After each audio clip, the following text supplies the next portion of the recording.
This is Audible.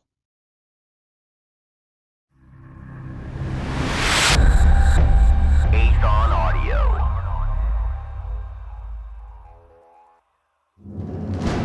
Aethon Audio presents Words of Power, Book 1 of Words of Power, by Shami Stovall, performed by Ryan H. Reed.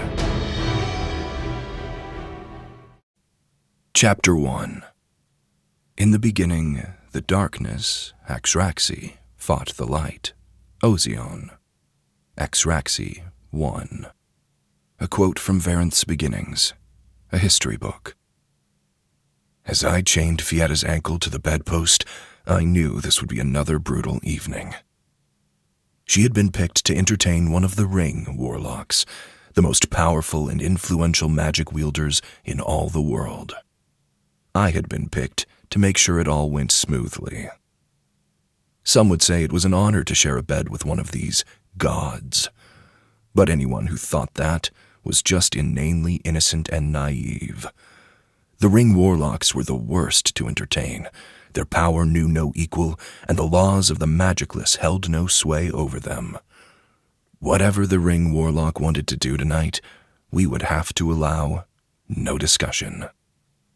Fietta ran an unsteady hand over the satin sheets covering the gigantic bed.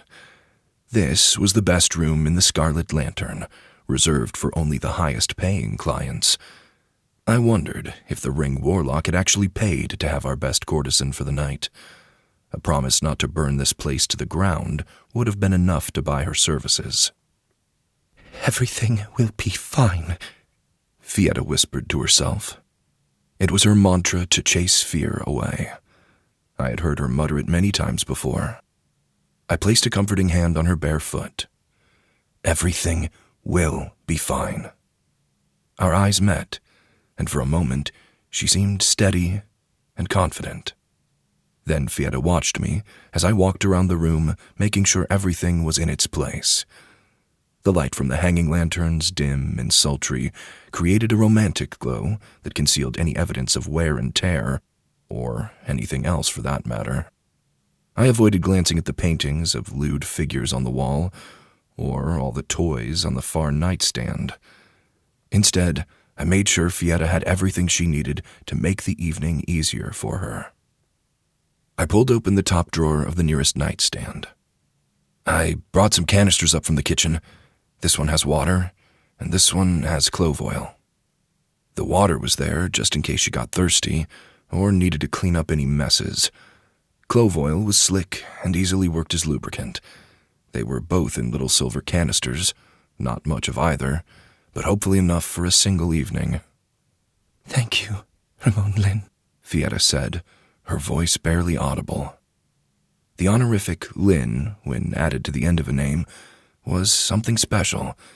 It was meant for loved ones, trusted friends, and the closest of family. Fietta and I weren't related by blood, but I would have said she was my kin. I had been born in the Scarlet Lantern, brought into this world by a courtesan who had refused to give up her child. If I had been born a woman, I too would have been made a courtesan. Instead, since I was male and owned by the Scarlet Lantern, I was made to do all the hard labor, and I was also the one who made sure no patron abused the courtesans outside of what they paid for. The women here had raised me, and since I cared for them, we were all very close. Thumps echoed in the hallway. It was almost time for Fietta to perform. "I'll be nearby if you need anything," I said. "Please, don't go far." There was a hint of fear in her voice. "Wait just outside the door." I nodded. Of course. Fietta rubbed her bare, slender legs. It was warm in the Scarlet Lantern, and a musky aroma wafted on the air like smoke. Clothed in a tunic and pants, I wasn't comfortable, but it wasn't awful. Fietta wore only a thin nightgown. No one had offered her any clothes for the evening. The Ring Warlock likely wanted something easily torn away. She was beautiful, though, slender, soft, with hair as luscious as ink, and a face that was without blemish. There was a reason Fietta was the Scarlet Lantern's top courtesan. After one last glance around the room, I headed for the door. I slid it open, stepped out, and then effortlessly slid the door shut, barely making a sound. The owner, Lannon Rimon, hurried down the hallway toward me, his face red, his spherical body sweating. He wore the large outer robe all businessmen wore, but that was in addition to his shirt, vest, and long pants. The summer heat didn't sit well with him. "The Ring Warlock is here," Lannon growled through clenched teeth. "Is the room ready, Rimon Vess?" The honorific Vess wasn't really an honor at all. It was used when addressing someone much lower in station, someone you owned, someone you considered the same as property. I replied to Lannon with only a nod. "Excellent," he said. "I want you to lock the door once the Warlock enters. Then go keep watch over the other girls." "You want me to lock the door with the Warlock inside?" I asked. "It's just a precaution. Fietta isn't stupid enough to run, but if she suffers a lapse in judgment, I don't want it to cost all our heads." Lannon kept his black hair short, which meant even the slightest amount of sweat in his locks, and he appeared soaked. The man rubbed the back of his hand against his vast forehead, clearing the acre of skin of all his perspiration. "You think she'll try to run?" I asked, keeping my voice low. "I already chained her to the bed, as you instructed." "That was the Warlock's request, but I know better. The girls can find a way out if they so choose." "I don't think locking the door is necessary." "When a Ring Warlock visited the Velvet Haven, the owner lost 2 girls because one tried to curtail the Warlock's fun." Lannon waved to the door. "I won't let that happen to us. Just lock the door and leave. Let the Warlock do what he wants, and in the morning we'll call an undertaker if need be." Lannon said nothing else before continuing his way down the hallway. I waited, rooted in place, my thoughts on Fietta. After a prolonged moment, I stepped closer to the door and listened. "Everything will be fine," she said from within, her voice mostly muffled by the wood, but still loud enough that I heard every anxiety-laced word. "Everything will be fine." Stomping filled the hallway. I leapt away from the door and waited. A man stumbled around the corner and came into my view. He was all alone as he approached me, chuckling to himself as though thoroughly amused. The Scarlet Lantern seemed colder now. The man straightened himself halfway to the door, but his unfocused eyes betrayed his thorough inebriation. He wore a black ring on his right hand, the band snug on his thumb. That was the source of all his power, a magical artifact that could only be removed upon his death. The Ring Warlock had other clothing clumsily draped over his body. His robe, sash, belt, and a silky shirt were all stained with liquor, but most of my focus remained on his ring. "Good evening," I said as I bowed my head. The man backhanded me across the face with his ring hand. My teeth hurt from the force of his blow, and I stumbled back first into the wall. "That isn't how you address me, servant." I knelt to one knee and bowed my head. This was the formal way to address anyone who was powerful enough to wield magic. But I hadn't been in the mood to honor the Ring Warlock, which was why my jaw now throbbed in agony. A mistake, but probably one I wouldn't change, even if I could redo the last 60 seconds of my life. With all the grace of a 3-legged horse, the man fumbled with the door, trying to slide it open, but failing several times. Once he finally managed, the Ring Warlock lumbered inside. I stood and slid the door shut behind him, my hand shaky. Normally, sliding doors like ours couldn't be locked, but this was an establishment that sold private encounters, so each door had metal stoppers and secret latches. I could lock the door from the outside, but I decided not to. Instead, I just stood there, unmoving, and waited. At first, there were all the standard noises one would expect to hear from inside a room at the Secret Lantern. The creak of a bed frame, the soft voice of a woman, the strike of flesh. All things I had heard before. I was tempted to do as Lannon bade me, but I couldn't bring myself to break a promise I had made to Fietta. I'd wait here. Whenever the warlock was done, I would be the one to comfort her. But I only waited for a few minutes before the noises in the room stopped. No more rhythmic squeaks of the bed, no more heavy breathing or words, just silence. Then the Ring Warlock started wheezing. For a short while, I didn't think much of it, because everyone needed to catch their breath now and again. But the man coughed for a straight minute, his hoarse croaking growing louder and louder. "Help!" Fietta called from within. "Someone, help!" Thankful I hadn't left her unattended, I slid the door open and rushed inside. The sight before me caught me off guard. The Ring Warlock was on his knees, half on top of Fietta. His face was purple, his eyes bulging. The man clawed at his throat, his fingernails digging into his flesh.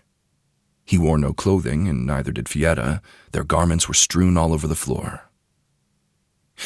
"Rimon Lin," Fietta said, her face covered in the man's spittle, the side of her face bloodied and red from being struck. "Do something." "Warlock?" I asked, because I hadn't gotten his name. "Do you need help?" A silly question, but I didn't know what else to say. Didn't he have powerful magic? Couldn't he stop himself from choking? Or was he too drunk to use any of his amazing abilities? The Ring Warlock dismounted Fietta and fumbled across the satin sheets, heading toward the edge of the bed, like he wanted to escape the room. His coordination was abysmal. An infant could have gotten off the bed with more haste. Fietta sat up and awkwardly tugged one of the sheets up to her shoulders. What? Water! The man choked out. He wanted a drink? Fietta turned to me, horrified. I walked over to the nightstand and threw open the drawer. In that split second, as I gazed upon the silver canisters, I had a dark thought. Instead of grabbing the water, I picked up the other canister. The Ring Warlock rushed across the bed and snatched the canister from my hand. He twisted the top off and threw back the contents. Oil rushed into his mouth, and that clearly startled him. His bulging eyes attempted to escape his face as he wheezed harder than ever. The man spit oil all over the sheets, and then, in one last burst of energy, he threw himself onto the floor. He hit with a loud thud, his flesh so purple he was practically a giant plum. Then he stopped moving. Drool trickled out of his mouth and pooled around his head. I watched, unblinking, as his eyes dulled and his face slackened. "Everything will be fine," Fietta whispered. Then she gulped down a breath. "Everything will be fine." After several prolonged minutes, the ring on the man's right thumb slid off, all on its own. The ring rolled across the wood floor in a slow circle before falling over with a clink. The Ring Warlock was dead. A tear slid down Fietta's bloodied cheek. "Everything will be fine." "It will be," I said. But we both knew that wasn't true. The moment they found a dead Ring Warlock in this room, the other warlocks would come for us. This was it. The end of the line.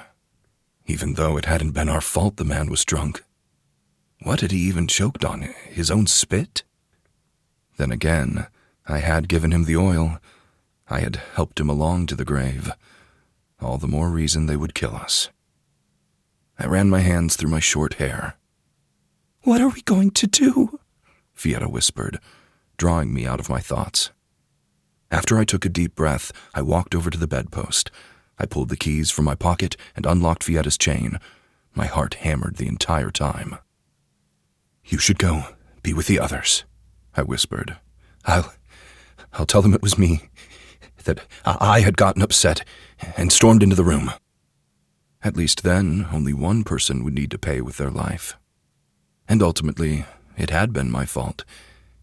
If I had listened to Lannon, this wouldn't have happened. Fietta rubbed her ankle as she glanced at the dead body, then to me. Rimon Lin. They'll execute you for this. It'll be okay. Just leave, quickly. It was my job to protect the girls of the Scarlet Lantern. They were my family. More silent tears ran down her face. Fietta wiped away some of the blood and then swaddled herself in the silk sheet. Without any other words, she hurried out of the room, leaving me alone with the corpse. This was not how I wanted things to end.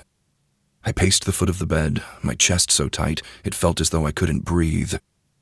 If I ran, they would find me. The Ring Warlocks had magics, incredible magics. I wouldn't be able to escape. They always found the people who had wronged them. What was I going to do? My eyes drifted over to the black ring on the floor. It was so shiny and beautiful. On the inside, where no one could ever see, tiny red gemstones caught the light just right. They glowed. I stared at the ring. Could I just take it? I glanced around. It was just me and the bloated body, no one else. And even though the man had fallen to the floor, creating a mild racket, no one would come to investigate. Girls got thrown to the floor quite often. Thumps and bashes were commonplace, nothing out of the ordinary. I walked around the bed, knelt, and reached for the mysterious piece of jewelry. But I stopped, inches from the ring, my hand unsteady. Magical power radiated from the ring like heat from a fire. I felt the potential of the ring, as though its unimaginable capacity were cooking my fingers. The ring couldn't be removed until the wearer died. If I took this ring, I would become a target. The other Ring Warlocks would have to kill me to take it back. Then I nervously chuckled. Dead if I do, dead if I don't. So without any more overthinking, I snatched the ring from the floor. It was hot, powerful. I shoved it onto my right thumb, hoping it wouldn't hurt to wear. A surge of magic shot through my hand, then my wrist, up my arm, and straight to my head. I grunted and managed to stifle an agonized yelp. My head spun as I stood, stumbled backwards, and then collapsed onto the oil-covered bed. With gritted teeth, I closed my eyes. My thoughts, Who do you wish to bind yourself to? Someone whispered into my ear. What? I opened my eyes and wildly glanced around. It was still just me and the corpse. No one else was here. Who said that?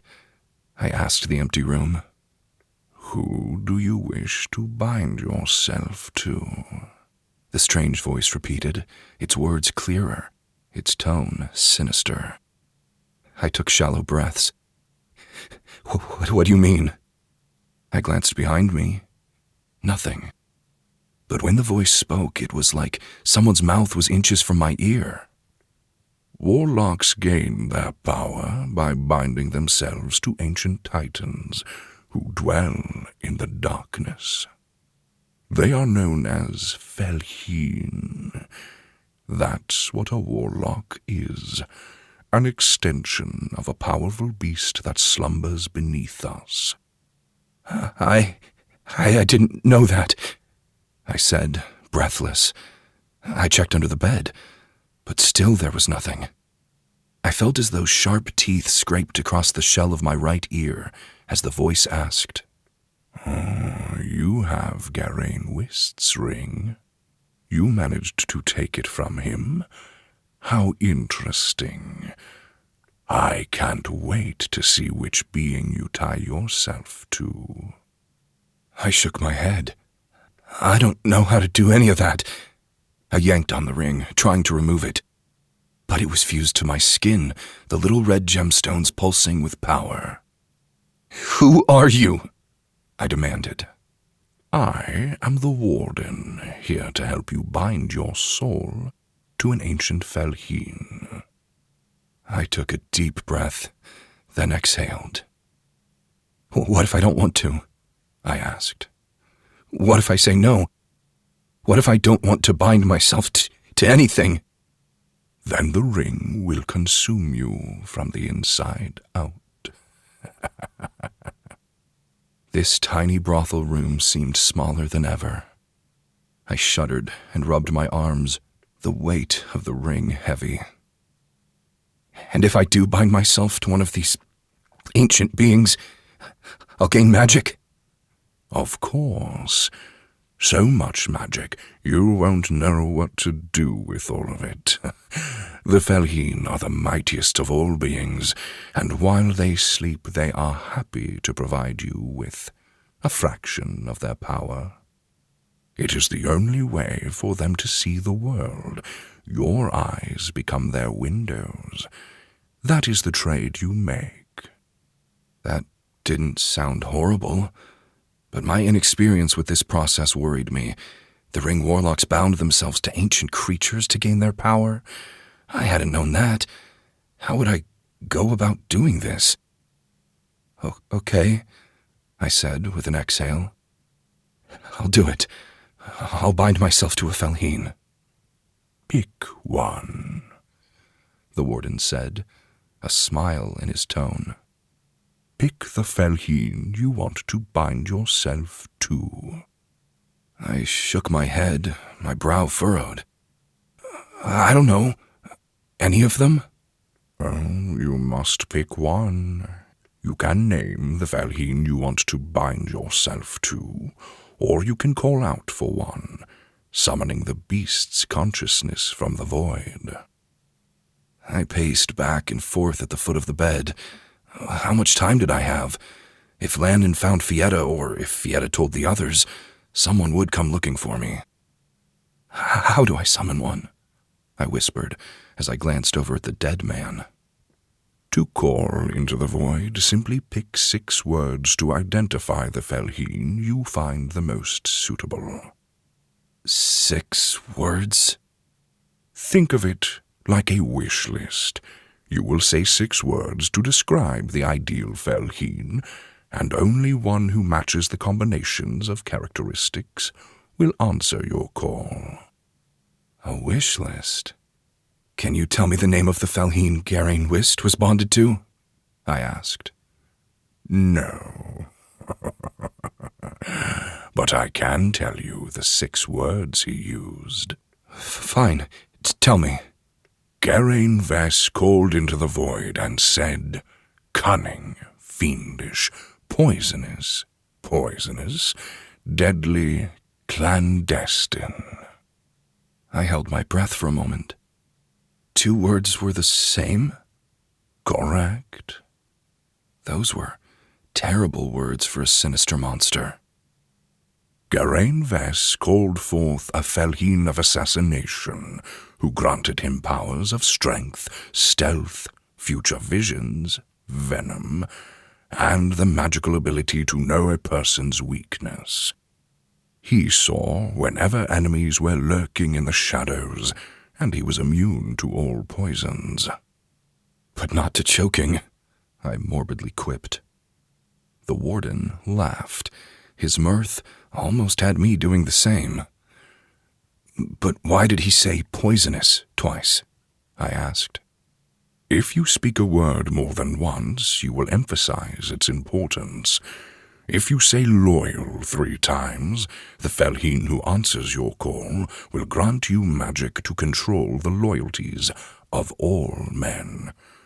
But if you only said it once, perhaps just the magic to influence one man. Think of it as a multiplier. The more times you say it, the stronger the magics you will receive in that area. The magic I gain is related to the Felheen I call, I said, more to myself than the warden. And can I only do this once? You only bind yourself to one Felheen, human. Pick wisely. My heart beat so loud it echoed in my ears. I stared down at the ring on my thumb. I was a Ring Warlock now. I had seen the powers they wielded. One of them controlled the weather, the tide, and the sands of any island.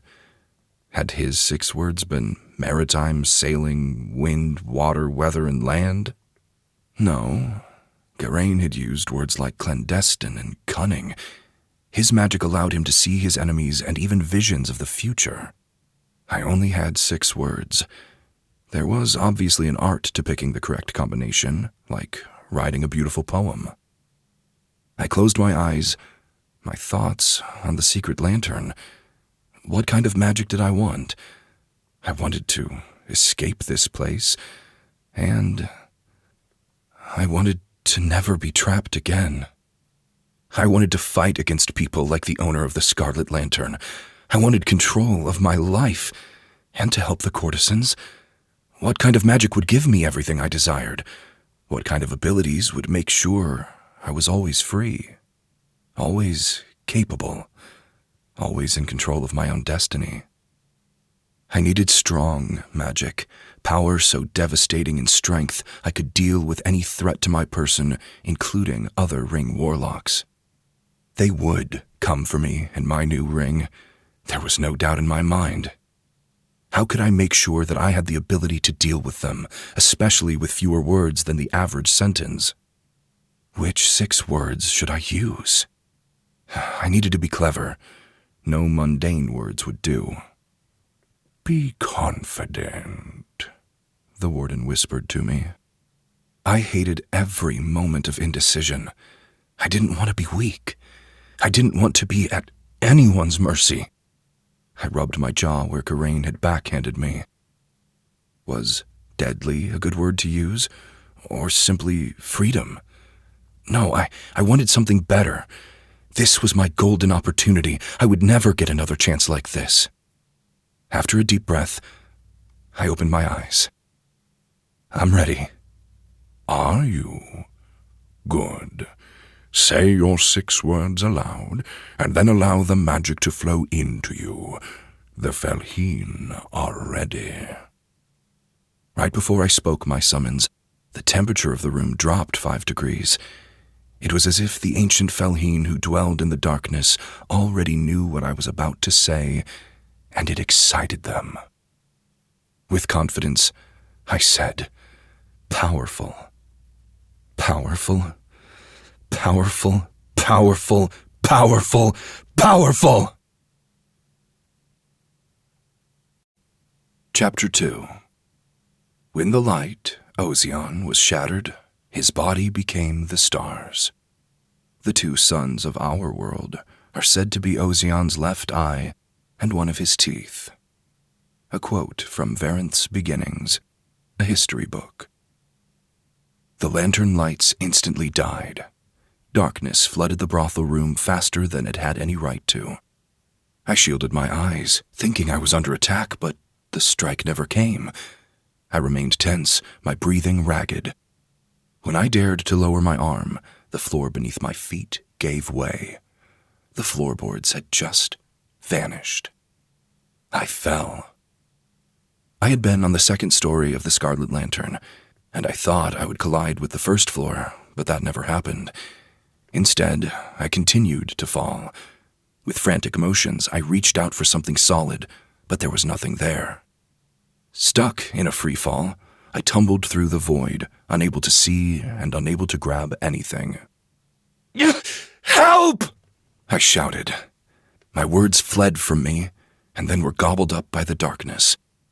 I fell through what seemed like an infinite void, and the longer I hurtled through it, the more I was certain of my impending death. My heart hammered, and my veins were icy. How long would this last? I closed my eyes and held them tightly shut. "Conduct yourself with dignity," the warden said, his voice still in my ear. "You are in the presence of Axraxi, the first shadow." Did that matter if I was about to die? Then my fall slowed, somehow. At first, I had been falling so quickly that the wind whistling past my ears made it difficult to hear my own breathing. But now my speed of descent was leisurely. I felt weightless, like a feather floating to the ground. But I still couldn't see. I couldn't stand. I wasn't even entirely certain how I would conduct myself with dignity. but I swallowed cold air and nodded. Exraxi, Hera? Even though my fall was slower now, my words still tumbled away from me. The honorific Era was reserved for emperors or sole rulers. I had never actually used it before, because I had never been lucky enough to speak with someone of such standing. But what else was I supposed to use for the first shadow? A deep rumble of laughter filled the darkness around me. It was so powerful, so baritone, that it rattled me to my core. I wasn't certain how big this Felheen was. All I knew was that I was tiny in comparison. A chill ran over my body, as though the darkest part of the void had briefly touched me. Something about it felt as though my mind had been sifted through. Exraxi hadn't known how to properly communicate with me, but now he did. Mortal, the darkness said, its voice all around me, surrounding me as much as the darkness. I heard your summons. Bold of you to think you can bind yourself to the most powerful of all the Felheen. All others fear me, for I am the one who snuffed out the light. The sensation of perpetually falling made it difficult to concentrate on my speech. The longer this went, the smaller I felt. How gargantuan was Exraxi? And how would I ever get home? I needed power, I finally whispered, my words darting upward as I fell away from them. Any amount of power will do. Clever of you to speak the same 6 words, but it was also a gamble. I can only grant you one of my magics. Thankfully, it will be the most devastating of all. I will grant you the ability to snuff out existence, heat death, the end to everything, even entropy. Thank Exraxi for his generosity, the warden said. But before I could follow the warden's instructions, the darkness spoke again. Be warned, mortal. My power is infinite, but your body is not. The life you take will not disappear into the world, for then it would go to my enemies. Instead, it will stay with you, and once you reach your limit, you will expire. The warden chortled. Imagine your body as a fragile teacup. Now imagine someone pouring rocks into said cup. So, I've made the wrong choice? I managed to ask. Should I have used 6 other words? While your body is fragile, there are ways to improve it, and ways to master my magic to better serve your pathetic purposes. Those aren't my concerns. They're yours. The warden chuckled into my ear, as though this whole exchange amused him. In exchange for my power, I will see the world through your eyes.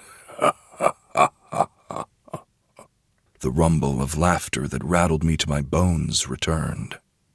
Are you ready to seal this pact? Yes, I whispered, my heart beating faster than before. Warmth rushed through my veins, but just as quickly as the sensation shot through me, it was gone.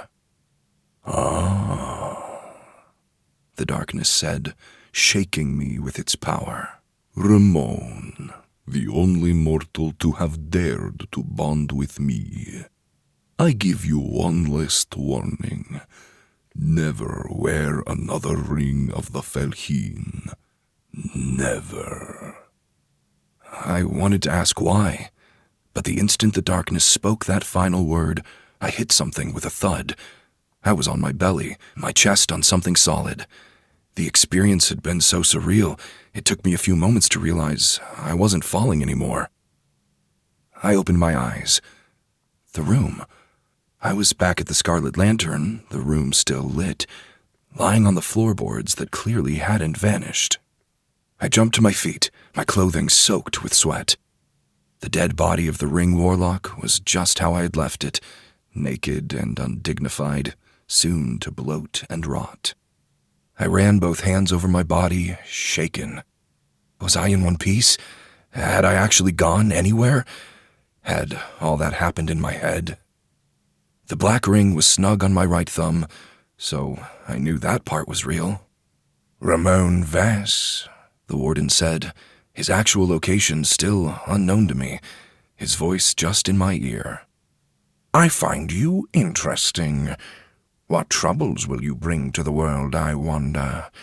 The status quo for mortals has been stagnant for far too long. You're still here, I whispered. I will always be here.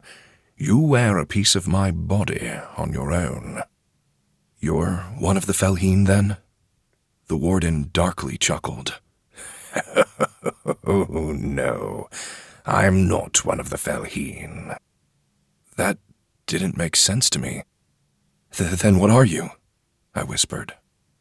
That's for me to know, and you to remain oblivious of. I ran my hand through my hair, wishing this creature wasn't with me.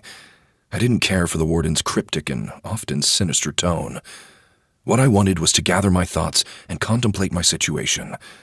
What was the best way to use this new power?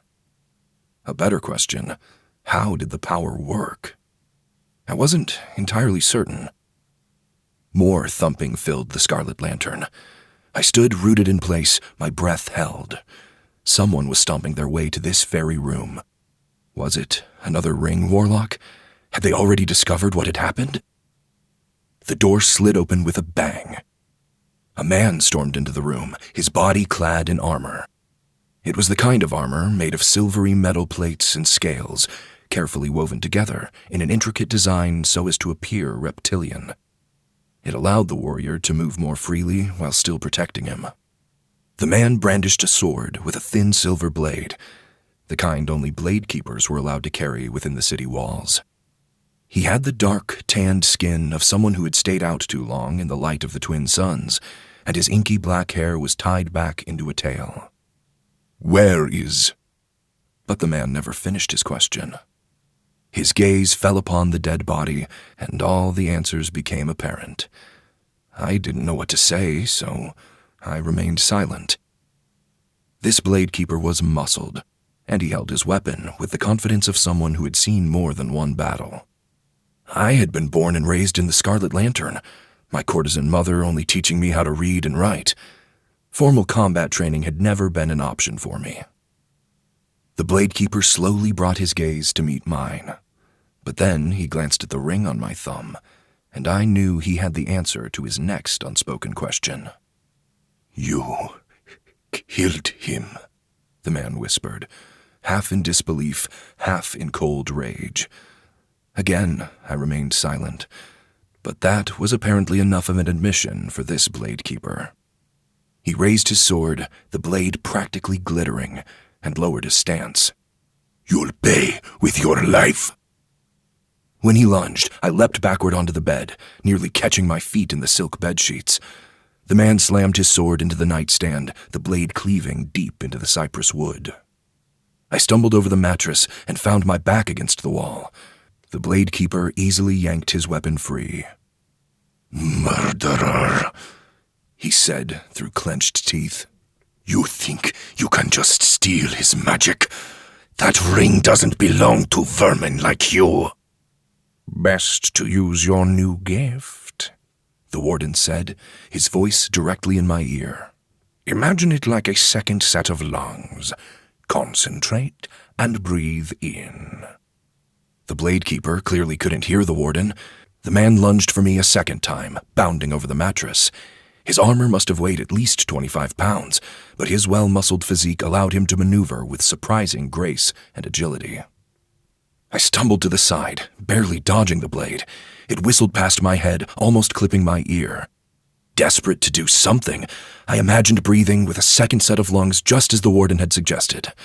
When I inhaled, the air grew instantly cold. I hadn't really focused, but I felt it. The lights died, the flames in the lantern snuffed out. The Bladekeeper gasped and then gurgled. He clutched at his neck and then fell to the floor with a loud crash, his armor clinking and clanging. Then he was still. Moonlight seeped into the room from the cracks between the wooden shutters over the window. "What happened?" I asked, breathless. But my magic wasn't done. I had sensed the death of the lantern flames and the man, but then I also sensed the death of hundreds of termites in the walls, and also the death of the mold in the wood of the bed frame, and a bird that had dared fly too close to the building just outside the wall. The life force of everything that had died, the pure essence of their existence, flooded me all at once. It was like rocks thrown into a delicate teacup. My body burned and I collapsed to the floor, groaning as I gritted my teeth.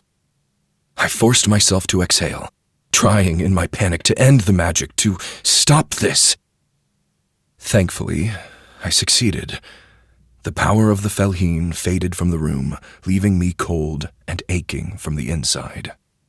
The wood on the bed frame was rotted. The Bladekeeper's body was withered, like he had aged over 100 years in an instant. Everything in this room, and a few feet around in all directions, had instantly perished. The magic was a bubble, a sphere that radiated from me. I hadn't been in control of it. I had barely realized it had activated. With my body curled up and lying on my side, I stared at the floorboards in front of me. I had killed someone, without so much as laying a hand on them. I knew Ring Warlocks were powerful, but I hadn't heard of this kind of magic before. "Oh no," the warden playfully said, as though speaking to a child who had broken something. "Look what you've done." After several inhales and exhales, I forced myself to stand. The agony of this life essence infused within my body was like trying to move when my skin was burned. "This is my magic." I stared down at my sweaty palms, my vision blurring at the edges. The black ring on my thumb held my attention. The more things I killed, the faster I killed myself. This almost feels like a curse. "You're the one who picked the 6 words. You wanted power. That's what you got." I glanced over at the withered Bladekeeper. Even with no weapon and no combat training, I had ended him.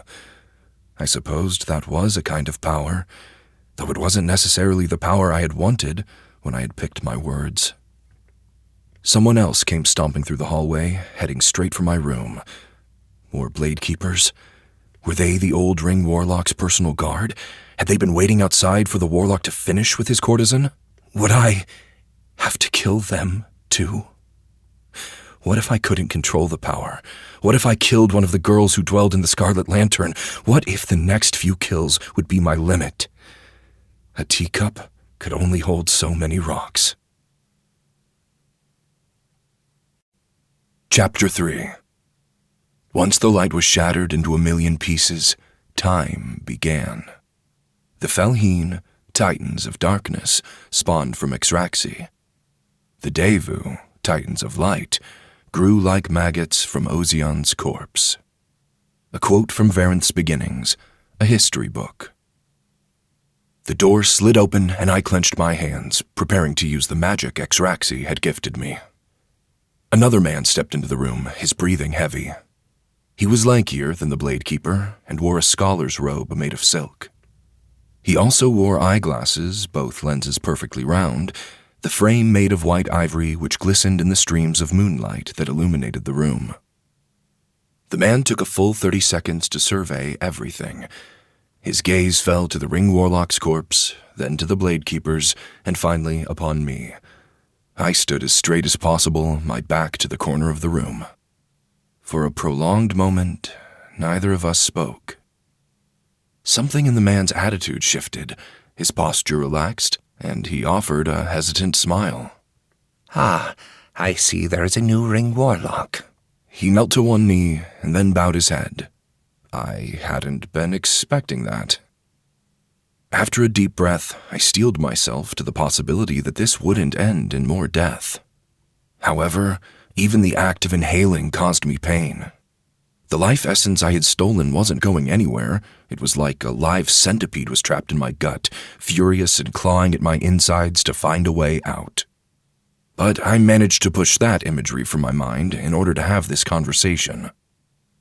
It was an accident, I said. The man remained kneeling. It matters not. You have the ring. You clearly possess magic. This is something to celebrate, yes? I opened and closed my hands, trying to rid myself of my uncertainty. You're not angered? I asked. Aren't you some sort of guard to the previous Ring Warlock? The man never lifted his gaze to mine. He kept himself humbled. I was Geraint's personal advisor and historian, he said. My name is Ketsu of the family Saido. My name is Rimon. I'm property of the Scarlet Lantern. Oh, sweet darkness. Ketsu rubbed his eyes under his glasses, muttering something else I couldn't hear under his breath. Finally, he took a deep breath and stood. Well, Rimon Knox, you are clearly property no longer. The honorific Knox was reserved for lords and lawmakers. It was the second highest honorific someone could use, just under the honorific era. No one had ever used it while speaking my name before. It momentarily struck me as both an honor and foreign to my ears. Was this to become commonplace now? Would others use Knox when referring to me? Or would my status as a killer and lowly brothel houseboy make that an impossibility? The other Ring Warlocks will come for me, won't they? I asked. Ketsu gave me a curt nod. Oh, yes. If word gets out what happened, I'm confident they'll swoop in as fast as possible. New Ring Warlocks have yet to master their magic, and during that time are quite vulnerable. Just as I suspected. I grabbed my tunic and twisted my fingers into the fabric as I mulled over his statements. While it was true that my magic was new, it definitely wasn't harmless. Anyone who came for me would regret it. But I would likely also die either from their magic or the limitations of my own, and I didn't want that. What should I do? I whispered. As if waiting for me to ask for advice, Ketsu smiled, though he tried to hold it back. We should leave this place at once and head back to Geraint's castle estate. Well, that's to say your castle estate, yes? While protected within those walls, you can get your affairs in order and practice your magic as diligently as possible. While I didn't necessarily trust Ketsu, I had just met him. He was an educated man who clearly knew the ways of Ring Warlocks. Who else could I turn to? Fietta and the other courtesans knew just as much as I did, and I was certain that the owner of our brothel house would be enraged to hear that I was now a Ring Warlock. Geraint's estate becomes my own? I asked. The Emperor has granted certain privileges, properties, and rights of governing to all those who wear rings. These holdings transfer with the possession of the ring. Ketsu motioned to my thumb. The owner of that ring is the owner of Whist Castle, and the ruler of the northern half of Rovik Prefecture. Which is to say, you are now the owner of Whist Castle. I see. Then Ketsu gestured to the door. Allow me to guide you there. After steeling myself to the agony of the movement, I walked toward the door. When I approached Ketsu, I tensed. If he knew Ring Warlocks were vulnerable, would he attempt to kill me? It would be easy to conceal a knife in his silk robes. He avoided making direct eye contact, and instead bowed his head when I passed. I hated the thought of him walking behind me even more, so I stopped and pointed to the hall. You first, I commanded. Certainly. Ketsu quickly stepped ahead and then proceeded to hurry down the hallway. I followed, the sting of each movement flaring through my body. Why was the life essence so torturous? Was it because my body wasn't designed to hold so much? I was meant for only one life, not to be the vessel for 2 men, a bird, 100 insects, and a colony of mold. The lantern lights were still lit down the hallway. Once within their light, I noticed Ketsu had dark brown hair, which was quite different than I usually saw. He kept it shaved on the sides of his head and long on the top, tied back in a neat tail. When he reached the top of the stairs, he waited until I was close. Then he took them down, his steps quiet. I followed, but once we reached the bottom, I turned to the long hallway that led to the girls' personal quarters. "Wait," I said. Ketsu, who had headed for the front room, instantly stopped. Then he turned on his heel to face me. "Yes, Rimon Knox?" "I need to speak with the others." Ketsu clasped his hands together. "I was going to speak with the owner of this fine establishment while you made yourself comfortable on the palanquin." "We'll do it together, and right now." That obviously wasn't Ketsu's preferred outcome.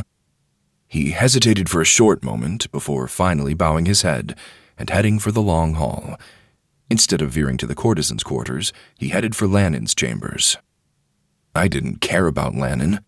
Instead, I slid open the door that led to the common room the women often used.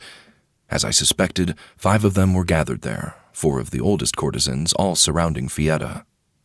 They had been whispering when I opened the door, but they became silent as I stepped into the room. Fietta was the first to jump to her feet.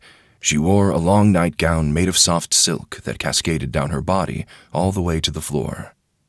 When she rushed to me, it flowed behind her like a ghostly shadow. "Rimon Lin," she said as she grabbed my hand. "I was so worried."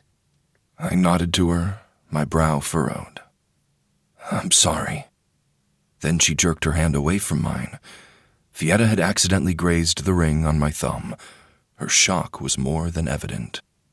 "What have you done?" Fietta whispered as she brought her gaze up to meet mine. Ketsu never made it to Lannin's chambers.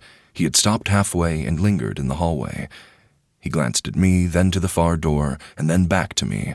His movements became more and more fidgety, as though he were growing anxious.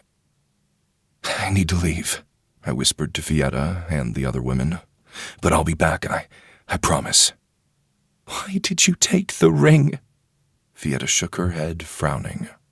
"I had no choice. It was this or death." Fietta stepped away from me. "They won't allow you to keep it.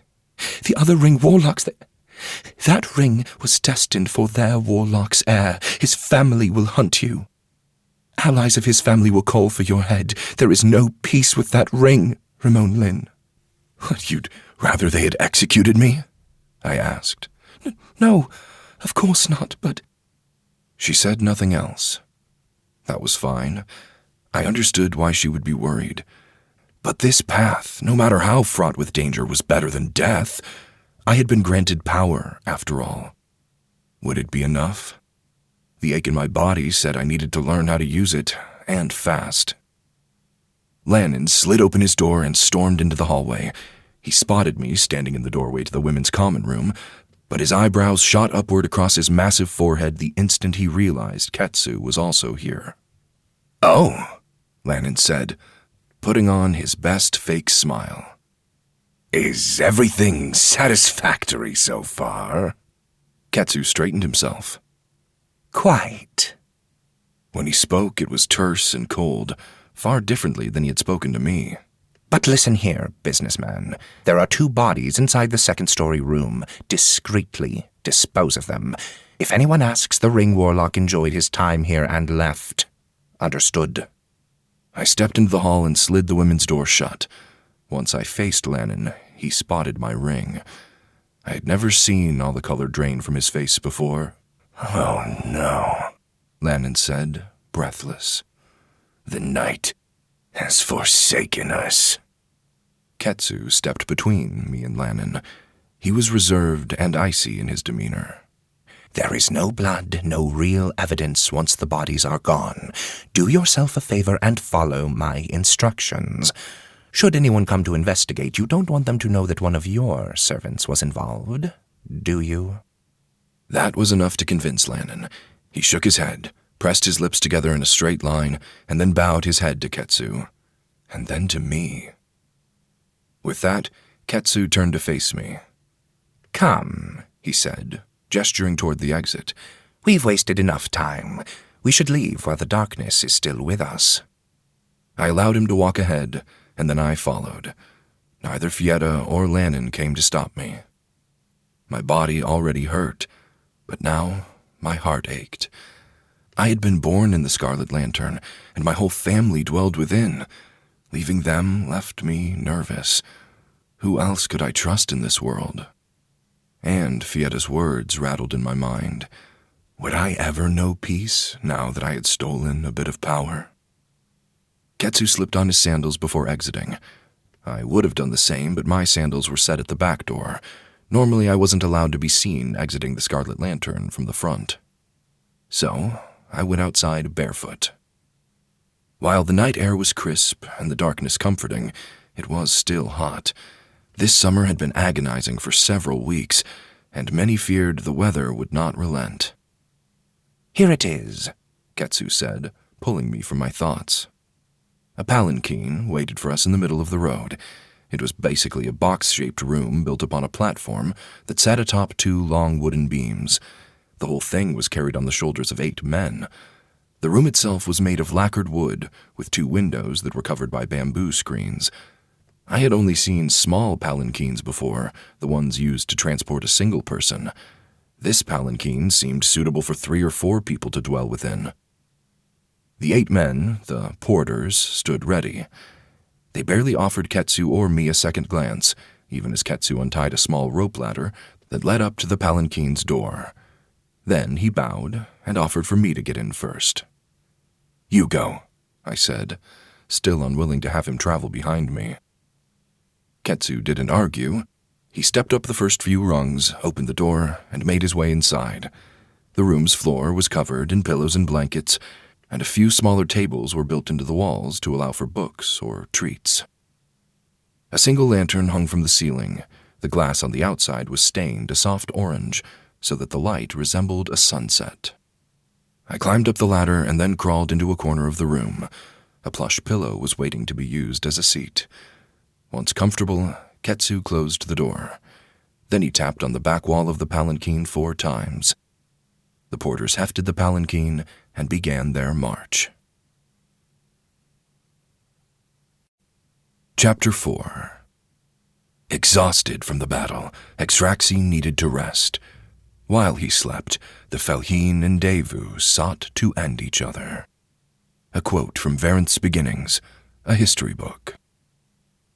The stomp, stomp, stomp of the porters was perfectly rhythmic. The lantern in our palanquin room swayed back and forth, casting shadows that seemingly crawled up and down the walls. The orange hue from the stained glass was beautiful, and dimmed enough that the light never bothered my eyes. After several minutes, the pain in my body felt more manageable. It was still present, but not as debilitating. A stray spider scurried from the corner of the room and rushed between Ketsu and me. I was content to allow it to wander, but Ketsu bunched up some of his sleeve in his palm and then lifted his hand poised to squish the arachnid. "Wait," I said as I held out a hand shielding the spider. "Allow me." Ketsu lifted an eyebrow and then lowered his arm. I laid out my hand in front of the spider and remained still as it scampered onto my fingers. The creature was dark brown and its legs thick and hairy, and its body as large as my thumbnail. What fascinated me most was its eyes. They glittered in the lantern light. Beautiful.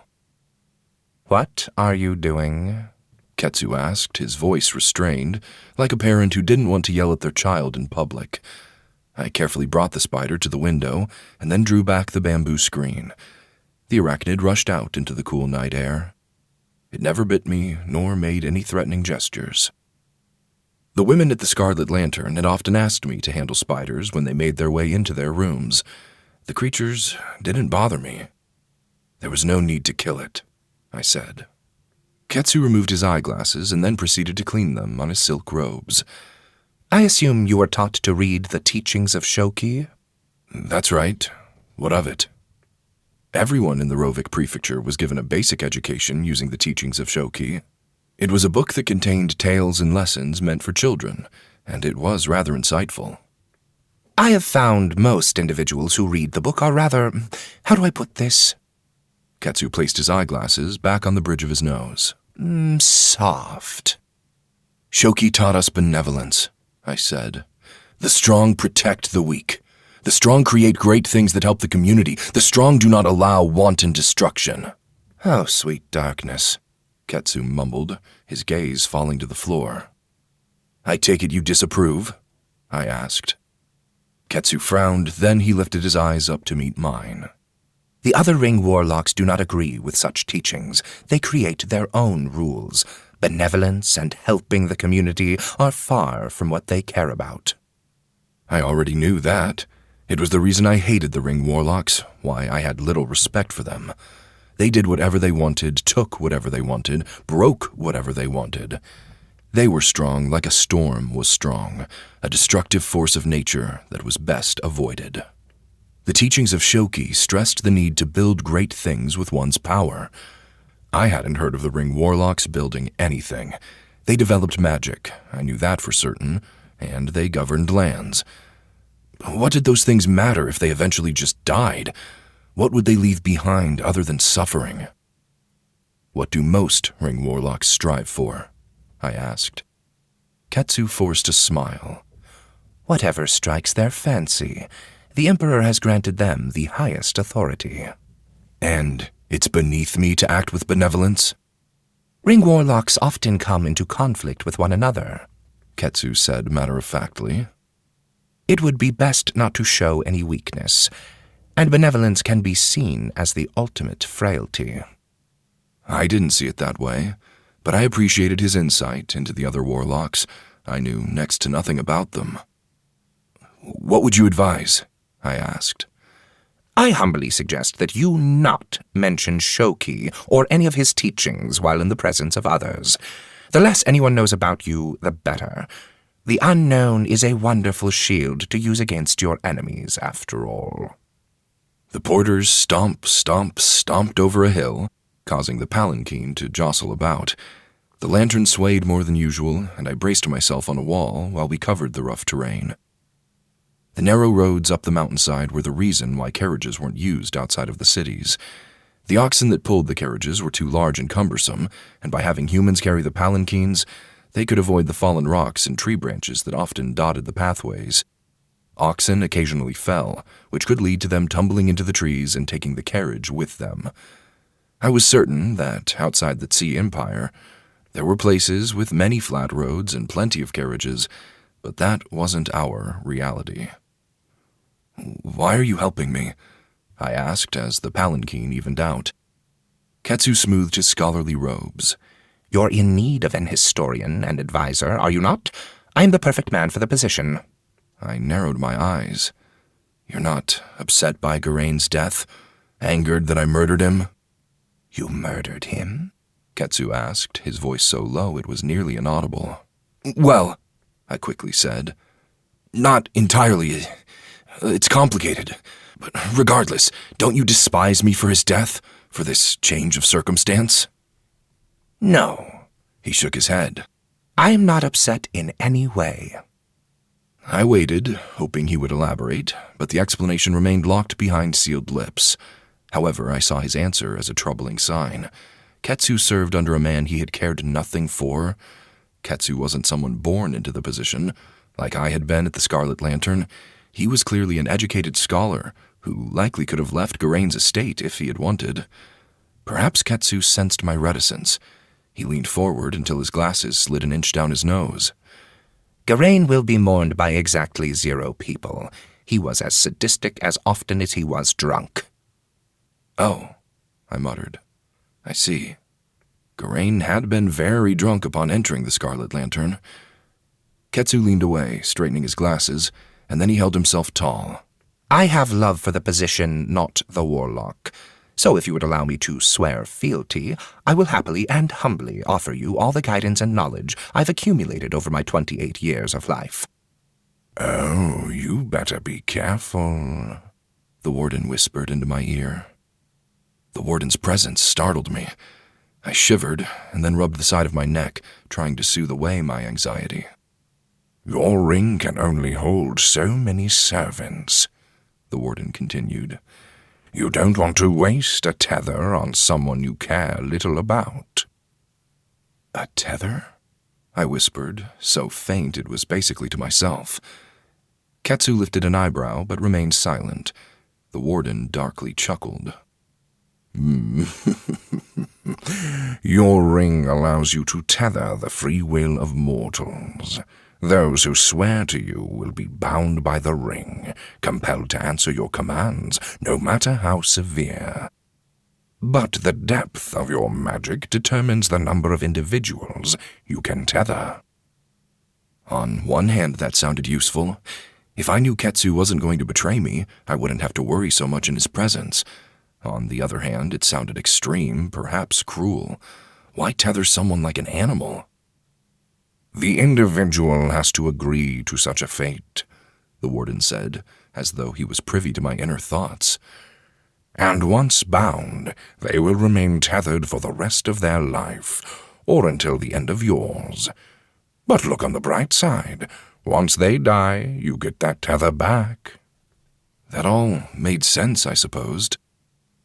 You were magically bound to Garain?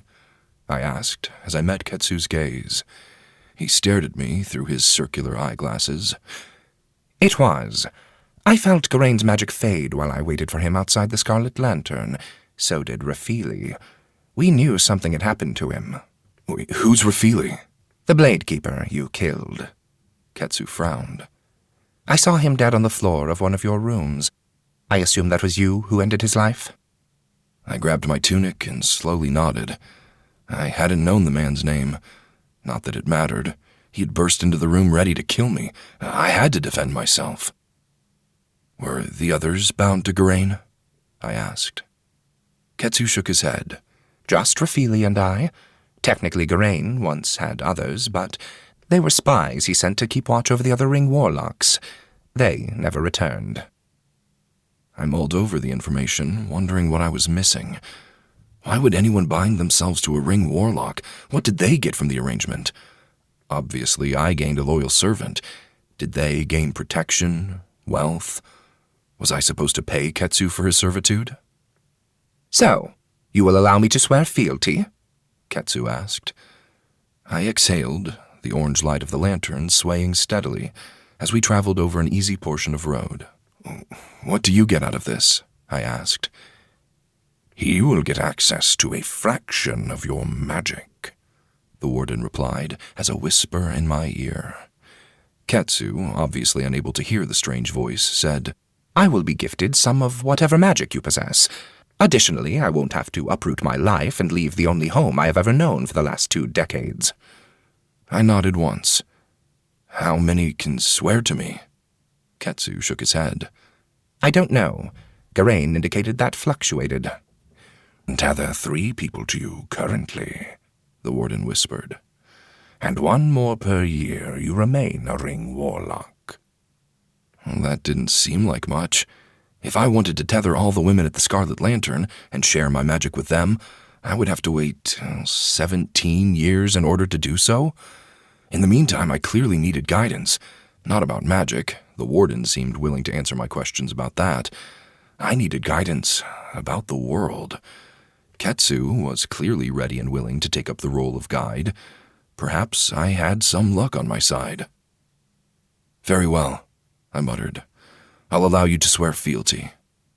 Ketsu held out his hand. I stared at it, wondering if there was something I was supposed to do to complete this ritual. Give him your hand with your ring, the warden said. I did as he bade me and held out my right hand. Ketsu took it, and then bowed his head until his forehead touched the black ring. A surge of heat flared from the piece of jewelry and ran through my arm. I gritted my teeth, resisting the urge to yank it away. A moment later, all the heat vanished. In my mind, I felt the tether, a string of life essence that went from Ketsu to the ring. Could all Ring Warlocks sense the tether? Or was power over life the reason why it seemed so tangible? Ketsu lifted his head and released my hand. Thank you, Rimon Knox. I'm glad to have you, Ketsura. The honorific Ra was specifically for scholars or teachers of skill. Clearly, Ketsu was more educated than I, so Ra seemed a fitting way to honor him when I spoke his name in conversation. For some reason, though, Ketsu's expression hardened after I said it. "Is something the matter?" I asked.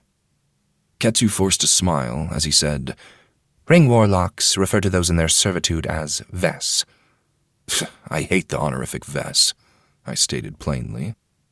I understood it was an honorific to show respect to the people you had ownership over, but I still hated it. The honorific was more of a reminder to the world of one's status as property, and I never cared for it. "Oh, you hated Rimon Ves?" the warden sweetly asked. "You should be careful when you tell people the exact words that will agitate you. You're just handing them a weapon and telling them not to stab you." "It's most proper for you to refer to me as Ketsu Ves," Ketsu said, seemingly unconcerned with how it lowered his status. "To refer to me any other way would give a false impression of my importance." The palanquin jostled a bit, and the lantern swung, moving the shadows over the walls. I braced myself in the corner and shook my head. Aren't Ring Warlocks above most laws and rules? "Yes," Ketsu responded, almost as a question. "Then I'll do whatever I please, Ketsu Ra." The man stared at me, almost in disbelief. Well, thank you." He practically whispered his words, like this whole conversation was so surreal, he didn't want to shatter it by speaking too loudly. "Well, thank you for helping me," I said. "Your guidance is the only reason I'm here, and not running through the city as a fugitive." Chapter 5. Whenever a Felheen or Devu was destroyed, their bodies became the world. The Felheen became the wind and water, the Devu became the earth and trees. A quote from Varenth's Beginnings, a history book. The stomp, stomp, stomp of the porters continued through the night. Soon the light from our twin suns would crest over the tops of the mountains, bringing with them the indiscriminate heat.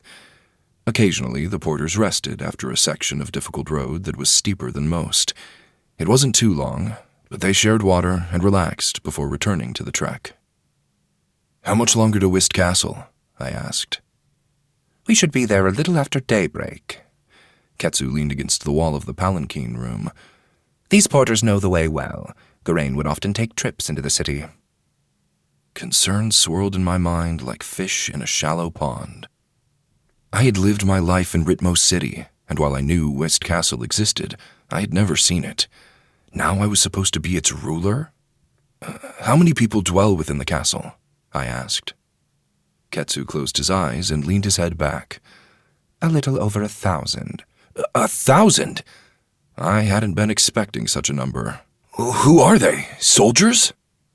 Ketsu opened his eyes and lifted one of his eyebrows. "They're not all soldiers. There's the Ring Warlock's family, Geraint's children and concubines. There are Geraint's retainers, those loyal to him, including some craftsmen. We can't forget the servants and the laborers, such as the cooks and the gardeners." I nodded along with the list, trying to picture it all. What was my plan upon arrival? Declare myself the new lord and take a seat on the throne? Deal with Geraint's family? There was a lot to consider. "Will anyone in the castle attempt to kill me?" I asked. "I know you said there was no love for Geraint, but is it possible someone would try to end my life simply to get this ring for themselves, or perhaps his family?" "It would be a terribly foolish thing to attack a Ring Warlock," Ketsu said with a genuine chuckle. Then he hardened his expression. "But perhaps someone might. You hold yourself like someone who lived their life as a servant." I thought you were going to say soft. "I did, just using more words than necessary." Ketsu bowed his head. "Forgive me, Rimon Knox, but you dress like a servant, smell like a servant, and question your situation like a servant. As your advisor, I would recommend you change at least 2 of those in order to garner the respect of your lessers." With a shaky hand, I touched my tunic. Ketsu was correct. I didn't even have sandals. If I stepped out of this palanquin as I was, those in Whist Castle would think me weak. Someone would try to assassinate me and take the ring for themselves. They would likely think I didn't deserve to be the Ring Warlock. But I was guessing. I knew no one inside the castle. Perhaps they would celebrate Garain's death and herald me as their savior. I had an idea. Confident, I met Ketsu's gaze. I want to know more about the castle and the people who live there. Ketsu straightened his posture and pushed away from the palanquin wall. Well, we haven't much time left, but I suppose I can give you as much information as possible. No, I don't want your summaries of individuals. I want to get to know them myself. Ketsu lifted both eyebrows this time. And how do you propose to do that? Should we set up a meeting with all those who are important to the grounds? I shook my head. No, I want you to introduce me to everyone as a servant purchased for the castle. I will hide my ring and work alongside the others, at least for a short period. The idea seemed both shocking and angering to Ketsu. He took a few minutes to absorb the notion, then he rubbed his eyes under his glasses. Oh, sweet darkness, he muttered. Do you think it's impossible? No, you can easily blend in as a servant, but why? Why would you lower yourself to that station now that you're one of the gods of this empire? I want information, I whispered. I want to know the people of Whist Castle, and I think they'll all show me their true selves if they think I'm one of them. Ketsu held up a finger. Before he could speak, I continued. You can tell them that Garain remained in the city. Only you and I know what really happened, correct? I glanced to the walls of the palanquin, the lantern swaying and casting shadows. Can the porters hear us? Through the palanquin and over the sounds of their heavy breathing and stomping. Ketsu shook his head. No, these walls are thick, and so are their skulls. Even if they could hear us, they'd never think to listen in. Then it's just us who know. Which means you can weave a tale about why Garain is taking so long to return to the castle. Make them believe your lies, while I learn the lay of the castle and the estate. I patted my clothing. In the meantime, you can prepare a new outfit for me, and get everything in order for me to declare my right of rulership. I liked this plan. The more I voiced everything, the more I realized this was the correct route. There was no better way to understand the people of the castle, and if I could determine who would remain loyal to Garain, even after his death, I could deal with them before they became a problem for me. It would also give me time to practice my magic, I said, as I held up my hand, examining the black ring. I had only used it once. My body no longer hurt, but I knew I'd need to acclimate myself to the harsh power before I could use it against my enemies. That required time. If no one knew I was the Ring Warlock, I'd at least have a couple of weeks to practice without the fear of being killed in my sleep. Ketsu narrowed his eyes keenly when I brought up magic. If you wouldn't mind me inquiring, Rimon Nox, can you tell me what magics you possess? I only possess one, I whispered. Ketsu visibly tensed. He stared at me for a long and silent moment. Only one? He finally asked. Forgive me, but I thought the Ring Warlocks gained a multitude of abilities, 6 at most, but I've never heard of someone who just has one. I shook my head. I don't know what the other Ring Warlocks have, but my power is unlike theirs. I have the ability to end living beings, to take their life essence, their very spirit. I clenched and unclenched my hands, my thoughts dwelling on the one time I had used my newfound power. It's devastating. You're a master of death? Ketsu asked. Not entirely. That would imply I could prevent it. I'm a master of the end. At least that's all I've managed to do with it currently. I see, Ketsu murmured. But my top priority is to understand Whist Castle. Can I count on you to convince the others? Can you make them believe Garain still lives and I'm but a servant? Ketsu bowed his head. As someone bound by the ring's servitude, I cannot disobey your command. I will carry out your orders to the best of my ability, but you should know that Garain is never away for more than 2 weeks. That will be plenty of time. With a smile, Ketsu lifted his head. Very well. While I think this is foolish, I also can't see many downsides outside of your personal embarrassment. Then Ketsu motioned to the hand with my ring. But as soon as someone sees that, your masquerade will come to an end. He was correct. No one could be allowed to see my ring. So I reached down to the hem of my pant leg and ripped off some of the coarse fabric. Then I wrapped my right hand as though I were covering a wound. "I'll tell the others I burned myself," I said. Then I secured the wrapping tight, covering the ring in its entirety. Ketsu relaxed once more against the wall of the palanquin. Very good. But until we arrive, I suggest you get some rest. As day broke over the mountains, the porters grew tired. Thankfully, Whist Castle was close. We approached from the south, over the rough, hilly terrain, but the road eventually evened out.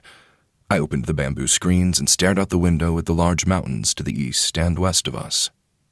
Whist Castle was positioned between them, with a valley all to itself. Farmers worked the land, caring for rice, beans, gourds, and even a small orchard of pear trees. The crops were yellow, however, sickly. As the porters headed down the long road between fields, I finally caught a full sight of Whist Castle, our hilltop vantage allowing for a wonderful view. It was a grand estate, complete with 3 large sets of walls. At the center was the keep, a tall 5-story building where the Ring Warlock and his family probably dwelt. It was the heart of the castle, after all. The castle was surrounded by 3 walls. Soldiers lived just beyond the first gate, in the largest circle around the keep, at least according to the castles described in the teachings of Shoki. Shoki said barracks and stables were always stationed next to the first gate. Then, beyond the second smaller wall, was a ring of land reserved for servants, livestock, and crafters. Shoki said there were houses within that second ring, and while I stared at Whist Castle, I confirmed his information. There were, in fact, many homes within the second ring. The third wall protected the keep, and kept its lands separate from everyone else. There were other buildings in the valley, outside the castle's walls, and I assumed those were for the farmers and their oxen. The keep at the center of the castle was the most impressive, though. I stared at it as the palanquin headed for the main gates. The walls were white, the roof nearly black. Everything was fashioned from dark stones and pale wood. The windows on the 4th story were massive, and that floor even had balconies. Whist Castle is the northernmost point of Rovik Prefecture, Ketsu said.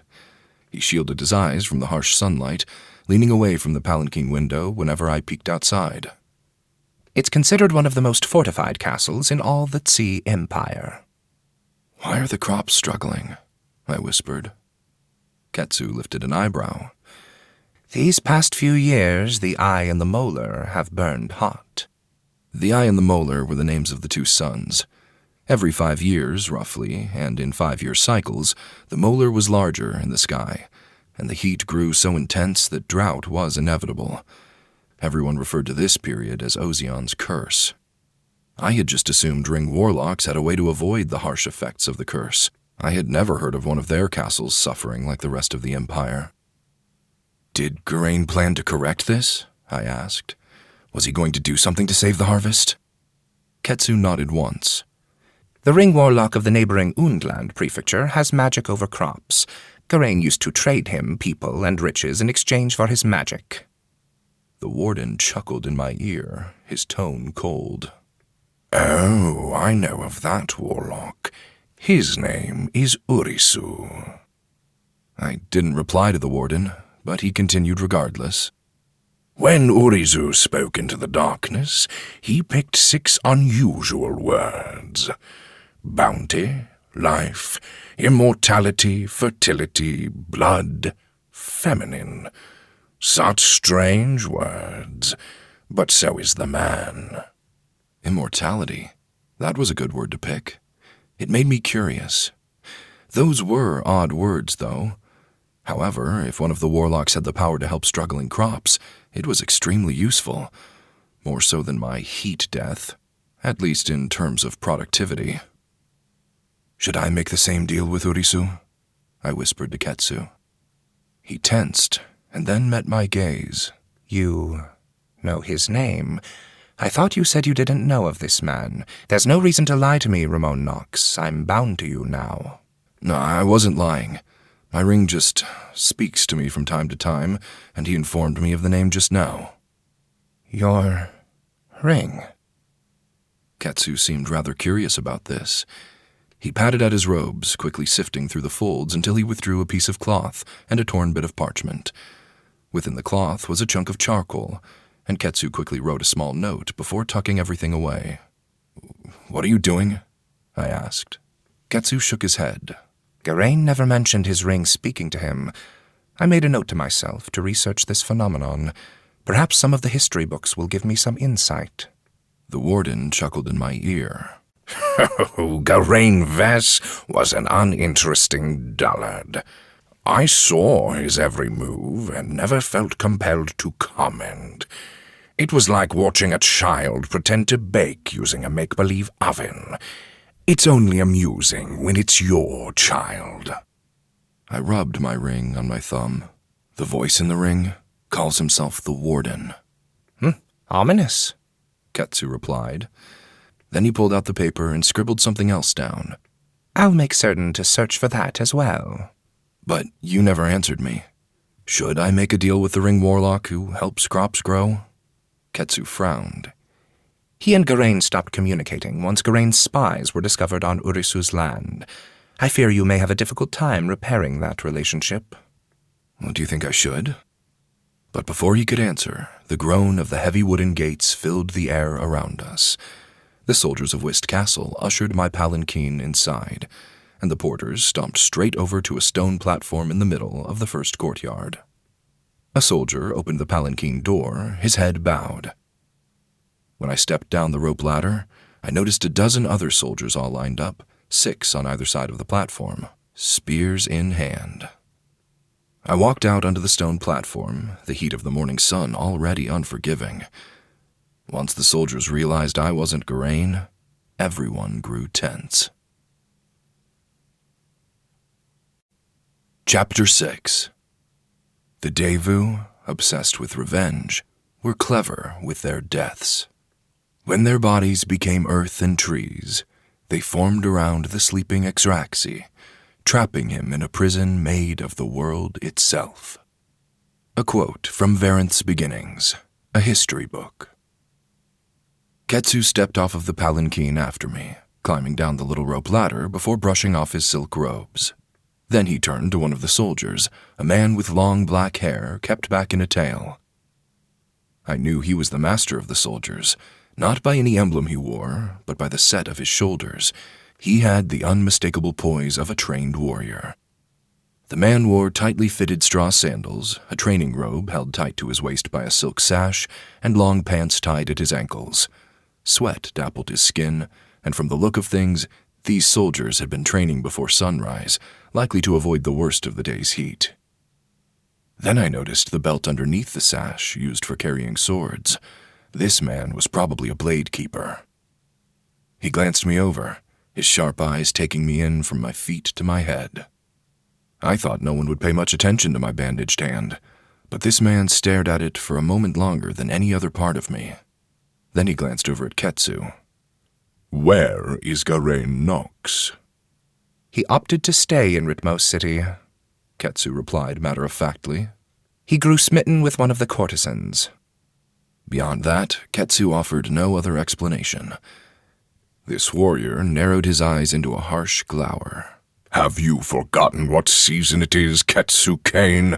Or have your senses left you? Why would you leave our lord when he's needed here? I assure you, Mazun Kane, that I did everything in my power to convince our lord of his priorities. But you've seen him when he's had too much wine. Let us say, this whole trip our lord was up to his eyeballs in wine. One soldier let out a laugh, but then quickly stifled it. However, I was more fascinated by the interactions. Ketsu and Mazun didn't like each other. The honorific Kane was the most generic honorific someone could use. It was basic, a catch-all for when a person didn't know someone else's title, station, or education. Obviously, Ketsu and Mazun knew each other.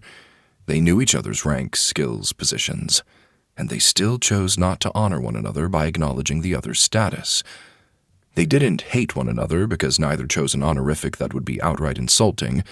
but it was clear neither had much respect for the other. "And who is this?" Mazun asked, motioning to me with a shrug of the closest shoulder. He didn't even glance over. Ketsu shook his head. Geraint Knox took a liking to this boy. He was a worker at a brothel who served well. Our lord wanted him to be part of the castle's staff. "Boy!" Mazun finally turned his gaze back to me, but only for a moment. Then he turned it to Ketsu. "That's a man. Why didn't you advise our lord against this action? We aren't in need of more hands. We need food." Up to his eyeballs, Ketsu sarcastically repeated. "And what now? You brought back a man-whore for the castle. You didn't stay with our lord. Why didn't you help him avoid the wine he was drowning himself in?" Mazun's voice had grown louder with each word, his anger projecting across the whole courtyard. His spittle also projected straight from his mouth and onto Ketsu's eyeglasses. After a long sigh, Ketsu removed them and cleaned the glass on the sleeve of his robes, before sardonically perching them back on the bridge of his nose. "You needn't fear. Refili stayed by our lord's side," Ketsu said. "Refili enjoys wine just as much," Mazun replied through clenched teeth. "You're supposed to offer our lord wise counsel." Unlike Mazun, who became louder with his anger, Ketsu's words grew colder and quieter.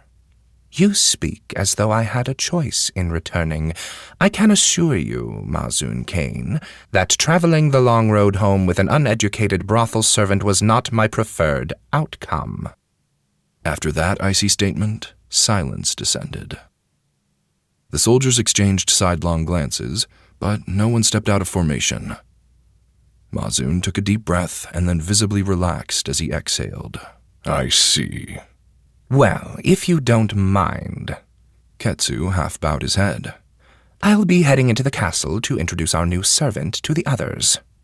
But before Ketsu could approach me, Mazun held out an arm. With a tone that bordered on a growl, he said, "You insult me, Ketsu Kane. Handling new servants is the work of the castle's captain of the guard.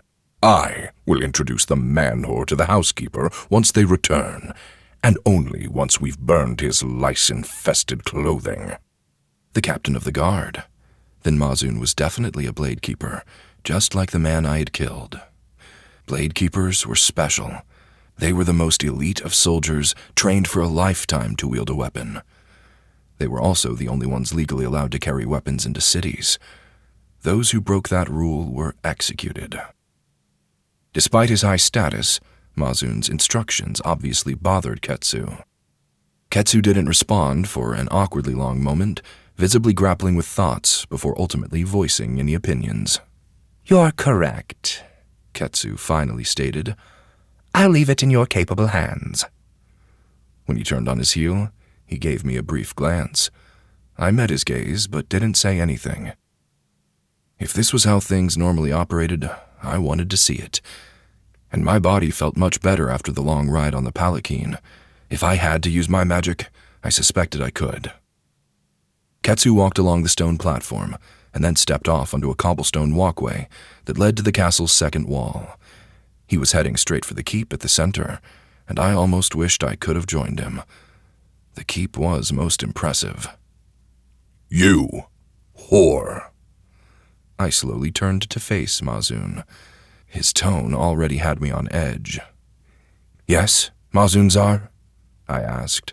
The honorific Czar was most appropriate for the situation. It was used for blade keepers. I could have used the honorific Kane, as Ketsu had, but that would have been disrespectful. And if I was supposed to be this man's new lord, I wanted to at least pleasantly interact with him. "What skills do you possess?" Mazun asked. "Well, we know he can get on his knees," one of the other soldiers muttered. The same soldier who had laughed before snorted a second time, clearly amused by any joke. The moment Ketsu walked through the second wall's gate, the moment he was out of sight, the soldiers broke their formation. 4 circled around me, and the others went to the palanquin.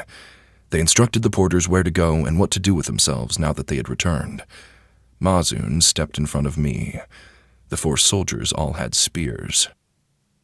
I nervously rubbed the clothing binding my right hand, wondering if this charade would be over sooner than I expected. Once again, Mazun inspected me with a harsh gaze. My pants had one long leg and one torn leg. My tunic was dirty and stained with sweat. I hadn't bathed in a couple days, and my black hair was slicked back, more with my own oil than anything else. I was also barefoot. All of that combined probably painted an unfavorable picture of my capabilities. I wasn't trained to be a courtesan, I said. The master of the brothel kept me in order to protect the women from abusive men. I also learned how to repair minor fixtures around the building. I also fetched wood and kept the fires. And what did you do to impress our lord so much that he had to take you from the brothel? Mazun asked with a sneer. It was apparent from the snickering of the one jovial soldier what everyone thought I had done for Geraint. It couldn't be further from reality, though. I was certain no one would laugh if they knew I had killed the old Ring Warlock. I prevented a courtesan from fleeing his company, I said. It was an effortless lie, because it was almost the truth. And Geraint Knox was so thankful he purchased me from the Scarlet Lantern. The chuckling soldier quieted himself. That was a lot less amusing than I was hoping for, another one whispered. Mazun wiped the sweat from his brow. The morning sunlight was growing hotter. The eye and the molar were already fully over the mountain peaks. You have some muscle, Mazun finally said. From carrying firewood. I showed my wrapped hand. I've burned myself a few times tending to it. So you're clumsy. Mazun shook his head. Oh, the night has forsaken us. They should have trained you as a courtesan. I chuckled. They told me I didn't have the temperament for it. When I was younger, I tried to bite the finger off of a man who wanted me for an evening. That garnered more laughter. The soldiers muttered things like, I understand that, and I'd have done the same. They all seemed a little more appreciative of my presence and less threatening. In reality, it wasn't my temperament that was the problem. It was because I disliked most people's touch. It always felt wrong somehow. Mazun relaxed a bit, a small smile forming at the edge of his lips. All right, everyone, quiet down. The others silenced themselves without a questioning word. Mazun met my gaze this time, not with anger, but with fatigue. Unfortunately for you, now is a terrible time to come to Whist Castle.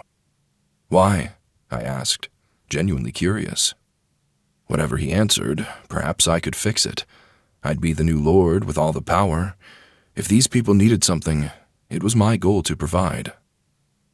But Mazun's gaze hardened again. Forget I even said anything.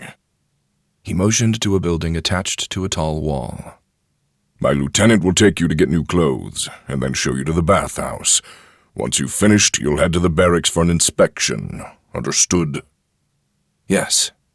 Good. Perhaps we can find you a place in the castle where you won't burn yourself as often. His commentary almost had me smiling again. This Bladekeeper hated Geraint Vass, the warden whispered in my ear. It was amusing to watch them speak to one another, as though every word were a raw lemon in their mouths. Mazun turned away from me, and then motioned with his hand. 3 soldiers quickly leapt to his side, and then they strode off as a group. The last soldier, his lieutenant, waited by my side, his spear in one hand, the butt of the weapon on the ground. He was lean and tall, and wore an almost identical outfit to Mazun. Open robes, silk belt, flowing pants held tight against the ankles, and straw sandals. No sword belt, though. He wasn't a Bladekeeper. His long black hair was loosely tied back in a rushed tail. We both waited in silence as the captain of the guard and his soldiers strode for the front gates. Once they were over 40 feet away, the lieutenant glanced over. "What should I call you?" "Rimon," I said. "And you?" "You may call me Jin.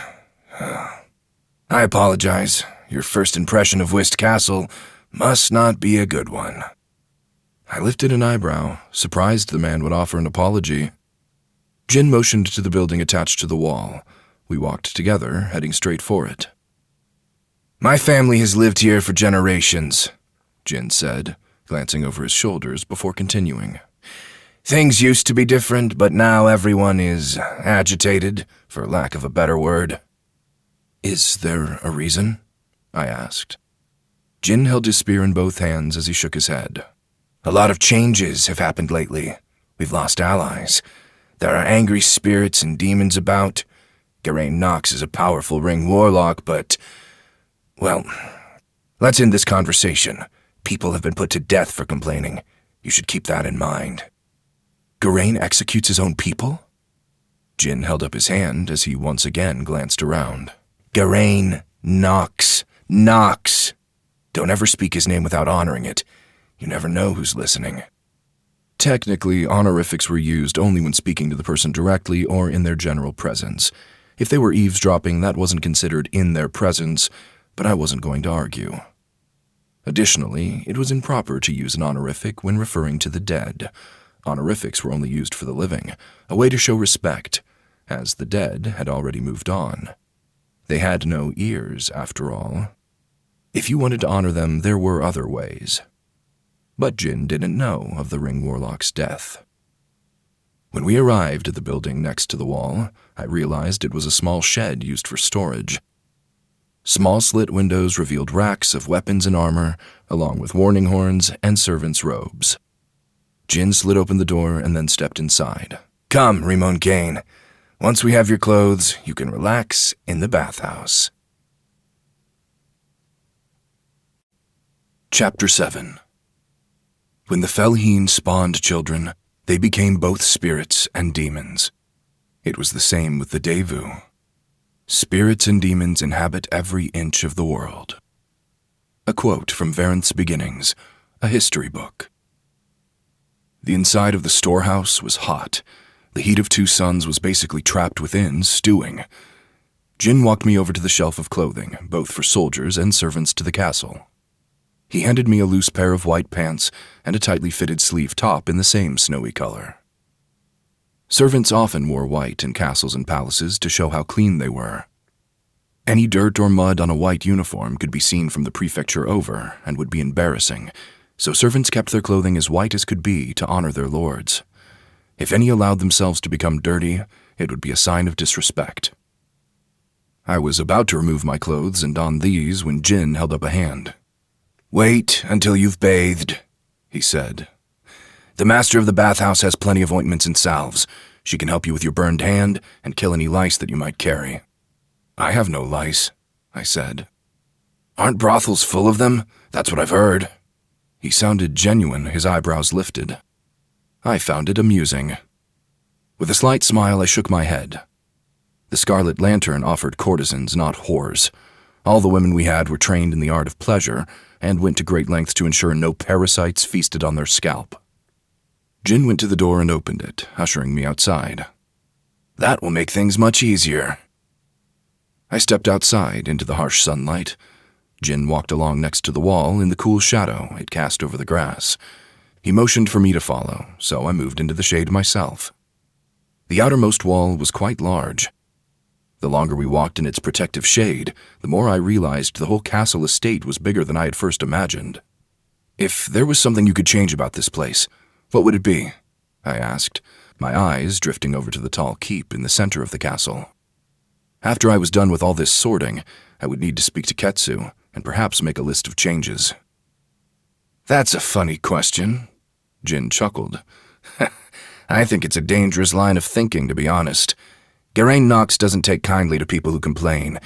He gave us gate guards a speech once where he said he would boil alive anyone who said his son wasn't fit to be a blade keeper. One new recruit didn't take him seriously." "Geraint's son... apologies. Geraint Knox's son is a blade keeper?" Jin quickly nodded. "Oh yes, he's in charge of the keep's guard. He's also in charge of the whole castle while our lord is away. You'd best not cross him. And I mean that, for your safety, until you know how things work here." He patted me on the shoulder. "Trust me on this, Rimon Kane." While I didn't appreciate it when people touched me, I allowed this to slide. It was clear Jin was trying to make me feel at home, which was kind of him. It wasn't long until the wall curved, and I heard the sound of rushing water. A large stone house with a chimney was up ahead, also built into the side of the wall, just like the storage building. It was mostly made of white birchwood and ivory marble, and had a cozy atmosphere, likely from the slightly slanted roof and the beautiful walkways that led to the front door. The stones on the path were in the shape of ripples, as though the stones were water frozen in time. Outside the front door were 2 shrines made of black walnut wood. They were rectangular with small carvings on top, one in the shape of a bat and the other in the shape of an owl. They were shrines to the night spirits then. When we walked up close, I examined the one with an owl. The shrine came up to my waist, and there was a small basket in front of the owl carving. "What is this?" I asked, motioning to the basket. "That's where you're supposed to offer food for the spirit," Jin said. "But Geraint Knox doesn't appreciate food being left for the spirits now that we're in the season of the curse. The drought has been especially bad. If I were you, I wouldn't touch these." "Aren't benevolent night spirits responsible for the cool winds that blow on a hot day?" I lifted an eyebrow. "Wouldn't you want to give them offerings in the most painful summers?" "I don't make the rules," Jin stated. "I just follow them." And with this, he pointed me to the bathhouse. I nodded as I walked by him and slid the door open. Jin didn't move to follow. I waited in the doorway thinking he would follow, but he never made a move to do so. "While you bathe, I'll attend to some of my duties," he finally said. "You will find the master of the bathhouse within. Don't take long." With a nod, I stepped into the bathhouse. I was pleasantly surprised by the darkness. This building had tiny windows near the ceiling that were nothing more than rectangular slits. Some of the sunlight streamed in, but only slivers. It kept the place cooler than the outside, which I appreciated. The sound of splashing water drew me inward. The bathhouse was basically one gigantic room with a pool on one end. It was clear from the rippling of the water and the sounds beyond the castle wall that there was a river nearby. I stepped to the edge of the pool. It was a glorious bathing area capable of fitting 30 people, no doubt in my mind. The stones used in the construction were smooth, and small steps were built into the side that could double as seats. There were also 2 doors in this bathhouse, one to my left and one to my right. The left door was open, revealing a room with a boiling pot, and where the opening in the wall allowed the river water to flow into the bathhouse. There was a rock filter where the water slashed in, and then a stone channel where it was shunted into the pool. On the far side of the pool were small holes to allow the water to flow out, likely back into the river downhill. The right door slid open with a swish. I turned and spotted a young woman in a blue robe. She wore a tight silk sash around her narrow waist and sandals that were flat. Her black hair hung straight and somewhat in her face. Oddly, she kept her gaze on the ground as she strode forward. "Hello?" she asked. "Has someone come to use the bath?" "I have," I replied. The woman stopped the moment I spoke. "Oh," she muttered. Then she clasped her hands together in front of her. "I'm afraid I don't know you." "Are you the master of the bathhouse? Jin told me you had ointments. I've been newly purchased to serve the Lord of Whist Castle, but I'm afraid my right hand was badly burned before I arrived." "I am Yuna, master of the bathhouse," she said. "And what should I call you?" "My name is Rimon." Yuna shuffled over to me, slower than before. When she was only a few feet away, she stopped, never lifting her gaze, even as she spoke. "Rimon Kane, it is a pleasure to meet you." "It is a pleasure to meet you as well." But as I said that, I bowed my head and noticed her eyes. The pupils were glazed like old milk. She was blind. "How badly were you burned?" Yuna tilted her head, her hair falling in front of her eyes. "Do you have blisters? Do your injuries weep blood or pus? Or is the skin black and you're unable to move your fingers?" "There's blood and pus," I said, hoping she would conclude I needed bandages for some time. "Oh, that must be painful. Don't worry, I have ointments that will soothe your suffering. Please, undress and wait in the bath. I will bring you everything you need." She turned and shuffled away, heading right back to the room where she'd emerged from. While she headed off, I did as she bade me. I undressed, placed my old and new clothes in a neat pile by the edge of the pool, and then slipped into the water. The pool was delightfully cool. In the harsh summers, cold water was a blessing. In the winter, I assumed the boiling pot would be used to heat up the pool, at least a little, to perhaps accommodate private baths. I sat on one of the stone steps close to the edge, allowing my body to sink beneath the water until it came up to my armpits. Geraint Vess has a son who favors this place, the warden whispered. You should thank the darkness this water is ever flowing from a river. His tone was jovial, but also dark and icy. With all my willpower, I ignored him. Would this incessant commentary last for my entire life? That was the real curse. Is it the same son Jin had mentioned? I asked. The one who's a blade keeper? Yes, it is the same son. The blade keeper who runs the castle while his lord father is away. A man so immature he would suckle at his mother's tits if it weren't so undignified. I glowered at the bathwater. You have a lot of strong opinions. Oh, everyone does. Anyone who tells you otherwise is a liar. I rubbed my ear, hoping the echo of his voice would leave me. Yuna returned a few moments later, carrying 5 clay jars with both her hands, and a towel over her shoulder. To my surprise, she came straight over to me, knelt by the edge of the pool, and then carefully placed the jars down. She was blind, I knew, but she had no problem locating me. Then Yuna pushed one of the jars forward. "You will use this as ointment on your burn," she said with a smile. Then she pushed another jar forward, followed by this one. Then we will bind it. The jars weren't labeled or marked in any way. How do you know which jar is which?" I asked. Yuna smiled a little wider. "You mean because I lack sight?" "Well, yes." She tapped on the tops of the jars. They were all a different height, but only slightly. "I have a system for keeping things organized. The smallest here is for burns like yours. The tallest one is to wash your hair." "Clever," I said. "Hardly. I'm blind, not dumb." I nervously chuckled, if only because of my own stupidity. "I apologize for any disrespect. It wasn't meant that way, Yuna Kane. I've only met one other who was blind, and he was a man who lived in an alleyway." Yuna giggled, which was a sweet noise. "If you give me your hand, I can apply the ointment." "No," I quickly stated. "I'll do it myself." I took the jar, opened it, and then admired the green goo-like substance. I touched it with a finger, and it felt like mud. I unwrapped my right hand and smeared some of the ointment across my palm. Yuna pushed over the next jar, and I repeated the process, pretending to slather it onto my fake wounds. "I find you curious. Geraint Knox normally doesn't bring men your age to the castle, especially not ones who are injured. What skill do you have?" "I have no profession. I worked at a brothel before the Lord took a liking to me." Yuna reached into her silk sash and withdrew linen bandages she had tucked within. Then she presented them to me with both hands. I happily took the bindings and wrapped my perfectly fine hand, being careful to fully cover the black ring on my thumb. "A brothel?" she asked. "With many women?" "Yes, 20 in total. It was a large building in the business district of Ritmo City. That's where I was born." "Born?" Yuna tapped the top of one jar. She grew still and quiet, and I wondered what thoughts spun in her head. Finally, in a soft voice, she asked, "Your brothel didn't sterilize the women who worked there?" I tensed, because that was a gruesome question. "Technically, we had one woman at the Scarlet Lantern who was made sterile, but that happened to her before she came to us.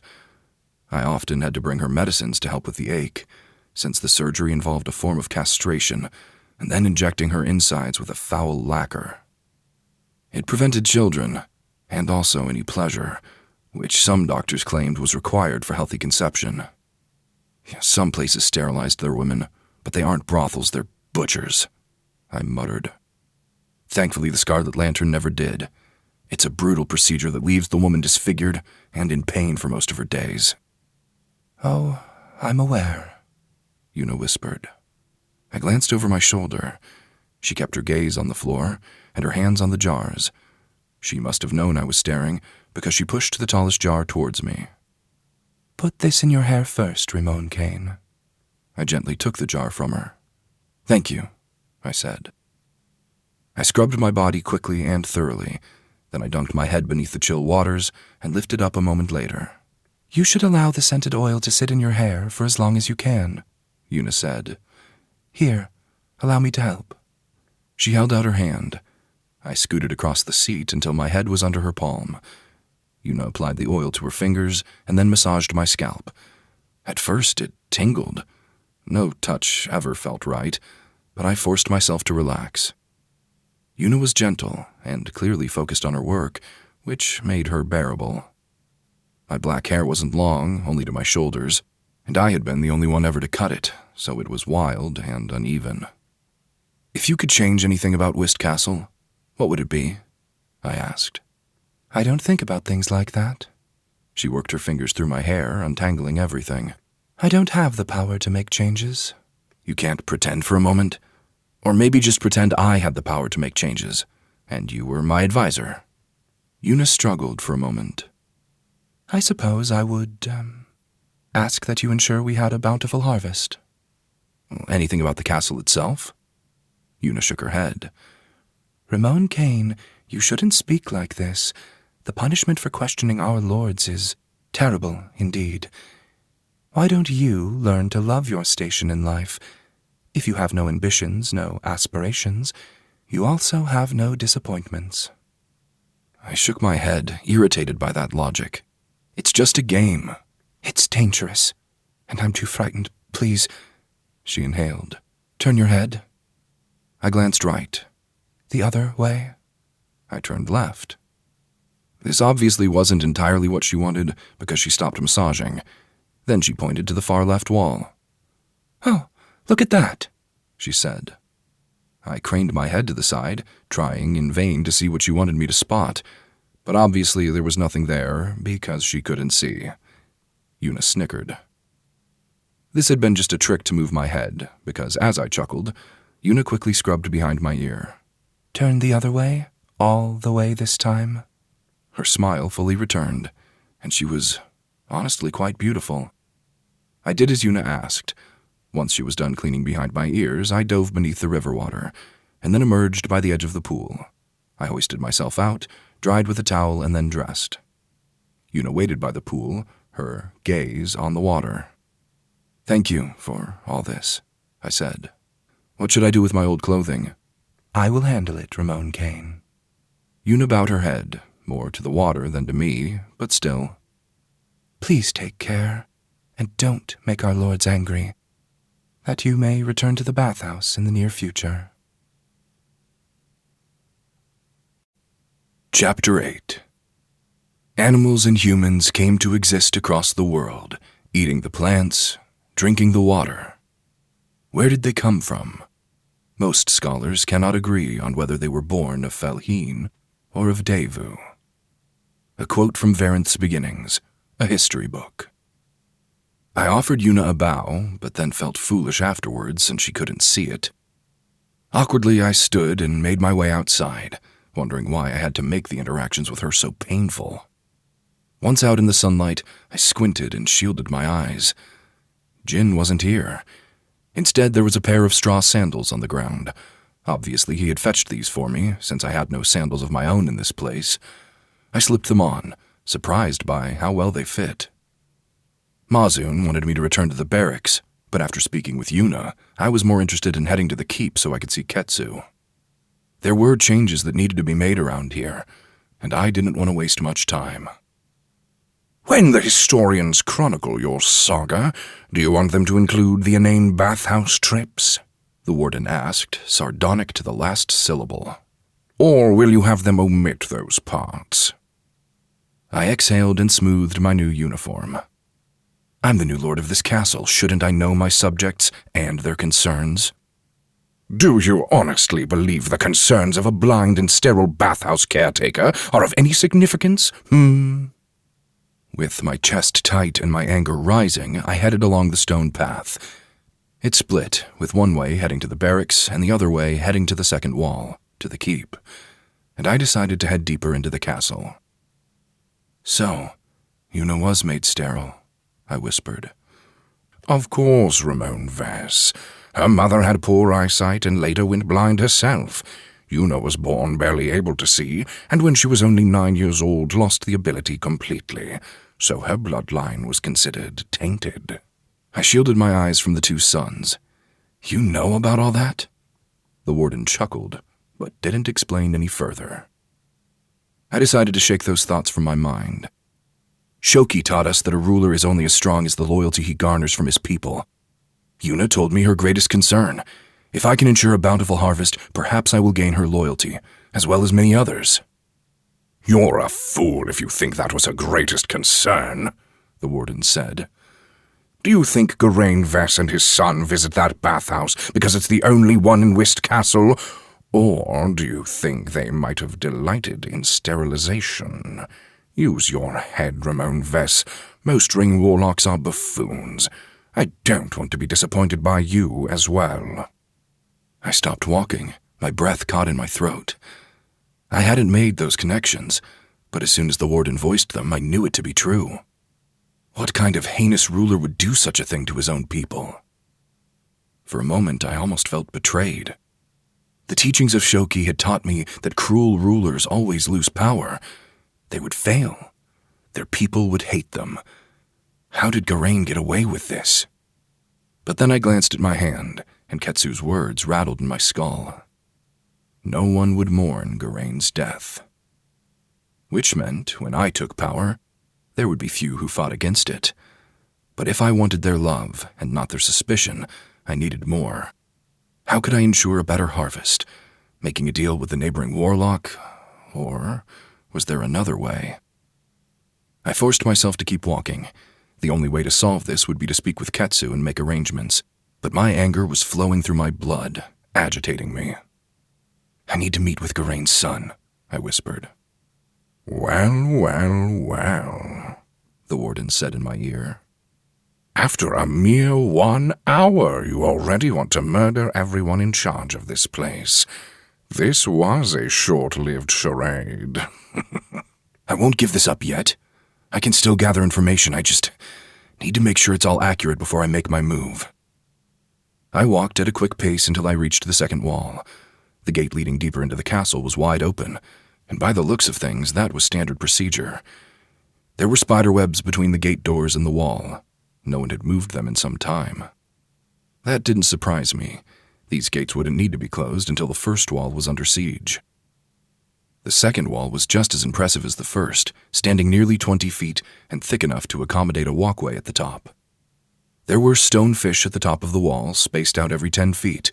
Their tails were in the air and their mouths open wide. They were statues of water spirits. Supposedly, by having them on the walls, they were to help ward against fire. They didn't look clean, though. They looked neglected. As I was walking in front of the open gate, several men leading oxen marched through. Their oxen pulled carts of rice bags and blankets, no doubt taking supplies to all those working in the fields. There were at least a dozen oxen and 24 men, the carts piled high. I slipped between them and then headed deeper into the castle. Once into the second ring around the keep, I hustled forward, trying to find the main path. There were several houses here, one of which I assumed was an active blacksmithing forge, since dark smoke was billowing straight into the sky. "Are you a spirit?" I asked, rubbing the ring through my bandages. It's an insult you think I'm so weak, the warden replied. Why do you delight in commenting on my activities?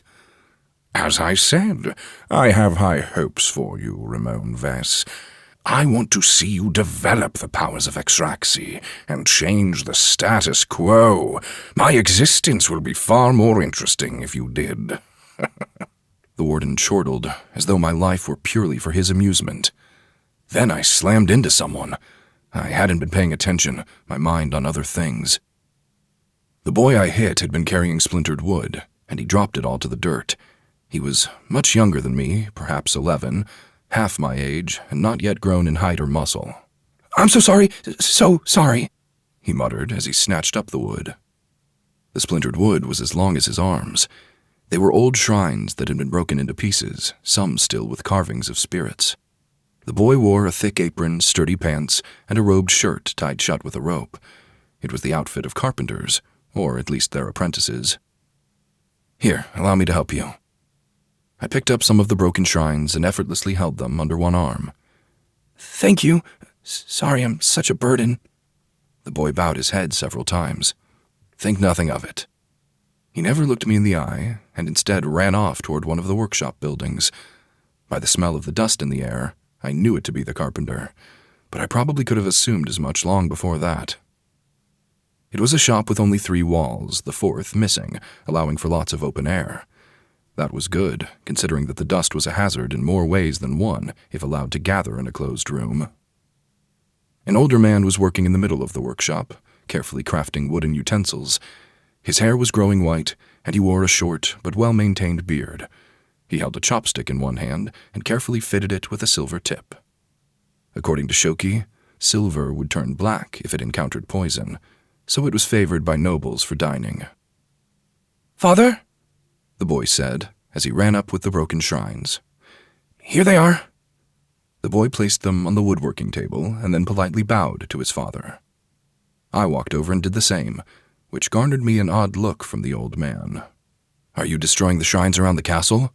I asked, staring at the large collection the carpenter had amassed.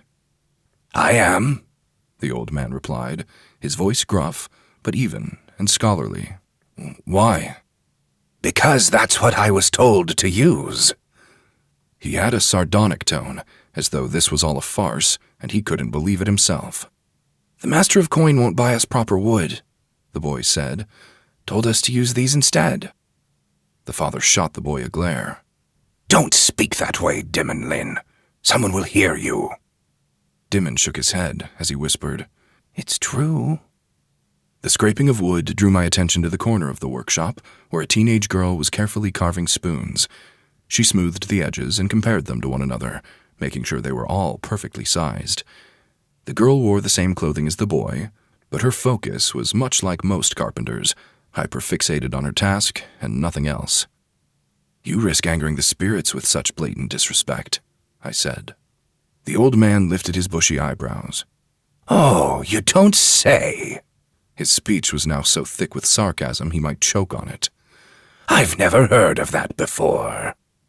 "The Master of Coin spent everything on wine and silks," Dimon whispered in a nasty tone. His father backhanded him, the smack loud enough that it startled me. Then, as tears welled in Dimon's face, and his cheek reddened, his father grabbed him by the strap of his apron and jerked him around. With a calloused finger, his father pointed to something far from the workshop. "Do you want to end up like them? Huh? Do you?" The father jutted his finger forward a second time. I followed where he indicated, and surprised myself with what I saw. The billowing smoke wasn't from a forge. It was from an execution site. Several wooden posts were stuck in the ground, with dried grass around the base. 5 people had been tied to the posts, and a fire had been lit beneath them to create a death pyre. Clearly, the individuals had been alive when the fire started, because one of the charred corpses was half out of its restraints, its body doubled over and forward, as though the poor bastard had almost escaped before the flames consumed him. The carpenter released his son. "They were burned for speaking out of line. Think twice before you deride our lord. Only fools go around announcing how they feel." The old man turned his glare on me. "And you, get out of my workshop. I don't know who you are, and I don't appreciate your questions." Throughout the whole argument, the teen girl in the corner focused extra hard on her spoons, as though she couldn't hear or see anything else around her. "Pardon my intrusion," I muttered as I exited the shop. I had wanted to see the inner workings of the castle before I announced myself as the Ring Warlock, and I was glad I did. Everyone here was frightened, but worse yet, it was clear these problems came from the heart of its operations, much like a disease that killed trees from the roots first. My first order of business, once taking over, would be to purge the rot. Chapter 9. While Exraxi slumbered beneath the earth, he continued to spawn new Falheen. They were born imprisoned and unable to reach the surface. A quote from Varenth's Beginnings, a history book. I stormed my way to the last wall around the keep. This wall was shorter than the others, but thicker. It was large enough to store supplies inside of it, and the top of the wall was covered in spike-like iron defenses meant to represent the swords of all the soldiers who had fallen defending this castle over the course of its existence. The gate of this wall was also open, and it seemed as though it hadn't been shut in months. With my blood hot, I strode through the gate and entered the most heavily defended location in all of Whist Castle. To my disbelieving surprise, I walked straight into a lush garden full of flowering bushes, lush grass, and decorative ivy. While the farms outside were yellow and sickly, this place was a wonderland of health and beauty. I slowed my pace and turned in circles as I walked, taking everything in, my eyes wide, never blinking. How was this possible? I spotted a caretaker by one of the smaller bushes, his tiny trimmers in one hand. The man knelt and carefully clipped away the leaves that were wrong in some way, either yellowed, bitten by bugs, or smaller than they should be. He meticulously pruned the shrub, careful not to disturb the flowers. I walked straight to him and stopped once I was by his side. The man didn't flinch. He continued with his trimming, his wrinkled hands still steady, even though I suspected him to be close to his 60s. He wore a white uniform similar to mine, but he also wore an apron covered in pockets, each filled with small tools. "What's going on here?" I asked as I motioned to the garden. "Why is it so green, while the farms are so yellow?" The caretaker snipped another imperfect leaf from the bush. "Quiet your voice. It disturbs the plants." I inhaled, then exhaled. "Excuse me," I whispered. The man stopped, stood, and then tucked his trimmer into one of the many pockets. His back was hunched with age and from the care of the garden, no doubt in my mind. "The soil here is cared for," he said, his voice tiny. Then he looked me over, raising a white eyebrow. "You're new." I nodded. "I arrived this morning." With a grumbled word of disapproval, the man stepped forward and patted at my clothing. I almost struck him and leapt away, but I maintained hold of my senses. He brushed away bits of wood that had clung to my uniform, the wood from the shrines I had helped the boy carry. I had gotten my uniform dirty, but now it was clean again. "Make sure you don't draw the ire of our lords," the man whispered. "Keep yourself clean. I am Hino. If you get lost, you can always call on me for directions." "Thank you," I said. "I am Rimon, but I must know, please, why is this garden so healthy? It can't just be the soil. This part of the castle knows the same heat as the farms." Hino placed his wrinkled hands into two of his pockets. "This garden was blessed by a wandering spirit of land, Rimon Kane. Spirits have wondrous powers that can last generations." "Why don't we have a spirit bless the farms?" That caused Hino to chuckle. His smile was almost infectious. "Oh, well, the farms were blessed many years ago, but our lord got into a quarrel with the spirit. It no longer helps." Hino leaned in close. "I suspect it might even be hindering us." I also leaned in until we were mere inches apart. Where is this spirit? Obviously, as the new Ring Warlock and ruler of this castle, I would need to fix that first. If the spirit really was bothering the farms and killing our crops, perhaps I would have to get rid of it. However, if a spirit could bless the land, there could potentially be a way to gain its favor. "The spirit makes its home out in the eastern woods," Hino muttered. "But you mustn't go there, Rimon Kane. I told you the spirit and our lord fiercely argued. It will perceive our lord's servant in its forest as disrespectful, and it'll consume you." I doubted that. "Thank you for the warning." I exhaled and turned. But I need to make my way into the keep, and someone grabbed my shoulder and yanked me around. I grabbed my assailant's wrist, my thoughts half on my magic, half on panic.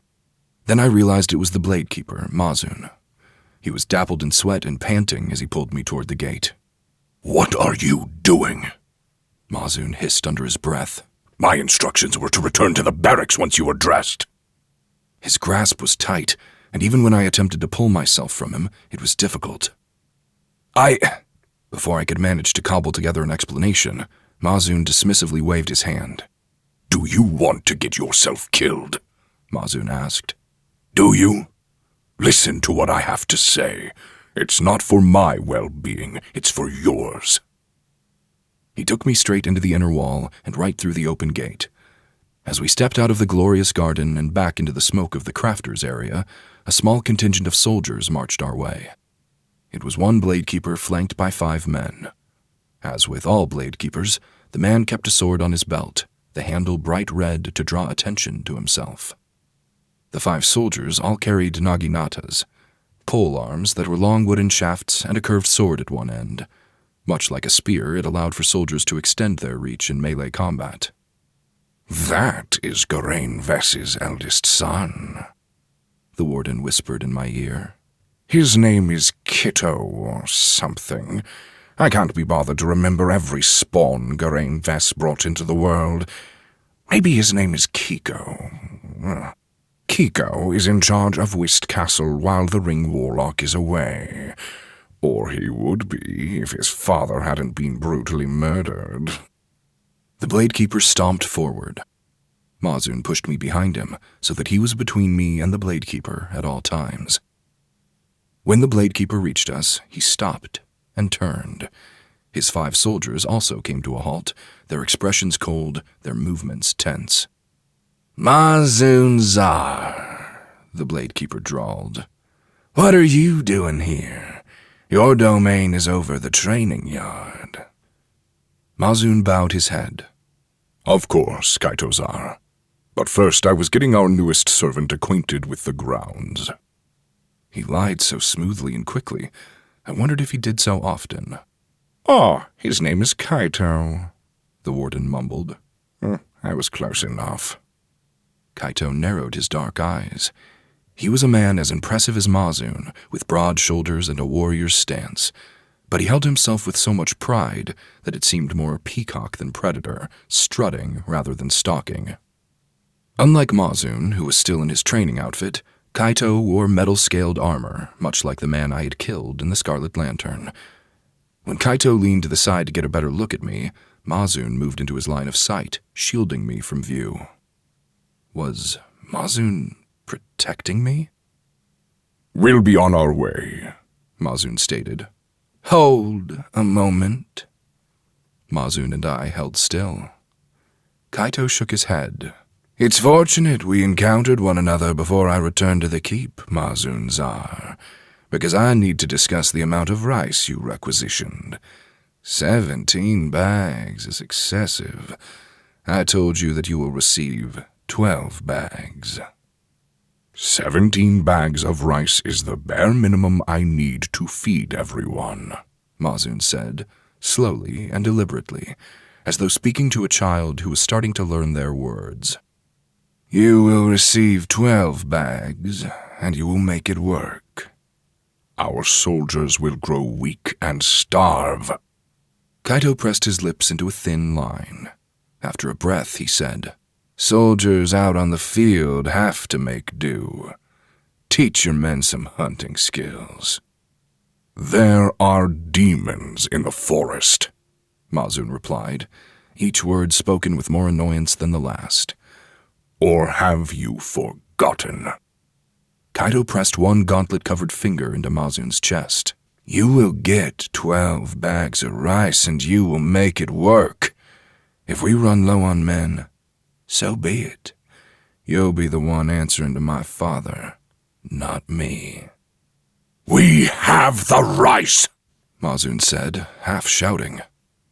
"Oh, are you disrespecting me, the son of our Ring Warlock, here?" No one said anything. Even the crafters out in their workshops seemed oddly quieter. "I meant no disrespect," Mazun eventually whispered. Then Kaito huffed. He gestured to me with a jut of his shoulder. "Perhaps you should offer your new recruits to the demons to allow you safe passage. Everyone wins then, right?" The soldiers darkly chuckled. Mazun didn't reply. He was as cold and tense as ever. And with that, Kaito motioned to his men, and they marched into the keep. I watched them go, my skin crawling. If Mazun hadn't been here, I might have killed the Bladekeeper right where he stood. My magic was a sphere of death, and I currently didn't want to remove Mazun from the castle. He doesn't care about the castle's defenses, I whispered, or that he's making his own people suffer? He does not, Mazun murmured. But he quickly shook his head and straightened his posture. Enough. We shouldn't discuss this. Come with me. We must return to the barracks immediately. The barracks were 3 long buildings with kitchens at one end and beds at the other. Most of the beds were sleeping rolls laid out on bamboo mats. A few of the men slept on beds with frames, but they were the exception. Weapons hung on the walls, and a place to clean and sharpen spears was set up outside each building, shielded from the suns by an awning. Each of the buildings could house 250 men, though it was cramped quarters. Mazun brought me into the nearest building, where the soldiers were serving cooked rice with an egg cracked over the grains, and stirred. It was a delicious and satisfying meal, though I wasn't given any. Instead, Mazun took me to the area with the beds. You'll stay here with us for the time being, Mazun stated. Then he motioned to the spears hung on the wall. You'll help clean these. Do you understand? I nodded. Tomorrow, the Master of Coin and the castle caretaker will return from their trading ventures. I'll give you to the caretaker then, and you'll be given a proper position. Thank you, I said, with a bow of my head. Mazun returned the bow, and then headed over to the other soldiers. He gave me a single glance over his shoulder, as though he were uncertain about something, but he never said anything. Once he wasn't paying much attention to me, I made my way back to the spears to help clean them. I also kept my eye on the door, because as soon as the soldiers stepped out of the building to resume their training, I intended to slip out of the castle and head into the eastern woods. Out there, I could practice my magic, and perhaps have a word with the spirit of the land. Chapter 10.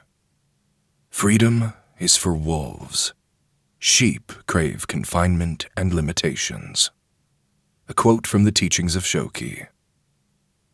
It wasn't until dusk that I managed to sneak out of the barracks.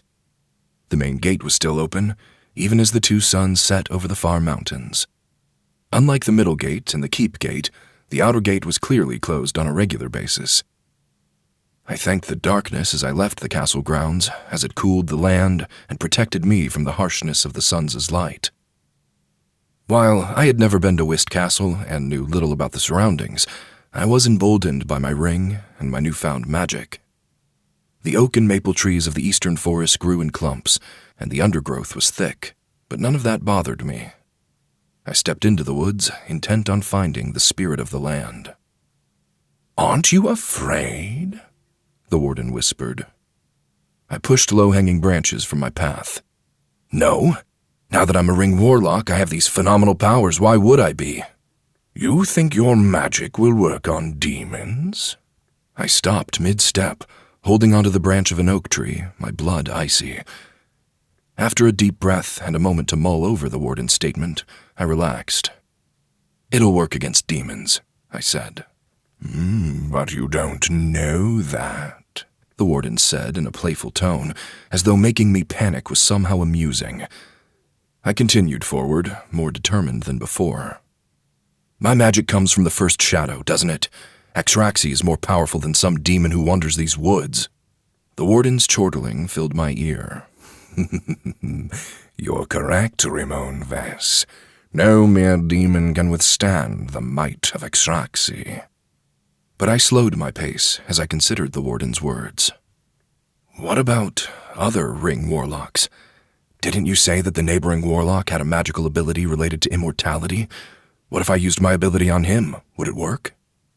You're so curious, the warden replied in the same playful tone, as though speaking to a child. What fun would I have if I told you all the answers? I'd rather you wonder. I exhaled, irritated by this creature's taunting, but I also enjoyed the scent of the woods. In Ritmo City, the most common smell was sewage. The second most common was incense, burned to keep the rank odors at bay. But these woods were earthy and fresh. As I traveled, the moon, a spectator to my adventure, partially lit the way. Most of the trees attempted to hinder me, their branches half in my way. Each of my steps upon the mossy earth was a muffled thud, and I wondered if I was trotting upon sleeping spirits.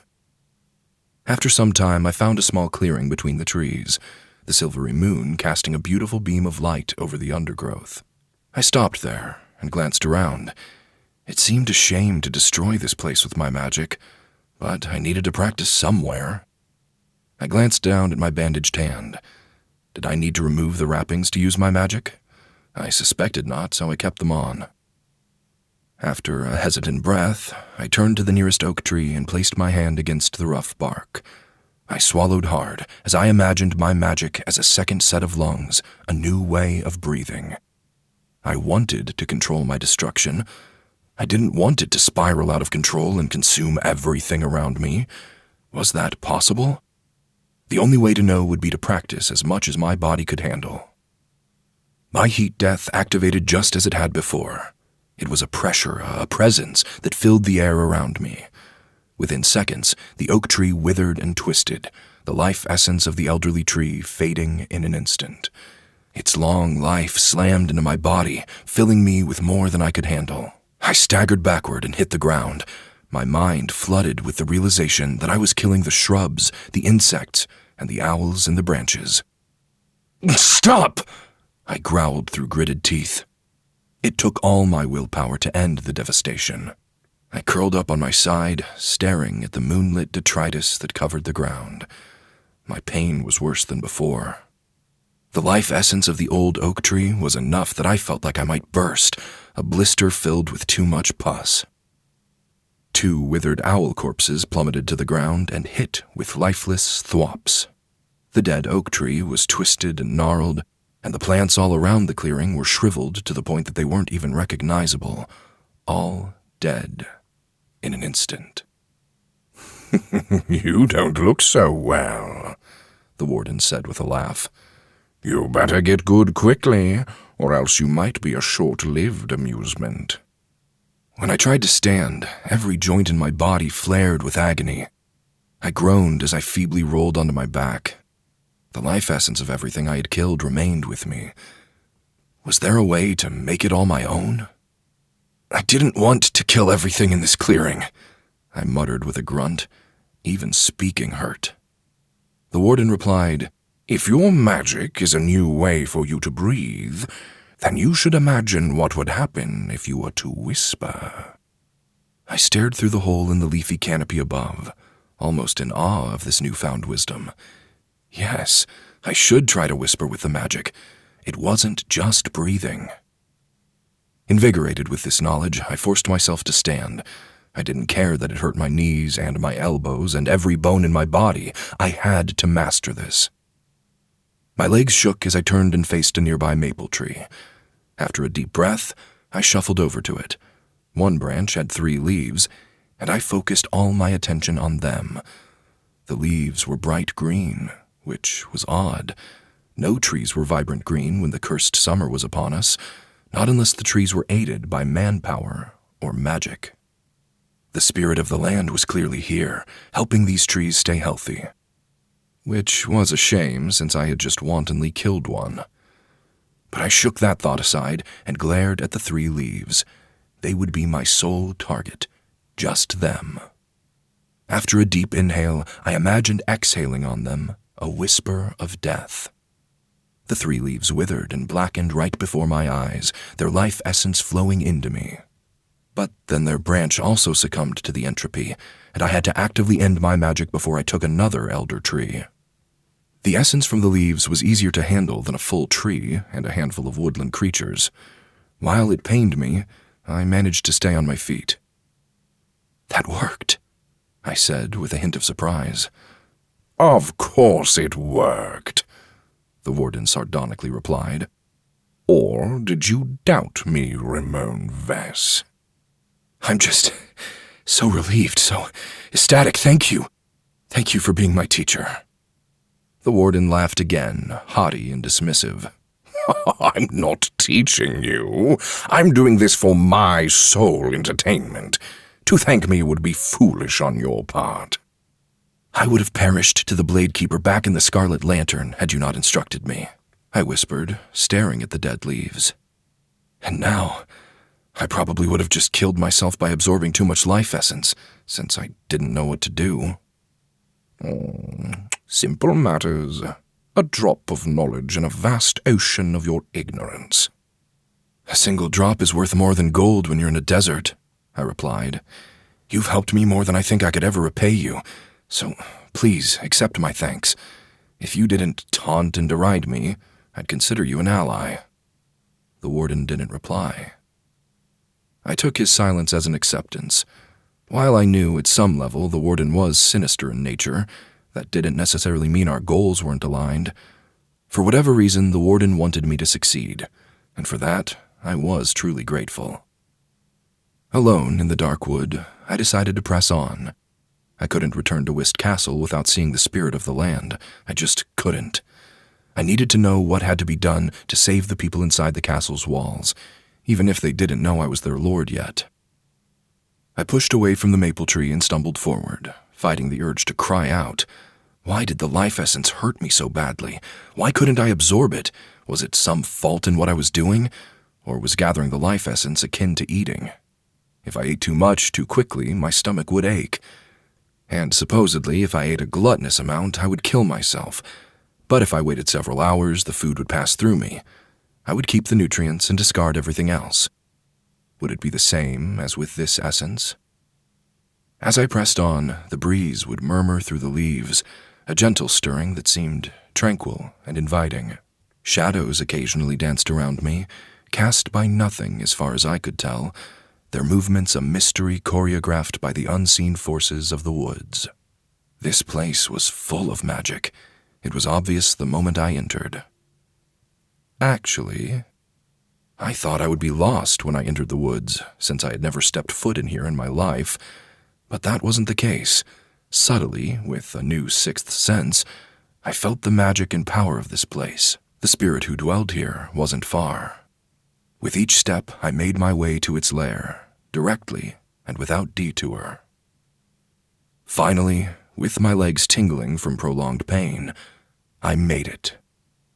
I entered a small clearing in front of a gargantuan tree.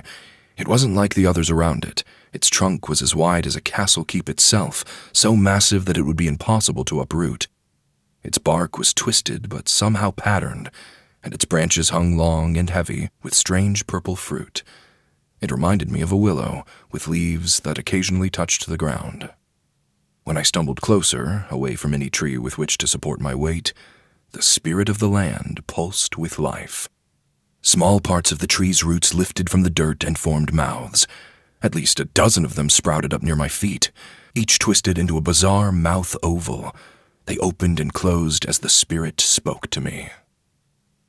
"Ring Warlock," the little root mouths said, each speaking together with their own voice, like a whole chorus of individuals was here in the clearing with me. "You are not the mortal I know. You are not Geraint." I wiped sweat from my forehead. "No, I am Rimon, the new Lord of Whist Castle." "Oh, disgusting," one root said, individually. 3 others said in unison, "Another human has come to disrespect us. Leave this place." The rest of the mouths said, "You are not welcome here." I held up a shaky hand. "Wait, please, mighty spirit. I desperately need your help." After I gulped down some air, I continued. "I know that Geraint angered you, but I'm here to make amends. I won't be like Geraint. I'm going to be better than him." The warden whispered. "This is why I'm amused by you. Better than him? Those are lofty goals. But can you convince the spirit to listen? It's your first real test to see if you have greatness in you." I ignored the warden and focused on the spirit in front of me. I didn't even glance down at the root mouths. I just focused on the colossal tree trunk. "Please, spirit of the land, Give me this chance to prove I mean what I say. Chapter 11. There are only 3 ingredients for greatness: vision, courage, and willpower. Vision to forge a new path, courage to take it, willpower to see it through to the end. A quote from the teachings of Shoki. We are known as Mori, Spirit of the Mountain Pass, The root mouths all said together. We are not just a random passing spirit, but one descended of these lands. We care for the trees and the earth and everything at the mountain's feet. I took a moment to absorb all that information. We? Was Mori more than just a single tree? I slowly knelt on one knee and bowed my head deeply. My apologies, Mori Nox, Spirit of the Mountain Pass. I should have conducted myself with respect. I wasn't aware you watched over this place. The great tree moved its branches, forming a lattice canopy, a barrier through which only the bravest stars dared twinkle. We are the children of Devu, Titans of Light, Mori's many mouths said. More roots popped out of the dirt, some as large as my head, some as small as my fingers. They too twisted into mouth shapes until there were at least 3 dozen in the clearing. Trees grow in the daylight created by our mothers and fathers, All of Mori's mouths said. The Ring Warlocks are prisoners of the Felheen, our eternal enemies. We know, if you had your way, you would kill us all and soak this place in shadow. That's not true, I said as confidently but respectfully as I could. While I wield the power of a Felheen, I am not beholden to him. I care little about the feud between the light and the dark. I am more concerned about protecting my family and my new home. I had never had a home I had called my own before. The realization struck me as I had formed the words and spoken them. Even though the Scarlet Lantern had been the place of my birth and where I had lived my whole life, it hadn't been mine. I had been the property of it. Now, things were different. Whist Castle was mine. The people here were my responsibility. And while I had only been here for a single day, I wanted to make things right. If this place was to be a real home, one I would be proud of, then I had to do whatever it took to make it that way. Geraint tried to kill us with poison, one rootmouth said. 5 more of Mori's mouths spoke together. He wanted us out of these woods and even to set fire to the trees. If you are the new lord, then you have inherited his vile crimes, the rest of the roots yelled, angry and loud. Mori didn't mention that I had killed a tree in the woods, and I wondered if the spirit knew. I suspected Mori would be aware, but perhaps killing a single tree wasn't considered a crime. I stood, my chest tight. I didn't realize Geraint had done that. Since then, we have strangled his farms and weakened his soil, but it isn't enough. Some of the smaller root mouths echoed, Isn't enough. Is there any way for me to repair what he's done? I asked. Make reparations? That responsibility shouldn't have fallen to me, but I inherited the castle, and I supposed I inherited even the debts of the estate as well. We demand a sacrifice, the root mouths said as one. We want the life of one of your people. We want blood to nourish our trees. No, I couldn't allow that. What kind of precedent would I set if my first course of action was to start sacrificing people from my castle? Although I wouldn't mind sacrificing Geraint's eldest son. I know someone I need to execute, I darkly muttered. Unacceptable, half the mouths of Mori said. It must be given willingly. If you are the new lord, and you want the lands to answer to you again, you must prove your heart is here. We don't want your prisoners. We don't want your cast-offs. The chill of the evening was no longer a comfort. It seemed ominous and foreboding now. And it worried me that the warden was silent. Was he judging me? Was I somehow failing? I glanced down at my right hand, staring at the bandages over my ring. Would I be able to convince the people of Whist Castle they should die for the farms? Of course not. They didn't know or trust me. The whole point of coming out here was to solve their troubles, to show that I was worthy of the ring and all the responsibilities of ruling Whist Castle. I flexed my hand, my body still hurting from my use of magic. But then, I had a thought. It struck me all at once, a solution to my problem. "Maury Knox," I whispered. "I don't want to harm my people or my family. Allow my blood to nourish your trees." For a short moment, there was silence. Then the root mouths laughed, awkward but somehow melodious. All of the Maury thought this deeply amusing, and the spirit chortled for a long while. You wish to be the sacrifice? A root mouth at my feet asked. A Ring Warlock? With pained movements, I walked forward toward the gargantuan tree trunk. My steps hurt, but I suspected that agony would soon leave me. "I have a special kind of magic," I muttered as I drew closer to Maury. "I hope you will accept this instead of a life. A spirit of your power should be able to find it useful." Once I was close enough, I undid the bandages on my right hand and used my fingernails to cut a gash of flesh from my right hand. As soon as scarlet blood welled in the creases of the injury, I placed my hand against Maury's bark. "Please, take this life essence as an offering for all the crimes done to you." I didn't want it, but perhaps a spirit did. My blood oozed from my palm and trickled down the bark. After a short while, the red coloration turned silver.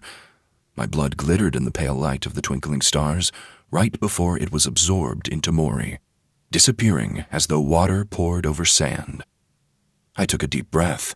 My pain was fading. The stolen life essence of the Blade Keeper, the moss, 3 birds, an old tree, and hundreds of insects were all leaving my body. And then there was no agony anymore, just freedom. I hadn't known if this would work, but I was so pleased it had. Right before the spirit would suck away my life essence, I jerked away. My palm was smeared with blood, but I was otherwise fine. I quickly wrapped my hand again with the bandages, thankful Yuna had given them to me. Now my lie about burning my hand would at least look real when I returned to her with soiled wrappings. What is this? One of Maury's root mouths asked. 3 more spoke at once. You have given us essence in its purest form. That is impossible. Impossible! 5 more mouths echoed. I stepped away from the massive tree trunk, my head light, but my body limber. "I told you, my magic is unique. Was that proof enough that I am different from Geraint? I want your help, Maury Knox, please. The people of Whist Castle are hungry." The root mouths around me began to sway in unison. When they spoke again, it was more of a song. In the whisper of the leaves, your kindness speaks, a gentle hand. The darkness weeps. Blossoms will appear in morning light, an answer to your dire plight. A new root sprang up next to me. Your fields will grow the finest of food, Maury's mouth said. But you must make an oath to keep these lands close to your heart. If you betray your word, the soil of these mountains will fill with hate and disease, and nothing here will ever grow again. "I'll do everything in my power to keep these lands safe," I said. The mouths all laughed again, this time more like songbirds. Maury, the great spirit of this land, seemed honestly delighted. When I had learned to read and write, the teachings of Shoki had taught me that spirits were part of the balance of life. The spirits made the world habitable, and without them, we would all suffer and surely perish. It always surprised me then, whenever people disrespected them. Did human beings just forget these lessons because the spirits were mostly out of sight? Or did humanity have such hubris as to think we no longer needed them? I shook away the thoughts. It didn't matter what others believed. In my territory, I would attempt to befriend and honor the spirits who could help me. But I would still get rid of any who wished to do me and mine harm. I bowed my head deeply, bending at the waist. "Thank you, Maury Knox. I will make time in the future to visit these woods again." Safe travels, Rimon, the many root mouths said all at once. We hope the words you speak are true. The spirit had used the honorific era, which was far too high for someone like me, even as a Ring Warlock. I briefly wondered why, but I didn't question it. The branches overhead parted, flooding the clearing with bright moonlight once again. The root mouths descended into the dirt, disappearing. That was when I knew it was time to leave. As I turned and headed back the same way I came, the dark whisper of the warden filled my ear. Axraxi told you he didn't want that essence going to his enemies. The warden's tone wasn't playful, and his words weren't kind. Is Axraxi going to punish me? I asked. I thought he was trapped and could only see the world through my eyes. He is trapped. Then, I shrugged. What could he possibly do? The essence was harming me. I had to get rid of it. You could have given it to a spirit born of Felheen, the warden stated. The spirits of the wind and water all would have been delighted to receive Axraxi's gift. The warden's words had given me more ideas. I walked faster, energy in each of my steps. Maybe I should, I said. Maybe that's how I'll improve this place. The warden chortled. Oh, you think you've discovered something useful? You'll draw spirits here, will you? I had thought this magical ability was half a curse, I said, smiling. But now, I understand that I was just limiting myself with doubt.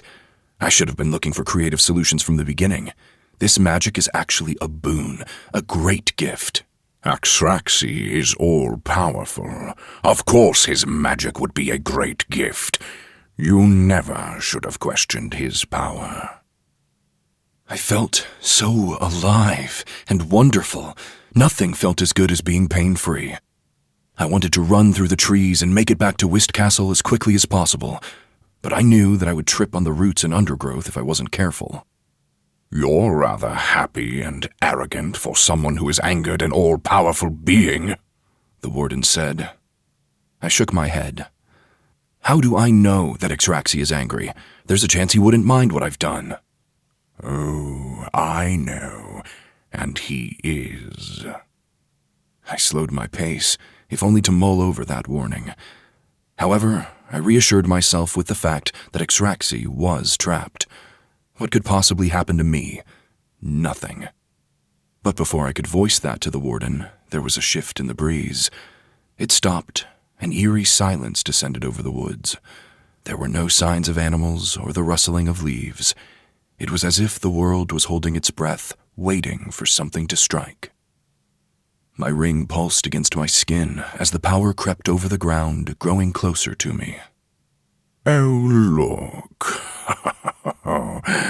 You have company. A demon, I whispered. Chapter 12. Demons embody not only nature, but emotions. Fear, hate, spite, contempt. Such emotions empower them. A quote from Variant's Beginnings, a history book. I had never seen a demon before. There had been many tales of them in the teachings of Shoki, each more terrifying than the last.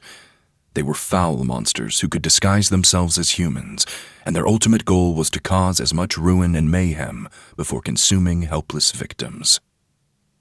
Well, that wasn't entirely the case. Some demons I had read about wanted vast kingdoms, and sometimes disguised themselves as kings and took over without anyone knowing. But ultimately, they needed to consume humans and spirits in order to survive, which always put them in conflict with everyone but other demons. I took a deep breath as I turned on my heel. Just as I could sense Mori, I sensed this demon, and how it was creeping its way toward me. Demons had a different kind of energy about them. They, too, had life essence, but it was twisted, filled with malice, and seemed more potent than a spirit's. I stared into the darkness between the trees, waiting for the monster to emerge. Shouldn't you be fleeing? The warden whispered. Better to stand and fight than live in fear of enemy's pursuit, I muttered, quoting Shoki himself. You barely understand your magic. Bold of you to think you can handle this beast. You said Exraxi was all-powerful, didn't you? I tensed, and then widened my stance, preparing myself for whatever emerged. I think I have an advantage I can rely on. Despite my bravado, my heart beat twice as fast and 3 times as hard. Even taking a breath was difficult, and I wasn't entirely certain how this encounter would play out. The woods grew colder. Then, the demon was here, just beyond a cluster of trees, hidden away in the darkness, out of my sight. Its raspy breath was quiet, but since the woods around me were silent, I heard every inhale and exhale from the monster's mouth. I waited, never turning my back to the creature. "Be careful not to fall for its tricks," the warden whispered. When it seemed the demon wouldn't speak, I decided to start this conversation. "Show yourself!" I called out to the woods. "I know you're there!" A manic cackling was the only reply. It was the laughter of something sinister and deeply amused. Again, I waited. My magic was devastating, and now that I was unburdened by additional essence, I wasn't at all afraid of giving this monster a demonstration. "I am the new Ring Warlock of Whist Castle," I said. "My name is Rimon. If you have business with me, state it. Otherwise, I suggest you be on your way." You're rather arrogant for a human, the demon finally replied in a masculine voice. His words were so gleeful, I practically heard him smiling. I shook my head. "You have it wrong. I was only here to meet the spirit of the land." I know. I've been watching you since you stepped foot in these woods. The demon laughed again, but never drew closer. You think you can traipse around wherever you please. You're in for a few surprises. "Why don't you come say that to my face?" I taunted. The beast barked out a laugh this time. "Ha! Didn't you hear me? I've been watching you. I saw your magic fell that tree." "What's your name?" I asked. "I gave you mine." I am Harrow. Perhaps you have heard of me? I had not. "He's a hunter demon," the warden said, clearly entertained. "Harrow stalks the forest and woods, hunting whatever he deems worthy. Once he defeats his quarry, he crushes their skulls, steals their teeth, and consumes their essence to add to his strength. This is a demon who is empowered by fear and panic." I shivered as I thought back to the teachings of Shoki. All demons were tied to negative thoughts and emotions. It was different for each demon, and when they were in the presence of the emotions they were tied to, they grew stronger. A demon who sought sadness might linger around an orphanage, and a demon who craved grief might stalk the sick rooms around temples. "You're a hunter demon," I said, repeating the warden's words. "You've come looking for worthy prey." Oh, I'm impressed you know of me, Harrow said, the smile never leaving his words, which meant he couldn't hear the warden either. It was just me. Harrow chortled. For a child born in a brothel, you're well informed. I caught my breath. This demon knew where I had been born? For some reason it unnerved me that the creature had such knowledge, even though it wouldn't help him. "He's rattling you," the warden said in a playful voice, like a child teasing another. "If you become too upset, you might inadvertently make him stronger." I hated the fact that Harrow was swaddled in darkness. Unable to see him, I was at a major disadvantage. "Do you have business with me?" I asked. "If not, I don't see the point of this conversation." I do have business with you, Ring Warlock. I see you're out here, all alone, barely in control of your magic. How could I pass up this opportunity to steal your ring? My ring? I tightened my hands into fists. Harrow hissed a laugh. Of course, your ring. They say it's a direct gateway to the Felheen. Nothing is more powerful. And a demon has never worn one. What do you think would happen if I wore yours? I stayed rooted in place. But my desire to put distance between me and this demon grew with each passing moment. While I didn't know what would happen if a demon wore one of these rings, I knew it wouldn't be anything good. And the warden didn't supplement my lack of knowledge in this field. He remained quiet, but somehow a presence at the edge of my thoughts, watching this entire interaction. However, running wasn't an option. "If you want this ring, come and take it from me," I said, half shouting. The demon didn't move. When the wind rushed between the trees, it was practically an angry howl. The world wanted us to fight. Then I heard something strange. It sounded like a string being pulled taut and wood straining. But before my mind could construct an accurate mental picture, the whoosh of an arrow filled the woods around me. Pain flared through my arm and I stumbled backward, completely taken aback by the arrow that whistled out of the darkness. It grazed my shoulder, cutting a furrow through my flesh. With gritted teeth, I sucked in air and grabbed at my injury. Blood wept down my arm as I slammed my back into a nearby tree. Harrow was in human form, and he was carrying a bow. When I heard the strain of the bowstring a second time, my heart hammered. I quickly stepped around the tree trunk a mere second before the thunk of an arrow struck it. Hidden behind the tree, I waited, the pain of my injury fading to the back of my mind. "He wants you to run," the warden playfully said. I really didn't have any way to deal with someone armed with a bow, at least not at the moment. I had used my magic twice, and in both instances the range was limited. It was more of an aura around me, not something I could project. And I supposed Harrow knew this, which was why he refused to get close. Another thunk of an arrow, but this one was followed by a crack. Something stung my shoulder, and I leapt away from the tree. To my horror, the arrow had been shot with such power that the tip of the arrowhead was poking through the tree itself, the trunk now splintered. The demon's might was far beyond a normal human's.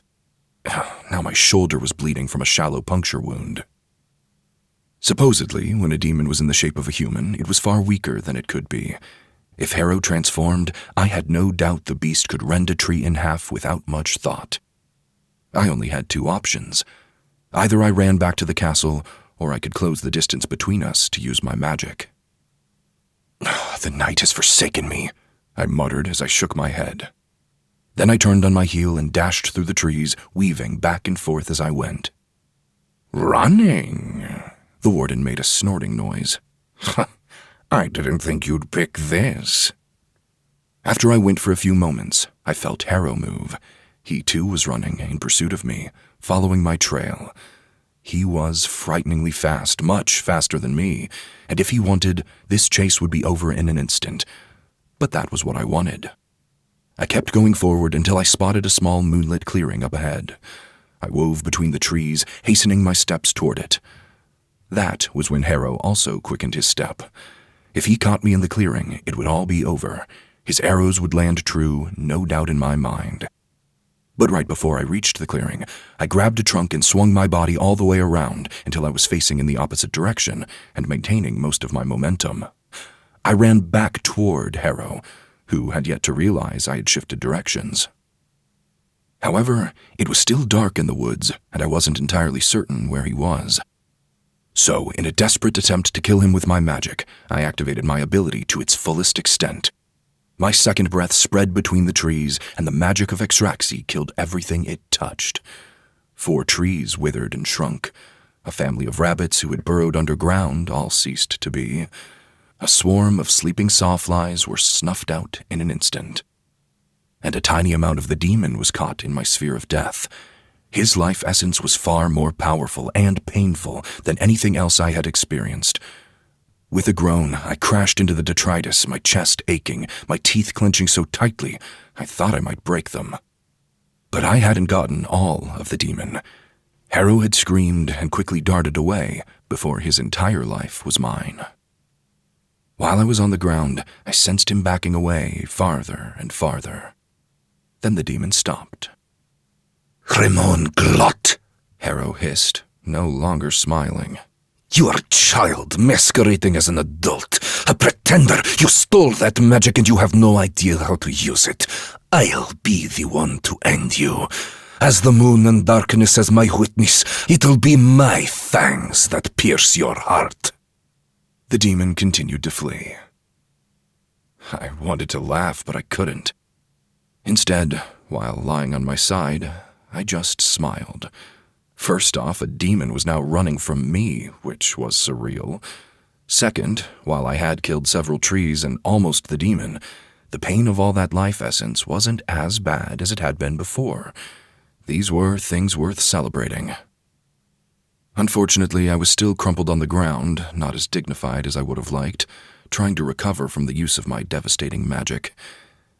The dead trees around me lost their leaves in chunks, and they rained down, spiraling in the moonlight, dancing like ghostly phantoms celebrating my fall.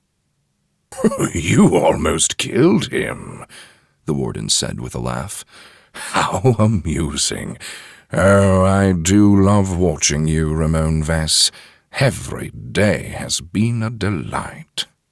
I coughed, and then wiped away some of the dead leaves from my body. "Yeah, glad I could entertain you." "He was rather weak for a demon, though, just a neonate. I can't wait to see what happens when you meet one of the ancient ones." I really didn't want to think of that at the moment. Instead, I focused all my willpower into standing. Once on my feet, I stumbled my way through the woods, thankful I never felt Harrow following me. The eye lifted over the distant horizon, chasing away the cold darkness of night. "I need to get back to the castle," I whispered. Chapter 13. Demons gain strength by consuming essence and aging. To classify demons, they were given titles based on their overall power. From weakest to strongest: neonate, mature, sophisticate, elder, ancient. A quote from Varenth's Beginnings, a history book. Exhausted and gulping down air as I went, I finally made my way out of the woods. The oppressive, cursed summer heat brutalized me further. I squinted back the light as I made my way toward Whist Castle, my white clothes stained with blood, my shoulder throbbing, and my back sore.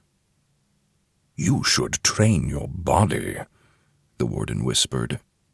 "You'll look more dignified after a fight, at least." I rubbed my chest, the life essence of the trees still painful, but nothing I couldn't handle. I was already getting used to this magic. When I neared the first wall, I spotted soldiers near the open gate. They held spears loosely in their hands, but once someone spotted me, they all tensed and fell into combat positions. "Wait, is that Rimon?" one of them shouted. A man dashed forward straight for me, and once he was close, I recognized him as Jin. "What happened?" Jin exclaimed. He motioned to my bloody clothing and then stepped away from me. "Were you attacked?" Someone on the wall sounded a small horn, probably meant to summon the Blade Keeper. I shrugged and then weakly shook my head. Everything spun, and it took me a moment to reorient myself. "I'm fine. I went into the woods." "Why would you ever do that?" Jin whispered. "It's dangerous. Most soldiers don't dare venture there." Half a dozen soldiers from the castle hurried out as a group. Mazun led them, his hand on the pommel of his blade the entire time. Despite the heat and running all the way over to Jin and me, Mazun wasn't even breathing heavily. His eyes widened at the sight of my crimson-stained clothing. But a second later, his expression hardened. He stepped close, pulled my uninjured arm over his shoulders, and then hefted most of my weight, so it would be easier for me to walk. "Come," he commanded. "I'll take you to the master of the bathhouse at once." I tried to pull free of him. "Don't touch me." Mazun didn't release me. He held fast. "This isn't the time for pride, fool. You're injured." After a long exhale, I stopped fighting him. Jin nodded to the other soldiers, and they formed a defensive circle around us as we all headed through the gate. Mazun's hold on me was rather tight, but confident. I suspected he had carried many injured soldiers in the past. He didn't speak to me, not even as we neared the white stone bathhouse. Jin signaled the soldiers to return to their posts before he returned to the gate. He glanced over his shoulder several times, obviously worried about me, but he too said nothing. When Mazun brought me into the bathhouse, he took me straight to the pool's edge. "What were you thinking?" he hissed, breaking the silence. "What kind of a fool wanders into a demon-infested territory, huh? In the middle of the night, are you an idiot?" Mazun removed my arm from his shoulders. Then he pointed at the water. "Get in," he commanded. The far door opened, and Yuna gracefully stepped out, her eyes downcast, her brow furrowed. Mazun-zar? She hesitantly stepped closer.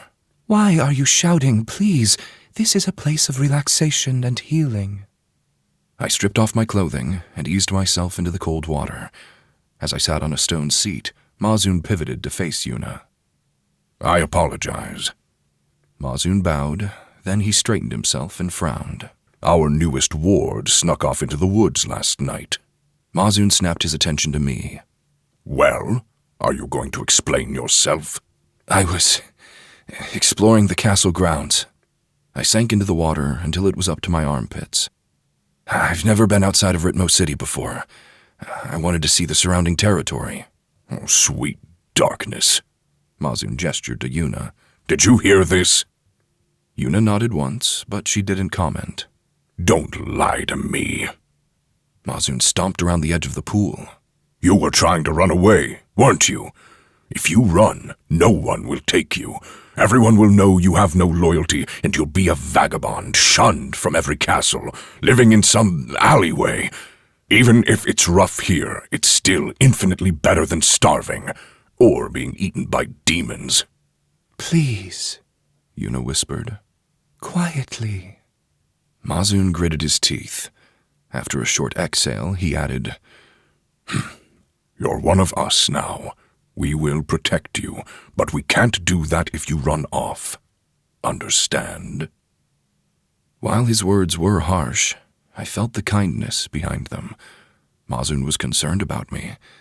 Perhaps it was because, if I died, it would reflect poorly on him, but I suspected he was just a man who hated failing those he oversaw. When the main door of the bathhouse opened, the sunlight cut through the cool shadows and agitated me. A soldier stood outside, shifting his weight from one foot to the other, his fidgety energy concerning. "Mazun-zar," the soldier said, a slight shake to his voice. "You must come to the fields. You'll never believe this." "I'm busy," Mazun snapped. "Please, something has happened. I fear you won't believe me unless you see it with your own eyes." Mazun stopped his furious pacing. He stared at the soldier, his eyes narrowed. "What happened? Explain it to me, and then I'll decide if I need to see it." "The crops, the base of the plants are healthy and green, and the soil, it's easier to till. It all happened at once, overnight. It's a miracle." Mazun caught his breath, shocked into silence. Even Yuna slightly turned her head to face the soldier, her eyebrows knitted. The prolonged moment felt tense, but hopeful. After a slight nod, Mazun rushed to the bathhouse door. "Lead the way. I do want to see this." The soldier dashed off, leading Mazun away, and the door slid shut once they were both gone. That left Yuna and I alone in the bathhouse. She kept her hands clasped together in front of her as she turned her face in my general direction. You're injured? She whispered. "Yes," I said. Yuna bowed her head and then walked to her room. When she emerged again, she was carrying more jars, each a different height, as well as some bandages. She set them down next to the pool and slid one over to me. This will help with any cuts. "Thank you." I took the ointment she provided and slathered it over my arrow wound. My shoulder stung, but the ointment numbed the pain. "How do you know about medicine?" I asked. "I didn't think physicians ran bathhouses." Yuna smiled. My father is the castle physician. Well, he was. He passed away several years ago. Now that position belongs to Nico, a physician trained by the temple priest in Ritmo. I caressed my wound, thankful it was no longer bleeding. "Is Nico competent?" I don't know. I've never spoken with him. Yuna's black hair half fell over her face, but she didn't do anything to correct that. I've sent soldiers to the keep to ask for an audience and procure me supplies, but Nico has denied them. I see. You ran off to the woods. Una pushed over another jar. Why, Rimon Kane? At first, I didn't reply. I finished with the gooey ointment and then grabbed the second jar. It was clearer than the first and less a mud-like substance. Yesterday, you asked me what I would change about this place, Una whispered. I said I wanted a bountiful harvest. You remember, don't you? Yes, I muttered. And today, it came true. I smeared this new serum onto my injuries, wondering how it was different than the first. I took my time replying to Una, as I wasn't yet ready to reveal what I was here for. It was just a game of hypotheticals, I said. The crop's doing better is a coincidence, and you shouldn't think much of it. Is that so? I rubbed the second serum onto my back, across the little arrow puncture. When I had lived in the Scarlet Lantern, I had been afraid of scarring, probably because all the girls feared that more than anything. They always used medications for even the slightest of scratches, even with me. When I was done and had set the jar down, Una handed me bandages. I didn't know what to say to her, because she was right. I had gone into the forest to make certain Whist Castle would have a bountiful harvest. I hated lying to her since she didn't deserve that, but she would know the truth soon enough. Thank you for helping me, I said. Even if Una had figured out what I had done, she couldn't prove it, and the less she knew about me and the situation, the better. The unknown was a powerful shield. Wasn't that what Ketsu had said? Una half bowed her head. It was no trouble. I stood from the water and then gathered up my soiled clothing. Una sat straight. Can we play another game, Rimon Kane? If I asked you, hypothetically, to gather more supplies for the bathhouse, would they appear? I slipped into my pants, intent on returning to the storage shed to gather clean clothes. We'll see, I muttered. Rimon Kane, who are you? I headed for the bathhouse door. I apologize, I must be on my way. And then I left, intent on heading into the keep. Chapter 14. When demons breed with humans, they create semi-intelligent monsters. When spirits breed with humans, they create nothing. A quote from Varenth's Beginnings, a history book. Once dressed in a new servant's uniform of pristine white, I stepped out of the hot supply shed and stood in the full radiance of the eye and the molar. Only the cold embrace of night ever brought relief from their harsh disapproval. Before Mazun could return from the fields, I jogged through the second gate and through the castle's village of crafters. The smoke that lingered hurt my throat, so I held my breath for most of the trek, never taking my eyes off the keep. "I see you hate protocol," the warden whispered. "I knew I liked you for a reason, Rimon Vess. I always despise going through the proper channels." I shook my head, trying to focus. My first course of action was to see Ketsu and ask him about the various activities in the castle. After that, I would have to make some important decisions. "Have you heard about the fields?" a woman whispered to another as they hurried by me. "If what they're saying is true, the night has blessed us," the other replied. It wasn't just the two women. Several groups of people went running for the gate, heading out toward the farms. It seemed news of my efforts was spreading, which caused me to smile. If I really could use life essence to lure more spirits to come to my lands, perhaps I could create something wondrous. I strode through the open third gate and right into the vibrant garden that surrounded the keep. Instead of stopping and speaking with the gardener, Hino, I went straight for the doors. First, I had to walk up a dozen stone steps, and once at the top, I was met with an imposing sight. The doors were intricately carved wood and beautifully decorated with steel fastenings. There were motifs across the front. The right door was the symbol of night, a dragon, and the left door was the symbol of day, a phoenix. "Those are Exraxi and Ozion," the warden said in my ear. I hadn't known that, so my attention went straight to the door of night. The The dragon had the legless body of a scaled serpent and a mane of horns around his head. The beast was depicted with wings, but they merged into the night sky as though all of the darkness was somehow his body. His door was regal and beautiful, and the side of the phoenix was carved with vast forests of flames and destruction. Flanking the keep's doors were tall, sturdy walls made of stone and wood, designed to defend against intruders, as well as 2 soldiers. They both held spears, wore scaled armor that covered most of their body, and stood on either side of the door. They immediately snapped their attention to me. I tried to act casual and just walk inside, but one of the soldiers stepped forward as soon as I moved. "And who are you?" the soldier asked, giving me the once-over. "I've never seen you before in my life." "I was just purchased to serve the Ring Warlock," I said. "Well then, stay in the fields where you belong. Only certain servants work here in the keep." "I was told to report to the housekeeper." The 2 soldiers exchanged glances. Then the first offered me a sneer. "Who said such a thing?" "Ketsu," I replied, hoping they would confirm with him directly. To my delight, the soldier held up a hand. "Wait here." He stepped into the keep, moving with deliberate haste. As I waited outside in the merciful shadow of the keep, the other soldier glowered at me. I said nothing to him. The man was just doing his duty. If he was to watch the door, he was doing a fine job. A moment later, the doors opened a second time, revealing the soldier and Ketsu. Ketsu adjusted his ivory-rimmed glasses before meeting my gaze. Then he gestured for me to come inside.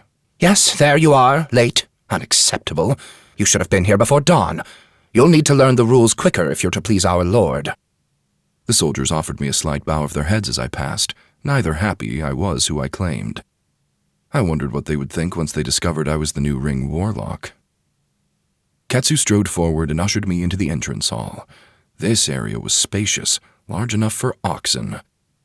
It was dimly lit, with polished wooden floors and large wooden beams supporting the high ceiling. A few low wooden benches were placed along the walls to make it easy to remove one's sandals. Ketsu removed his, and I followed suit. Come, come, he said. I quickened my step. Ketsu slid open a large wooden door to reveal an elegant reception room. According to the teachings of Shoki, every castle had an area for the lord to meet his visitors, and I assumed this was it.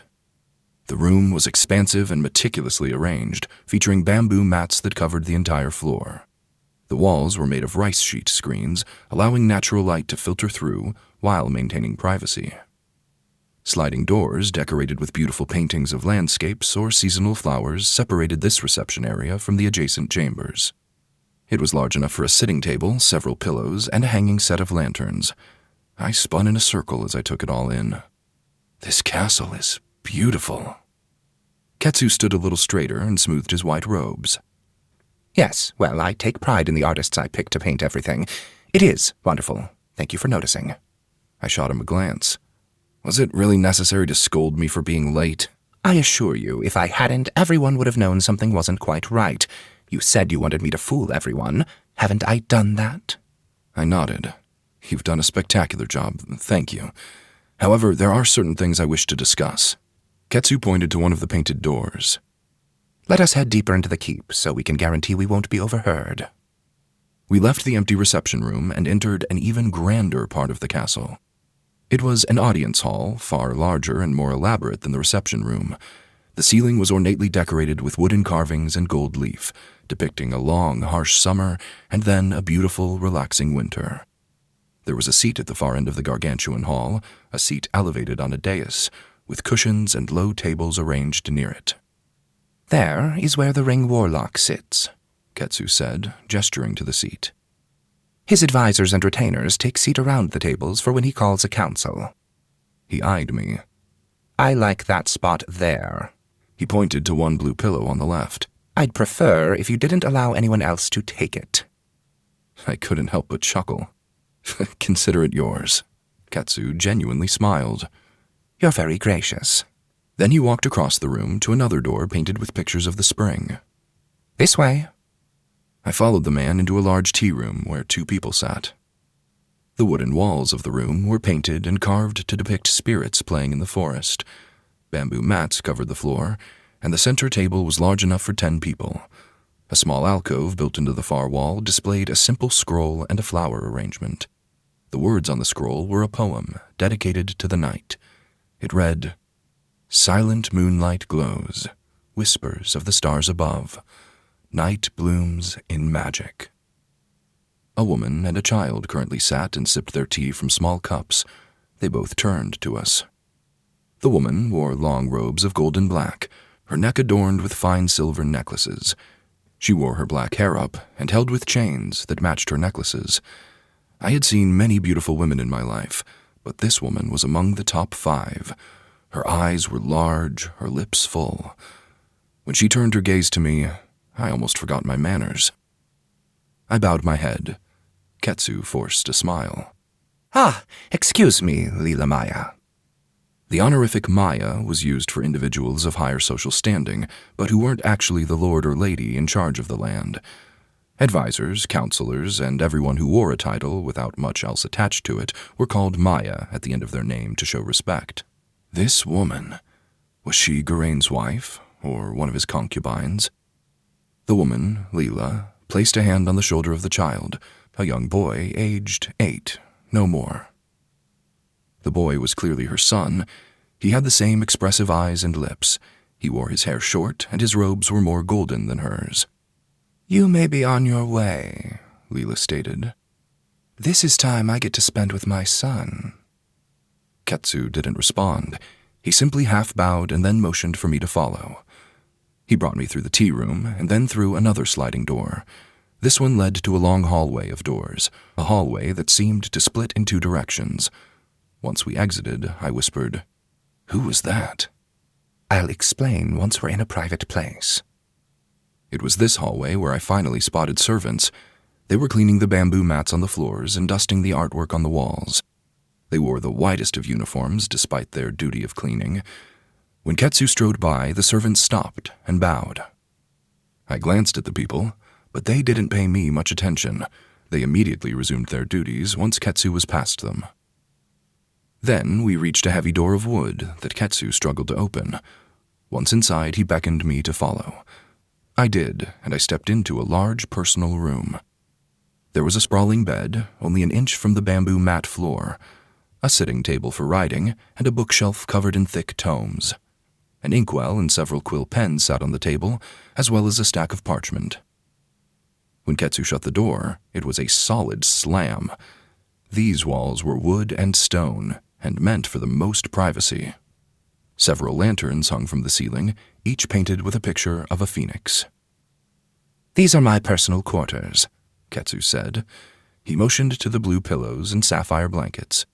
"You may make yourself comfortable, as I have much to discuss." I sat on one of the pillows near his table.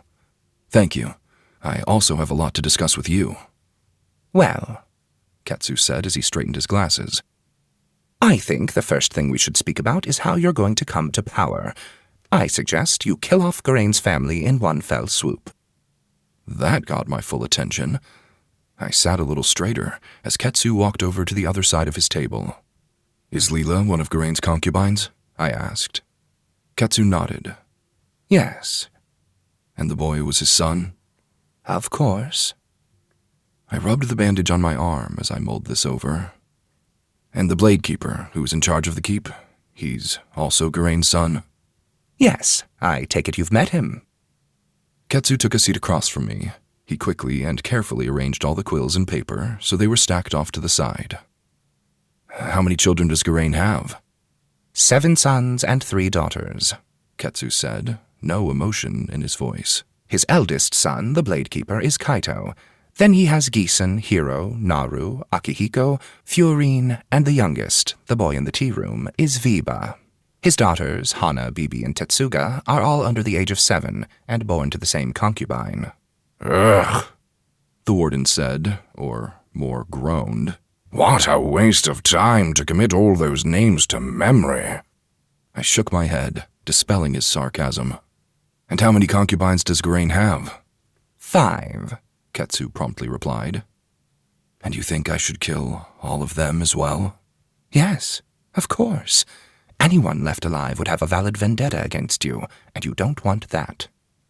I sighed as I allowed my gaze to fall to the floor. You want me to slaughter women and children? 15 completely innocent people, 3 of which were under the age of 7. Oh, sweet darkness. Ketsu pinched the bridge of his nose. Please don't tell me you have qualms with this. What did you think you would do with them? You can't take Garain's concubines as your own, and his children certainly won't call you father. They'll call for your head. The warden darkly chuckled. You know it to be true, Rimon Vess. You murdered their lord. Sparing their lives won't buy their love. It'll just give them an opportunity to ruin you. Shoki said it was callous and dishonorable to seek out the death of innocents, and the children were the most innocent of all, I muttered. Ketsu leaned onto the table as he narrowed his eyes. This is why I hate that book. Shoki never had to deal with taking power away from an old ruler. Whenever you dramatically reveal yourself, Ketsu sardonically shook his hands in the air as he spoke those last words, you must eliminate those who would delight in your death. I had no problems killing Kaito, the Blade Keeper. I already knew I wanted him out of this castle. But massacring children didn't sit right with me. Shoki spoke of benevolence as a powerful tool, and if I abandoned it at the first opportunity... But Ketsu and the warden weren't wrong. I had never been so conflicted in my life. Chapter 15. Before humanity had built cities, there was a time in which the suns burned too bright. Fires swept across the world, reducing everything they touched to ash. This time was known as the Age of Cinders. A quote from Variant's Beginnings, a history book. I need time to contemplate this, I whispered. Ketsu folded his arms over his chest. I pray you will finish mulling this over before you declare yourself the new lord, because if you don't kill them then, they will flee the castle, I assure you. Are you ready for my second suggestion? I fear you may not be. I stood from the pillow and paced around Ketsu's personal quarters. While it was a beautiful room, I saw none of it. My gaze remained on my feet, my mind elsewhere. Ketsura, I muttered. Would you mind sending me on an errand through the keep? Something that would allow me to wander without being harassed by the other servants or guards. Because you wish to explore this area? Ketsu lifted an eyebrow. I can continue my tour. I'd rather go alone. Not because Ketsu was unhelpful, it was the opposite. He was perhaps too helpful.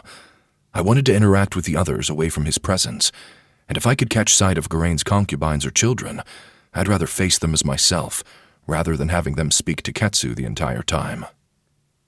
You can fetch us tea, Ketsu suggested, rubbing his chin. Everything we need is located in the kitchen. I strode to the door and shoved it open. I'll return shortly. Then I stepped out and left, not even bothering to wait for Ketsu to reply. The long hallway had a T intersection that went in 3 directions, north, east, and south. Castle servants cleaned the floor mats and straightened the decorations, none of them paying me any mind. I decided to head north, not caring about my destination. Killing children. I shook my head. You wield the most powerful form of death, the warden whispered in my ear. Your destined path in life was always going to be lined in corpses. I gripped my hands into tight fists. I've hated the Ring Warlocks since I was young, and it's exactly because of this. They kill and destroy wherever they go. No one stopped them, because no one had the power or authority to do so. You took the ring and placed it on your thumb, or have you forgotten that? You chose to be a Ring Warlock. Someone screamed. I came to an abrupt halt, my heart hammering. One of the doors in the hallway rattled, and several thumps echoed within. I dashed over, slid the door open with all my might, and then stared inside. A young woman in the same white servant's outfit was swinging a broom around with reckless fervor. She whapped something on the floor several times. It appeared to be a brown lump of hair and fur, but after a moment of staring, I realized it was a fist-sized spider. Its 8 legs were curled in on itself, its eyes dull. This was the largest spider I had ever seen in my life. Most I had laid eyes on were no bigger than my thumb. Was this even normal?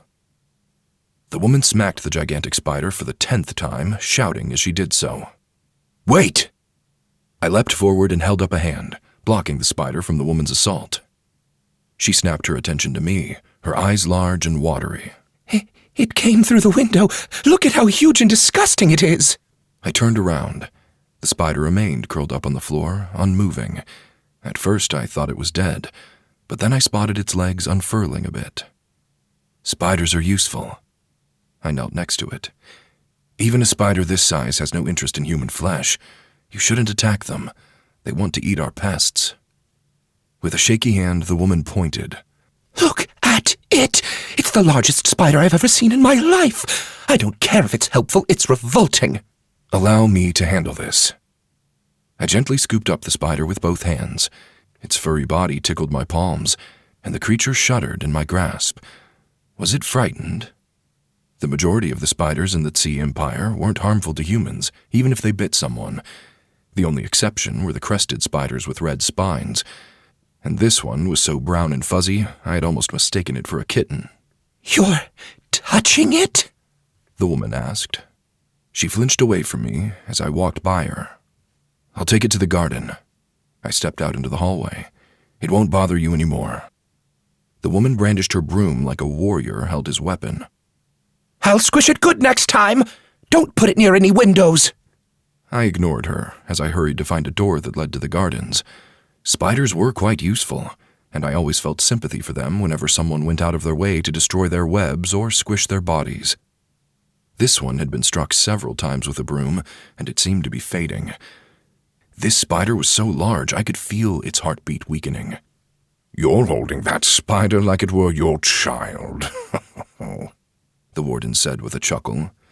"You're stranger than even I had imagined." I slid open a door, and sunlight washed over me. I stepped out into the lush garden, the greenery bright and beautiful. Then I knelt and gingerly placed the spider on the ground. Its legs twitched, and its eyes seemed to jiggle. But it didn't scurry away. Again, sympathy aided me. The spider didn't deserve this. I thought back to my time in the forest, and how I was able to give life essence to the spirit. After an odd thought, I glanced down at my bandaged hand, wondering just what else I could do with this unwanted burden. Could I give essence to the spider? I removed my bandages, jabbed a fingernail into the scab over my wound, and then held my palm over the spider. With as much concentration as I could muster, I squeezed out silver-tinted blood, allowing the essence of the owls and one of the trees I had killed to pour out with my vital fluid. My blood dropped onto the spider, some on its thorax, a few droplets on its head, and finally a few onto the fangs of its mouth. The spider twitched and rubbed its fangs, consuming the blood it could shove in its mouth. "You're giving such a gift to an insignificant spider." The warden's tone was far more disgusted this time around. "The spirit in the woods I could understand, but the spider? Really? Have you lost all your senses?" To my delight, the spider stirred. It managed to stand on its 8 spindly legs, its stance firm. The creature stared at me for a long moment, its 8 eyes twinkling. It seemed intelligent, more so than any spider had a right to be. Was it examining my face? Then the arachnid scurried into the nearest bush with plentiful energy. The essence had certainly helped it. "Now stay out of the castle," I whispered. I stood, wrapped my hand so that the ring wasn't visible, and sighed in relief. There was no pain from the essence anymore, even though I still had about the equivalent of 3 trees. I hadn't given all my excess essence to the spider. I didn't want the poor thing to explode. "I knew you were different than any of the other previous Ring Warlocks, but now I'm starting to suspect that it's because you're insane," the warden quipped. With a chuckle, I said, "Odd how quickly you recommend murdering children as though it were normal, but the moment I help a little spider, suddenly I'm the one who's insane." "Oh, don't bring logic into this argument. Life is illogical to its core." The hot afternoon wind rushed through the garden. I backed away and into the castle, irritated by the heat. Why wasn't it night again? Only then was the temperature bearable. Once inside, my attention was drawn to laughter from down the hall. I turned toward it, to a place of the castle I had yet to venture. The beautiful construction, bamboo mat floors, and decorative paintings remained a constant. Wherever I went, they were there. No surface was neglected. Loud conversation came from inside a room with a rice paper door. I crept close, and then stood just beyond it, listening. But I didn't get much time to eavesdrop. The door slammed open with a clack, and before me stood an imposing brute. The man wore silk robes, his hairy chest exposed, and his belt could barely contain everything since his gut was so large. "There you are," the man said, alcohol on his breath. He grabbed my arm, and I cringed with disgust from his touch. "We were wondering who was going to pour our drinks. Get in here." The man yanked me forward, my feet stumbling over the polished wooden floors of this grand dining room. The scent of lavish spiced foods hit me like a wave, and while I hadn't been hungry before, I was now. The large man shoved me farther, and I staggered, my eyes adjusting to the flickering light of ornate lanterns hanging from the high vaulted ceiling. "Here's the drink, boy," the man proclaimed. 4 individuals sat at a low lacquered table, their silken robes of crimson and gold shimmering in the soft light. Before them, an obscene array of dishes lay spread, a testament to their gluttony and excess. There were more plates than people in the castle, I was willing to bet, dozens upon dozens. Plump dumplings that glistened with a savory sheen, while mountains of the freshest fish sat in bowls off to the side. And the rice. Everything came with rice soaked in some sort of broth, along with intricate assortments of pickled vegetables, their colors vibrant and alluring. The man brought me to the table and motioned to a pitcher of rice wine. "There you go, boy. Keep the drinks coming." He laughed as he took a seat on a pillow. There were only 3 men and 1 woman in this grand dining hall.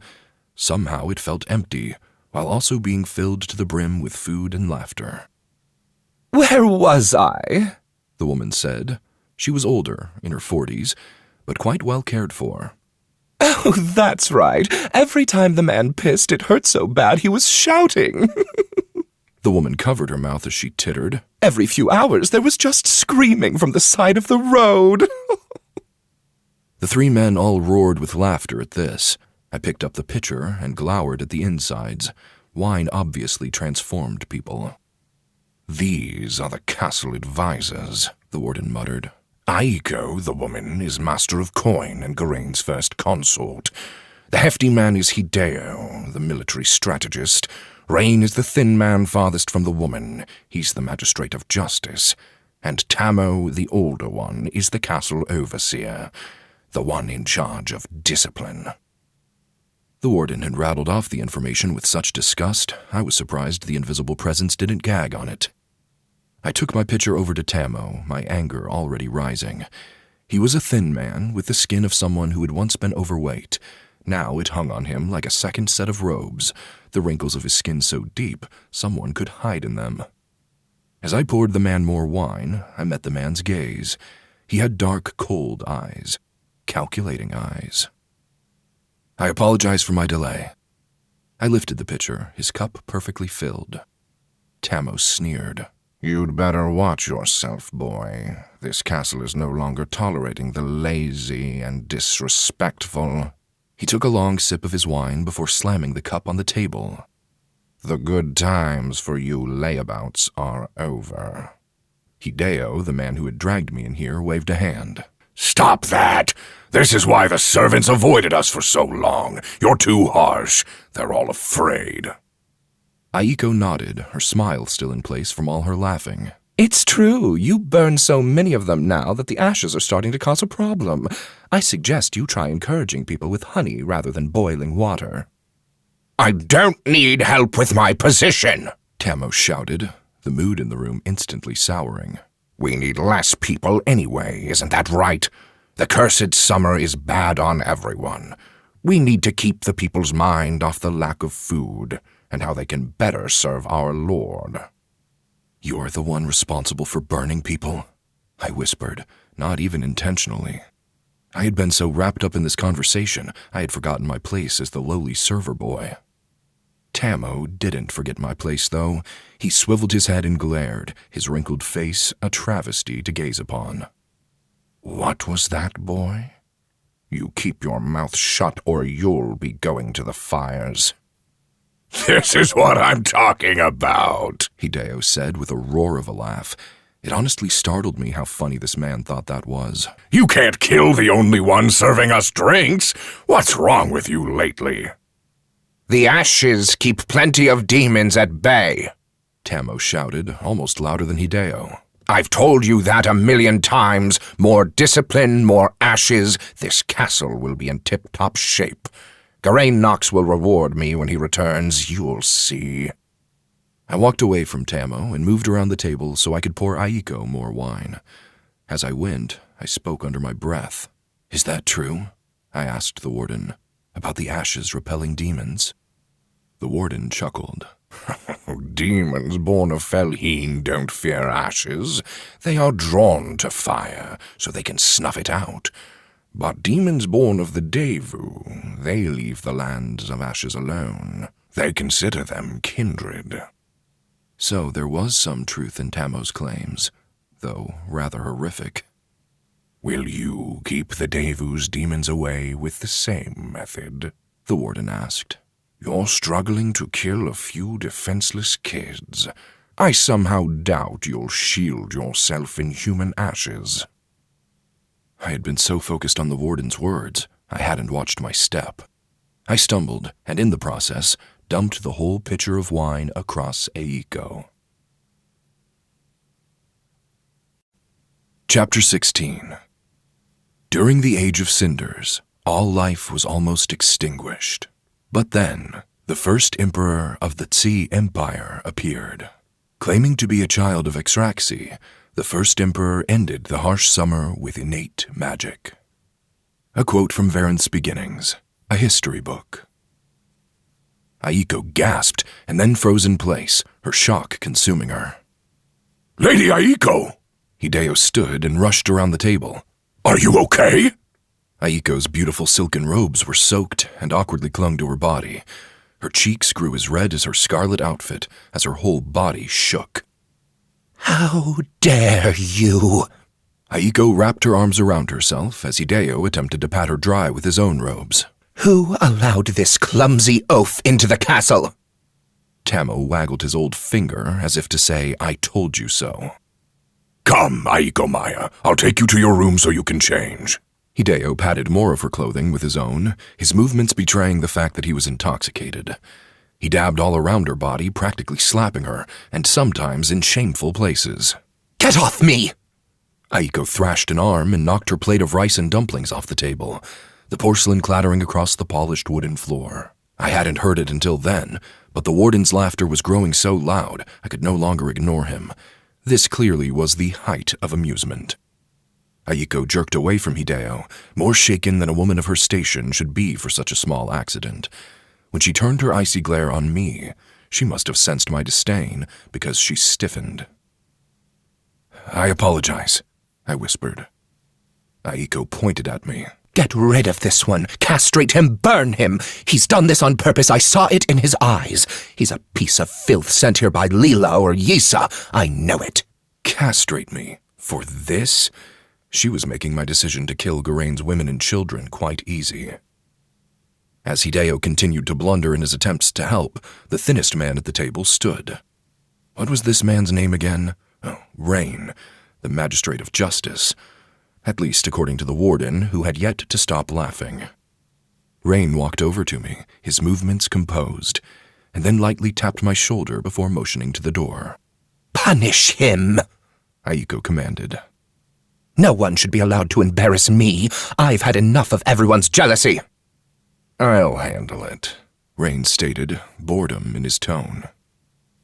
If only because I wanted out of this room, I followed the man as he strode to the nearest door. Part of me wondered if I should just make up my mind and rid the castle of these people, but I held back, reminding myself I should have a clear head before making my final decision.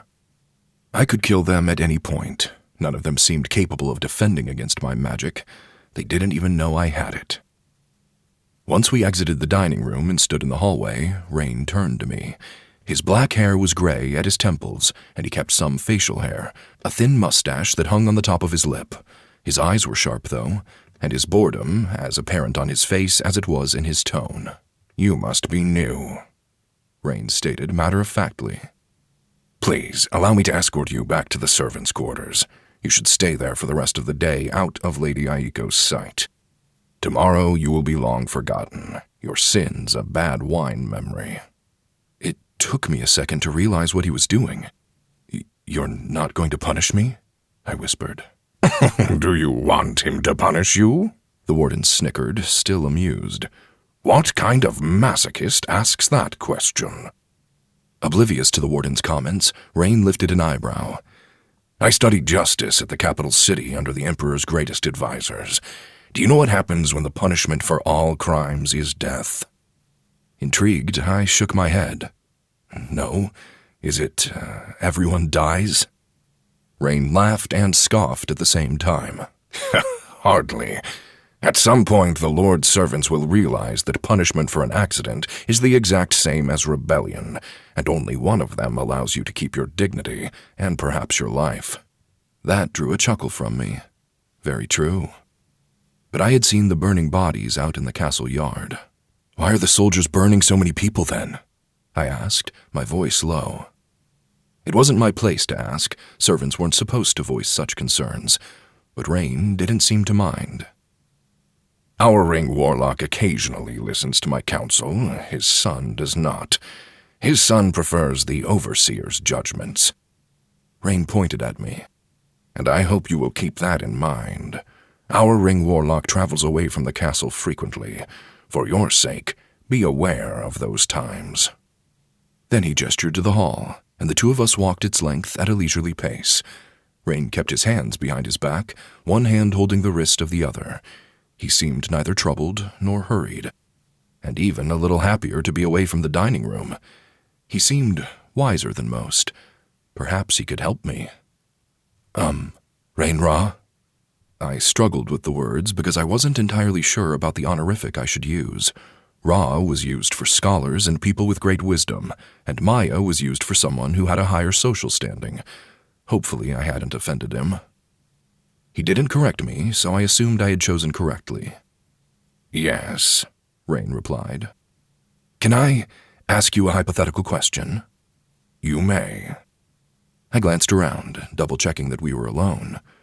We were, but I lowered my voice regardless. If a new Ring Warlock took over the castle, would they harm the people within? Would they kill the previous Ring Warlock's family, and perhaps the servants or the soldiers? "That most certainly depends on the personality of the Warlock," Rain said, sardonic. "You can never tell with them. You see things differently at the top of the mountain. Remember that." I shook my head. "With apologies, I didn't mean what would happen. I meant, what would you consider strategic or proper?" "Do you hear yourself?" The warden choked back a scoff. "You're so on the nose with your question, you might as well show him your ring while you're at it. Subtlety and subterfuge are clearly not your strong suits." "'Tis a very odd question," Rain muttered. I didn't respond, but that didn't seem to matter. Rain pinched his mustache as he mulled over the question. When he finally replied, it was with carefully chosen words. "One of the foremost duties of a warlock is to preserve the tranquility of all within their domain. By addressing potential issues before they escalate, the warlock not only safeguards their own peace of mind, but also instills confidence among their people." "Right," I muttered. Rain waved a finger. "However, you can overprune a plant. Thus, should a new warlock take up residence, it is unlikely that someone of your position would be at risk of the warlock's wrath, if that's what you're truly worried about." "Even the crusty advisor, who is clearly done with everyone's shit, agrees with me," the warden said, haughty and sarcastic. "You should kill everyone in charge, and then the old warlock's family. Probably brutally. And in front of everyone, make it a show." I ignored the warden and offered a deep bow of my head to the magistrate. Thank you for answering my question and assuaging my fears. Rain smoothed his mustache and smiled. There were no more words between us as we traveled the long halls of Whist Castle. When we arrived at a set of doors, Rain stopped. "I'll be returning to the dining room," he said. "Thank you again." The man turned on his heel and left me. I assumed these were the servants' quarters, one side for men, one for women. But I didn't bother going inside. Instead, I waited until Rain was out of sight, and then went straight back to Ketsu. Chapter 17. Once the Age of Cinders ended, the Tze Empire was formed. Whenever Ozeon's curse took hold of the land, the Emperor would end it after 5 years. He did so with a ritual of his own magic. A quote from Varenth's Beginnings, a history book. I slid the door open to Ketsu's room and startled the man. He'd been sitting at his low table reading through a book, but he practically leapt out of his skin when I entered. After adjusting his glasses, he looked me up and down. "No tea?" Ketsu asked. I glared as I shut the door. He nervously chuckled. "Yes, right. It was a fake errand, so you would have an excuse to wander the halls, forgive me." He bowed his head in apology. "I'm tired," I said as I walked over to him, "and I want more time to think about things. If I sleep in the barracks, Mazun will be enraged. If I sleep here in the servants' quarters, I suspect shouting will ensue. May I sleep here?" Ketsu stood from his pillow seat on the floor. "Anyone sleeping in my bed would garner many difficult questions. I suggest you stay in Garain's room. Well, your room, I suppose." "Won't someone enter the room and see me? I won't be able to hide my identity then." Ketsu reached into his robes and withdrew a brass key. He handed it to me with a second bow of his head. "Only those with a key may enter. Garain had one, I have one, and Rafili had one. As you've surely realized, we currently only have one key remaining. No one will enter and disturb you if you take this key with you." I examined the key and admired how it was in the shape of a serpentine dragon with a set of leathery wings. The scales on the key practically glittered. "Thank you," I muttered. "Let me show you the way so we can ensure no one sees you enter." Ketsu didn't even wait for me to reply. He hurried out of his room, and I followed, my eyes on the key. This dragon was the same as the door. It made me wonder. Without any words, Ketsu brought me to a steep stairway. Each step was tall and thin, which meant I had to lift my legs high as we climbed the keep upward. Ketsu was surprisingly eager to go, but exhaustion stole my enthusiasm. We went up to the 3rd story, and then Ketsu stepped onto the landing. He opened a door into an ornate hallway that also had a garden. It was a centerpiece, with the hallway wrapping all the way around it so that anyone could view the garden from any angle. It wasn't large, though, only a few feet wide. A young woman sat on the floor next to the interior garden, while a small child watered the plants. It was a girl, perhaps 4 years old, and they both froze in place and turned to face us. The woman stood, her gold and red silk robes flowing all around her slender frame. Her eyes were larger than most, and grew even wider as she hurried over to Ketsu. "Oh, thank the calm night," she said. "I've been meaning to speak to you, Ketsura." He held up a hand. "I apologize, Wheelamaya. I've been very busy and— No, this can't wait." Wheela stood in front of us, blocking the way. She clasped her bony hands and held them in front of her. "Ever since I heard that Garain hadn't returned, I've been deeply troubled." Her eyes grew glassy. "He's just in Ritmo City," Ketsu said, his tone something a parent would use with a child. "Garain said he would return before I had to write a correspondence to the Emperor, and that's today. He never misses that. He knew he had to return to the castle, yet he didn't." Wheela rubbed the corners of her eyes. "Ketsura, I've had a terrible feeling all day. Something terrible has happened." "I didn't know he said he would return for the correspondence," Ketsu muttered. After a short exhale, he motioned her to the side. "I'm certain we can send someone to fetch him. Please, don't worry. You'll upset the children." Wheela glanced back at the little girl in the garden. Her lower lip quivered. Then she nodded. "You're right. I'll keep my dread to myself." Then she placed a gentle hand on Ketsu's shoulder. "I'm just scared." Ketsu patted her knuckles. "You worry too much." The man was an easy liar. He spoke everything as though it came naturally. Thankfully, the woman never turned to address me. And why would she? I was dressed as a servant and silent. I might as well have been a decorative vase. Wheela stepped out of the way and bowed her head. Please let me know when Geraint has returned. I will. Ketsu moved around her and then motioned for me to follow. It amused me that Wheela never used an honorific when using Geraint's name. Did she just not care about that? Or perhaps she didn't care about him. I stepped close to Ketsu as we headed to a second stairwell. I thought you said no one would mourn his death, I harshly whispered. Ketsu gave me a sidelong glance. Wheela doesn't care about him. They meet for 2 days a month. She's very concerned about angering the Emperor, and even more concerned that a new Ring Warlock will take over. Nothing else. As we walked by the interior garden, the little girl stared at me. Not Ketsu. Me. I couldn't help it. I met her gaze. She offered me a little wave of her hand, which I didn't return. My chest felt tight, and I didn't want to think about this anymore. Ketsu and I stepped into another steep stairwell. When we reached the 4th floor, there were only 3 rooms, one of which had a solid door meant to hold up even under siege. It was just as decorative and ornate as the front door, with a dragon carved into the left side and a phoenix into the other. The brass lock stood between them. Here you are. Ketsu bowed.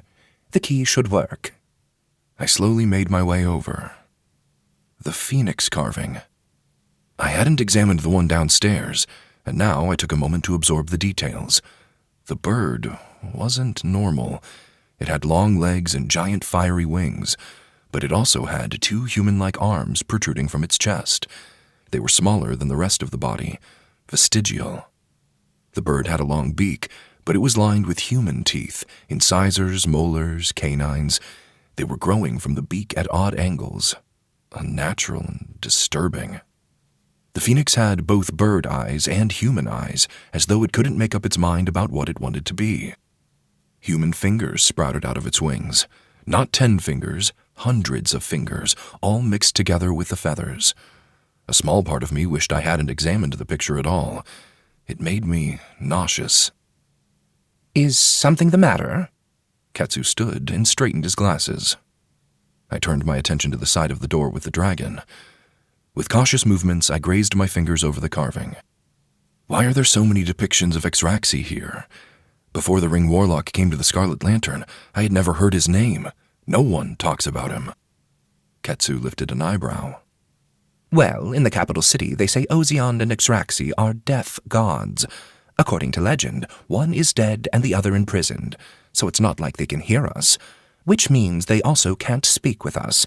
Only the highly educated and the temple caretakers ever learn their stories in depth. I spoke to Exraxi, I whispered, my eyes on the eyes of the dragon. Unlike the phoenix, Exraxi was beautiful. Ketsu snorted a laugh. Oh, in a dream or something? Was Exraxi handsome and kingly? He was gargantuan, and it was dark. I couldn't see. I slowly turned my gaze to Ketsu. The man had grown stiff and quiet. He seemed to regard me with honest suspicion for a moment. I continued. He was so large that I had an entire conversation with him while falling. I think I had been at the height of his head, but I never made it to the ground. I never found out just how giant he was. You could not have spoken to Exraxi, Ketsu finally said with a forced laugh. He stomped over to the door and pointed to the lock. It's impossible.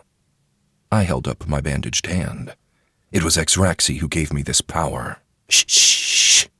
Ketsu almost grabbed me in his panic to silence me. He stopped before he actually touched my face, but he flailed his arms with fervor.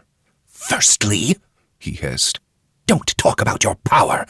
Secondly, never say you've spoken to Exraxi. He called himself the First Shadow, I whispered, narrowing my eyes into a glare. I did speak with him. Ketsu shook his head. I don't care. Don't say it to anyone. Do you understand? Why? The warden chuckled. I had almost forgotten he was with me. Because the Emperor is descended from Exraxi. Ketsu stepped away from me, his eyebrows knitted, his robes wrinkled from all his flailing. The Emperor's family, according to history books, is the only link humanity has to the benevolent darkness. They are Axraxi's will on this planet, the ones who protect us from an everlasting drought, and the only ones who can hear Axraxi's voice. I nodded along with his words. Ketsu lowered his voice until it was barely audible. You cannot have spoken to Axraxi because that would contradict everything. He uttered the last few words as though they had pained him. But I understood. It was heinous to contradict the Emperor. Anyone knew the Emperor's family was the only reason the Tze Empire existed. His whole bloodline was filled with magic, like the Ring Warlocks, only without rings, and they were considered the most powerful beings to ever exist. I won't tell anyone, I whispered. Ketsu exhaled and visibly relaxed. Thank you. Remember what I said about using the unknown as a shield? You should keep that in mind. Don't tell anyone the source of your magic, and we'll both be better off for it.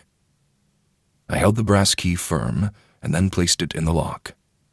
I'll keep that in mind, I muttered as I clicked the key into place. Chapter 18. Every day there are shadows. Every night there are lights. A quote from the teachings of Shoki. I stepped into Geraint's personal quarters.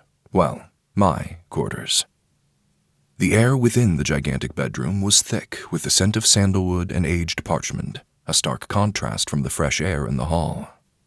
Dim light filtered from the hanging lanterns, casting a lattice of shadows across the bamboo mats that lined the floor. Everything was dark red, black, and white. It was an odd theme, almost sinister. To my left, a low table held a delicate arrangement of inkstones, brushes, and books. To my right, against the far wall, an ornate alcove displayed a single exquisite vase holding a branch of cherry blossoms, their pink petals a subtle defiance of the season outside. Beneath it all, a scroll hung, depicting a serene landscape where mountains kissed the sky. The center of the room was dominated by a raised platform, its edges carved with intricate patterns of Axraxi and Ozion. White and red cushions were arranged neatly atop it, the perfect sleeping space, and it was so large that at least 10 people could cuddle together on top. Ketsu also stepped into the room before quickly shutting both doors behind us.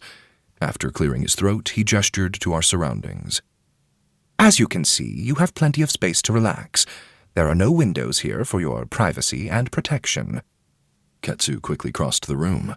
He stopped at a wall next to an alcove and then pressed his hand into one of the wooden boards. A secret door opened. I lifted both eyebrows. This way leads to a personal balcony. Ketsu shut the secret door and then headed to the other side of the room.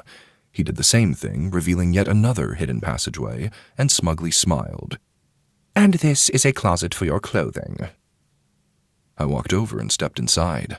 The room was large enough to fit a bed, but instead it contained shelves upon shelves with folded clothing, most of which was made of silk and ivory.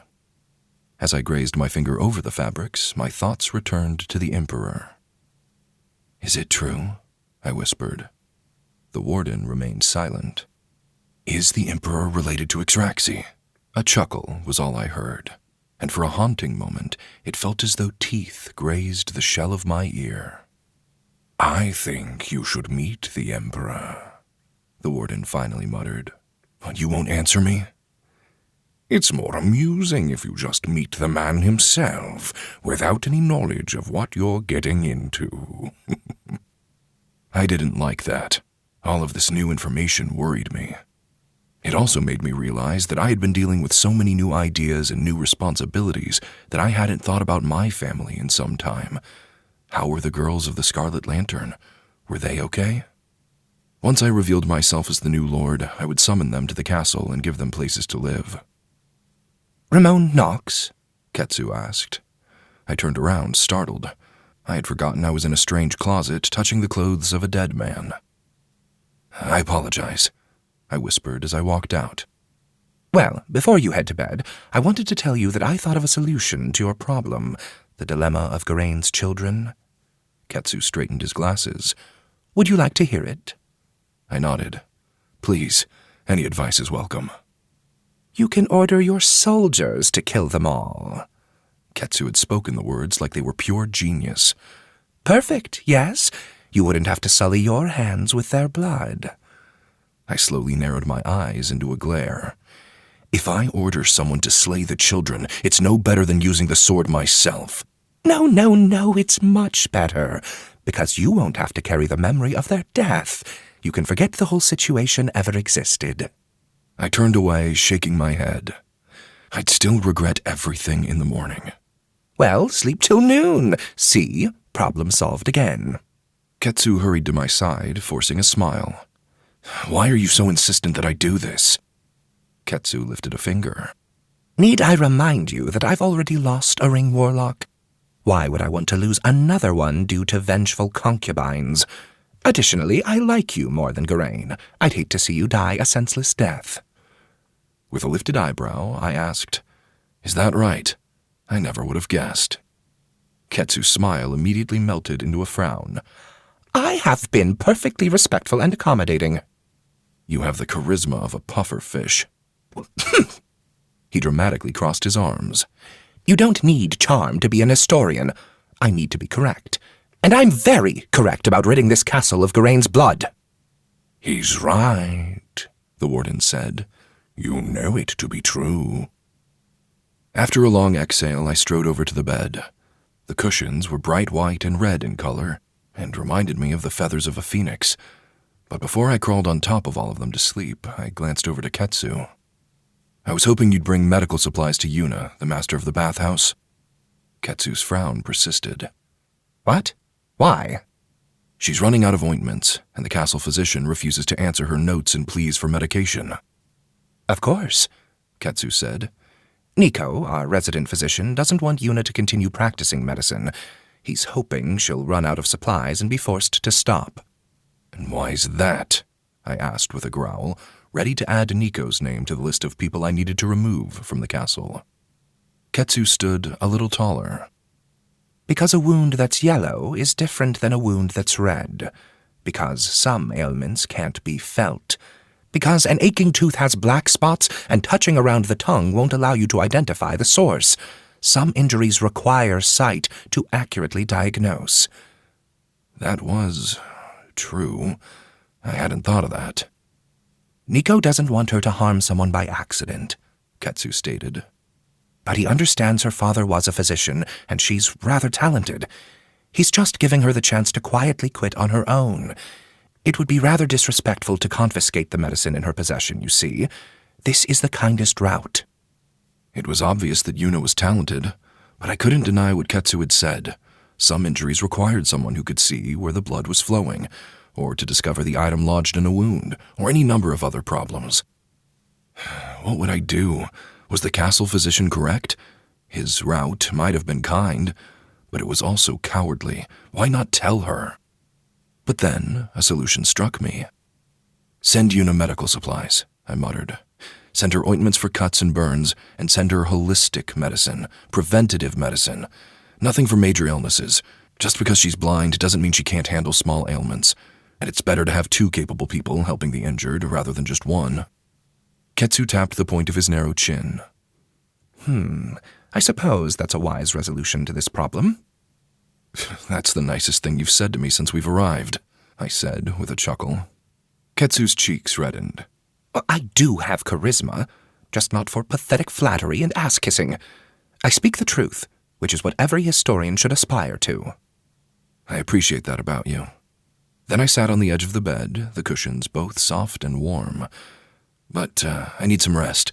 If you wouldn't mind giving me some privacy, that would be appreciated. Ketsu bowed, low at the waist. May the heat never disturb your dreams. Then he stood and left the room. Before he shut it, he tapped the metal lock. Lock this before you sleep. He closed the door with a soft slam.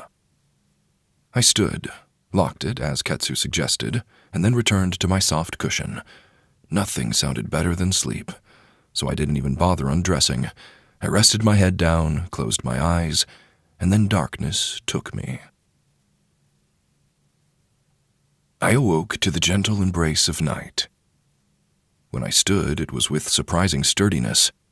I stretched and yawned, the lantern light overhead silently flickering. But something was different. It startled me when I first realized it. The life essence of the trees, they were no longer in my body. I patted my chest and then my legs, wondering what had happened. Where had the essence gone? "Warden," I whispered.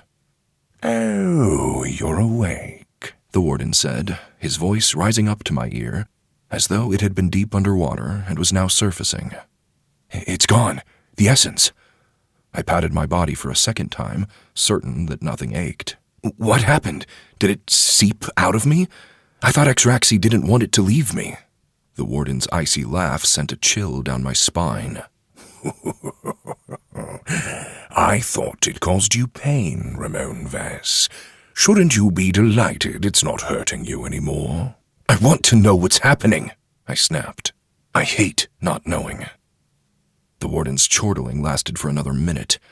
I waited, somehow sensing that he knew what had happened. He just delighted in seeing me squirm. Once the warden grew quiet, he continued. "The life essence is yours now," he said. "Isn't that obvious?" I stared down at my open palms. "I don't understand. What do you mean?" "Feel your skin, Rimon Vess. Don't you see how much tougher you've become?" I held my breath for a long moment. Then I grabbed my left arm and attempted to pierce my skin with a fingernail. In the past, I had easily cut myself with a sharp corner of a fingernail in order to remove difficult splinters. But now, I pressed as hard as I could, straining the muscles of my arm and hand, trying to cut through my flesh. Nothing. My flesh resisted. It was tough, sturdy, just as the warden had said. But it didn't look any different. I stopped trying to harm myself. "Why?" was all I could ask. "The essence of living beings reflects them," the warden replied. "Trees are sturdy and long-lived. Their essence carries those traits, and since you've absorbed their essence, their strengths are now your own." I rubbed my arms, trying to think over everything I knew about trees. It wasn't much. I also wasn't familiar with the concept of essence. I understood vaguely because Shoki wrote about how it was critical to keep one's essence pure and free from taint, but I thought that advice was more of a metaphor. "Can I be cut with a knife?" I asked. "Can you cut a tree with a knife?" the warden playfully responded. It would be difficult, but you could. This made more sense now. "And my lifespan?" I whispered. "You said it was longer now?" "If you aren't murdered, you'll likely live to 300, the warden happily chuckled. "What a delight. We'll have so much time together. Can you imagine the whimsical things you'll be doing at 200? I stormed away from my bed, shaken. "Don't jest. This is serious. I didn't—" "You didn't what?" "I didn't realize this could happen." I ran both my hands through my hair, the bandages on my right hand catching some of my locks. "I absorbed the essence of the trees? I gained their power? Do you understand what this means?" "Rimon Vess, I knew what it meant long before you fell asleep." The warden's voice was now dark and cold, all mirth gone. But that didn't stop the pounding of my heart, the wild thoughts in my head. What if I took the essence of other things? What if I killed 100 men, a whole forest, a spirit, a demon? Or even someone as magically powerful as the Emperor? Chapter 19. The Emperor, with his vast magical power, crafted 26 rings. Those rings allowed someone to make a pact with one of the imprisoned Falheen. Those who wore them came to be known as Ring Warlocks. A quote from Variant's Beginnings, a history book. "You sound upset," the warden sarcastically stated. Shouldn't you be elated? I took a deep breath, calming my beating heart. Was this a boon?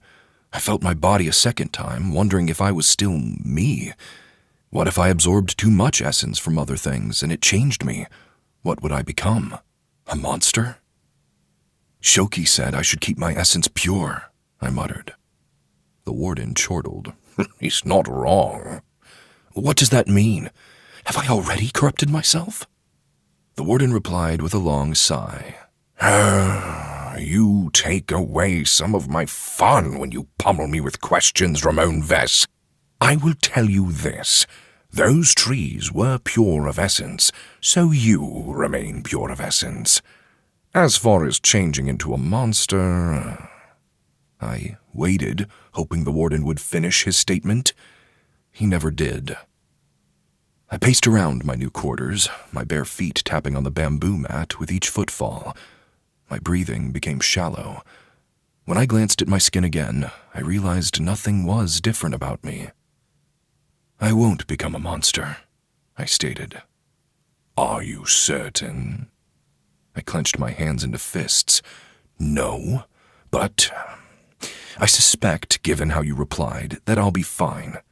I should just avoid impure essence. The warden said nothing, but I swore I heard his smile. With haste in my steps, I paced from one wall to the other, my mind racing. What if I took the essence from a boulder? Would I become tougher then, more sturdy? Boulders have little essence, the warden replied, for they do not grow. If you absorbed their essence into your body, you would become slower, heavier, inert. I see.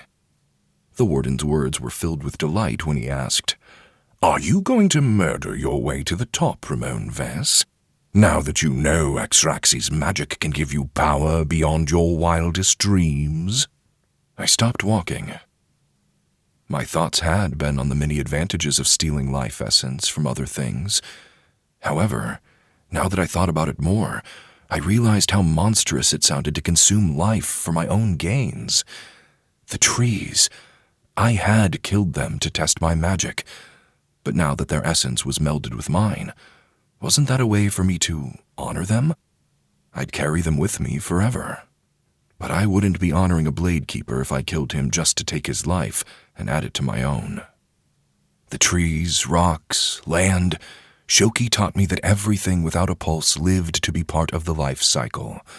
If grass was eaten, it was absorbed by the deer and became one with the animal, finally getting to have a life beyond the inanimate prison it was once confined in. However, Shoki also taught that creatures with a pulse were to be respected. Killing animals for their meat was acceptable, so long as the individual consuming it was grateful. If you want to consume some humans, you shouldn't worry, the warden said, clearly capable of listening to my thoughts. All the world is your banquet now. I dismissively waved my hand. How disgusting. I absolutely did not want to think of myself as eating other people. I wouldn't do that. It was wrong, deplorable, disgusting. I wouldn't. You already killed a blade keeper, the warden said. If you hadn't given that essence to the spirit in the woods, you would have seen what happens when another human's essence gets mixed with your own. I didn't like the sound of that. The warden, while helpful, was clearly trying to be as obtuse as possible. Would absorbing another human harm me, or would I gain their skills and knowledge? There was a lot of unknowns with this whole heat-death power. It wasn't as simple as I was led to believe. I need guidance. I patted my servant's uniform into place and then headed for the door. And now, more than ever, I need to practice my magic. Perhaps knowledge and skill will bring me comfort. Anxiety has a way of killing all tranquility, the warden mused. With a shaky hand, I unlocked the double doors to my room and threw them open. I sucked in air through my teeth as something fell from the ceiling. It happened so quickly and so unexpectedly that I almost used my deadly magic right then and there. Thankfully, I had kept my composure. Whatever had fallen had been small, fist-sized. I glanced down and knitted my eyebrows in confusion. It was an object wrapped in thick and shiny spider webs. It was a crested kingfisher, a beautiful black and white bird with a distinct fluff of feathers on its head. They were capable hunters, and many shrines were dedicated to them around Rovik. But this one was dead, exsanguinated. I glanced up, my eyes widening as I spotted the spider I had saved from the other servant. It was on the ceiling, its black eyes glittering in the lantern light, its 8 legs wide. The creature didn't move, its brown, hairy body practically blending into the castle. It took me a prolonged moment to put everything together. I stared at the spider, then the bird, and then back at the spider. "Did you bring me this?" I asked, my voice low. The spider said nothing. Obviously, it was a spider. Why would I think it would reply? But it had clearly brought me a bird, a very dead bird. "Thank you." I bowed my head. "I appreciate your gift." With careful movements, I scooped up the web-covered bird. The webs themselves clung to everything, especially my bare left palm and the bandages on my right hand. There was no word to describe the feeling of the mummified bird, other than regret. I never should have touched it. But I was determined to be polite. "This looks delightful," I said with a forced smile. The spider rubbed its 2 front legs together. I hoped that was a good sign. Then I turned down the hall, intent on bringing this to the garden, hoping that I could put it to rest. I turned around and stared at the giant spider on the ceiling. "You're welcome here, in this part of the castle, but don't let the others see you, all right?" Again, the spider didn't answer. I didn't expect it to, but I had hoped it would. Clearly, the creature was intelligent beyond a normal arachnid. "It's a monster," the warden whispered in my ear. "Its mother was a demon and its father was a human." "Really?" I made my way to the steep steps. "Why can't I sense that? The demon in the woods had such a distinct presence." "Monsters come in all forms and varying strengths. It's obvious this one is weak, perhaps even the runt." "That monster spider was almost killed by a broom," I muttered as I reached the bottom of the stairs. "Are they all so weak?" "Oh, no." The warden's laugh was sinister. "Just as demons can gain power, so too can their offspring. And you should be lucky the monster never managed to use any of its magic against you or the servant girl." "It didn't seem malevolent to me." "Its essence is pure, uncorrupted, boring." I walked into the long hallway with the interior garden and took a moment to admire the small trees and white rocks. Everything had been placed with such purpose as to be beyond beautiful. I felt awkward carrying a dead bird through such a beautiful place, but I supposed my life was more than strange now.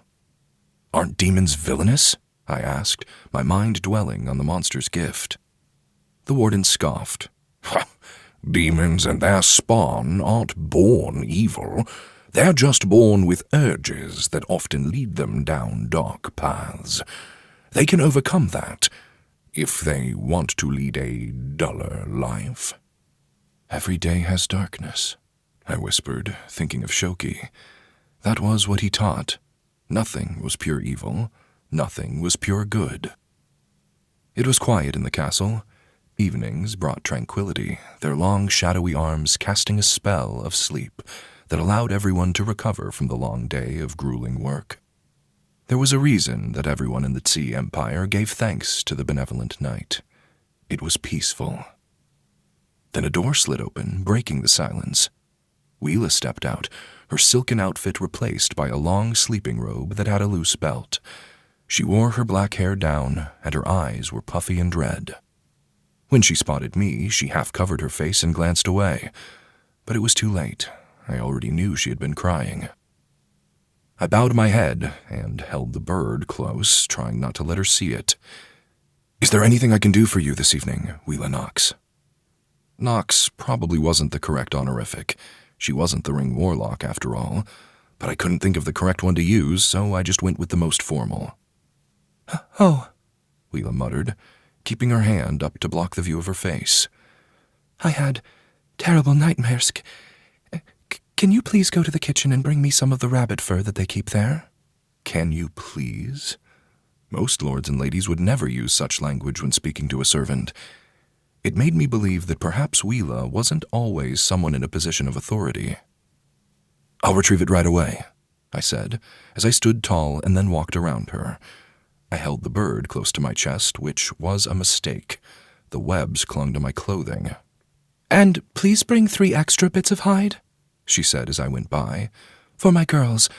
They're also having a rough time. According to myth, rabbits were secretly spirits that warded off nightmare demons.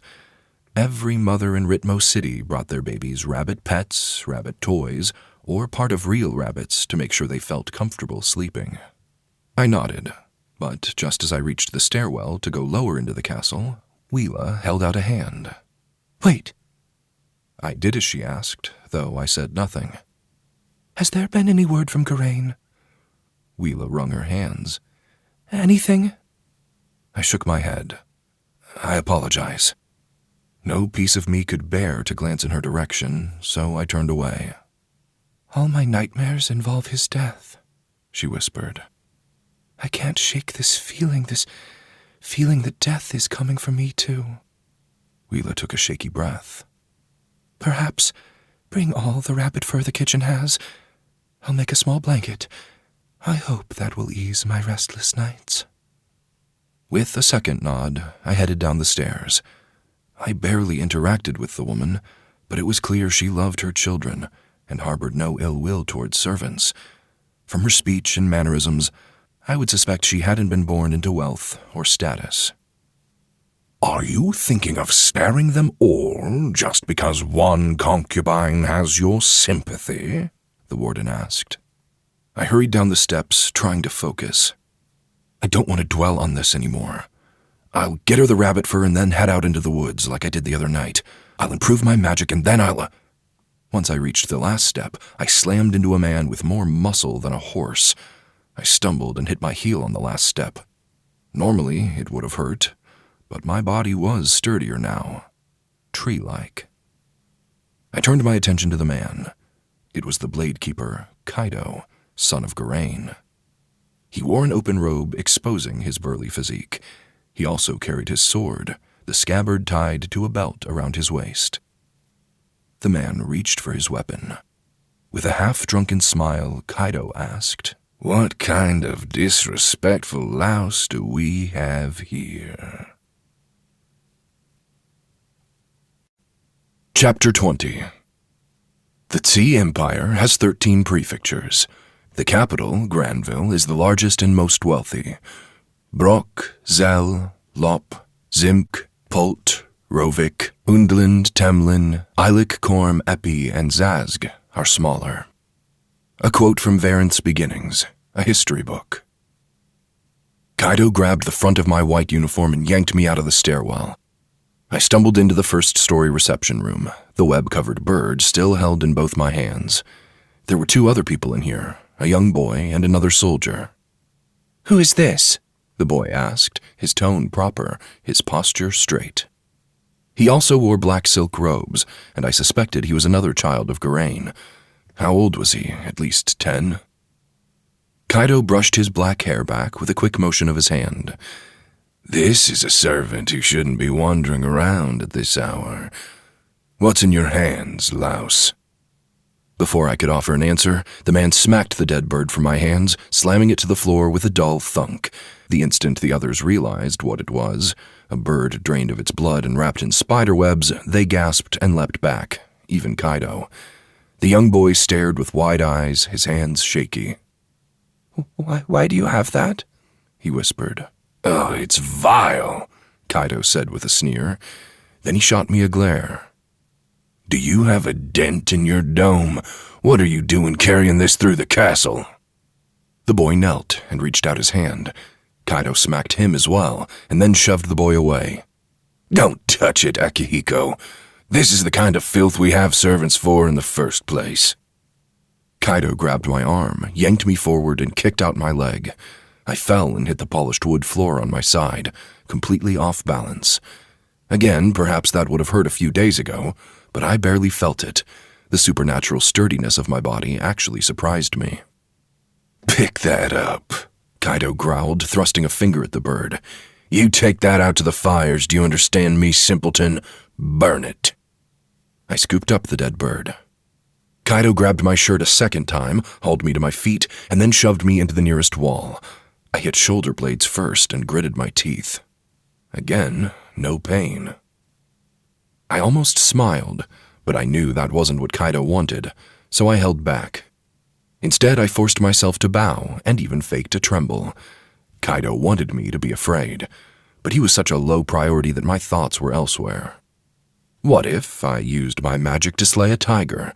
They roamed the nearby forest and mangrove swamp, and I wondered what their strength and power would do to my human body. Could I gain massive strength, heightened smell, agility?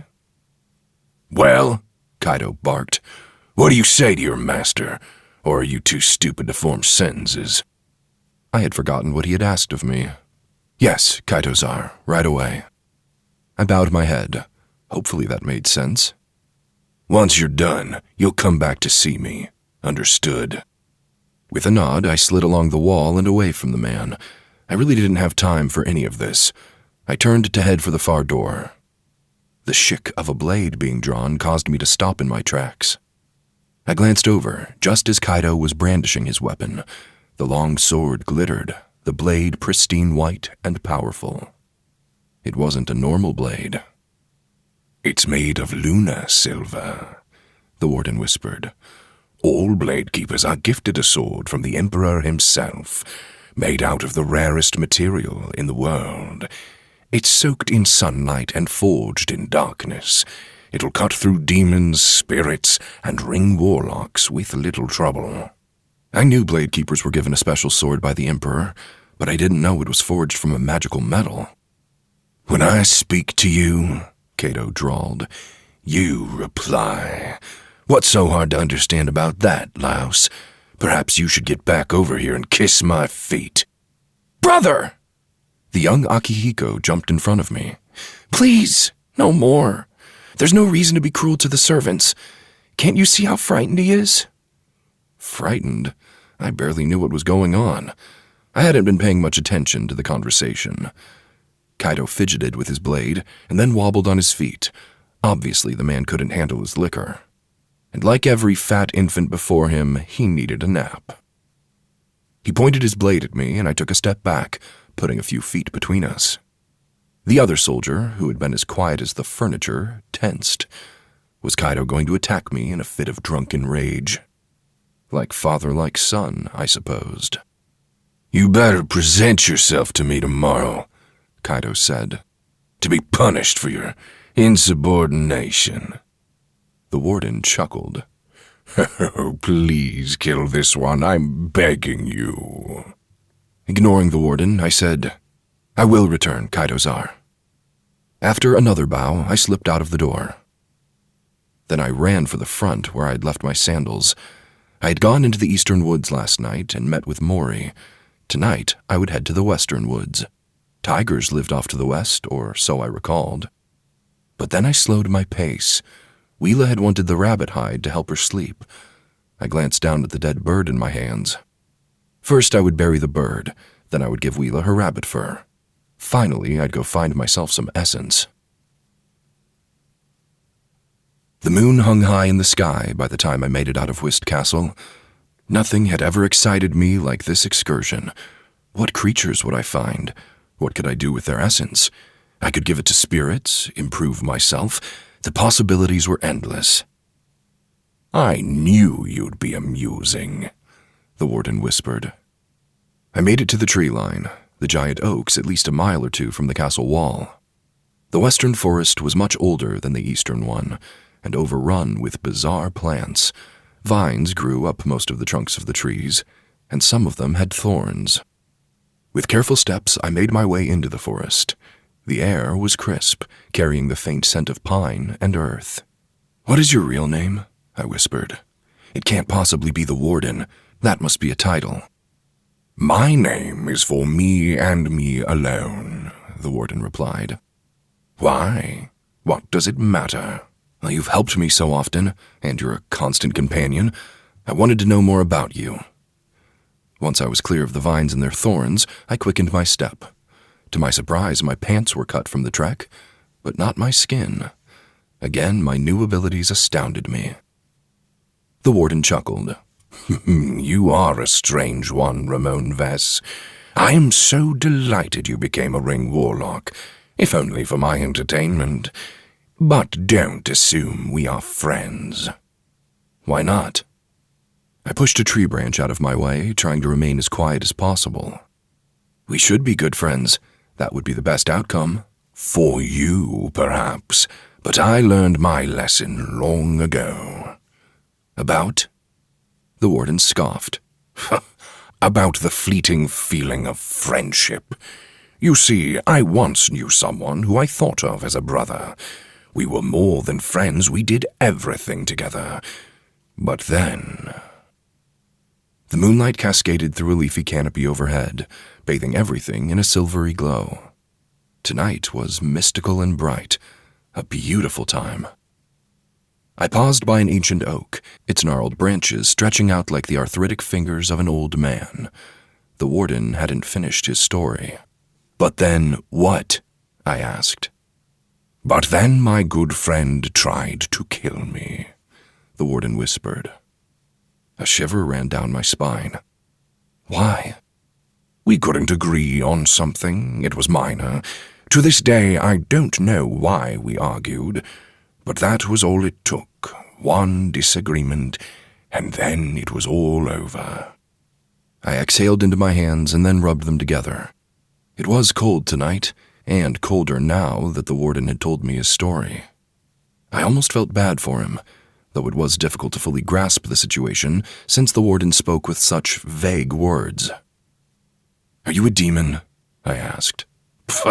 "Of course not," the Warden laughed. "Stop asking about me and look to your left, Rimon Vess. Your next meal awaits." My heart suddenly hammered as I whirled on my heel. Had a tiger ventured into this forest? Was that even possible? But no, it wasn't a tiger. It was a majestic red elk. Its coat was the color of embers, a rich, deep red that seemed to shimmer and glow with an inner light. Each movement it made was a study in grace, its muscles rippling beneath the gleaming fur as it stepped delicately through the underbrush. Its antlers, a magnificent crown of bone, were tinged with gold, catching the moonlight and casting a soft glow around its head. I watched, scarcely daring to breathe, as the elk lifted its head and met my gaze.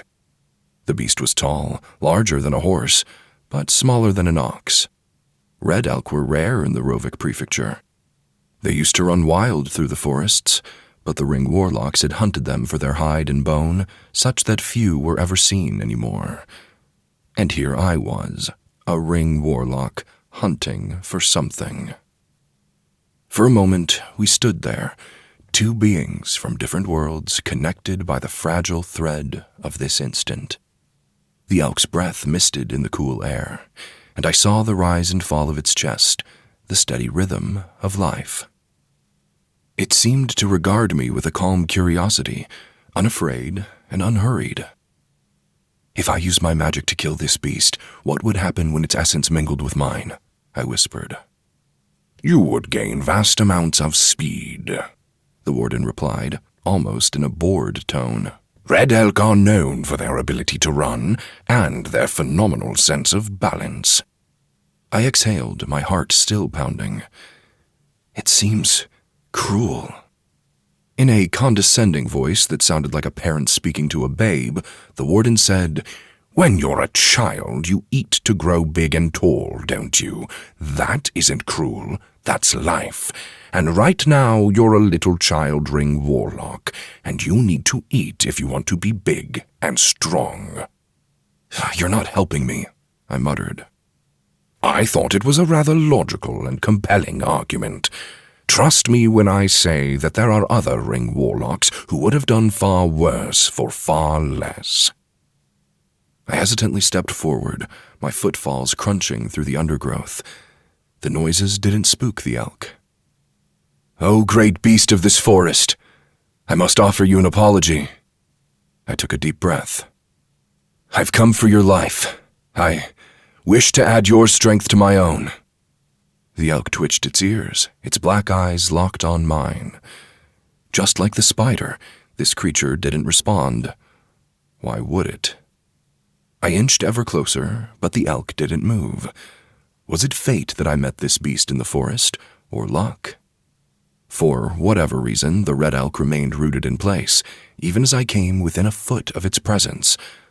I relaxed and stood next to it, the elk's mighty antlers towering over me as it tilted its head down to gaze into my eyes. "Is this a monster?" I whispered. The elk seemed more intelligent than I would have guessed. "It is not," the warden replied. "Just an elk from the prefecture to the north, where its herd hasn't had much contact with humans." I reached out my left hand, my fingers splayed. The elk watched, unconcerned, and right before I was about to touch its red fur, I activated my magic. With a single whisper of death, I instantly took the life of the elk, and only the elk. Its essence flooded into me, the powerful creature filled with wondrous life. The elk slowly collapsed to the ground, first onto its knees, and then onto its side. It hit the undergrowth with a soft whoosh, its body withering, its antlers falling off to the side. Dead. No suffering, no malice. And the essence didn't hurt as much as before. I really was getting used to my magic. This was easier now, manageable. My body was no longer a teacup, and the life of the other beings were no longer boulders. But I was still shaken. I had killed the red elk simply to make myself stronger. Something about that didn't sit right. I knelt, picked up one of the antlers, and then patted the creature's shriveled body. "I'm so sorry," I whispered. "I'll find more red elk, and I'll make sure they have a safe haven inside of Whist Castle. Until your kin run these forests like they once did, I won't stop repaying your sacrifice." "It can't hear you," the warden replied, sardonic in tone. "You waste your breath and your energy with stupid promises." I stood, my hands gripping tightly on the antler. "Remind me, who is in charge of this castle? Me or you?" The warden didn't reply to that. After a long exhale, I decided to return to the castle. I wanted to sleep as quickly as possible, to absorb this essence, to strengthen my body. But also, it was time for me to finally reveal myself as the new lord of Whist Castle. Chapter 21. Every prefecture in the Tze Empire has 2 Ring Warlocks to govern it. A quote from Varenth's Beginnings, a history book. I made my way through the western forest without trouble. No spirits or demons crossed my path, and for that I was thankful. Just as the eye and the molar were lifting into the sky, bringing the oppressive heat with them, I emerged from the tree line. The farmers around Whist Castle were already about their business, tending to their crops. They were smiling and chatting, even as I emerged from the shadows and made my way down the dirt paths toward the front gate. The crops, they were all bright green, far different from the sickly yellow I had seen when I had arrived. My apology to the spirit of the land had done wonders. I kept the red elk antler held in my hand as I jogged by the many farmers. They gave me strange glances, but none of them moved to stop me. I probably looked mentally unwell. I had bandages on my shoulder and my right hand, and my white clothing was dirty from the forest. Plus, what kind of castle servant snuck out at night? Only those with a death wish. "Aren't you excited, Rimon Vess?" the warden asked. "Imagine all the possibilities, all the essence you could absorb and make your own." "You seem obsessed with power," I whispered as I made my way to the wall. Instead of heading inside, I waited for a pair of farmers to load a cart. When they went in, I would sneak in behind them. You're the one obsessed with power, or have you forgotten the 6 words you picked to summon the attention of a Fal'Hin? I shook my head. You don't understand. It wasn't really power I wanted. I just wanted to control my own destiny. I wanted the capacity to change things. I had never had that before. The warden didn't seem amused by my answer. What did he want from me? Did he secretly hope I was a psychopath, ready to pave my future path with blood and bone? Once the farmers were ready and their oxen was tethered to the cart, I hurried over. They walked through the castle gates, and I went in with them. They carried piles of feed and barrels of beans, and it was easy to slip onto the cart and sit between them. After a short distance, I slipped off the back of the cart and headed for the second inner wall. I'd speak to Ketsu, make myself look presentable, and then... "Is that Rimon?" I stopped and turned. Jin, Mazun's lieutenant, rushed over from his post near the gate. He carried his spear, but his grip was as loose as his jaw. He went straight to me, his eyes widening. "Did you just come into the castle from the outside?" he whispered, his tone harsh. "Mazun is going to kill you. Or maybe the demons will do that for him. Why do you keep sneaking outside?" "You saw me get off the cart?" I heaved a sigh. "Please don't tell Mazun." Jin was so lean and tall, he basically towered over the other soldiers. I should have known he would have spotted me. "I won't tell him, but only if you promise that you won't sneak out." Jin pointed at me. "You're in grave danger whenever you're outside of the castle. Can you imagine what Geraint Knox would say if you were already dead by the time you returned?" I kept jogging toward the second gate, nodding as I went. "I promise. No more sneaking out. Thank you." I half bowed my head and then continued straight forward. Jin stared at me as I went, his lips pressed together in a disbelievingly thin line. Obviously, he didn't think I was taking this seriously. But I had been honest. Once I was lord of this castle, I could do as I please. So, no more sneaking. First, I had to declare myself as such. One step at a time. Making my way into the keep was also a hassle. The 2 guards from yesterday were back, and they both glared at me as I went inside. I picked up my pace and kicked off my sandals, and I went straight for Ketsu's room, beyond the grand reception halls and the tea room. When I reached my destination, I slid the door open so hard it clacked into place. Ketsu, who'd been sitting at his table, leapt from his pillow seat on the floor, his eyes wide, one hand gripping his robes. What's going on?" he asked. "I need you," I stated. "Come, to my room." Once we were away from prying eyes and ears, I could discuss everything with him. Not here, not where others would listen. And perhaps it was because I issued a command, but Ketsu immediately began moving around his table. I didn't wait for him. I turned, jogged down the nearest hall, and searched for a potted plant. Any would do. I found a vase that held an indoor tree, and I scooped it up into my arms before I headed to the stairwell. It was awkward holding a pot and the antler, but I made it work. "You're excited about something," the warden mused. "I've made decisions," I said as I climbed the stairs 2 at a time. "I don't need any more advice. The kind of Ring Warlock I want to be is clear in my mind." The 4th story of this massive castle was quite the trek, but my enthusiasm made the climb effortless. Although I was sweating and breathing heavily by the time I reached the top, I just didn't feel it as much as normal. The moment I arrived at the top floor and turned to head into my personal quarters, I jerked to a halt. If I hadn't been paying attention, I never would have seen the 24 spiders hiding on the ceiling, their brown, fuzzy bodies blending in with the color of the wood. The spiders writhed and crawled over each other, each as large as a human fist, their long legs far fuzzier than their bodies. But then they spotted me, their hundreds of black eyes all on me in an instant. They stopped moving. Was all I managed to say as I gathered my thoughts. One spider emerged from the group. It was larger, twice as big as the others, and it rubbed 2 of its legs together in my direction. Was that how spiders showed happiness? "You're the one I saved," I whispered. "The one I gave the life essence."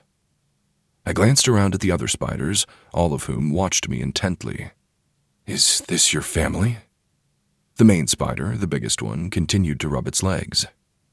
"They're all monsters," the warden whispered to me. "Siblings. They had the same demon mother and human father.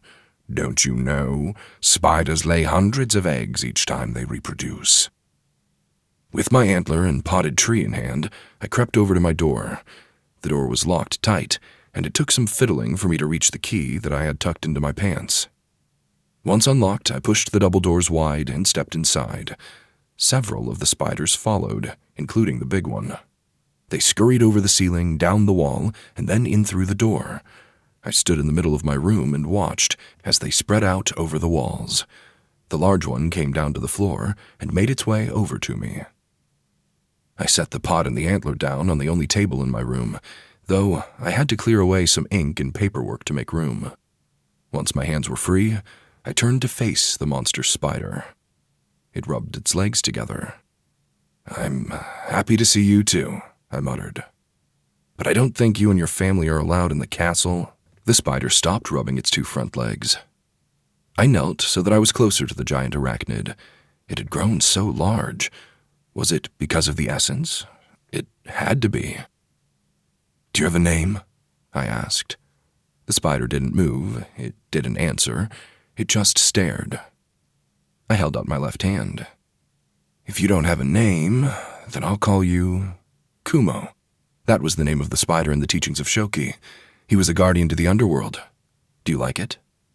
The spider, Kumo, rubbed his hairy legs together once again. "Didn't you just say you were going to reveal yourself as the lord of the castle?" The warden scoffed. "Doesn't the lord make the rules? If you want to keep the stupid insects, you can." Well, I supposed he was correct. Ring Warlocks always got to make the rules of their realm.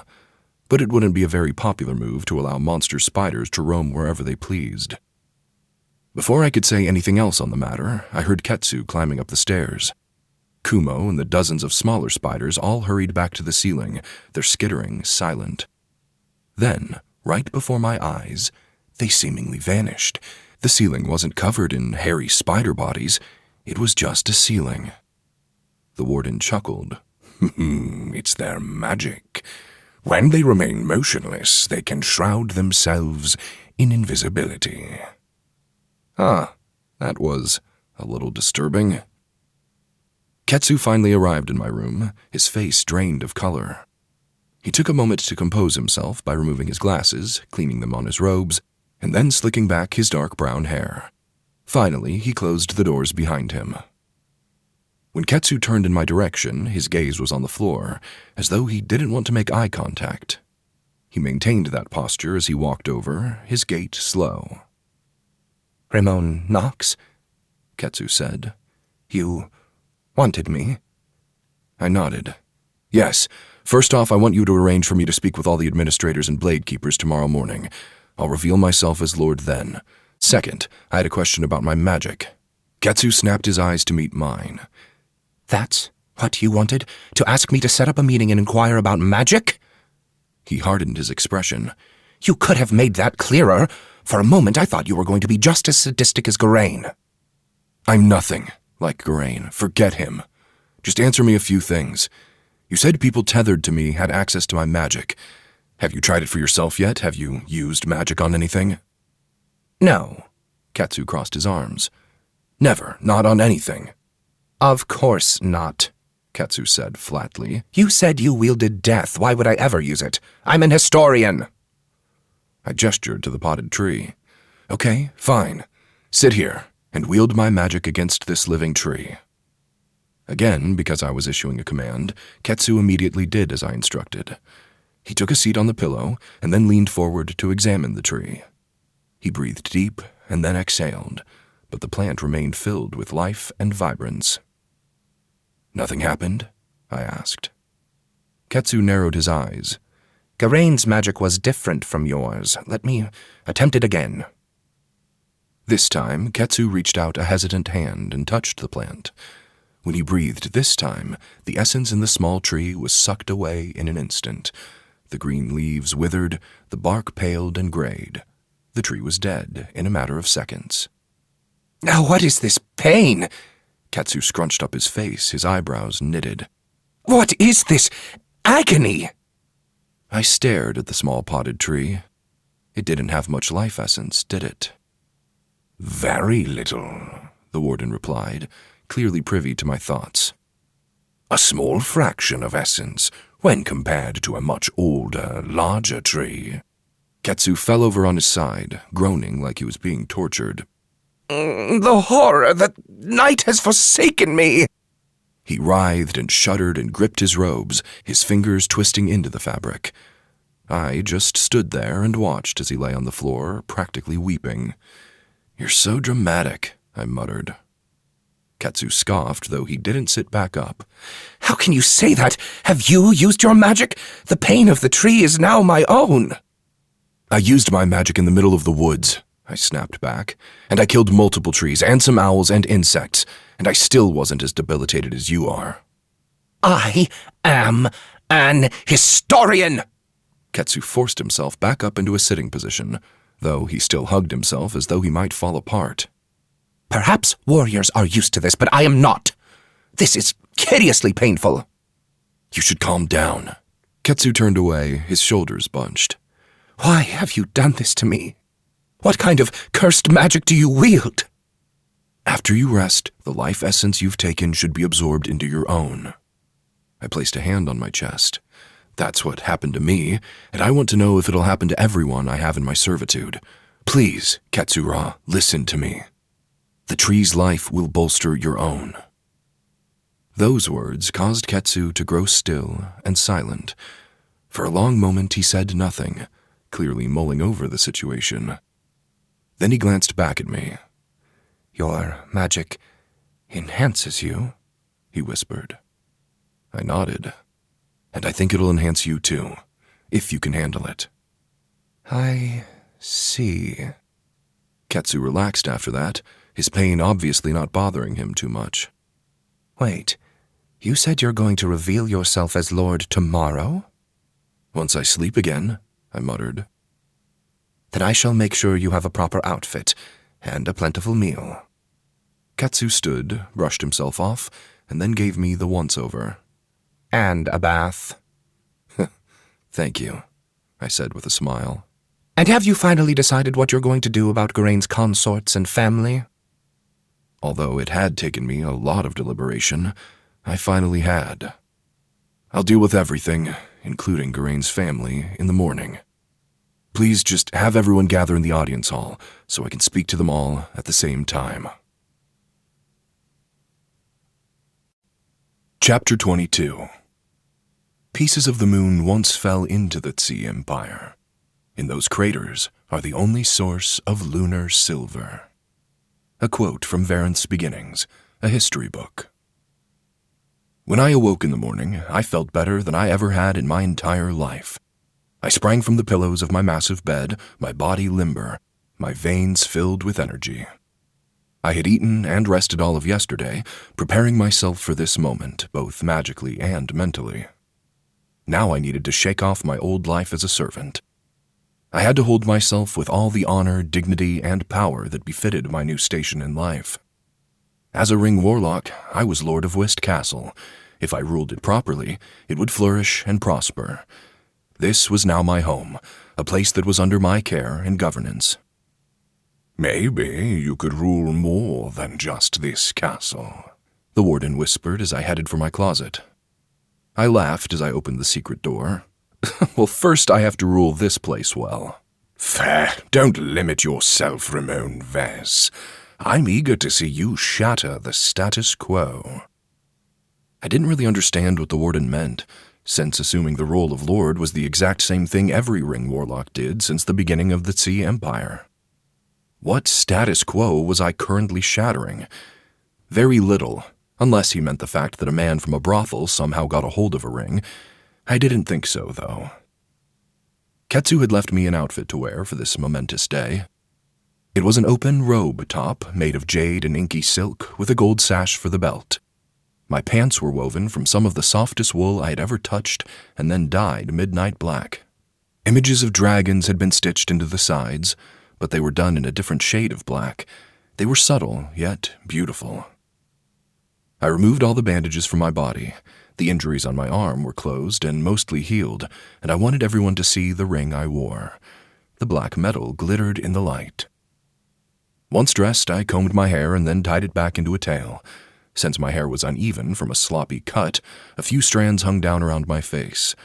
A real lord wouldn't look so disheveled, but I couldn't fix my hair in time for my announcement. I patted myself down, still marveling at how much better I felt. Did I really have all the agility and grace of a red elk? It felt like it. I glanced up at the ceiling before leaving my room. Spiderwebs hung in the corners. It was the same in the hallway when I stepped outside. Kumo and his many spider siblings were obviously setting up residence. It didn't bother me. The monsters seemed respectful, and I appreciated that. If they wanted to live up here with me on the 4th story, I didn't see why not. I headed down the steep stairwells, my heart hammering as the echoes of conversations wafted up from the lower floors. Many voices mingled together, which told me Ketsu had done as I commanded. Everyone was being gathered for my announcement. No one was in the halls when I stepped off the last step. The bluster of conversation came from the largest room, the audience hall. I didn't have to wait long before a door to the audience hall slid open, and out stepped Ketsu. The morning light from our 2 suns streamed in through the rice paper windows, giving the entire castle a gentle glow of summer that truly highlighted the chestnut brown of Ketsu's hair. It was different. Most people had black. "Ah," Ketsu said when he spotted me. He motioned me to the door.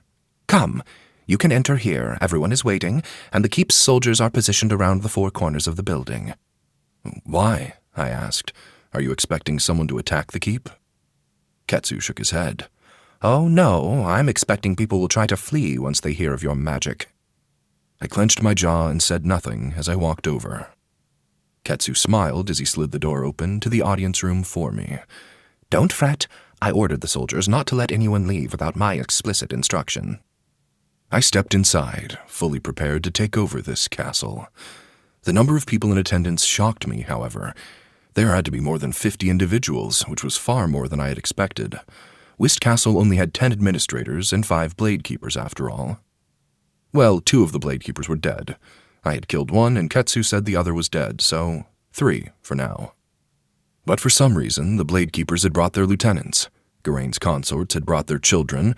Some of the craftsmen from the 2nd ring were here, and I suspected a few of the castle servants were in attendance as well. Ketsu must have summoned them all to really get the word out. That was fine.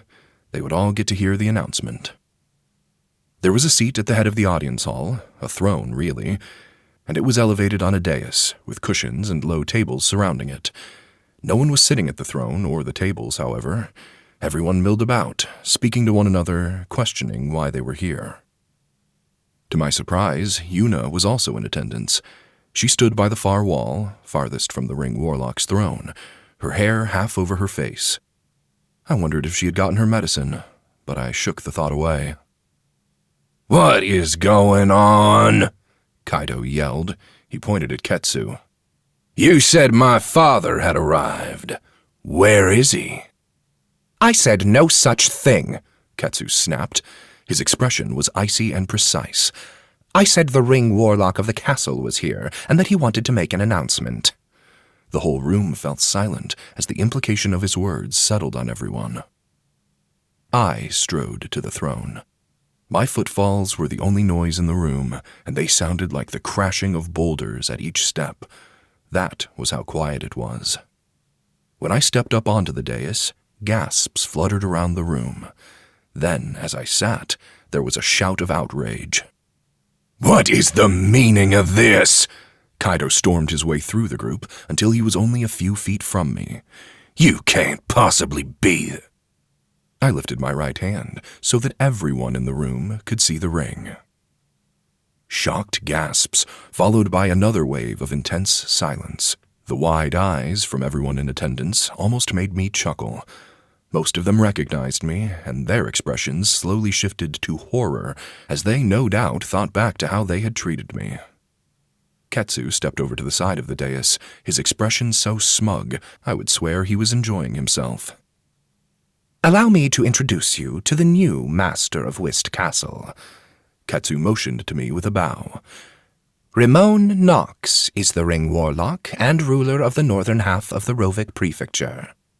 Ketsu stood straight and adjusted his glasses. He's been observing you all for the last few days, taking careful notes. I hope for your sakes you made a good impression.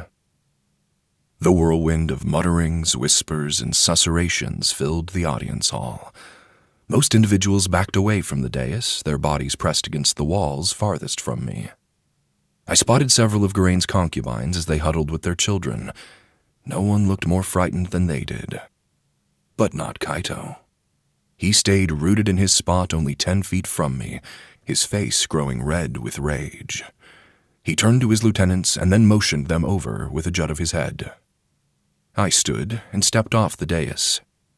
Ketsu turned to me. Rimon Knox, I think... I held up a hand, interrupting him. You should back away, just a little bit. Right. I had never seen a man move so quickly. He practically leapt over the nearest wall, giving me plenty of space. Kaito's 4 lieutenants all strode over to my location. They didn't have swords, but they all carried knives in their hands. And when Kaito pulled his blade from its sheath, the room went silent for a 3rd time. That ring wasn't for you, Kaito practically shouted, anger fueling his volume. When my father finally grew old, the ring was meant to fall to his heir. I'm the one who should be the new Ring Warlock, not some dirty whore who still has mud stains on his knees from kneeling. He gripped his weapon, and the shining silver edge was unlike anything I had seen before. The Luna Silver will cut right through your body if you let him swing. Not that I'm worried about you, but just keep it in mind. Kaito, I said, giving him no honorific. Out of everyone I observed in the castle, you were by far the least impressive. I've done the world a favor by killing Garain and taking your place as the next Ring Warlock. The man tensed as he held his sword in both hands. You bastard! No Ring Warlock is powerful in their first few days. You've made a mistake showing your face here. Kaito and his 4 loyal lieutenants all lunged for me. I exhaled, freeing my magic, but also trying to contain it. Some piece of me knew that if I was too reckless, I could accidentally kill everyone here. I didn't want that. Instead, my sphere of death was like a shield. Kaito and his men passed through it, and then crumpled. They hit the beautiful wooden floor, gasping their last breaths, their skin withering, their faces shriveling. The life essence of 5 warriors flooded into me. I rocked back on my heels, but I managed to grit my teeth and remain standing. I couldn't afford to appear weak. If the other Blade Keepers saw me collapse, I was certain one of them would try to end me. No, I remained standing, and the 5 men, they were all dead, their bodies rapidly decaying. The final clatter of weapons falling from their bony hands was the only noise in the audience hall. No one moved. I took a deep breath before shouting, "Anyone else want to contest my right to the ring?" It was a challenge I issued to the whole room. Not a single person answered it, their wide eyes all on the 5 corpses before me. That was what I thought. "Since I am the new lord," I said, projecting my voice for everyone to hear, "I've decided to make some changes. Some of you will be invited to stay and rule with me. Some of you will be asked to leave. And others of you," I turned my attention to the bodies at my feet, then glanced back up, "will discover how powerful my death magic really is." Death magic? Someone whispered. The night has forsaken us, a woman replied, her voice shaky. No one dared to run, yet they were all probably still in shock, and that was fine. I didn't want them to run. I held my ground. "Mazunzar, step forward." The crowd before me parted. Everyone leapt out of the way to allow Mazun to pass, as though they were afraid of invoking my anger for even a second. Dressed in ceremonial Bladekeeper garb, with his sword at his side, Mazun strode forward. He held his head high, but I saw the sweat dappling his skin, and the way he nervously kept a hand on the hilt of his weapon. When he drew close to Kaito's withered corpse, Mazun carefully stepped around until he stood directly in front of me. Everyone in the room was still. I stared Mazun in the eyes, and he didn't hesitate to return the gesture. We stared at each other for a prolonged moment, his breathing shallow. In a low whisper so that no one else could hear, Mazun said, I apologize, Rimon Knox, for calling you a whore when we first met. Enough, I said, my voice equally as quiet. Mazun silenced himself. I want to make you the Blade Keeper in charge of the castle's keep, but first you have to prove yourself to me. Mazun's brow furrowed, his attention keenly on me. He said nothing, he just waited. Kill Geraint's consorts and children, I said, no emotion in my words, and I'll promote you to the keep. Refuse, and I'll slay you the same way I did Kaido. No one else was part of this conversation. Ketsu was still in his corner, safely out of my range, and the rest of the people in the room dared not venture too close to eavesdrop on our whispering. But everyone knew we were having a conversation. They all waited with bated breath, watching, wondering. Mazun mulled over my ultimatum, his gaze falling to the bodies on the floor more than once. Finally, after a tense moment, he forced himself to relax. Kill me, he said, as he met my gaze a second time, nothing but hate in his eyes. I refuse to stain my blade with the blood of children. Relief washed over me like a wave. I exhaled and smiled, my chest unknotting itself and my anxiety bleeding away. With a smile, I said, Thank the darkness. Mazun-Zar, I just wanted to test you. The Blade Keeper I have at my side, the one who watches this very keep, has to be someone I trust. Now I know that someone is you. Mazun's eyes went large, but only for a second. He recovered himself quickly, a smile creeping across his face. You were testing me. Mazun-Zar, I said, loud enough for everyone to hear, you will be the Blade Keeper at my side, the one who resides here in the castle. Do you accept? Mazun bowed deeply at the waist. I do, Rimon Knox. Thank you. I am honored you would recognize my skill. The voices in the room shifted. People whispered and pointed. Some even spoke with words of optimism. Not everyone was going to die. That was the conclusion they came to. Unfortunately, not everything was so simple. Geraint's consorts, step forward. Chapter 23. Lunar silver is 30 times heavier than steel, but once the Emperor grants an individual his blessing, they can lift the metal as though it weighs nothing. A quote from Varenth's Beginnings, a history book. At first, no one responded. Then, after several still moments, 5 women stepped forward. I recognized Aiko, Leela, and Wheela, as they were the only consorts I had managed to meet while I was in disguise. The other 2 women were unknown to me, but that didn't matter. Their fates would be the same.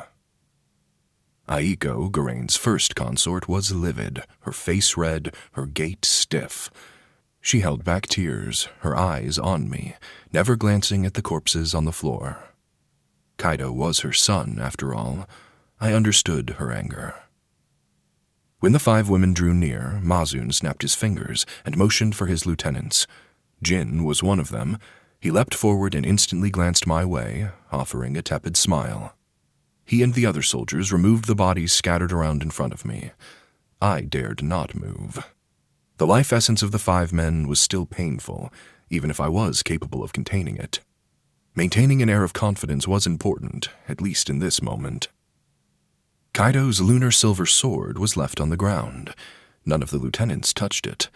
They waited until Mazun himself came to collect the weapon. Mazun then tucked the blade with its scabbard into his sash belt. Once the floor was clear, Geraint's consorts approached me. I opened my mouth to speak, but that was when Wheela lurched forward and collapsed to her knees, hot tears streaming down her cheeks. Please, she said, her voice shaky. Please spare my daughters. They don't deserve your death magic. They're so young. They can... I've made my decision, I said, or at least I tried to say. Wheela continued to speak even over my words. Stay with the family, far from Whist Castle. Wheela wiped her tears from her face. I don't care what happens to me so long as my daughters are... I motioned for her to stand. Enough of this. Please stand. Do as your lord commands, Mazun said. He took his place by my side, his hand on the hilt of his sword. You're making this worse for both yourself and your daughters with this shameful behavior. Wheela choked back sobs. Then she dragged herself to her feet, trembling the whole way. She didn't look well. She had been sick with worry for the last few days and not sleeping. Anyone would have looked terrible in those circumstances. Fortunately, Wheela didn't make any more comments. She quietly sobbed, which hurt more than the essence coursing through my veins. Are you going to slaughter us like you did my son? Aiko asked. All her tears were dry, her rage in full force. She practically yelled every word she spoke. You're a vile thief and a butcher. You're most definitely no lord. Watch your mouth, Mazun said with a growl. Aiko ignored him. The moment this massacre is over, Whist Castle will collapse under the weight of this hate and death. Mazun drew his blade, but I held out a hand and motioned him away. I didn't need this, nor did I need Aiko punished. She was grieving, not just for her son, but for the loss of everything she once had. After a long sigh, Mazun sheathed his blade. He stayed by my side, as a proper bladekeeper should. I have given your fates much consideration, I said, loud enough for the whole audience hall to hear. And the only reason I should execute you, or your children, is because I'm afraid of the future retaliation. But I'm not afraid. And a lot of things could be justified, but killing children wasn't one of them. The warden chuckled in my ear, his tone more approving than dismissive. So, if I'm not going to execute you, then you're all citizens of my domain. I took a deep breath and relaxed. As your lord, I will see no harm come to you, but I also can't keep you here. I motioned to the bodies piled up near the walls, for obvious reasons. Wheela quickly wiped her face, her eyes wide. She offered no words, her breath held. Even Aiko seemed surprised, as though none of them had anticipated my mercy. I'll be sending you back to your families, I stated. In disgrace? Leela asked, flabbergasted. Can you imagine the shame? If you'd rather die, I can make that happen. Otherwise, I will send you back to your families away from Whist Castle with some supplies and all your belongings. Everyone in the audience hall had something to say about that. They whispered and muttered, most of their voices laced with confusion or elation. I hadn't expected this kind of reaction. I had thought the consorts would be grateful. Thank you. Wheela once again knelt, and this time bowed her head. Thank you so much. You're a forgiving lord, a wonderful lord. Well, at least she was grateful. Ketsu slunk around the throne and then took his place at my side, the side not accompanied by Mazun. After smoothing his robes, Ketsu leaned in close to me. Are you certain this is wise, Rimon Knox? I gave him a sidelong glance. I've made my decision. The 5 women were ushered away by Mazun's lieutenants. They didn't protest or make a scene. Instead, they went to their children and quickly headed for the doors, clearly ready to leave this place as though I might change my mind at any second. The pain of all this life essence was starting to agitate me. I knew I needed to wrap up this announcement. Overseer Tam O'Kane, I called out. The room was abuzz with more whispers as the wrinkly man strode forward. Before he was halfway to me, I called out my decision. You're dismissed. I motioned him away. I will appoint someone else for my overseer. You can also return to your family. What? The man barked. I don't need a man of your intensity to oversee the discipline of my people. I understand you wanted to protect the castle, but our values aren't in alignment. You're dismissed. Tamo's face inflated with hot air, as though taking a breath to form a massive tirade. But Mazun stepped forward again with his hand on his blade. "Did our lord stutter?" Mazun snapped. Tamo shook his head, his words swallowed. Then he shuffled backward into the crowd of people, his eyes on the floor, his hands balled into fists. If anyone was planning retaliation, it was him. But I'd welcome it. Tamo had ordered the burning of bodies, and while he might have had a reasonable excuse to do so, that kind of wanton disregard for his own people wasn't something I agreed with. If he came for me, it'd just be his body on a pyre, out in front of the castle. "Magistrate Rain Ra," I called out. He quickly strode out of the crowd, his tall and thin frame difficult to miss. He smoothed his tiny mustache as he drew near. Rain offered a deep bow from the waist before standing tall again. "Yes, Rimon Knox?" "I have yet to meet the other magistrates," I stated. "But I trust you.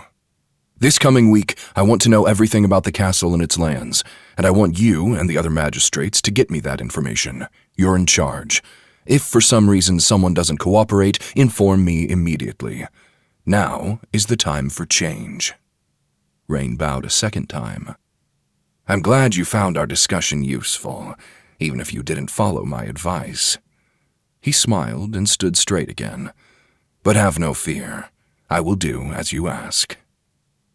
Whist Castle had 4 magistrates: justice, construction, education, and agriculture.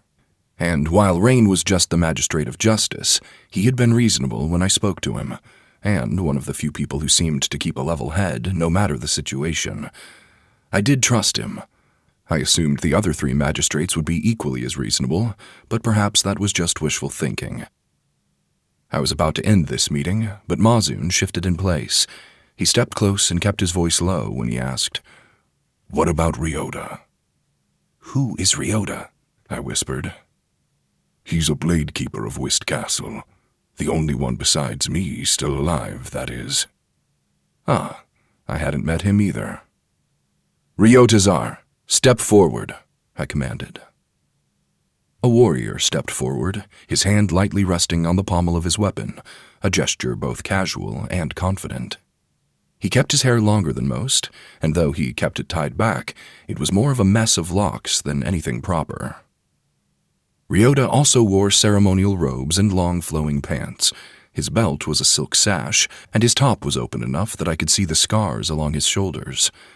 They were the kind of marks that stopped abruptly above his collarbones, right where the heavy plates of his armor would be if he were wearing it. And his hair, it was the same brown as Ketsu's. When Ryota approached, he bowed, but only partially. It was the kind of gesture that showed respect but lacked the subservience expected of a retainer. "Ryotazar, can I count on you to help train our castle's soldiers?" I asked. Ryota straightened, and then met my gaze directly. "The honor would be mine, Rimon Knox. Better than some of the alternatives you've been offering." His tone was light, almost teasing, a stark contrast to the formality of the occasion. There was a murmur among the others, a ripple of shock at his casualness, especially after I had killed 5 men without even moving. That was fine. I almost enjoyed Ryota's sardonic attitude. "Contrary to what it might seem, I do desire unity," I said. "If you'd rather leave, just say so, and I'll make sure you're also given accommodations." "No, I'll stay." Ryota turned his attention to Mazun, and then back to me. "I think we're in alignment with who you chose to give your unity to. I'm just surprised is all. Garain never much cared for me." "I'm not Garain," I said with a half-smile. Ryota huffed out a laugh. "Then my blade is yours, Rimon Knox." He stepped to the side, not my side, but he did stay close. Ryota watched me more than the others. I suspected he didn't fully trust me. I didn't fully trust him, so the feelings were quite mutual. "Nikora, step forward," I called out. The physician of the castle deliberately made his way to the front of the crowd. He wore robes with cherry blossoms stitched into the sleeves, which was an indicator of his profession. All trained physicians displayed the season in which they finalized their studies, picking flowers to symbolize their passion for peace. He was a slender man with a long face and intelligent eyes. His black hair was cut extremely short, which I had heard was popular for those who dealt with blood. Rimon Knox. Nico bowed deeply at the waist. I don't believe I've seen you before. He stood straight, unafraid. I haven't met you, but I've heard how you conduct yourself. I lowered my voice as I continued. And you're a coward. Don't hide and wait for problems to resolve themselves. You're a physician. You mend problems. As long as you agree, you're more than welcome to stay here in Whist Castle. My words seemed to have weight. Nico watched me for a long while before bowing again. I would be honored to stay, Rimon Knox. I'll endeavor to be more proactive. Nico stepped back into the crowd, this time refusing to meet my gaze. And with that, I had done everything I needed to. But now was the time to address everyone as a whole and tell them my plans as the new lord of Whist Castle. I took a deep breath and then said, As the Ring Warlock, it is my duty to handle the land, and thus the spirits and demons. When I arrived, I made a deal with Mori, the spirit of the mountain pass. He has blessed our farms, and thus the crops have grown green. The gasps that followed my statement were much louder than anything before, even louder than when I killed Kaito and his soldiers. People exchanged wide-eyed looks, shock overcoming some others. "That was you?" someone in the crowd asked. Ketsu waved his hands in the air. "Calm yourselves, our new lord is speaking." "I want this castle to flourish, and I'll do everything in my power to make it so," I said. "If you have suggestions on how to make that happen, please write up a proposal and hand it to Ketsu. For today, I have matters to attend to." Fatigue weighed on me. I couldn't do this much longer without giving away how much this was straining me. The life essence of 5 men? It hurt too much. I eyed Ketsu and then motioned with a jut of my head. The man was intelligent, obviously. He clapped his hands and then shouted to the room. "Thank you all for your attendance," Ketsu said. "Now that you're all appraised of the situation, I expect you to work twice as hard for the new future of Whist Castle." It took me a long time to climb the stairs. Ketsu, Mazun, and Ryota prevented anyone from following me as I made my way up the steps, which was fantastic, because I moved more like a crippled grandpa than I did a Ring Warlock. Each step caused my joints to ache, of all things. "You did really well for your first outing as a Ring Warlock," the warden said to me, his haunting voice a whisper for only my ears. After a few more steps, I sighed. I think I confused everyone. They thought I was a bloodthirsty monster at first, a Ring Warlock who wanted nothing more than their deaths. "You kept them on their feet, Ramon Vess. They had no idea what you were going to do. Doesn't that kind of power amuse you, thrill you, get your blood flowing?" "Thrill me?" I shook my head. "No, I want them to admire me, trust me." Pfft. The warden's disdain flooded his words. "How dull." When I reached the 4th story of the castle, I gulped down air, and then glanced up to the ceiling. Nothing was there but empty spider webs, but I knew better. "Kumo," I called out, hoping the spider could hear me. Animals were not given honorifics, so I opted not to use one. "Kumo, where are you?" And then the spiders in the castle dropped their invisibility, and I realized there were hundreds of them. Chapter 24. The Emperor forges blades from lunar silver. Individuals with the Emperor's blessing can wield them without trouble. Only those in the Emperor's bloodline can grant someone the title of Blade Keeper. A quote from Variant's Beginnings, a history book. The spiders covered the ceiling from one end of the hallway to the other. Dozens of them hung in spider webs, and some even clung to the walls.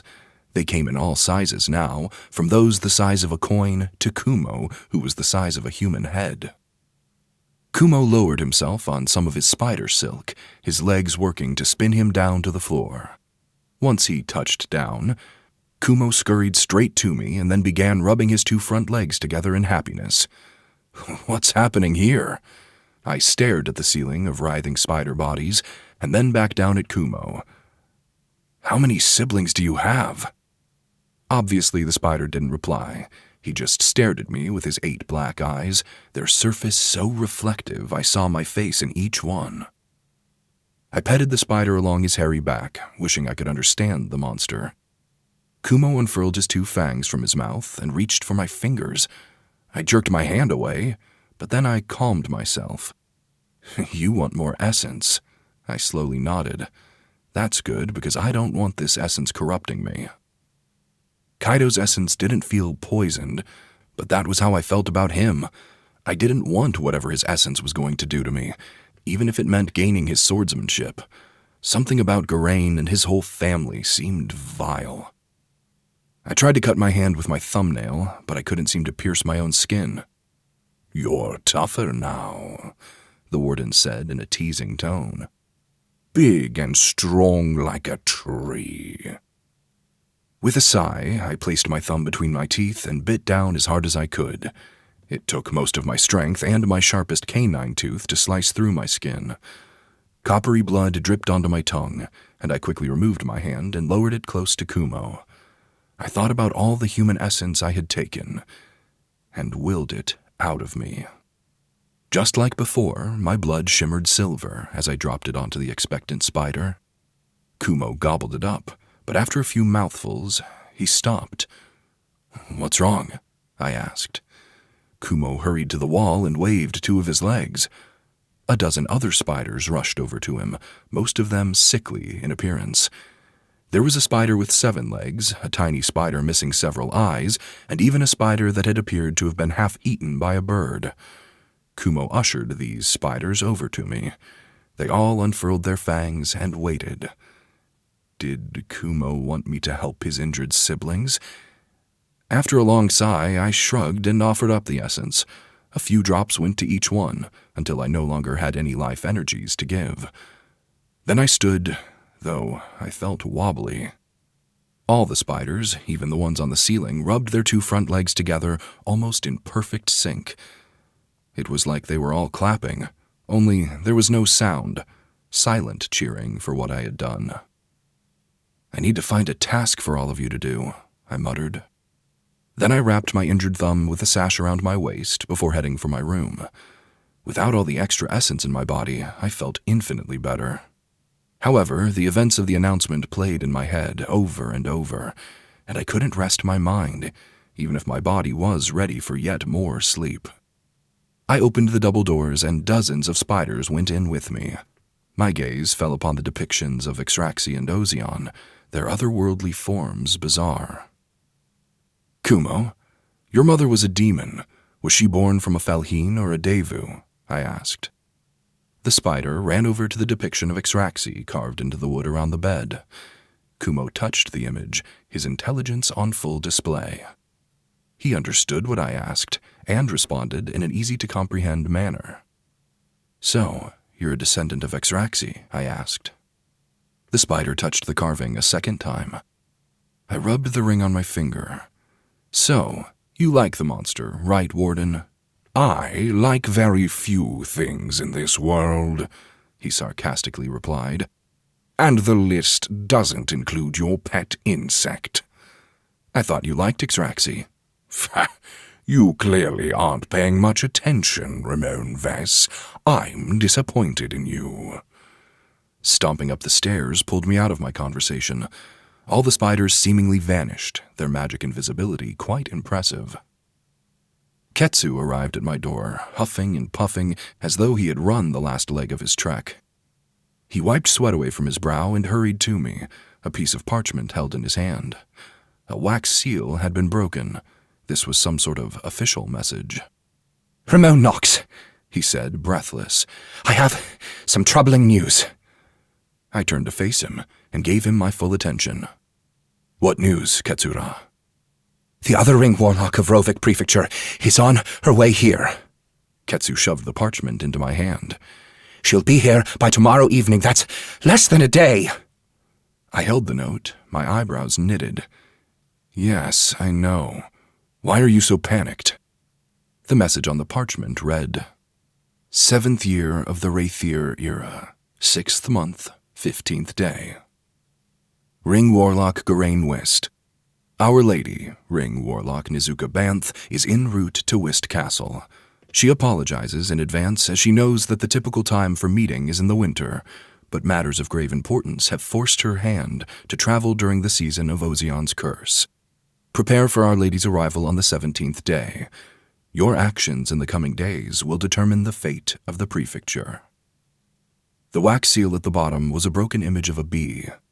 I turned over the paper several times. There was nothing else here. Why was Ketsu so frightened? It seemed like a normal letter to me. I don't understand, I finally said. Ketsu snatched the parchment from my hands and then pointed to Nizuka's name. Have you never seen this woman? It's a stretch to even call her that. She's an abomination and power-hungry and dastardly. When she arrives and finds out that you only have 2 blade keepers and no real support within the castle, she will seize this opportunity and strike at you, I guarantee. There were hundreds of stories of Ring Warlocks fighting each other, especially the Warlocks who jointly ruled over the same prefecture. The teachings of Shoki said that the Emperor encouraged this behavior so that none of the Ring Warlocks would work together or conspire against him. Obviously, if they were too busy bickering amongst themselves, why would they argue with the Emperor? Do you know about Nizuka, Warden? I whispered. The Warden darkly chuckled. I know every Ring Warlock. I thought I had made that quite obvious. Is she an abomination like Ketsu said? Who are you speaking with? Ketsu snapped, interrupting the conversation. He leaned in closer and frowned. Were you murmuring to me? Because I didn't hear half of what you said. I'm speaking to the Warden, I replied. Ketsu's eyebrows lifted. Then he shifted his glasses. Ah, yes, the voice you claimed to hear. I investigated that, like I said. 1 moment, I'll go grab my notes. He quickly turned on his heel and headed for the door. Pardon me, I'll return shortly. He left with as much haste as he had entered. Once he was gone, I returned my attention to the Warden. Well, Nizuka spoke 6 interesting words into the darkness when she obtained her ring, the Warden said with a laugh. She said, indestructible, queen, hive, control, deadly. Isn't that a fun set of words? Really stirs the imagination. Indestructible? I caught my breath, my heart hammering. Had all the other Ring Warlocks picked words that were defensive? The Warden said the neighboring Warlock had picked immortality as part of his power set, and now this woman, Nizuka, had indestructible? Perhaps I should have been more careful with my words. Is she indestructible? I asked. I mean, my heat death will kill her, won't it? The Warden continued his dark laughter. Oh, worried already? I don't think that's the part of her power set you should be concerned about, Ramon Vess. She has far more interesting tricks up her sleeve than just being difficult to kill. Is she dastardly, like Ketsu stated? A power-hungry rival wasn't what I wanted to deal with on my second day of being Ring Warlock of Wist Castle, but I supposed some problems couldn't be avoided forever. As long as the Warden was being agreeable, I did have a slight advantage. He seemed to know everything about every Warlock, which was a huge boon. Oh, Nizuka is quite dastardly, the Warden playfully said. She's ruled the southern portion of the Rovik prefecture for over 40 years, and she's the one who killed Geraint's predecessor. She was probably going to get him too, if you hadn't intervened. Chapter 25. The most important duty owed is to virtue and ideals. One should always strive for perfection, even if it is impossible. A quote from the teachings of Shoki. This was troubling. I wasn't in the position to fight Nizuka, at least not yet. Ketsu was correct. I only had 2 blade keepers and not much support in the castle. I had only just revealed myself to be the new lord. People were more afraid of me than anything else. If it came to war, who would I rely on? Ketsu returned a moment later, carrying a small stack of parchment. He placed them on my table and then took a seat on the pillow next to it. Here, Rimon Vess, this is all the information I gathered on the warden. It isn't much, I'm afraid. I strode over and took a seat at the table as well. The pillows were soft, and I crossed my legs to be more comfortable. Before I look through this, there's an important matter I need you to handle, Katsura. I want you to make arrangements to bring my family from the Scarlet Lantern to this castle. Ketsu straightened his glasses. Very well. Who all was your family? All the women who worked there. That seemed to stun Ketsu into silence. He lifted both eyebrows and then choked back a laugh. So, 20 courtesans? That's who you want me to bring to the castle. You know how that will look, don't you? After a deep inhale and a moment to mull over the situation, I nodded. I don't care how it looks. They're my family. I want them here with me. Are they your biological family? Ketsu frowned. They can't all be, can they? I don't care if they're related to me by blood. They're my family and I want them here. Ketsu smoothed his hair and offered a slight smile. Why don't I send for 2 or 3 at a time? That way, no one asks too many uncomfortable questions, and No, I stated. I didn't want them to suffer any more. What was the point of having power if I was too afraid to use it? I didn't care what it looked like. The reality was that they were the ones I cared about. They were my family. And I wouldn't abandon them because it would make me look bad to keep them close. Ketsu bowed his head. I apologize, Rimon Knox. I will make arrangements and bring them here. When he sat straight, he sighed. Perhaps we could use this to our advantage. If you must have your family here, I suggest you allow word to get out that they're courtesans. I thought you just said that it would make me look bad. Well, everyone in the castle will think this shameful, yes. But if word gets out to other territories that your weakness is your uncontrolled lust, your enemies will have a false impression of you. This can be another shield, a way to deceive other Ring Warlocks. That was logical, and it amused me to think my reputation would be one of a lusty lord. Because of my upbringing, I had gotten quite a bit of curiosity out of the way already. There was nothing 2 or more people could engage in that would shock me, and I certainly wasn't controlled by my carnal desires. Very well, I said. I suppose you should spread the word then. But please, make sure everyone in the Scarlet Lantern is brought here. I want them close, now more than ever.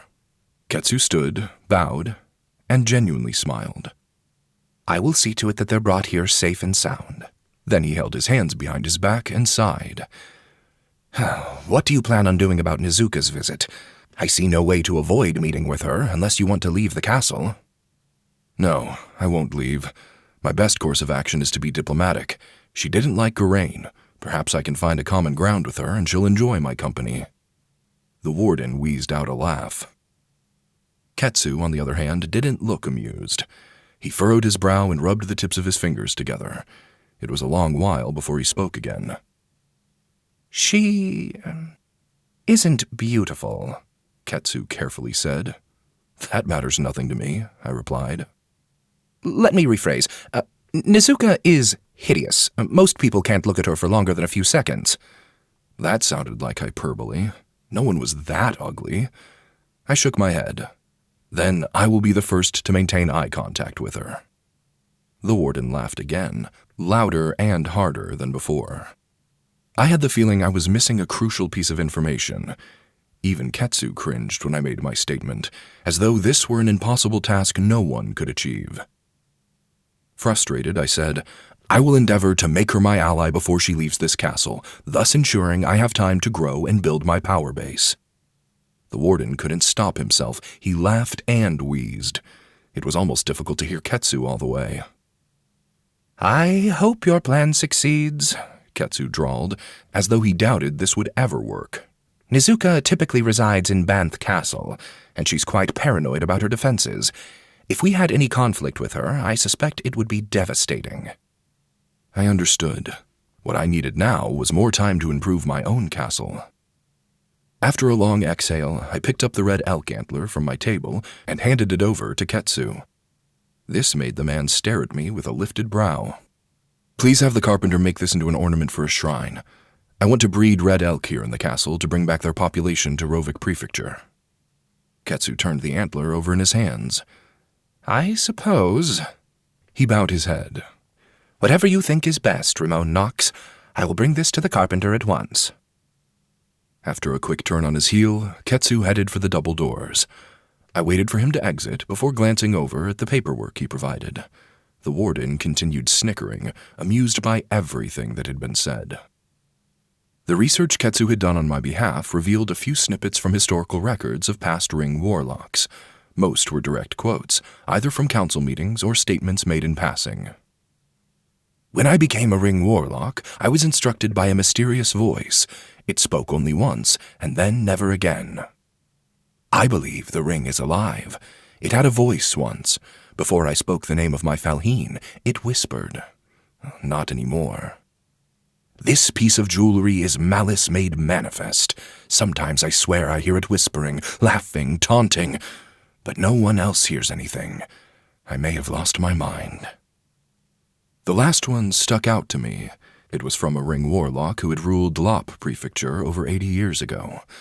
All this really confirmed was that yes, the Warden was all the rings.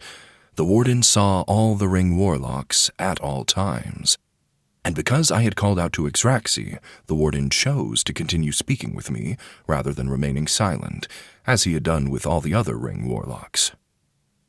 "Thank you for telling me about the essence," I muttered. The Warden didn't reply. "Tonight I'll go out into the woods again. Perhaps I can get a bit stronger before Nizuka arrives." This time, I didn't have to sneak out. Once the eye and the molar had set, I headed out to the eastern forest. Everyone stopped and bowed as I passed, uttering platitudes and well wishes. It was strange. No one had ever done something like that to me before. I liked it, but I reminded myself that I had a duty to them in exchange. I would keep them safe. Once I reached the outer gate, Jin jogged up to me. He bowed at the waist, so low he almost lost his balance. Rimon Knox." Jin hesitantly stood. "What are you doing at this late hour?" "I have my business outside. Don't worry about me, just wait for my return." "No one is worried about you," Jin said with a nervous chuckle. "Not if you're a Ring Warlock of Death. I fear the demons who cross your path." That made me smile, but only for a moment. The only demon I had met almost shot me through the chest with an arrow. I wasn't as invincible as I had let on. "I'll return shortly," I said, and stepped around him. The hot evening winds rushed over the farms as I made my way out to the trees. My silk robes were wonderful, however. They trapped no heat and felt icy on my skin whenever the wind played with them. Truly, they were a boon. I stepped into the moonlight shadows of the forest and went in the same direction I had before, the place where I had seen the red elk. What if I saw another? What would happen if I absorbed the life essence of the same creature again, and again, and again? "You'll become even more like the creature," the Warden threateningly whispered. As I pushed a branch from my path, I frowned. "What do you mean?" "You'll grow hooves, antlers, your spine will twist, you'll lose your thumbs, your fingers, your mind. And then, when the combined life essence of thousands of red elk courses through you, that will be the moment you become one." The forest seemed darker and colder when he spoke that final sentence. I shuddered, glanced around, and took another path, one away from where I had seen the red elk. "So, if I continue to absorb the life essence of many creatures, that won't happen?" "As long as you never delude yourself, you will be fine, Ramon Vess. You'll be fine." I really didn't like the way he said that. But I thought I understood. The trick was that I could never let one type of essence become too prevalent. I couldn't absorb thousands of owls or deer or people. I had to take in just a few at a time and then focus elsewhere. However, since I gained many benefits from even one death, I doubted it would become an issue. Why would I keep killing red elk? I already had their speed and gracefulness. What more could I need? Antlers wouldn't help me. Human-made weapons were far superior. What about wings? I whispered. Could I alter my body through essence absorption to gain things like wings? But before the warden could answer, the snap of twigs crunching underfoot drew my attention. I stopped in the middle of a dark shadow cast by a large oak tree. Then I listened. People were moving through the forest, their steps slow. They were creeping. "Do you know who's out there?" I asked, keeping my voice low. The warden groaned.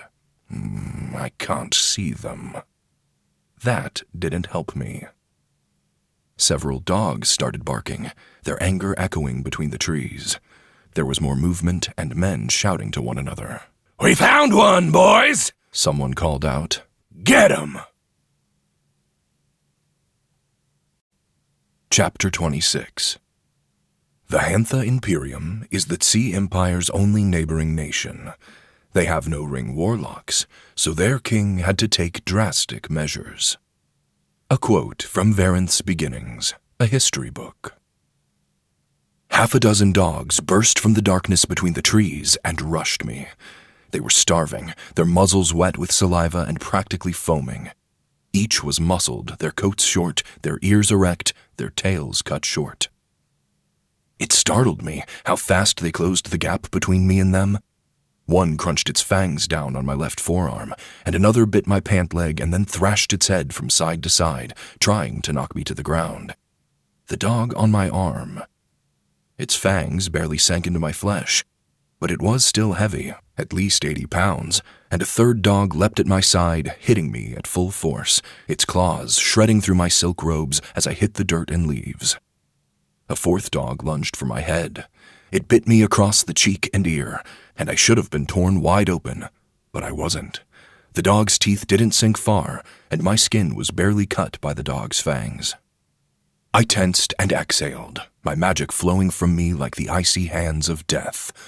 3 of the dogs yipped and then fell over, their muscles shrinking, their skin wrinkling, their fur falling out in clumps as their eyeballs sank into their skulls, dead. The tree next to me, it twisted and darkened, its leaves falling off en masse. I stopped my magic, fearful I'd take out the whole forest. There were still 2 dogs, but they stood still, shaken. Clearly, they were smart enough to know something terrible had happened, but not smart enough to know what or why. I was bleeding and my clothes were ruined, but I managed to stand. The life essence of the dogs and tree barely hurt. 3 men burst out of the shadows, each of them carrying a sharp sickle in one hand. Everything made sense now. They were brigands, bandits who roamed the mountains. They had trained these dogs to attack innocent people, and once their target was on the ground, they would come in and finish it. Disgusting. "What?" one of the brigands asked. "What happened?" The 2 frightened dogs backed away, their legs trembling. "Get in there, you dumb mutts!" the second brigand shouted. The dogs turned and fled into the darkness of the woods. They were smarter than the men, it seemed. It occurred to me that I had no weapons and no ability to fight these loathsome pieces of trash outside of my magic. Even if I was tougher and faster, my skill was nothing. I hadn't even brought a knife with me into the forest. One brigand stepped forward, his sickle high. Using my heat death would end them, but... A flash of silver cut through the darkness. Ryota drove forward, his lunar silver blade glittering. He slashed at the first brigand, slicing the man's arm clean from his torso. Blood gushed onto the leaves, and the man stumbled backwards, his eyes wide, his mouth agape. He was so shocked he wasn't even screaming. He just stared, his skin paling. Ryota didn't waste any time. He stepped forward, his stance firm, and slashed up at the second brigand, his sword cutting through the man's chin and then through his skull. The second brigand staggered, fell to the ground, and twitched. Ryota's long hair had come undone while attacking. His long locks fluttered in the evening wind. He actually lowered his weapon and with one hand went about fixing it. The third brigand stammered something, his knees shaking so badly I thought they would buckle. "You've got some pretty bad luck, thief," Ryota casually said. "Tonight was the wrong night to wander the woods." I surrender. The brigand threw down his sickle and then knelt. He pressed his forehead into the dirt. Have mercy. Once finished with his hair, Ryota turned and stabbed the armless brigand, who still hadn't found his voice. The man gurgled out his last breath and then collapsed at the root of the far tree. When Ryota lifted his blade this time, the moonlight hit the edge and the sword glowed. It was a magical weapon like no other. It wasn't even stained with blood. It all rolled off as though the sword couldn't be tarnished. Ryota walked over and stood beside the kneeling brigand. The instant the mountain bandit lifted his head, ever so slightly, Ryota slammed his blade down on his neck, decapitating him. More blood gushed over the forest floor, practically pooling the clearing I stood in. One of the vile men had emptied his bowels, stinking up the woods with his death. "That man had asked for mercy," I muttered. Ryota examined the pristine edge of his sword, and then slowly slid the weapon into its scabbard. When he glanced over, he grinned. "It's a blade keeper's duty to deal with enemies, is it not? We owed this thief no mercy, and I caught him attempting to murder my lord. A swift death was all the kindness he deserved." "You are talented at swordsmanship." I eyed all the gore around me, a severed arm, a head, 3 bodies, and 3 withered dog corpses. Ryota walked over to me. With keen eyes, he studied my injuries.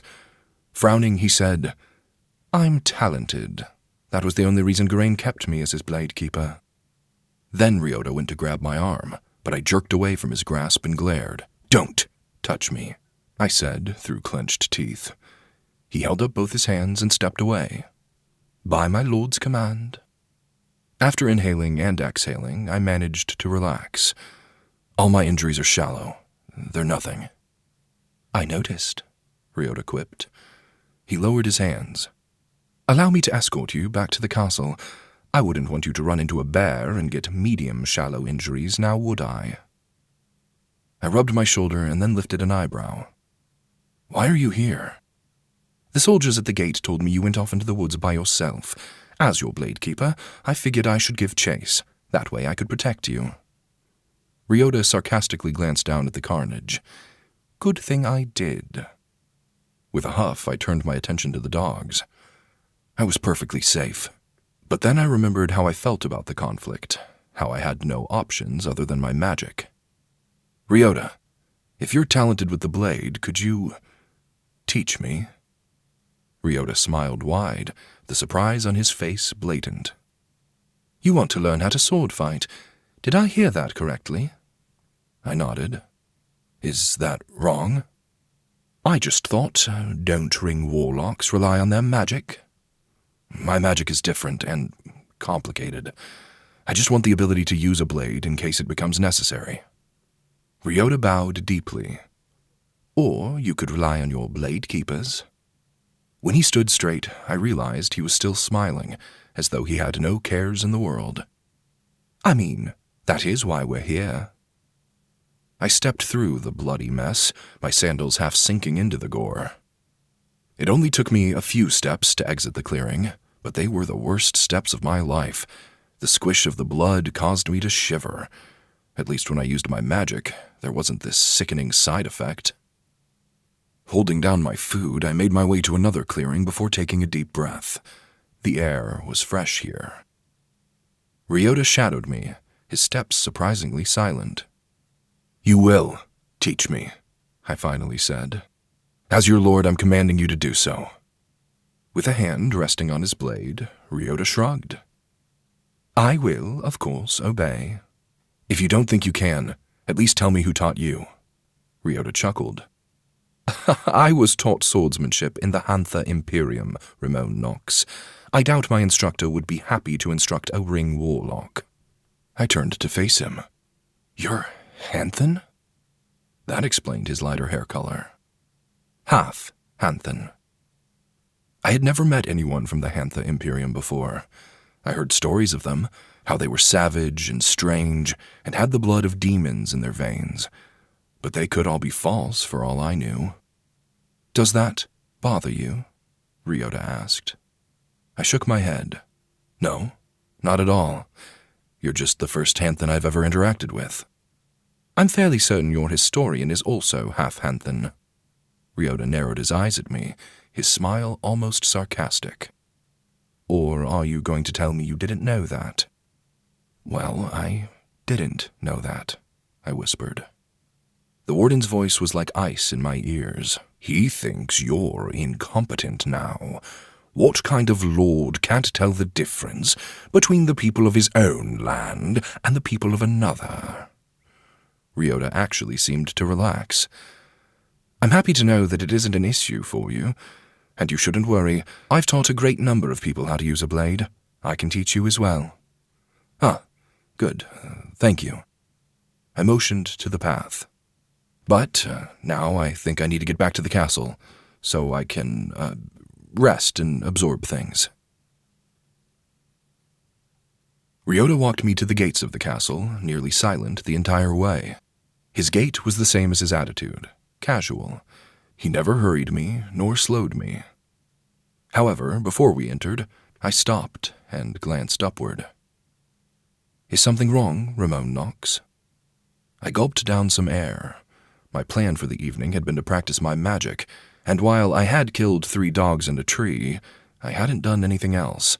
I had wanted to test out my new strength and my new speed. I should have fought the bandits, but my lack of skill prevented me. This wall, though, was an easy test. "I need to do something," I muttered. With excitement in my veins, I backed away from the gates and faced one of the 16-foot-high walls. How fast was I? How capable? How high could I jump up the wall? Red elk were notorious for their running and jumping ability, after all. Once a couple dozen feet away, I mentally prepared myself for a leap. Ryota watched from his position near the gates, clearly curious but remaining silent. Then I ran. I pushed myself forward as fast as I could possibly go, and was shocked when I nearly slammed my face into the stone wall. I leapt at the last possible second, my reaction speed poor. Almost as if I were still running, I kicked up the wall and went up at least 11 feet. My finger grazed the top of the wall. Then I fell back down. Well, tumbled was a better word. I hit the dirt on my back, completely winded, but also undamaged. I was as sturdy as a log, my bones unbroken. Ryota rushed to my side. "Rimon Knox, are you okay?" He knelt and looked me over, baffled. I waved him away. I'm fine. With a sigh, I remained on the ground, staring up at the top of the wall. I almost made it, though. A normal person couldn't jump that high. "Yeah, I saw," Ryota muttered. He exhaled. "But you're a Ring Warlock. The lot of you do strange things." "Maybe if I could find more animals, I can jump higher," I whispered. "I can't wait until you find some really interesting creatures," the warden replied. "I don't think you understand the potential you have, Rimon Vess. Not at all." Chapter 27. The Hantha Imperium somehow mingled the blood of demons into theirs. Now the Hanthan people can control monsters. They use them as mounts in their military. A quote from Varenth's Beginnings, a history book.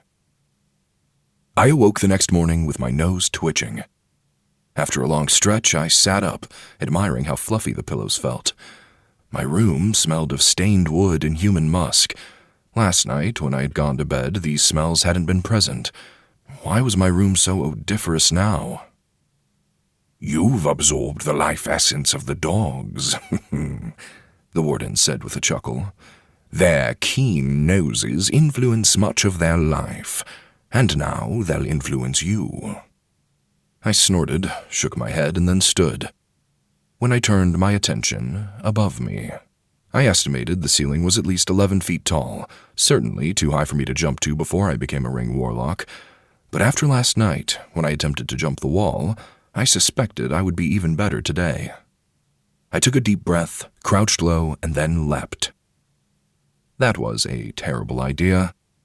With muscles I didn't even realize I had, I slammed my shoulder into the ceiling, the side of my head and shoulder cracking the wooden beam. Then I crashed down to the floor, hitting the floorboards hard. Groaning, I rolled onto my back and stared up at the damaged ceiling. Despite all the damage I had done to my room, I felt no pain. With a shaky hand, I rubbed my neck, shoulder, and head, surprised my skin wasn't broken, or my bones for that matter. The more creatures you take into your essence, the more strength is added, the warden said in a condescending tone. I thought you had learned this already, Rimon Vess. My legs, they felt energetic and powerful, much more than ever before. I couldn't believe it. How much stronger could I get? I could probably leap over the castle walls now. Enthusiastic and quite awake, I leapt to my feet. I dressed in silk robes and then went for the double doors. The moment I threw them open, I gasped. Oh, the spiders. I had almost forgotten how thoroughly they had moved in. Their webs hung across the entire hallway ceiling, so thick I almost couldn't see through them. Hundreds of flies, mosquitoes, gnats, and bees were stuck in the webs, their squirming insect bodies causing everything to jiggle. The monster spiders scurried over the webs and wrapped up their prey. But I had no idea the castle had such a gigantic infestation. I hadn't seen many bugs until this morning. Where had they all come from? Craning my head to get a better look at everything, I spotted the biggest monster spider of them all. Kumo. He had grown. The spider was now half my size, at least 80 pounds. Kumo descended from the webs, his long legs spinning out silk as he glided to the floor and stood in front of me. His 8 eyes glistened brightly. Kumo enthusiastically rubbed his 2 front legs together. "Good morning," I whispered. "I hope you slept well." T. Kumo sputtered and garbled. I held my breath, stunned to silence. Was Kumo trying to speak? He hadn't been capable of that before. Kumo stretched out his 2 front legs and touched me with the tips of his hairy spider limbs. With gentle motions, he caressed my pant legs. It didn't seem threatening, so I allowed it, but this made me uneasy. Master. Kumo sucked in air and spoke like someone who couldn't fully open their mouth. So kind, Master. The insects, look. Gaze upon them, your enemies. My heart hammered. The voice, the way Kumo spoke, everything was unnatural and strained. Did spiders have lips or a tongue? How was he speaking? The warden laughed. You mean you don't understand? You have fed the spiders the life essence of humans over and over. Of course the monster would learn to speak. Humans are known for their brains. And look what you've done to it. You've given it enough intelligence to realize how disgusted you are by its presence. Kumo stared up at me, his 8 eyes wet. After a few calming breaths, I tried to settle my nerves. Kumo had done nothing to earn my contempt. Everything that had happened to him was my doing. To show respect, I knelt to meet his eye level.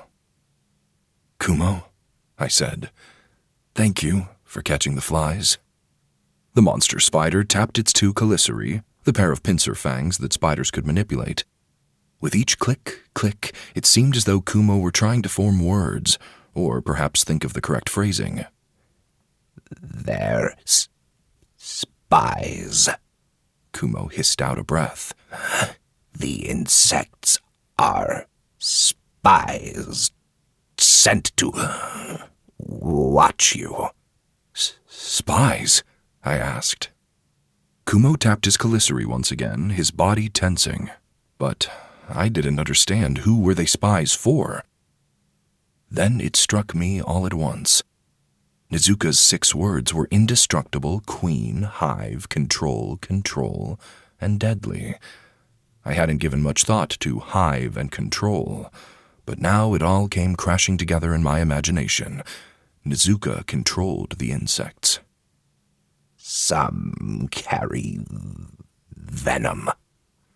Kumo gently grazed his legs on my shoulders.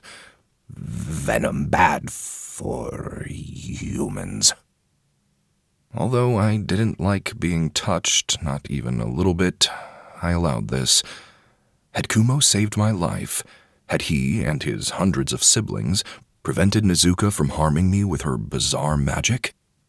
I patted his leg in return, trying to mimic the spider's affection. Then I stood. "Did Nezuka send these bugs?" I asked, cold. "You know the answer already," the warden replied. "I'm surprised you even asked." "She can control all insects?" "Just about." Kumo watched me, never really moving from his spot directly in front of me. I offered the arachnid a half-smile. "Thank you," I whispered. "I owe you a great debt, Kumo." You save me. Kumo rubbed his legs together. You save family. Kumo owes you debt. Then the monster spider stepped aside. When I went to walk by, Kumo lowered his body, almost like he was bowing. Was the spider trying to show me respect? I appreciated him and his loyalty. But now I had to prepare myself for Nezuka's arrival. Since she saw fit to spy on me, perhaps even make an attempt on my life, I knew I couldn't take this meeting lightly. We'd either need to come to an agreement, or I would have to become the sole Ring Warlock who watched over the Rovik prefecture. I slid open the door of the bathhouse and stepped inside. The bathhouse smelled of salt, moss, and ashes. I had never been able to detect such scents, but now my nose was practically twitching with its enhanced capabilities. Since absorbing so much life essence, I was becoming superhuman. I shook that thought away. Technically, those who lived in the keep had their own bathhouse, but Yuna didn't watch over that one, so I didn't want to visit it. Instead, I strode straight to the edge of the cold water and waited for her to emerge from her room. It only took a few seconds for her door to gracefully slide open. "Hello?" she asked, smiling. "Is someone there?" "It's me," I said. She caught her breath. Then Yuna quickly fell to her knees and bowed until her forehead touched the stone floor. "Rimon Knox, it is an honor that you've come to visit me." After I quickly stripped off my clothing, I stepped into the water. Then I sighed and motioned her up. "You may stand, Yuna Kane. There's no need to show that deep of respect." Yuna hesitantly lifted her head, her inky black hair cascading down her face, though it bothered her not. "That's not true. You're the new lord of this castle, and the one who revived our crops, and managed to get me medical supplies." I dunked my head until my hair was wet, then splashed up. Yuna had retreated to her room and returned with all the soaps necessary to clean me, and she even brought a new jar this time, one made of gold. "This will help you stay healthy," she said, as she opened the metal jar and scooped out some ointment. "If you apply it to your face, you will remain youthful, and sicknesses that travel with someone's breath will do you no harm." I took the ointment from her and hesitantly applied it to one of my cheeks. "Thank you." When Yuna bowed her head this time, she bit her lip. "Rimon Knox?" "Yes?" "Why have you come here?" "I appreciate your company," I said, applying the ointment everywhere. "Is something wrong?" She shook her head. "No, forgive me for asking." As I relaxed, my thoughts drifted to Nezuka. However, it was clear from Yuna's thinly pressed lips that something was on her mind. She pushed over jars of soap and remained close to the edge of the water. I remained silent. Yuna finally broke. "Rimon Knox, you've done me so many favors already." "You have another request?" I asked. She bowed her head deeply. "It's just, you've done the impossible so far, and there's something I want more than anything else, more than the crops and the medicine. A selfish request." Selfish? She had piqued my curiosity. "What is it?" I asked. Yuna didn't answer immediately. I finished washing as she took her time to gather her words and her courage. What could she possibly want? What did she consider selfish? Can you give me back my sight? Yuna asked, her voice barely audible. Then, much louder, she said, You gave the crops life when everyone thought that impossible, and you managed to convince the castle physician to at least give me some medicine. I thought, perhaps, you might have magics that weave the fabric of fate. Somehow you defy everything. Can you also mend what everyone said would never heal? Yuna laced her fingers together and squeezed her hands hard. She waited with bated breath, clearly hoping I would quickly answer. But it took me a moment. I thought back to the red elk, the dogs, and then to Kumo. I had altered myself and the spider. That meant I could give others life essence, and they could absorb it into themselves and gain the benefits, albeit at the cost of my blood. Was there a creature somewhere that, when absorbed, would cure someone's blindness? Perhaps, the warden replied, a smile in his tone. But now ask a different question. Is there a spirit or a demon who could heal blindness? Of course, they're more powerful, more magical. Really? I whispered. I wouldn't lie to you about this, Rimon Vess. Shouldn't you take as much power as you can get? That made sense, but I hesitated to give demon essence to normal people. A valid point. Humans who aren't tethered to you, who don't have your magic, can only receive so much essence before it warps them. Consider yourself warned. Only some essence, then. This new information fascinated me, but before I could voice it to Yuna, she scooted closer. With a shaky hand, she reached for the collar of her robes and tugged them loose so that they began to slide off her shoulders. I would do anything for this, Ramon Knox, she whispered. I'd pay any price. Please, if you can. Yuna went to remove her robes completely, but I half stood from the water and caught her clothing before it fell to the floor. Then I gently tugged the fabric back over her shoulder, setting it in place. Her robes were open down the middle, and she was quite beautiful, but I would never accept flesh as a payment. Not after everything I saw at the Scarlet Lantern. Yuna's eyebrows knitted. She seemed confused, and I didn't blame her. Most men would have taken the deal. I'll find a way to heal your eyesight, I said, firm and confident. Not because I want you indebted to me, but because I'm your lord, and this is my land. It's only logical to make sure everyone under my care is the best they can be, because that makes my whole realm stronger. With a shaky hand, Yuna rubbed her eyes. You will help me for nothing? For your loyalty, I quickly said. I closed her robes in the front and secured them with her belt. For the times you helped me, even though you thought I was just a servant. But she couldn't seem to answer. Yuna's lower lip quavered. Ugh, the warden groaned in my ear. You're soft. Making her whole won't necessarily strengthen your realm. I ignored him. Don't worry about anything, I muttered to Yuna. I'll handle it. Finding a spirit or demon who could heal Yuna would be difficult. At least I suspected it would. Thank you. Tears spilled from Yuna's eyes as she spoke. Ramon Knox, thank you so much. I found her crying awkward, but I remained close regardless. Having 2 trained physicians who could see would also be quite a boon. But first, I had to meet a Ring Warlock. Chapter 28.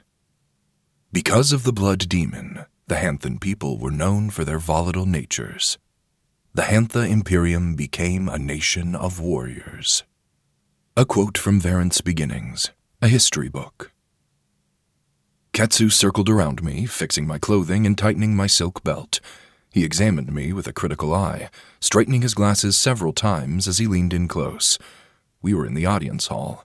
Without all the people, it was vast and empty. Lonely. Is my family on their way? I asked. Yes, Ketsu replied. "But I suspect they'll arrive a day or two after Nezuka's visit." I see. Mazun and Ryota stood off to the side, both wearing their swords at their side and their armor on their body. Their armor was an amalgamation of functionality and beauty, crafted with meticulous care. Each Bladekeeper's cuirass, the breastplate and backplate fastened together, was a masterpiece of lacquered iron and leather, interlaced with silk cords that shimmered like woven sunlight. The scales of their armor overlapped with the precision of a dragon's hide, offering protection without sacrificing mobility. Their arms were shielded by sleeves of iron and leather that extended from wrist to shoulder, interspersed with chainmail for added flexibility. The lower half of their bodies were equally well defended.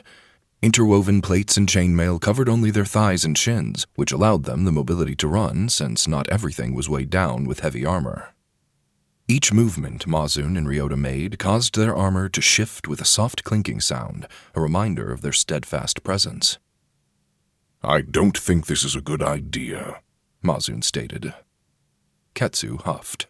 "Well, there's no other way. We can't avoid Nezuka. She sees everything. She probably already knows that Garain is dead and we have a new Ring Warlock. If Rimon Nox isn't here when she arrives, I suspect the worst will happen." She has a short temper and we're low on men. Once Ketsu was done fixing my outfit, he stepped back and admired his work. With a forced smile, he whirled on his heel to face Mazun. "You never trust me. I told you I would handle this, and I did." Ketsu clapped his hands loud enough that the sound echoed throughout the vast audience hall. The far door slid open, and 2 more individuals strode into the room. They were Bladekeepers? They looked like Bladekeepers. Both wore armor similar to Mazun's and Ryota's, though these 2 newcomers also wore helmets with antlers, and had fierce masks over their faces. They had exaggerated expressions of anger, with sharp teeth over the frowning mouths. The slits for their eyes weren't large enough for me to see any of their faces. The 2 men carried swords at their sides. "Who are these 2? Ryota asked, genuinely surprised. "They're Rimon Nox's Bladekeepers," Ketsu sardonically replied. "At least for as long as Nezuka is here." Mazun's brow furrowed as he stormed over to see one of these new Bladekeepers. Without hesitation, he yanked the Bladekeeper's sword free from the scabbard. Only those who have been blessed by the Emperor can wield these, Mazun yelled. But there was no sword. Mazun stared, dumbfounded. It was just a hilt completely devoid of a blade. It was fake. Ketsu hurried over, practically sputtering with anger. What is wrong with you, He took the hilt from Mazun and placed it back in the empty scabbard. "They're not real Bladekeepers. They'd never be able to lift those weapons. They're pretending to be Bladekeepers, so Nezuka doesn't realize how weak we currently are." After a calming breath, Mazun stepped away, his armor clinking. He said nothing. Ryota, on the other hand, chuckled. "Ah, clever. An interesting strategy, so long as we don't actually come to blows." With a dramatic swish of his hand, Ketsu motioned to me. "As long as our new lord is charismatic enough, we should avoid conflict." When Ketsu met my gaze, he seemed momentarily uncertain. "You do still have the confidence that you will make friends with Nezuka, correct?" I nodded once. I will make allies with Nezuka. Excellent. But even if I can't, I always have the option to end her, I said, voice icy. The warden chuckled. Oh, do you, though? Ketsu shook his head. "You shouldn't kill her." He gestured to me and then to the room. "You think the prefecture runs itself? If you kill the southern ruler, we'll have turmoil like you've never seen. And I hate to remind you, but we don't have the forces necessary to occupy all of the Rovik prefecture. You have to think, Rimon Nox. You need time." I rubbed the ring on my thumb and mulled this over. Ketsu was probably correct. Killing another Ring Warlock would probably lead to a lot of fighting, and perhaps the other Ring Warlocks in nearby prefectures would swoop in. It was best just to trick this woman into thinking I was an ally. "Oh, I can't wait to see you try," the warden whispered. The fake Bladekeepers went to stand behind my throne, their ominous masks adding an air of menace to the audience hall. Mazun and Ryota took their place on either side of the throne, but a step back, so that I was always forward. They both picked up their helmets and face masks, which had been waiting for them in their positions. Once they were fully dressed, all my blade keepers appeared uniform and intimidating. Ketsu, on the other hand, sat on the blue pillow at the council's table, the very height of bureaucratic stuffiness. He was the only one there, which made this slightly awkward, but I knew it was for the best. I wasn't entirely sure about my council, and I didn't want their advice at this moment, not when making a good impression was so important.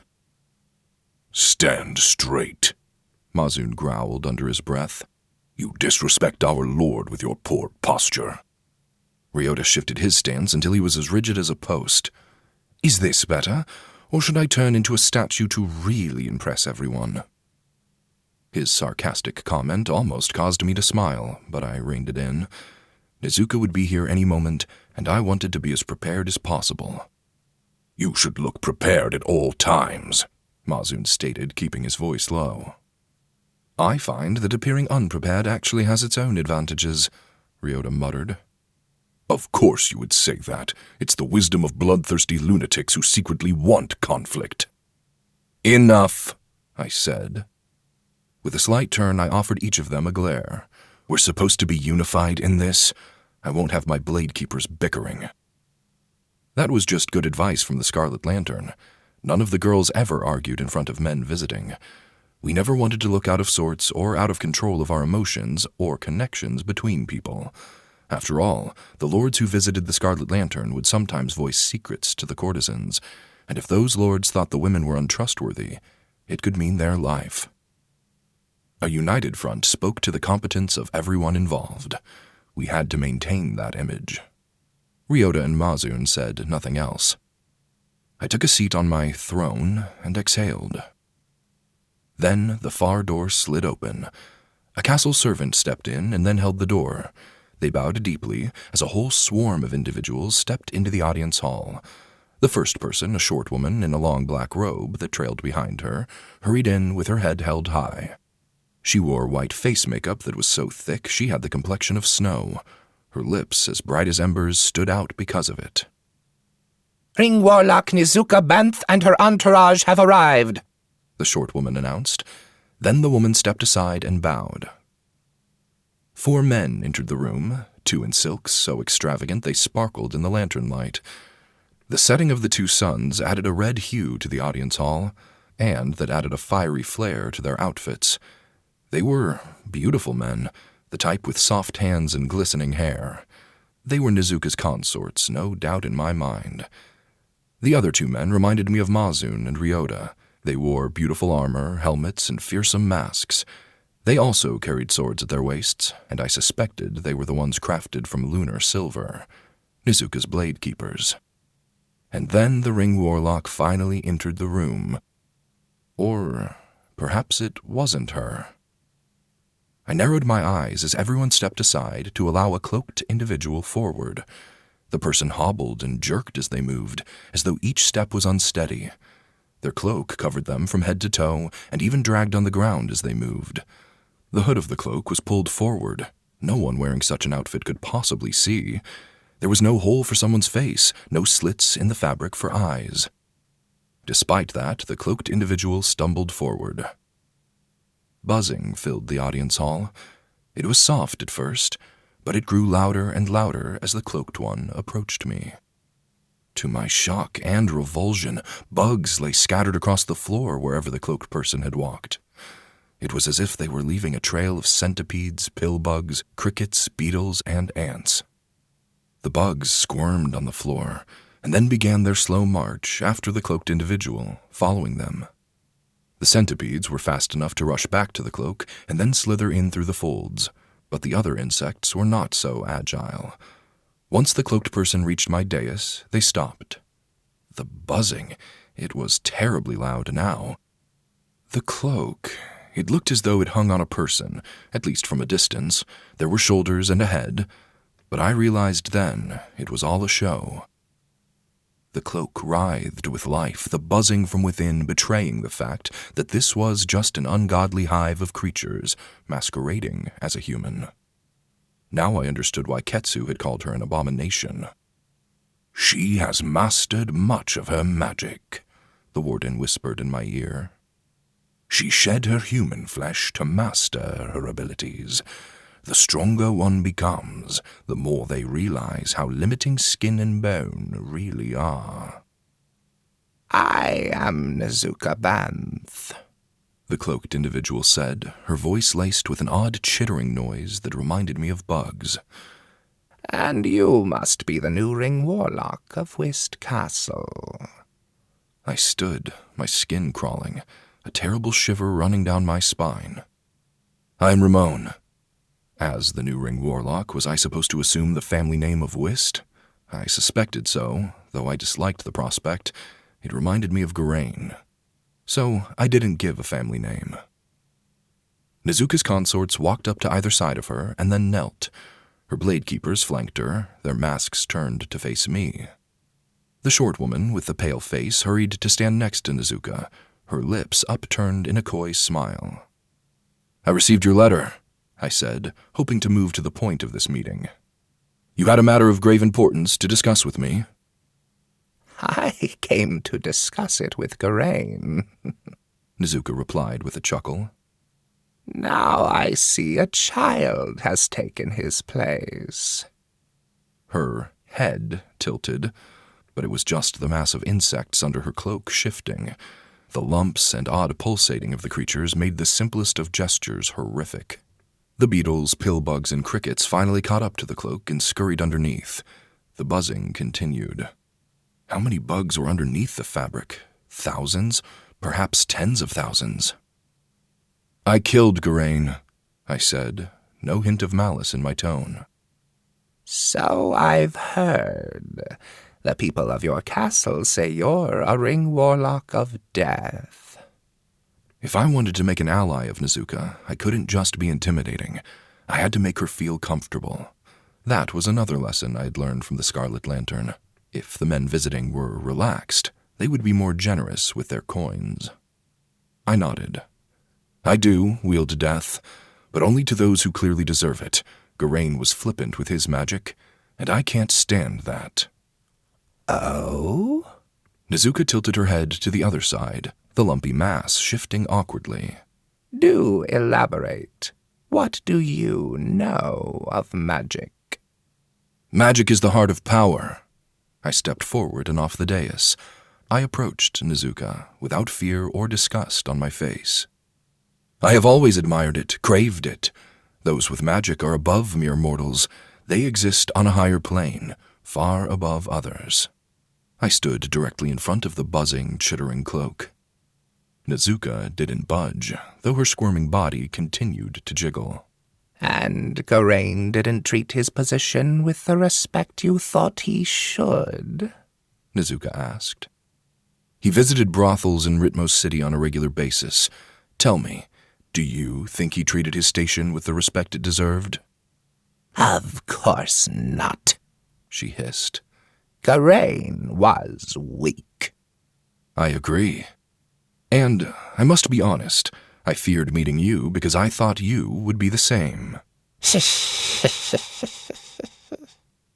It was an odd series of noises that I suspected meant Nezuka was chortling. But you're not the same, I whispered. You're clearly superior to Geraint in every way. Oh, tell me, Rimon Lin, what makes you say that? She sounded intrigued, and the buzzing in her cloak intensified. But before I answered, I had to hold back a gag. Nezuka had addressed me with the honorific Lin, which was reserved for loved ones and families. The courtesans at the Scarlet Lantern could address me with Lin, and no one else. Did she honestly think us family, just because I had a ring? No, obviously not. She had Geraint's predecessor. Nezuka didn't think of me as family. This was just a poor attempt at manipulation. She wanted me to trust her, but her act of intimacy only made me angry. Instead of voicing my rage, I bottled it all up and forced a smile. With a fluid motion, I lifted my left hand, the one without the ring, and gently grazed it across the crest of Nezuka's hood, as though I were to caress a long-lost lover. I've never seen a human embrace magic like you have, I whispered. It's admirable. Her blade keepers placed both their hands on the pommels of their blades. Nezuka's two consorts shot me wide-eyed glances, almost disgusted, as though they couldn't believe what I was saying. And while I couldn't see him, I practically heard Ketsu cringe. But did I love magic so much that I could overlook a pile of insects pretending to be a human? No, it wasn't true. I didn't admire magic so highly, but clearly Nezuka did. And if I wanted her to relax and trust me a little, she had to think she knew me, and that we were similar. The insects of her cloak writhed faster than before. Nezuka muttered. What a fascinating Ring Warlock you are, Rimon Lin. And you are superior to Garain. But by how much? He was loathsome and incompetent, a disgrace to the Ring Warlocks of the Tze Empire. It shouldn't be difficult to prove yourself better than him. I stepped back and maintained my smile. I'm making it my top priority. Good. The reason I traveled this far north was because I'm hunting a demon. Rimon Lin, if you wish to prove yourself competent, you will help me slay the mother spider demon who stalks through the darkness of your woods. Chapter 29. Loyalty is a virtue few truly understand. A warrior knows that loyalty is the duty you owe to the people and places you've bonded to. A quote from the teachings of Shoki. The mother spider demon? I asked, my words slow and deliberate. Nezuka nodded, and several millipedes poured through a small hole in the fabric. Half a dozen of them squirmed around on the floor until their legs found purchase and they scurried back to Nezuka. Why do you say it's a mother? I feared what she may say, but I had to inquire. Nezuka growled, the buzzing in her dark cloak growing louder. Oh, she's a foul beast who captures human men and impregnates herself before consuming them. Captures men? That wretch has birthed thousands of monsters across Rovik Prefecture, and I'll have no more. The fiend must be made to suffer. Nezuka's buzzing grew to the point her cloak trembled. Spiders are vile. I want them all purged from our prefecture. All of them. Don't spiders provide us benefits? I asked.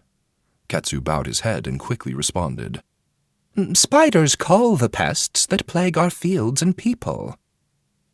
The insects in Nezuka's cloak, or perhaps they were her, began pouring from the fabric. Hundreds of wasps, bees, flies, and mosquitoes took to the air. They gushed from small tears and then circled tightly around her, their thousands of wings creating a deafening hum of infestation. Then the many ground-based bugs swarmed out the bottom. They scurried across the floor in blackish waves of movement. Some red centipedes stuck out from the masses, their shimmering crimson hides like blood. Beetles with horns and pincher bugs with sharp needle-like fangs all rushed outward. Nezuka's consorts shuddered, but didn't move. The insects crawled over them in waves. The blade keepers took several steps backwards, their hands shaking, but they maintained grips on their weapons. When the bugs drew near, I practically heard the panicked breaths. The short woman, on the other hand, gleefully watched the insects swarm toward her. She practically giggled as the millipedes crawled their way up under her robes. The cloak. It fell to the floor, empty. Nezuka was the swarm. She was the queen, the hive. The bugs didn't approach me. They stayed at least 3 feet away at all times, even the ones who flew through the air. They weren't as kind to Ketsu or my blade keepers, however. They buzzed over them, landing on exposed flesh, causing them to twitch and grimace. Ketsu visibly tried not to smack them away, but it was clearly taking all his willpower. I remembered what Kumo had said about the bugs, how they carried venom that was deadly. All of Nezuka's magics made sense to me now. I understood why she had chosen her 6 words. They all synergized. You forget about her indestructible nature, the warden whispered. Nezuka can only die once all the insects that make up her body are destroyed. If you forget to kill even one, she can reform herself, given enough time. A disgusting but useful ability. I control the insects, Nezuka shouted, her disembodied voice somehow emanating from the buzzing. I can curtail their ravaging with a mere thought. Our prefecture needs no spiders. They're vile monsters who aren't fit to set even a single one of their 8 legs on my territory. She did have a short temper. I maintained my calm. I understand, I said. But why did you come to me? Why not just catch this demon and be done with it? The buzzing intensified. I told you, Rimon Lin. The spider demon fled my territory and stormed into yours. She hides in the trees of your forest, waiting for her chance to snatch more men from your fields and make her eggs and hatch her monsters. This demon was Kumo's mother. There was no other explanation. Had the demon killed my people to make him? I would need to investigate. And you want me to help you hunt her down? I asked. The bugs all shifted direction. The ones in the air flew for the cloak, and the ones on the floor rushed to the hem of the outfit. Together they flooded back into the black garment, filling it once more with their thousands of tiny bodies. It looked like Nezuka was just growing upward right in front of me, her body taking shape under the fabric as the bugs piled atop each other underneath. Once fully formed, she again looked like a human draped in a cloak, at least in shape. In a quieter voice that was still laced with chittering, Nezuka said, I want you to exterminate the rest of the spiders in your domain. I have business to attend to. I can't waste more time chasing this elusive pest through the woods. And the fiend. I thought you said you wanted my help, not to handle this for you. Nezuka practically hissed. I'm helping by driving the vermin north. You should crush them as they arrive, allow them no sanctuary, and we'll rid Rovik Prefecture of all spiders, both demonic and mundane. This wasn't a request. It was a demand. To make matters worse, her desires didn't align with mine. Kumo and the other spiders were intelligent, and obviously not filled with wicked intentions. They had saved me, and I helped them grow stronger. Killing them all now would be foolish. I knew nothing of the demon spider, and I supposed from Nezuka's information it sounded like a menace, but I wanted to see that for myself before I made another decision. However, tonight wasn't about arguing. It was about making allies. You're going to lie to her? The warden asked, almost startling me. His constant presence, even in my thoughts, wasn't comforting. I will help you, I said to Nezuka. But the warden was correct. I wasn't going to do as she asked. I just wanted her to leave while I attempted to figure things out. Nezuka exhaled, and a few bees escaped her clothing. They buzzed around where her head seemed to be, landing on the outside of the fabric, their bright yellow stripes vibrant against the black cloak. You are far wiser than Garain, Nezuka stated. May his corpse boil in the light of the 2 suns. After another huff that made me consider how she drew breath, Nezuka continued. Hopefully you rid the world of his bloodline. That is the most effective way to make certain someone is forgotten. I ignored her comment and bowed my head. I'm glad that we can work together for the glory of our province, Nezuka Lin. The honorific rolled off my tongue like a bad taste. It was the only time during our conversation that I feared I might have slipped up. Send me the demon's head. What? I stood straight.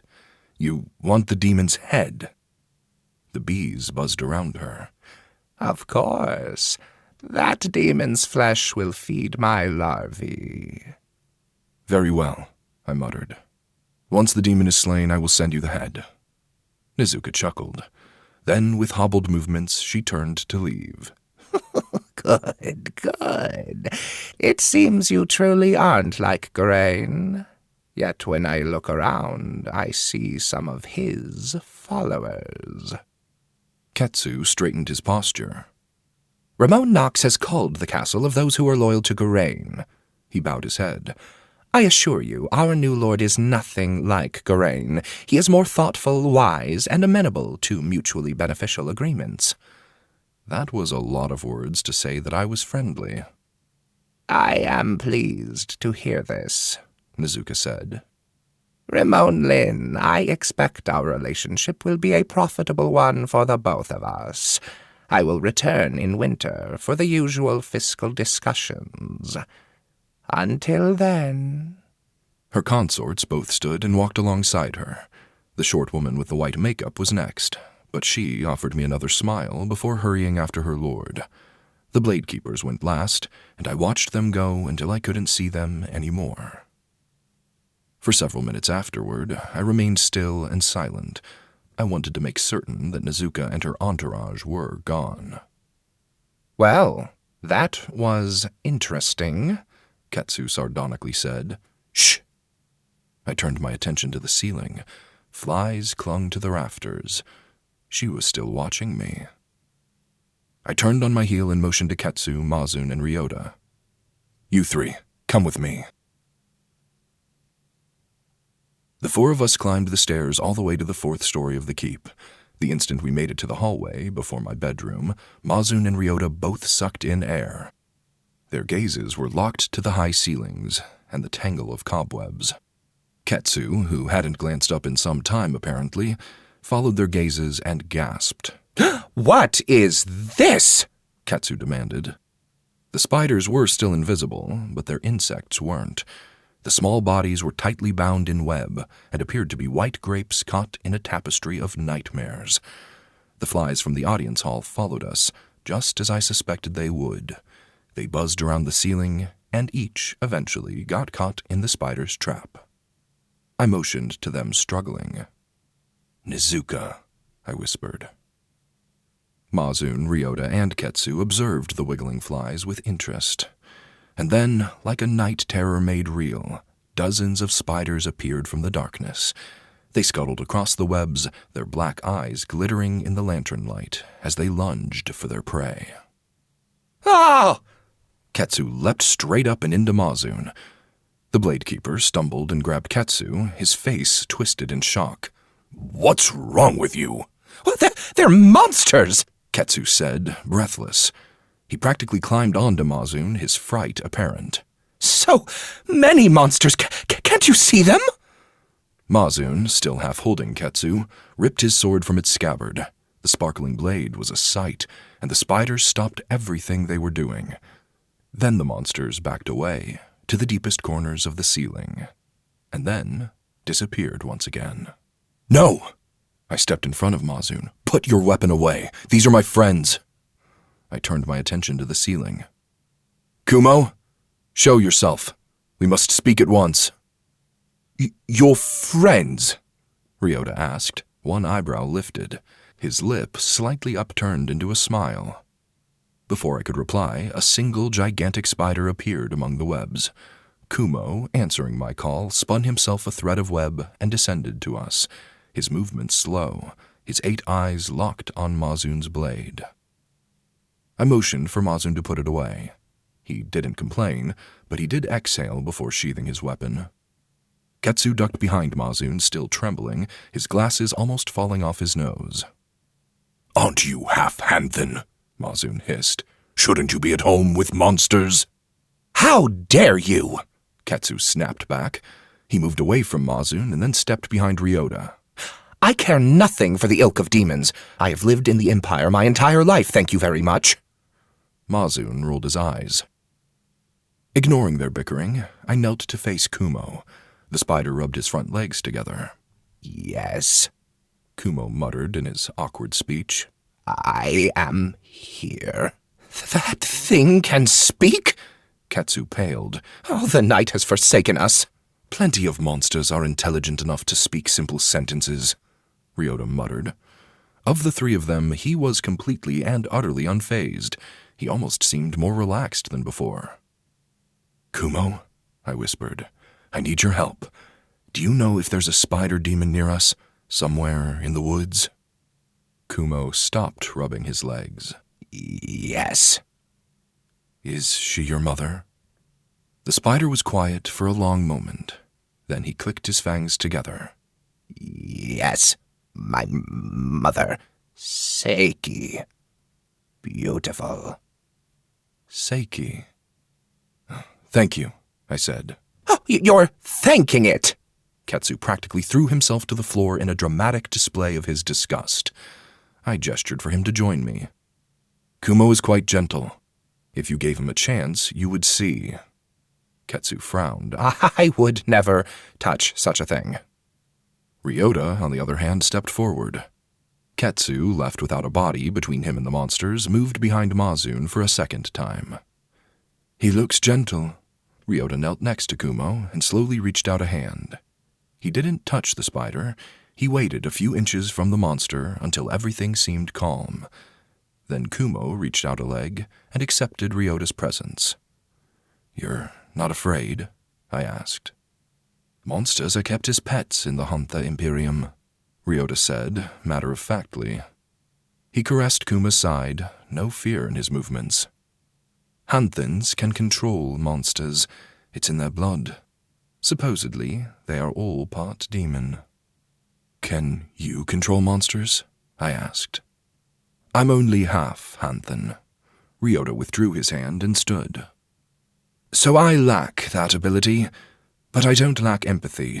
It's clear that Kumo trusts you, and since you're my lord, I consider this monster an ally. Mazun and Ketsu didn't appear to be as confident as Ryota. They maintained their distance. But that didn't matter. If Kumo knew that the demon was nearby, he probably knew how to find her. I stood. Kumo, can you lead us to your mother? We need to speak with her. Chapter 30. The Tze Empire and the Tze Imperium have engaged in countless wars. Bad blood runs between both nations. A quote from Varenth's Beginnings, a history book. Kumo led us down the many flights of stairs and straight to the garden door. My blade keepers kept close, but Ketsu fell behind. When I slid the door open and allowed Kumo to dart out into the darkness, Ketsu stopped. I'll wait here, he said, for your inevitable return. I turned to face him. I'd prefer if you came with us. You can't be serious, Mazun muttered. The warden chortled. Are you going to offer him up as a sacrifice? What a wonderful idea. I didn't reply. With a lifted eyebrow, Mazun said, Ketsu Kane is no warrior. To my surprise, Ketsu nodded along with his words. That's true. And he's frail. Ketsu waggled a finger. Also true. When we come to blows with the spider demon, this historian will be nothing more than dead weight. I agree. Ketsu shrugged. There's no arguing with the man's logic. I should probably stay behind. So goodbye, have a wonderful trek, and don't come back until the situation is handled. I ignored all the commentary. Ketsura, I appreciate your insight. You helped convince Nezuka to trust me, and I know you're familiar with the lands around the castle, not just the geography, but the history as well. I'd feel better about this journey if you were close. Ketsu's expression shifted almost instantly. He had been cold, stiff, and closed off, but my words seemed to melt him. Ketsu relaxed and even slightly smiled. You value my input that greatly? Yes, I do. Well, but I really cannot fight the demon, even with your magic, Rimon Knox. I don't intend to fight the spider demon, I said matter-of-factly.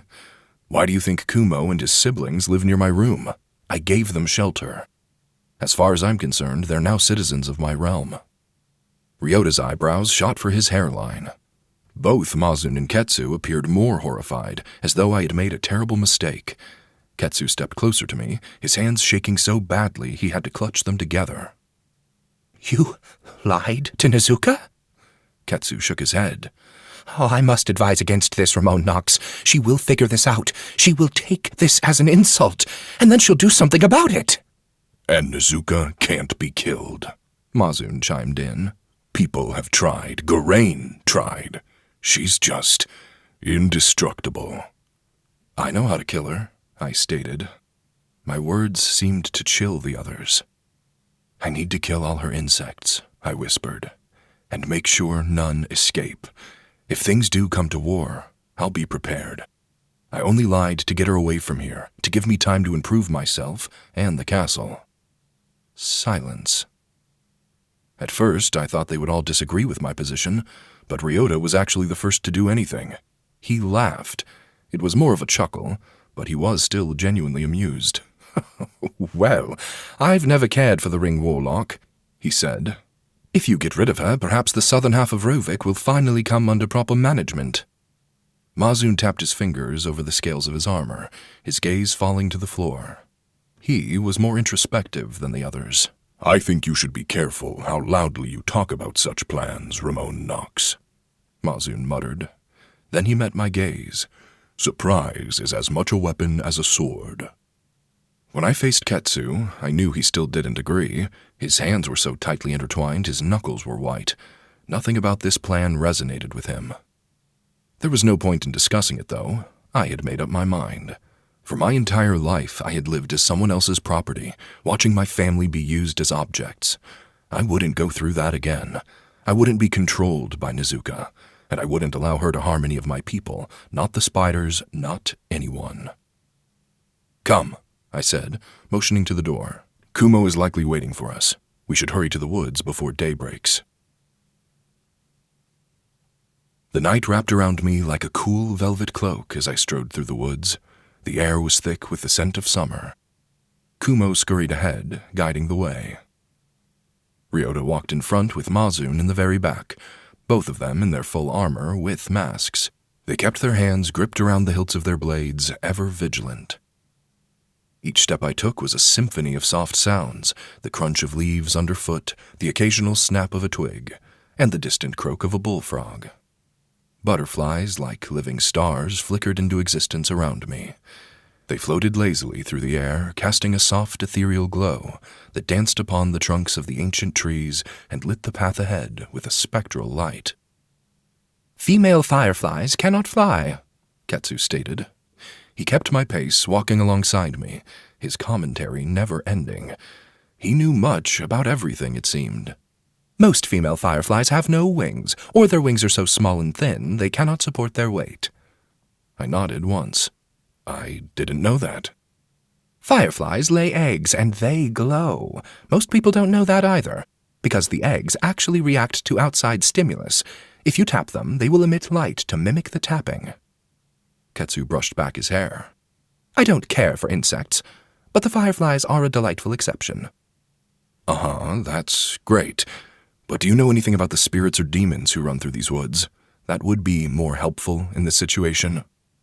"I only know of the ones Geraint interacted with. He told me of Mori, the spirit of the mountain pass, but his interactions with that spirit went poorly.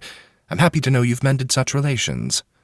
"Nothing about the demons?" I whispered. "Unfortunately, no." Mazun huffed. Your only job is to gather information and recite it when useful, yet somehow you've failed even that. His voice sounded odd when muffled behind his mask. "Was anyone speaking to you, Mazun Kane?" Ketsu shot the other man a glare, before returning his attention to the path ahead. "I have gathered plenty of information." About bugs, Mazun quipped. Those two really didn't like each other. They still refused to use the proper honorifics instead of using something generic. Kane was not the honorific someone used for an ally of several years, yet here we were. I can't believe either of you two Hanthans know nothing about demons, Mazun said, louder than before, likely so that Ryota could hear. You're practically cousins of the beasts. You should know something. Ketsu pressed his lips together in a tight line. "I'm only half, and I've never lived there. How many times do I have to tell you?" Ryota didn't include himself in the conversation. Mazun's anger toward Hantha made me suspect that he was once a soldier for the Emperor, perhaps fighting on the border. It would explain where he learned his fighting style. I paused by a towering cedar, its rough bark cool under my fingertips, and I watched as a particularly bold firefly settled on a nearby leaf. Its light pulsed rhythmically, a heartbeat in the night. But something else was nearby. I felt its life essence. Ryota, Mazun, and Ketsu all came to a halt around me. I doubted they could sense the creature, but perhaps they saw signs of a demon nearby. Was it the spider? I hoped so. Overhead, the sky was a canvas of midnight blue, dotted with stars that peeked through the gaps in the foliage. The moon, a slender crescent, hung low, casting a gentle silver light that mingled with the golden glow of the fireflies. It was a scene from a dream, a moment suspended in time where the ordinary and the magical coexisted in perfect harmony. The powerful life essence I felt moved away from us, retreating. Kumo came hurrying back down the path, his massive spider body barely disturbing the dead leaves and twigs as he moved. Come, she is near. Kumo half turned, obviously wanting us to follow. Ketsu wrung his hands, his breathing shallow. Oh, I don't care for the wilderness. I prefer to be indoors, at all times. I think this forest is beautiful, I whispered. It's cursed as far as I'm concerned. Nothing good ever really happens in the quiet loneliness between trees. I shook my head. When Ryota and Mazun urged us to continue moving, I did just that, though I was confused on why Ketsu hated this place. It was wondrous and far more inviting than the grime of Ritmo City, my old home. Why did he prefer the indoors so much? Was it just because it was easier to read? Years ago, your historian's mother tried to outrun soldiers through woods. Very similar to this, the warden said, chuckling. She was trying to cross the border. The woman didn't make it, of course. The soldiers beheaded her. Then your historian was made a eunuch and taken to a nearby temple. What? I snapped. My sudden outburst startled everyone. Ryota and Mazun drew their lunar blades. Even Kumo leapt onto the highest branch and flashed his incredible fangs. Ketsu dove behind one of the larger tree trunks, his body trembling. Everyone glanced around, their eyes wild and wide. I apologize. I held up my hands. It was just me. I shouldn't have shouted. Are you out of your mind? Mazun whispered. These woods are infested. You should keep your voice low at all times. Ryota snorted back a laugh as he tucked his blade away. That's the way to show respect, betraying our new lord by asking if he's lost his mind. His voice, too, was strange to hear while he wore armor over his face. Mazun also sheathed his weapon. My apologies, Rimon Knox. He bowed. It won't happen again. Ryota clearly thought this was hilarious. I didn't mind Mazun's outburst. He was obviously concerned, and I needed to mind his advice. He was the expert, after all. My thoughts remained on Ketsu. No wonder he didn't want to accompany me. I wondered how long ago that could have been, and how he even made it to Whist Castle. The warden, still amused, replied to my thoughts. 18 years, 3 months, 4 days since your historian was made to watch his mother's death. And when he was made a eunuch, he almost died from the blood loss. He was so sickly, the temple had him copy script from one tome to another. Thankfully, they only chopped off his wrinkled sacks and not his head, because he's rather bright. It wasn't long after that when Geraint took him in. When Ketsu finally emerged from his hiding place behind the tree, he was dappled in cold sweat. He used the long sleeves of his robes to clean everything away. Then he took a deep breath, fixed his glasses, and walked to my side. I remembered. When Ketsu had practically begged me to allow him to keep his position as historian and advisor, he hadn't wanted to go anywhere else because he didn't have anywhere else to return to. This was his home, no matter who ruled it, who he was stuck with. You look like you nearly died of fright, Ryota muttered as he motioned to Ketsu's sweaty robes. Ketsu glared at the other man. I'm just not comfortable out here in the wilderness. That was an understatement. Nothing will happen to you, I stated as firmly as possible. Besides, you do have my magic, just in case something happens. You shouldn't be afraid to use it. Ah, yes, well, thank you, Rimon Knox. I'll try to keep my composure. A swell of twisted essence caught my attention. I sucked in air and turned my head in the direction of the disturbance. Something was here. Something was coming for us. It was familiar, and much more powerful than before. The darkness between the trees prevented me from seeing far. Only the streams of moonlight illuminated patches of the ground and parts of the trunks. "Is something wrong?" Mazun whispered. "It's the hunter demon," I managed to reply. The warden chuckled. "Oh, yes. Harrow the Hunter has come for you again, Ramon Vess. And this time he's wearing his demon form." Chapter 31. Be careful who and what you give your loyalty to. Tyrants wear the clothing of charity. True leaders wear the clothing of responsibility. A quote from the teachings of Shoki. I smelled the demon long before I saw it.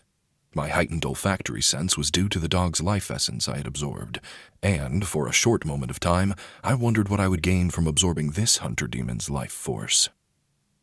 Mazun and Ryota pulled their blades at the same time, the moonlight shining off the edges of their weapons. They moved in front of me and took defensive stances, their knees slightly bent, their muscles coiled in preparation to spring forward. "Oh, sweet darkness," Ketsu whispered. "Why am I here? Is it my fate to die in the wilderness?" He was so dramatic. I moved him behind me. The life essence of the demon was so strong, I knew he was practically on top of us. Every hair on my body stood on end as the stench of blood wafted between the trees. Then the demon emerged from the darkness. Harrow wasn't natural. He was the mix of a wolf and a weasel, and 20 times as large. He had a canine-shaped head with fangs as long and thick as my arm, and just as sharp as any sword. The demon's body was elongated like a mongoose and agile. The beast slipped between the large oak trees with ease. His fur and muscles rippled as he snaked forward, the low branches rustling as he pushed them aside. The beast had long legs, long fingers, and even longer claws, a sickly creature born of nightmares. His hands were human-shaped, but he patted on the palms and fingers like a dog. Spears jotted his back like spines, as though the weapons had been lodged there so long they had become one with his body. And Harrow had at least 24 of them, the long wooden shafts of the spears worn down or shattered in some places. On a few of the spears I spotted nets, each filled with human skull fragments. The bones, some of which still had rotting flesh on them, clattered as the demon moved. They were the source of the rancid smell. Harrow also wore several necklaces made of human teeth, trophies of his kills. "What's this?" Harrow asked with a growling chuckle. "Ring Warlock of Death, back so soon, before you've mastered your magic. What a pleasant mistake." "Stay back, fiend," Ryota commanded. He tightened his grip on his blade, and it flashed with moonlight. The demon stopped only 50 feet from our location. His black, lustrous fur shimmered, his wolf ears twitching. "You're all mere morsels," Harrow called out. "But the ring is a prize I cannot pass up." When he smiled, I knew his plan of attack. "We should take cover!" I shouted, but it was a moment too late. Harrow had reached up with one of his elongated arms and pulled a spear from his flesh. With terrifying speed, he whirled the spear around in his palm and then threw it. The spear had exploded through the trunk of a tree, skewering it. Harrow had been aiming for Ryota, but only slightly missed. Or perhaps that was what the demon wanted. Ryota leapt away, startled. He hadn't been expecting a projectile. He took cover behind a tree, as did Mazun. Ketsu had already fled, hiding behind the largest and oldest tree trunk he could find. I sidestepped closer to my historian, but I didn't fully hide myself. Ketsu's ragged breathing meant he probably reeked of fear, which was what Harrow wanted. The demon reached for 2 more spears, his creepy arms twisting as though he had 3 elbows. The bags of shattered skulls clattered about as Harrow dropped them on the forest floor. "Run!" Harrow called out, playful. "Run! If you all hurry away now, a few of you might make it back to the castle. But if you stay in hiding, none of you will survive." With unnatural movements, the demon clawed his way forward, his red eyes locked onto me. But then he froze. The beast's breath was hot, and with each exhale, he disturbed the forest around him, rustling the canopy. Harrow wouldn't get too close. He stayed at least 20 feet away at all times. He dashed around the trees, moving to my side, moving around all of us, but the demon knew of my magic. He was afraid. Then Harrow threw another spear. It whistled through the air straight for my leg. But I jumped, faster than I had expected, faster than I had ever moved before. With shocking agility, I managed to avoid the spear, but then I slammed into the branches of a nearby tree and collapsed to the ground. "Rimon Knox!" Ryota called out. When the demon circled closer, Ryota lunged from his hiding place. He slashed in an arc with his blade, clipping the demon in one of his long legs. The lunar silver effortlessly gouged through the monster's bone, severing the limb clean from the demon's body. Harrow roared, flashing his fangs. With extreme speed, he clawed at Ryota. He clipped the Bladekeeper in the leg, carving out a chunk of muscle. Ryota hit the ground, and then the demon vomited. Yellow-green bile gushed from Harrow's canine maw. It wasn't blood. It was a disgusting swamp-like liquid that could only be from the deepest crevices of a rotting body. The smell was toxic, and the life essence it radiated made me sick. Like acid, the bile ate away anything it touched, warping it, disintegrating it. The foul green liquid splashed across the dead leaves on the ground, and then over Ryota's injured leg. "Ah!" Ryota's cry echoed through the woods. I dashed forward, panic taking hold of me. "Careful," the warden hissed in my ear. "You'll only make the demon stronger if you're afraid." He sounded genuinely worried. But I couldn't stop now. I ran towards the demon, wanting to save Ryota. Harrow hissed the instant he saw me. Faster than a creature his size had any right to be, the demon slithered into the darkness, leaving Ryota. Harrow refused to allow me to get near, which was what I had been counting on. And even though the demon was missing a leg and bleeding, his movement didn't seem impaired. I knelt next to Ryota, his skin sweaty, his body shaking. "Everything will be okay," I said. "You need to take cover. I'll handle this." Ryota gulped down ragged breaths. "You need to hide. The demon will—" Another spear whistled through the woods. It slammed into a nearby tree inches from my head. I shivered as I ducked, my heart out of control in my rib cage. "You're afraid," the warden whispered, caution in his tone. "The demon will be faster, stronger, tougher, the longer you succumb to the terror." Another spear shot through the dark. This time, Harrow targeted Ketsu.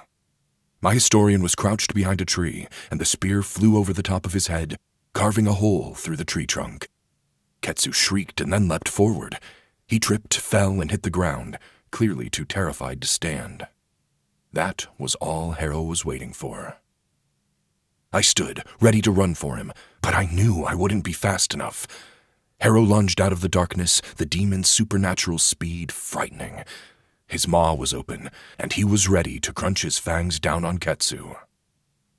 Without warning, Mazu slipped around a tree trunk and attacked the demon while the beast was distracted. Inches before Harrow chomped down on Ketsu, Mazun plunged his lunar sword into the side of the demon's neck, carving out a hole that gushed crimson blood. Harrow thrashed, missing Ketsu, but slamming his tail against Mazun. He sent the Bladekeeper tumbling like a small doll. "Fools!" Harrow roared. "I am the hunter, and you are the prey!" Fueled by the fear and panic, the demon sprouted a new leg. It burst from his flesh, the fur on his leg wet with hot blood, his new foot flexing his freakishly long toes. When Mazun went to stand, Harrow slashed at him, cackling the whole time. "You should have run." Harrow cut 4 deep furrows across Mazun's chest, completely slicing through the armor, clothing, and straight into Mazun's flesh. My Bladekeeper hit the ground, his weapon falling from his hands, his blood spilling across the forest floor. "Just for this," Harrow held the side of his neck, blood weeping from between his fingers. "I'll rip your teeth out of your skull while you're still alive." Then the hole on the side of the demon's neck writhed before closing itself. Harrow moved forward on Mazun. I ran at the beast. Ketsu didn't move. He remained rooted in place, terror as his chains. I passed him, determined to end this. Harrow whipped his wolf head around as I reached him. With all my concentration, and with a controlled breath, I touched the beast's black fur. "Die!" I hissed through clenched teeth. I activated my magic. The twisted and corrupt life essence of the beast slipped from his body and entered mine. It burned. I almost shouted in pain, and I almost ripped my hand away, but I didn't. Harrow screamed again, but unlike anything I had attacked with my magic before, Harrow didn't immediately die. He had so much life essence, it was like draining a lake of water. I siphoned his life, but not nearly fast enough. The demon thrashed his tail and struck me away. I was hit so hard in the gut I lost my breath and landed on the ground on my back. The life essence of the demon surged through my body. Burning like hot coals were lodged under my skin. My back arched as the pain tore through me. With a strangled cry, I groaned. I had to get up. "You're going to die if you don't," the warden whispered. Harrow wheezed and coughed. He looked older, withered, dying. His eyes were sagging out of their sockets, his gums were melting away from his fangs. Even his new leg was shriveled and shrinking, as though atrophying right before my eyes. "You!" Harrow shrilly cried. "You're an abomination! Look what you've done to me!" Then, with his remaining might, Harrow leapt for me. I rolled to the side as the beast slammed down onto the ground where I had once been. With all my willpower, I got to my feet and ran for the nearest tree. On instinct, animal instinct, I leapt at it and jumped off the trunk, propelling myself upward. The power! I hadn't realized how powerful the red elk and the dog and everything else I had absorbed were. I sailed through the canopy of the forest. Again, on instinct, I twisted my body so that I would eventually land on my feet. Then I crashed through the leaves and hit the ground next to the demon. If I had been a normal man, I would have shattered, but I was something different now. Harrow's sagging eyes jiggled with recognition when he spotted me. He flexed his fingers, his body coiled to strike. So I used my magic more aggressively. I hoped the others weren't too close and just allowed my heat death to finish this monstrosity. "I said, die!" 3 nearby trees withered. The insects in the dirt died. The corrupted essence of the demon slipped from his body, his flesh breaking apart, his blood escaping him. "No!" Harrow screamed. With a weak slash from his shriveling arm, the demon swiped at me. His claws hit my shoulder and dug a tiny wound. My tree-like toughness made it difficult for anything to really cut me. It was a pathetic wound, right before the demon collapsed. Dead.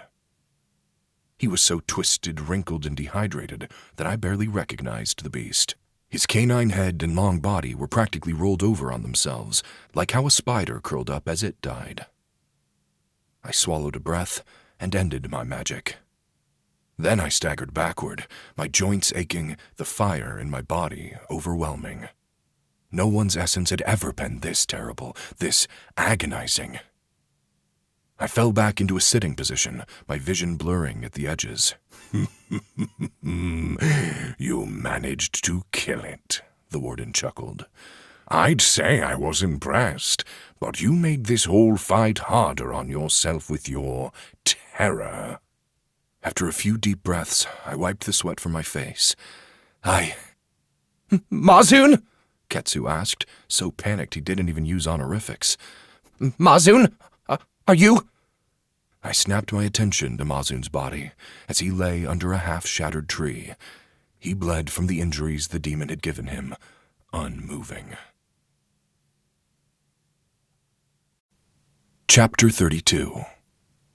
Creation is the greatest power, purpose, and possibility.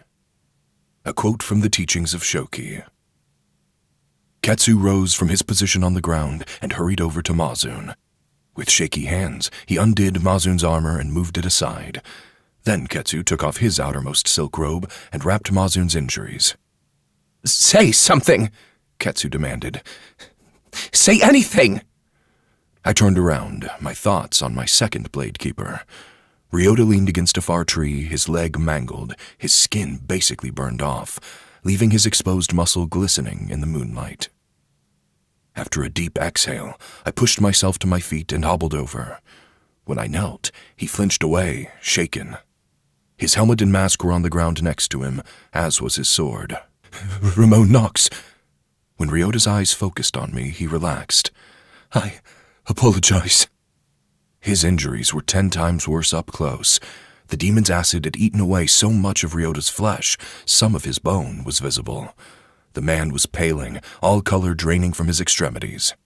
In one outing against one demon, I had somehow lost both my blade keepers? What kind of lord was I? There's no reason to apologize, I forced myself to say. You did, admirably.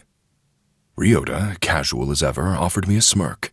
Oh, don't feed me lies. A dying warrior doesn't want to be coddled. He gritted his teeth and motioned with a tilt of his head towards his sword. Bring me my weapon, please.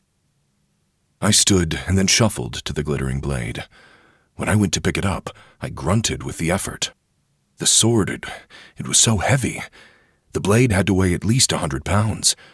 But that was impossible. No one could wield a weapon so heavy. With a groan, because my body was still aching from the demon's essence, I lifted the sword and brought it over to Ryota. When the man took his blade, he effortlessly held it close. It was practically weightless to him, even though it had been so heavy for me. Ryota turned the weapon around, angling the tip of the sword toward his chest. I grabbed the sword's handle and shoved it to the side. No! Wait! Ryota took in a ragged breath. I don't have much time left. Either I do this now, or I die a slow and disgraceful death. An idea struck me. I didn't want this essence I carried. It was twisted and corrupted and burned more than anything. But weren't the people from the Hantha Imperium part demon? What if I gave Ryota this essence? Would it hurt him like it did me? Let me try something, I said. Ryota painfully snorted a weak laugh. I don't think you can fix this with a couple of bandages. I held out an unsteady hand. Then I touched the lunar silver blade, slicing open my own palm. When the blood wept freely, I pulled back. What are you? Ryota whispered. I forced the life essence of the demon away from me, turning my crimson blood silver. Just like with Mori and the spiders, I offered my hand to Ryota. Take this, I said. Hurry! What is it? Do you want to die? Just take it! I brought my hand to his lips and offered the silver blood. Although Ryota was reluctant, he eventually took my offering, drinking the essence I had stolen from the demon. He gulped once, coughed, and then wheezed. Some of my glittering blood spattered onto his chin and across the chest piece of his armor. But he had taken some of it. The agony coursing through my body lessened. I breathed easier. Let the essence help you, I said. Ryota wiped his lips with the palm of his hand. What was that? It's so vile. It's the life of the demon. Please, focus on it. Allow it to permeate your body. After a few steady breaths, Ryota leaned his head back against the nearby tree. He closed his eyes, and I hoped he was doing as I had instructed, but perhaps he was just preparing for death. If this didn't work, I had no other solution. Oh, thank the darkness, I heard Ketsu whisper. I stood and turned around. Mazun was managing to sit up, so I walked over to him, thankful I had rid myself of most of the demon's essence. The ache of its presence was now tolerable. Ketsu fussed over Mazun as the Bladekeeper pushed himself into a sitting position. The robes around Mazun's chest were stained crimson, and he shook when he moved, his arms quaking. The injuries were deep, but I suspected no major organ had been punctured. If we managed to get him back to the castle, perhaps Mazun would live. I didn't want to give him the rest of the demon's essence. Mazun wasn't half-Hanthan, and I feared the twisted nature of the demon would harm him. "You'd be correct," the warden cryptically replied, answering my thoughts before I voiced them. "A normal human won't take well to demon energies." Ketsu wrung his hands together. Then he patted around the ground until he found his ivory-framed glasses. One lens was cracked, but that didn't seem to matter. Ketsu placed them on the bridge of his nose and sighed in relief. You saved my life, Mazun-Zar, he said. I am forever in your debt. Ketsu offered the man a bow of his head. Mazun, bloodied and weak, just glared. "It's my duty as a Bladekeeper to protect others from such abominations. I would have done the same thing for anyone. You owe me nothing." I still appreciate your efforts. "Some of us take our positions seriously," Mazun stated, his remark rather pointed. Ketsu frowned. Then he stood, brushed himself off, and rolled his eyes.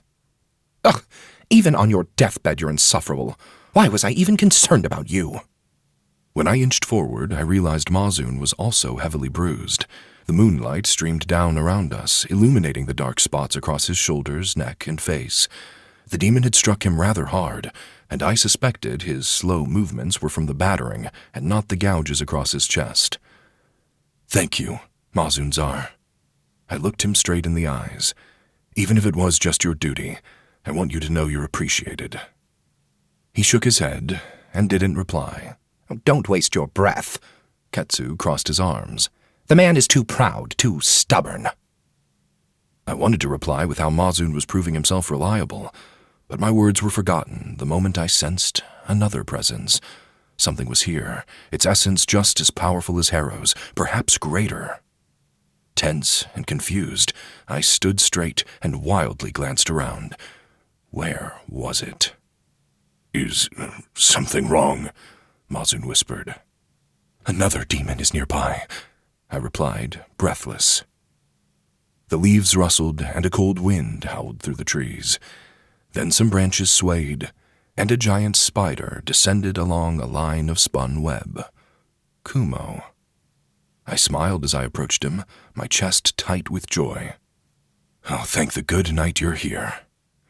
"My mother." Kumo landed on the ground in front of me. He rubbed his legs together.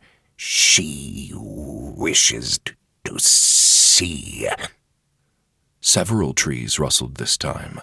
Dozens of branches shook and snapped. The leaves above us parted, seemingly on their own. I saw no spider, but the hot breath of something was upon me. The hairs on the back of my neck stood on end as I realized that Kumo's mother was invisible. Unlike her weaker babies, she could remain invisible even while moving. And this demon was above us. "I am Rimon, the Ring Warlock of Whist Castle." I turned my attention to the branches. "Show yourself, so that we may speak." Ketsu and Mazun both followed my gaze, their brows furrowed in confusion. Ryota, still off by the far tree, his injuries worse than the others, didn't give this newcomer attention. He remained still. The area before me shimmered as though heated. A gargantuan spider seemingly appeared out of nothing. its body bone-white, almost translucent, and its 8 eyes red. The demon was far larger than I had been expecting. It was at least the size of the carpenter's workshop within the castle walls. 4 of the 8 legs appeared to be normal spider limbs, though each was covered in spines sharp enough to cut through flesh. The other 4 legs were fiendish creations. They were legs wrapped with silk, holding animals, or people, onto the spider itself. The web sacks were open in a few places to reveal the eyes of the victims, their expressions frozen in silent terror. The demon's massive abdomen pulsed with a sickly glow, revealing shadowy shapes writhing beneath its translucent surface, hinting at the horrors it might unleash. The air around the demon was thick with the stench of decay, though that didn't surprise me. Just like Harrow, this creature seemed to love to adorn itself with the body parts of its victims. The spider's maw, filled with rows of needle-like fangs, dripped with venom that sizzled as it hit the ground, leaving smoldering craters in its wake. A low, guttural hiss emanated from deep within the demon, reverberating through the air. "Oh, sweet darkness," Ketsu whispered. He backed away until he hit a tree, and then he remained frozen in place. Despite his injuries, Mazun somehow grabbed his weapon and stood. "Stay back," I said, holding up a hand. "I will handle this." Kumo scurried around one of the webbed legs of his mother. Then he stopped and rubbed her legs with 2 of his own. Seiki, my mother, Seiki. The demon spider moved closer until she was practically looming over me. Her red eyes had small black pupils. It was creepy, since I had never seen any spider with eyes like that. Her pupils all snapped to me, drilling into me. "Seiki," I muttered. Then I offered her a slight bow. With measured movements, the colossal spider brought one of her legs close to my head. I didn't move, yet she didn't touch me. "I detest humans," the demon said, her voice deep but feminine. "I love my children, and they sing of your compassion, loyalty, and kindness." "Several of your children live in my castle." "This one sings of your generosity. He sings about the essence you gather in a web of your magic. He sings of his broken body, and how you mended him." I nodded once. I hope he also sung about how he rid my castle of insects, and how the Ring Warlock to the south has been trying to spy on me. The demon hissed louder than before. Ketsu leapt around the tree, hiding behind the trunk. "I hate that human the most," Seiki growled. "She is a grub who has transformed herself into a pile of pests. That Ring Warlock doesn't understand the natural order. She wants me dead." I held up a hand. "Seiki, the reason I came here was to speak with you about this matter. I'm not fond of that Ring Warlock either. Nezuka wishes to control me, and I suspect she'll try to kill me if I ever blatantly go against her wishes. I can't have that." The demon spider shifted her weight, her 8 legs giant, her eyes glowing with hate. "What is it you propose?" she asked, her voice softer, sweeter, somehow more terrifying.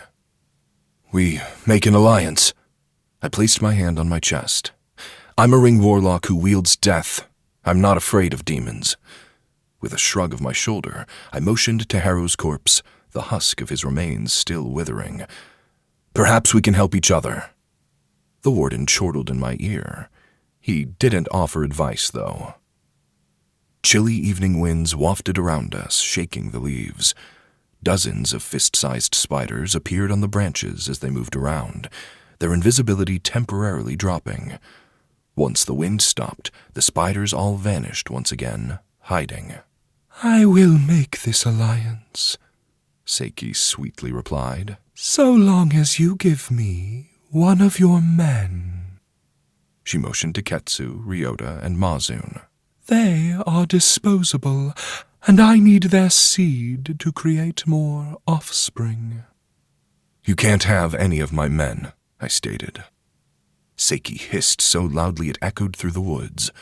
When she moved closer, bringing her fang maw closer to me, I could only assume it was a threat. I still have some of the life essence of the hunter demon. I held up my injured hand. You can have it instead. I don't want a small amount of that pathetic demon's essence. The Ring Warlock of the South slaughtered a great deal of my family, and I want them back. Chapter 33. The land on which you walk is alive. Be gentle with it. A quote from the teachings of Shoki. After a deep breath, I turned my attention to the others. Ryota was the only one who hadn't moved much. I didn't know if he was alive, but if he was, I wasn't going to offer him up to a demon. Mazun was a loyal warrior, and while I wouldn't betray his trust, I knew he was the only one who would go willingly if I commanded him. Ketsu was a eunuch. Even if I was comfortable with surrendering him, which I wasn't, I was certain Seiki would be enraged with the offering. And I couldn't offer up random people from my prefecture. What kind of lord would I be if I did that? A monster. Katsura, I called out. The man slowly shifted around the tree trunk until half his body was visible. He fixed his broken glasses and kept his gaze down. Yes, Rimon Knox? I need your advice. After a deep exhale, Ketsu left his position from behind the tree. He quickly made his way over to me, cringing whenever he glanced at Kumo or Seiki. Once close, he practically locked himself to my arm, his fingers twisting into my sleeve. The mother demon eyed Ketsu, though she said nothing. Yes? Ketsu whispered. What do you think I should do? I whispered back.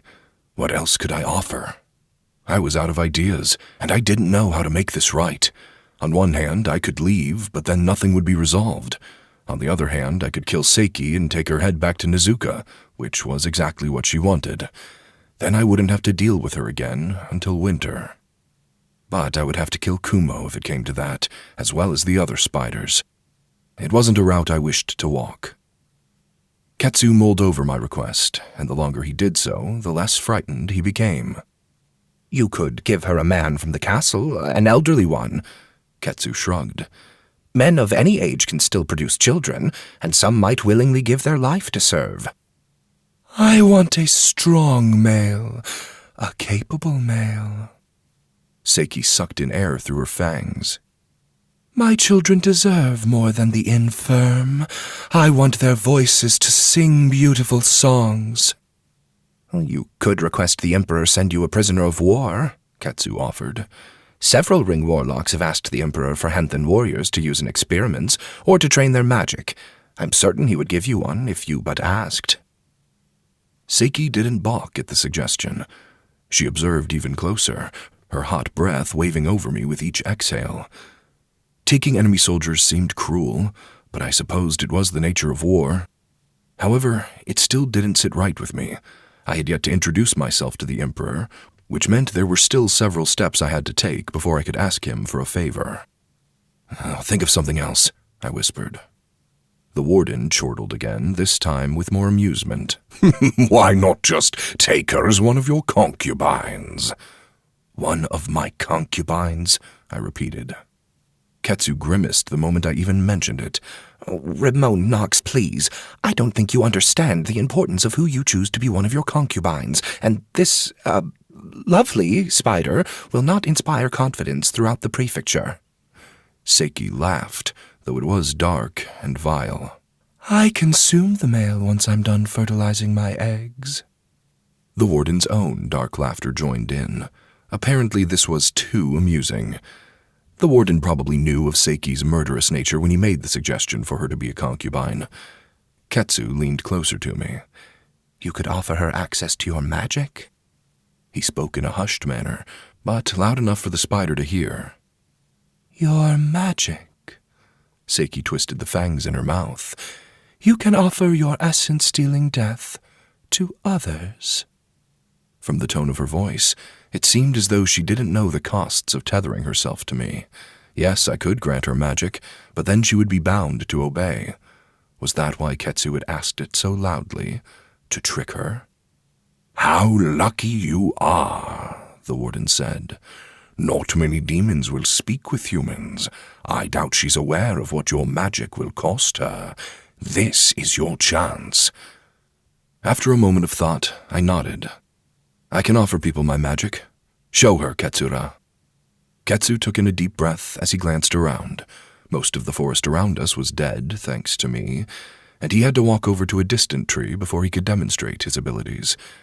After he placed a shaky hand on the trunk, he activated the magic he had borrowed from me. The tree's bark darkened as it died. Then the branches sagged and the leaves fell off by the dozens. Ketsu barked in pain and jerked his hand away. He grabbed his wrist and cradled his arm, shaken. Was this only the second time he had used the magic? At least now he would develop tougher skin, I hoped. Yes, yes, Seiki said. She stood taller, her massive spider body pushing the branches of the trees to the side. I want this magic. I need it. The power of death will make me mighty, and the essence gathered will make me unstoppable. Kumo rubbed his legs together, and hundreds of spiders revealed themselves in the trees as they did the same. I, Seiki, the spider mistress, will agree to make an alliance with you in exchange for some of your magic. Seiki lowered herself once more, her spider face inches from mine, the glow of her red eyes intense. Do we have a deal? I held out my hand. But then I pulled it away before I touched her. It's more complicated than that, I muttered. "Don't tell her," the warden hissed. "Just make the deal." Even Ketsu gave me an odd sideways glance, as though I was making a terrible mistake. But I couldn't help it. I didn't want Seiki to be resentful for the rest of her days. She wouldn't be an ally then. She'd forever be a rabid tiger I had on the end of a short rope. As soon as she could, she would destroy me. So I had to tell her everything. I had to be honest. "If I give you my magic, I'll be tethering you to me," I said. "You'll have to answer my commands, no matter how harsh they may be."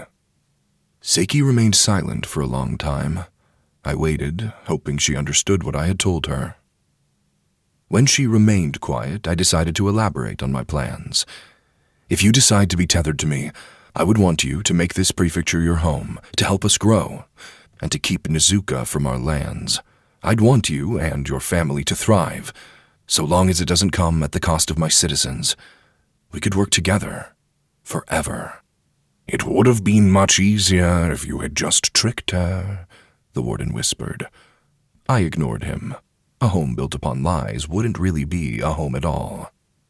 And I understood why she was so excited to get my magic rather than the essence I carried. She wanted the ability to easily gather as much essence as she wanted.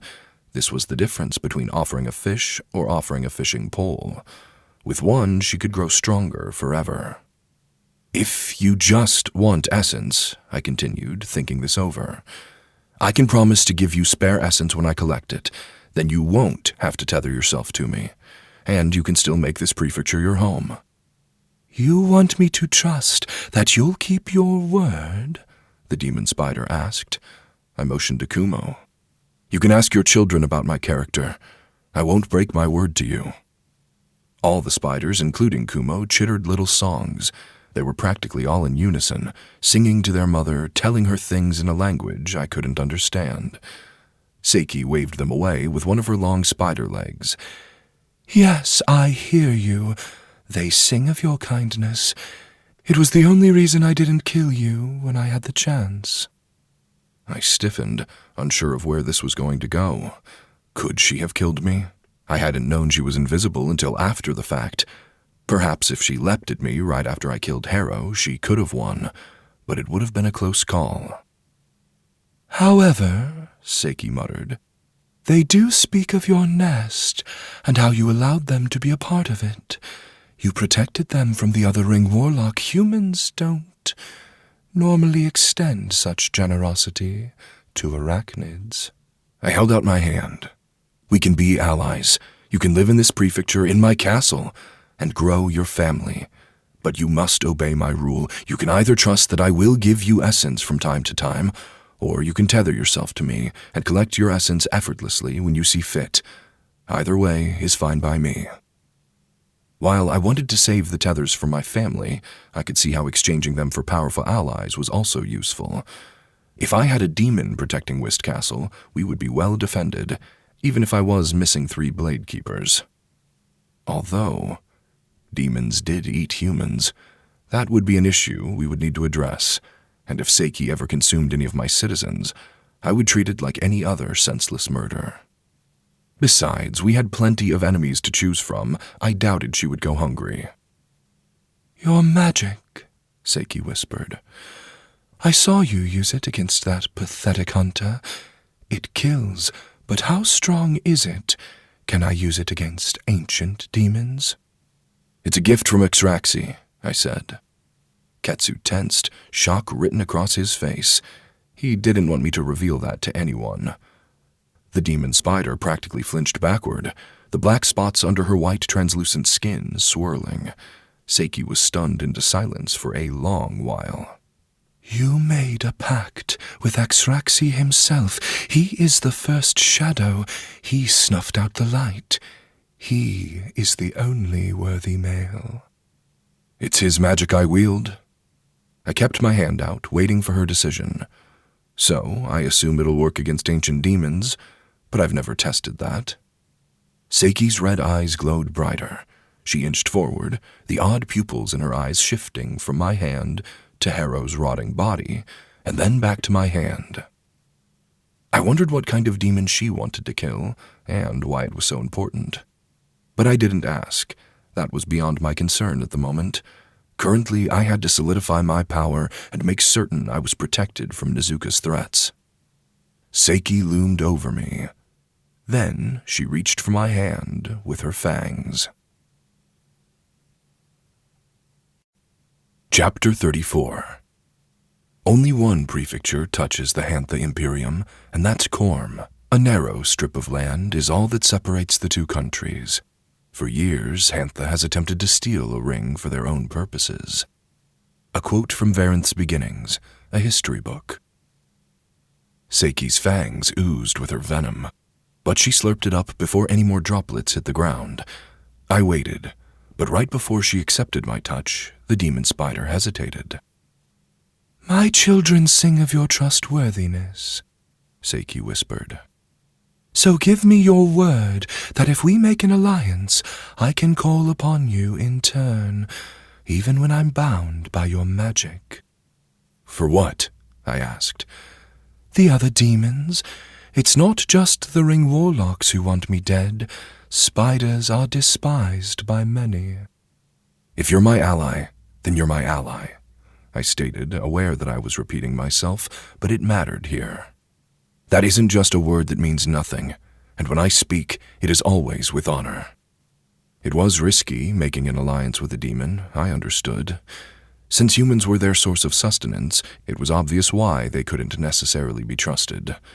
However, I had read stories in the teachings of Shoki about how some demons were faithful allies to select humans. Perhaps it could work here. "Very well," Seiki whispered. She touched my hand with the tip of one of her fangs, and I tethered her to me, the same as I did with Ketsu. It was a powerful sensation, as though ice water were pouring over me, starting from my scalp and dripping down to my toes. It felt different than the last time, and I wondered if this was because I had attached myself to a demon rather than a human being. Kumo rubbed his legs, along with all his siblings. Seiki chittered as she sprang away from me, her massive spider body colliding with the trees and toppling a few.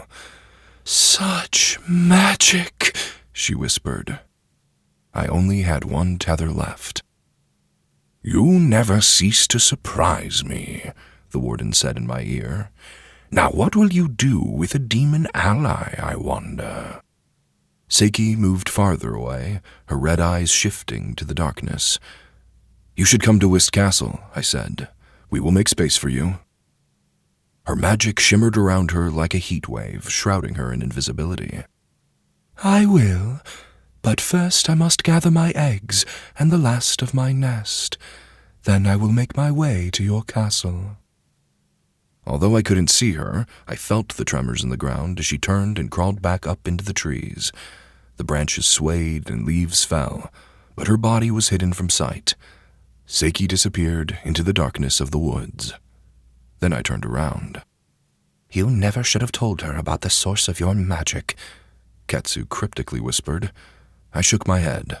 I can always command her to never tell anyone.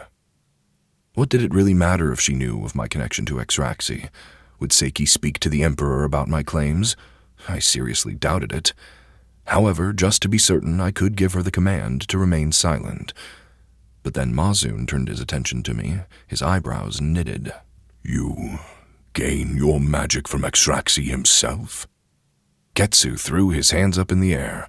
"Now everyone knows. What did I tell you? I told you that if you kept talking about it, this would happen." He motioned to Mazun, and then toward the darkness where Seiki crawled off. "This is a disaster." "You worry too much," I muttered. But even mentioning worry had my thoughts returning to Ryota. However, when I turned to head over to him, I realized the man was awake and looking well. I jogged over, expecting to find his leg a mangled mess, but instead seeing it mostly healed. It barely looked like he had been injured. "What happened?" I asked. Ryota ran a hand over the smooth skin of his leg. It was whole, his muscles intact. Only his armor hinted at the awful wounds he had suffered but minutes ago. "When Ketsu was fearful, something changed," Ryota said under his breath. This was interesting. When I took life essence, it took me a full night of rest to absorb it. But when I gave it to others, Kumo the spider, Mori the spirit, it seemed to become one with them instantly. Had that happened with Ryota as well? Had Harrow's magic merged with his own, and now he had some of the demon's power? "I'm glad you're okay," I said. Ryota met my gaze, his eyes searching mine. "You saved my life. I thought you were a Ring Warlock of death. How did you?" "If you're well, we should head back to the castle." I stood and then gestured for him to follow. I didn't feel like explaining my powers any further, especially since Ketsu was already disappointed with my openness. Ryota managed to stand, which surprised both of us.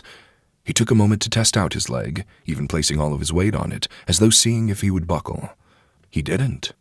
The man's body was functioning, and while he was still pale, I suspected he would live. The snap of twigs drew my attention to Mazun and Ketsu. My historian was attempting to help Mazun walk, as Mazun was now the only injured person in our group, his body quite bruised. "Lean on me," Ketsu demanded. "If you're not going to accept my appreciation like a proper warrior would, at least accept my assistance." Mazun half sighed and half groaned as he rested most of his weight on Ketsu's shoulder. Then he limped forward with the other man's help. "Why are you doing this?" Mazun muttered. "Because I'm actually appreciative, and it's insulting that you think I'm not sincere." Ketsu struggled a bit with Mazun's weight, but he soldiered through regardless. Mazun didn't have anything to say to Ketsu. As a pair, they slowly made their way back to the path. Ryota turned to me and motioned at them, as though we would follow. I shook my head. Harrow's body. I walked over to it and placed my hand on the husk of the corpse. The foul beast was dead. This was a demon no more. However, I heard the bones and hide of demons were far stronger than normal. People often used demon bones for buildings, weapons, and armor. Should I take Harrow's corpse back to the castle? And what was the best way to do that? The dirt near my feet shook. Tree roots sprouted up near my sandal, and I stepped away to give it room. The roots formed a mouth, and then smiled up at me. "Ah, Ring Warlock, we see you have slain this demon. Thank you." Roots jutted up from the ground and then around the shriveled body. With deliberate movements, the roots snaked through Harrow's body, tying themselves to it. The corpse began to sink, pulled into the ground. "Are you taking this?" I asked. Mori's root mouth smiled wider. "The demon's marrow will help feed us. This causes no offense, yes? We need nourishment from time to time." After a long exhale, I nodded. If Mori wanted the bones, I supposed I would allow it. Harrow was a weak demon, after all. His bones weren't going to be anything notably impressive. If we found an ancient demon and killed that, it would be a different story. Thank you for helping our crops. I gave the root mouth a short bow of my head. We will be taking our leave, Morinox. Please continue to protect these woods and bring us bountiful harvests. We returned to Whist Castle right before dawn. Getsu took Mazun to see the physician, while Ryota and I returned to the audience hall. I still had some of the demon's essence, and I wasn't certain what to do with it. Obviously, I couldn't sleep, or else I would absorb it. You could corrupt your essence just a little bit, the warden whispered. As I paced around the throne in the audience hall, Ryota took a seat at the low tables meant for advisors. He crossed his legs and sat on Ketsu's blue pillow. I had to wave him away from it and even pointed to the white pillow nearby. Ryota begrudgingly got up and moved. I don't want to twist my essence, I replied, keeping my voice low. I'll just wait until Kumo is here and then I'll give it to him. Or what? I came to a stop, my eyes fixated on the floor right before my feet. You could give it to me, the warden sweetly said. I caught my breath, taken aback. The warden hadn't asked anything from me before. He wanted life essence? Why hadn't he mentioned it earlier? Why? I asked, my brow furrowed. I thought it was obvious. I want it. Do I really need another reason? But what are you going to do with it? I still had no idea who or what the warden was. He had said I was wearing a piece of him, and when I glanced down at the ring, the black metal of the band seemed colder than usual. What was this? You gave essence to the spider for no reason at all, the warden growled in my ear. You gave it to the tree, to your blade keeper. I have no doubt you'd water the plants outside with it if given the option. You couldn't spare just a tiny bit for me, your ally, the one you thanked for helping you. The warden was right. I had given it to everyone who I considered an ally, and the warden had helped me several times. It was concerning that he wouldn't tell me what he needed it for, though. And he had made it rather clear that while I considered him an ally, he didn't consider me to be one. I'll give you the rest of this essence, I whispered. But if you want more, you'll have to tell me what you'd want to do with it. Deal? The warden said nothing. I waited, and when I realized he would never reply, never truly agree, I decided just to give him the essence regardless. Perhaps I would see what he was going to do with it. I closed my eyes and attempted to shunt the essence through my connection with the ring. Would the warden be able to take it like this? I hoped so, because if he couldn't, I wasn't entirely certain what I would do next. With an exhale, the essence left me. The warden gobbled it up like a hungry hatchling takes food from its mother. Once gone, I felt much better, and the ring felt warmer. Thank you, the warden said, his tone sincere. You don't have to be so cryptic all the time. Why do you keep talking to yourself? Ryota asked. He leaned on the advisor's table and eyed me. Despite his terrible injuries from earlier and his shattered armor, he was looking rather healthy and awake. You've been mumbling for 2 solid minutes. I shook my head. I apologize. I'm a little preoccupied. A terrible presence prickled at the edge of my senses, and then I realized a demon was close. I assumed it was Seiki, and I straightened my posture. Is something wrong? Ryota leapt to his feet. You're tense. The spider demon is here. Already? Ryota touched his dark brown hair, his helmet and mask nowhere to be seen. We haven't prepared for her arrival. I sat in the throne, up on the elevated dais. I suspect she's in human form. If that's the case, most people won't recognize she's a demon. I'll receive her, and then find a place for her to stay. She was drawing close, and fast. Chapter 35. The Titans of Light, Devu, can occasionally be seen high in the sky. If they come down to the land, they cause mass destruction. A quote from Varenth's Beginnings, a history book. The two suns were rising. I braced myself for Seiki's arrival, my thoughts on her encroaching presence. Before she reached me, the door to the audience hall slid open. Ketsu stepped into the room, cleaner than he was before, and with an entirely new outfit. His new robes were a pristine white.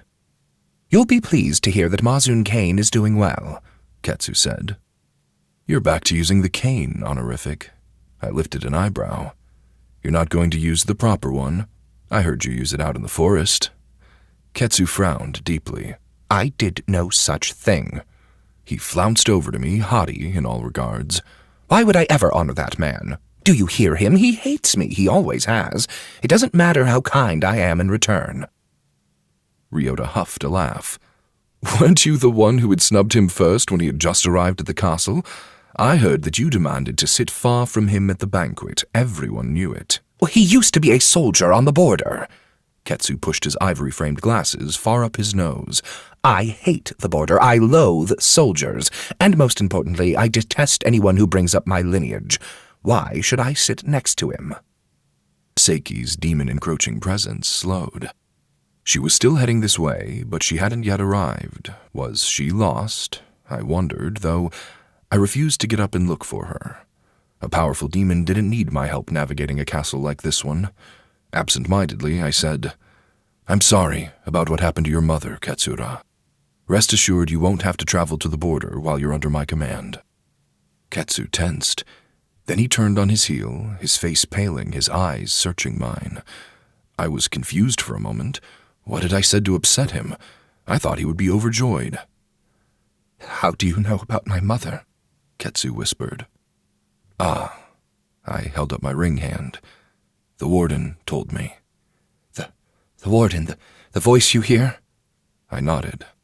He told me about what happened, how you and your mother were, But I didn't finish the story. Ryota was here, and by the look on his face, I could tell he hadn't heard this story. But how does the voice know?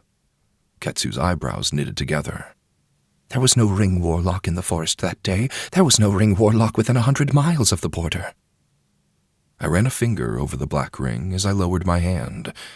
That was interesting, and the warden didn't volunteer any information, even though I knew he heard every word. But before we could get to the bottom of this mystery, the far door at the end of the audience hall slid open. The demon's presence was unmistakable. This was Seiki. She wasn't in her demon form, however. Instead, she walked in wearing the disguise of a human woman. And that was it. No jewelry, no face paint, no clothing of any kind. Seiki strode into the audience hall completely naked, her stride confident, her expression icy. In human form, the spider demon had long silvery hair that went down to her waist. It looked like normal hair near the roots, but down at the ends of the locks it appeared more web-like and transparent, as though the hair was slowly transforming. She had sandy skin and an athletic physique that would put some warriors to shame. Her red eyes didn't have circular pupils like a normal human, but instead the hourglass symbol found on the underbelly of black widow spiders. Seiki's fingers ended in claws instead of fingernails, or perhaps just claw-like fingernails, and the hair of her loins matched the striking color she had growing from her scalp. Ryota stared unblinking as the demon made her way in front of my throne. His face reddened, and the man couldn't stop himself from smirking. Ketsu sneered. He looked her up and down from head to toe and then gestured with a twist of his wrist. Now, unacceptable, he stated. You dishonor your lord with this lewd display. Have you not seen humans? We are modest. We wear clothing at all times, thank you very much. Not at all times, Ryota quipped under his breath, still unblinking, his focus on Seiki. She either didn't notice or didn't care.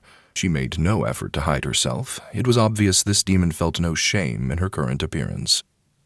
I prefer to wear no clothing, Seiki said, her voice silky and soft. It's much easier to lure human males when I wander the woods like this. I bet, Ryota murmured. Ketsu stepped closer to me, his sneer deepening. I implore you, Rimon Knox, command her to act with dignity. Whatever she does reflects on you, and if you allow her to conduct herself like an uncultured demon, we will have trouble. Seiki tossed some of her silvery web hair over her shoulder, her claw fingernails sliding effortlessly through the beautiful locks. Aren't garments meant to cover flaws on the human body? I am flawless. Can't argue that, Ryota quietly chimed in. His non-stop commentary was almost grating. While I couldn't deny that Seiki was beautiful, her nudity didn't turn me into a drooling idiot. I had seen many beautiful women without clothing while working at the Scarlet Lantern. While not all women were the same, seeing one without her clothes wasn't such a rarity for me that it halted all of my brain function. And I agreed with Ketsu. Such behavior would reflect poorly on me. As a Ring Warlock, I was at the pinnacle of society, and I had to set a good example. That was what Shoki had taught us. I scooted to the edge of the throne. Seiki, you will wear clothing while you're in the castle. You may choose not to wear anything in your personal quarters or in the bathhouses, but those are the only exceptions. She licked her lips, and I realized her molars were just as sharp and pointed as her canines. I will do as you command, but I first need clothing. Currently, I have none. Without hesitation, Ketsu removed his outer robe, just as he had with Mazun out in the woods. The man wore multiple layers for whatever reason, so he always appeared immaculately dressed, even when removing quite a bit of clothing. He handed the robe over with a fully outstretched arm, as though being too close to Seiki would either get him killed or somehow inflict shame upon him. The demon took his clothing and quickly pulled it tightly over her toned body. She didn't wear it correctly, she didn't even put her arms in the sleeves, and instead wore it more like a cape that she needed to hold closed. We'll get you some proper attire, I said. Clothing that fits, and hopefully comfortable. I am only comfortable when I wear the skin of a spider, Seiki immediately stated. I apologize. While here in the castle, I would prefer you always wear the skin of a human, and also wear clothing. Both, at the same time. Don't apologize to her, Ketsu hissed under his breath. She is your subordinate, and clearly in the wrong. Seiki stepped close to Ketsu, grabbed the collar of his underrobes, and then pulled the man closer. She was strong. Her demon strength was considerable, and she probably could have thrown Ketsu over a wall if she was so inclined. Instead, Seiki yanked the man over and then moved her nose along his neck, sniffing deeply. Ketsu half-heartedly struggled, whimpering things along the lines of, "This is extremely inappropriate," and "You can't eat me." You're part demon, Seiki said with a purr. How amusing. And you've descended from the Felheen. So rare. She didn't let go of Ketsu. If anything, she held him closer. Help me, Ketsu pleaded, breathless. I stood from the throne. Let him go. You cannot harass Ketsu. Half pretend coughing, half speaking in a mutter, Ryota cut in with, harass me? Then he cleared his throat and added, I'm also part demon. I shot him a sideways glare. Had this man ever been with a woman? What was wrong with him?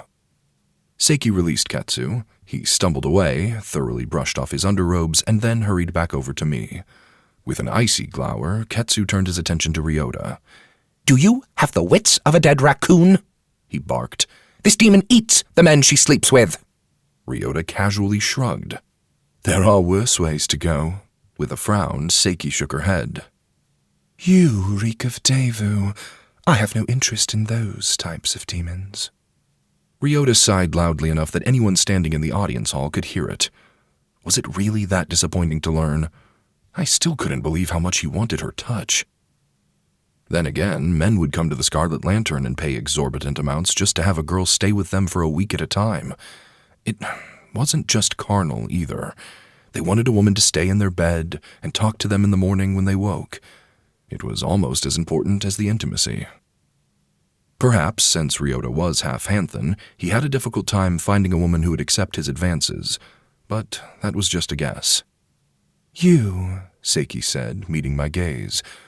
Where am I to build my nest? Ketsu huffed and scoffed several times. How dare you address your lord in such a manner? You will refer to him as Rimon Knox, and you will humble yourself. That is the way of things.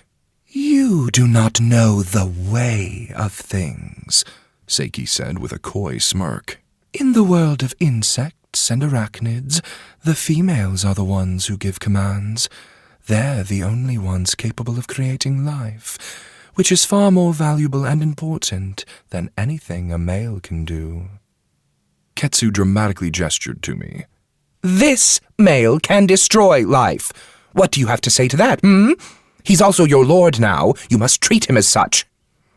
The room chilled, and I sensed the twist of Seiki's demonic magic. Her skin rippled like the surface of a calm pond that had a rock thrown into it. At first I thought she would transform, but she couldn't. I had given her a command not to, so the rippling eventually faded. Seiki inhaled and then forced a smile. He is a male with stolen magic, siphoned life. And if I had known you would have so little respect for me, I would have... I stepped forward. Please, ignore Ketsu. He has my best interests at heart, but I don't think we need this level of animosity. Everyone went quiet. Ketsu folded his arms across his chest, his face reddening like he wanted to say something, but he held back. I continued. We aren't like spiders and bugs, and I must insist that while you wear the skin of a human, you act like one.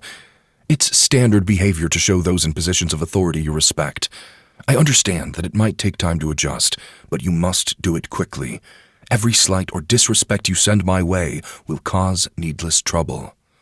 Do you understand? Seiki mulled over my statements, her red eyes never straying from my face. When she smiled this time, it seemed genuine. I do understand.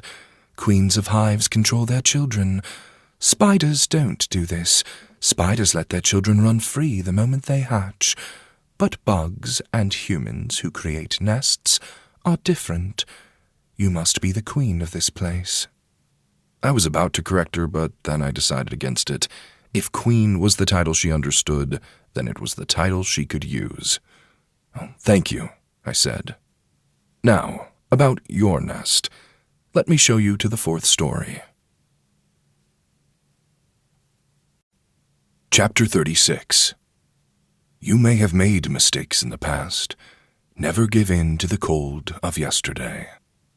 A quote from the teachings of Shoki.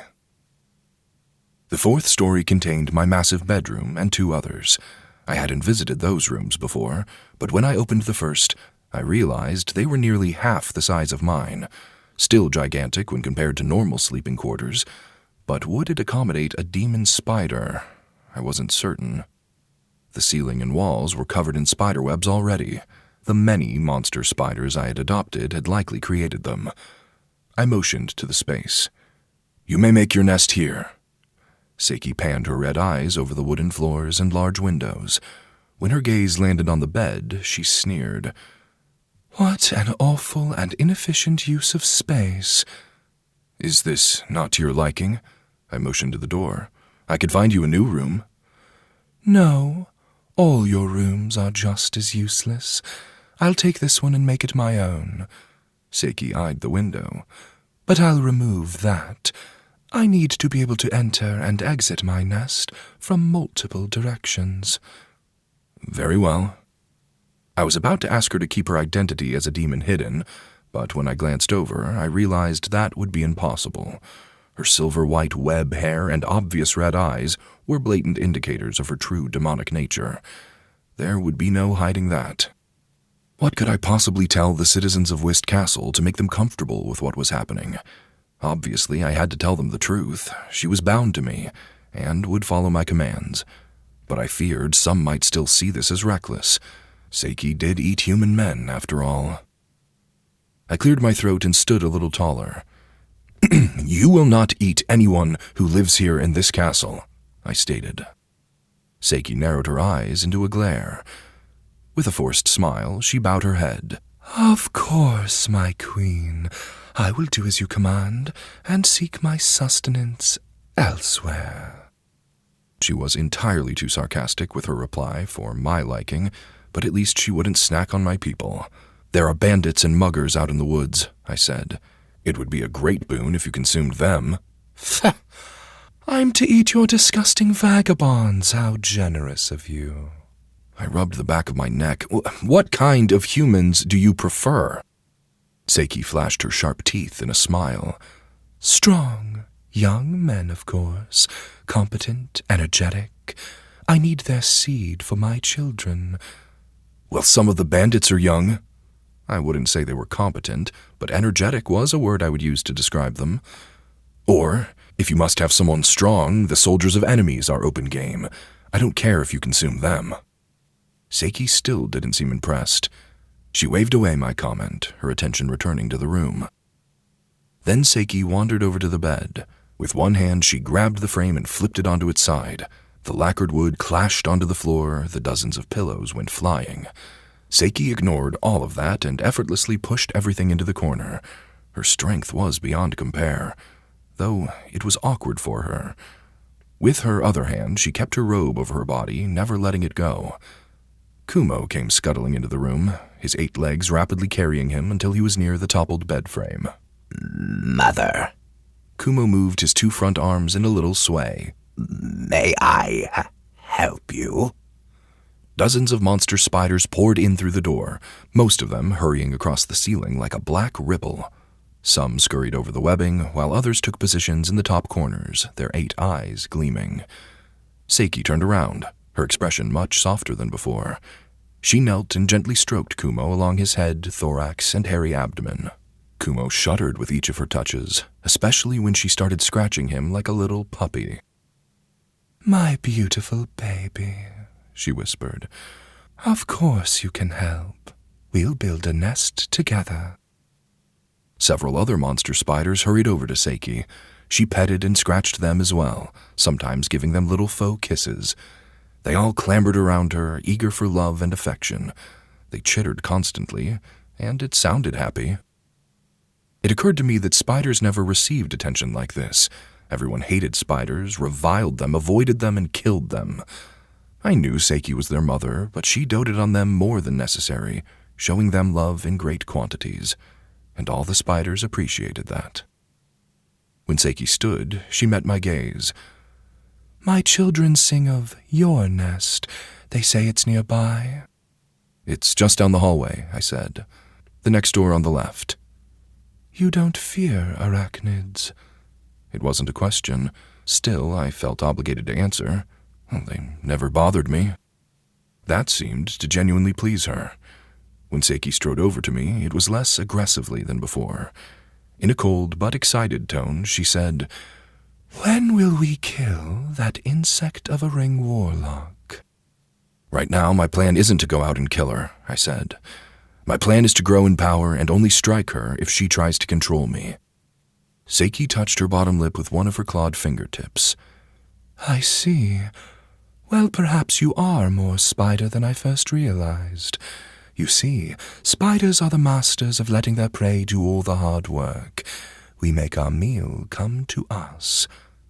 That caused me to chuckle. I was waiting for Nezuka to make a grave mistake, which was, in essence, the tactic of a spider. If I was more powerful, I would go after her directly, I finally said. But since I'm a new Ring Warlock who has just taken this castle, what I need most is time and, well, allies. Seiki lifted a white eyebrow. Typically, spiders work alone, but I've always hated that, which is why I built a family and kept them close. If that wretch hadn't taken my children from me and burned my nest, I would have been content to stay far from her.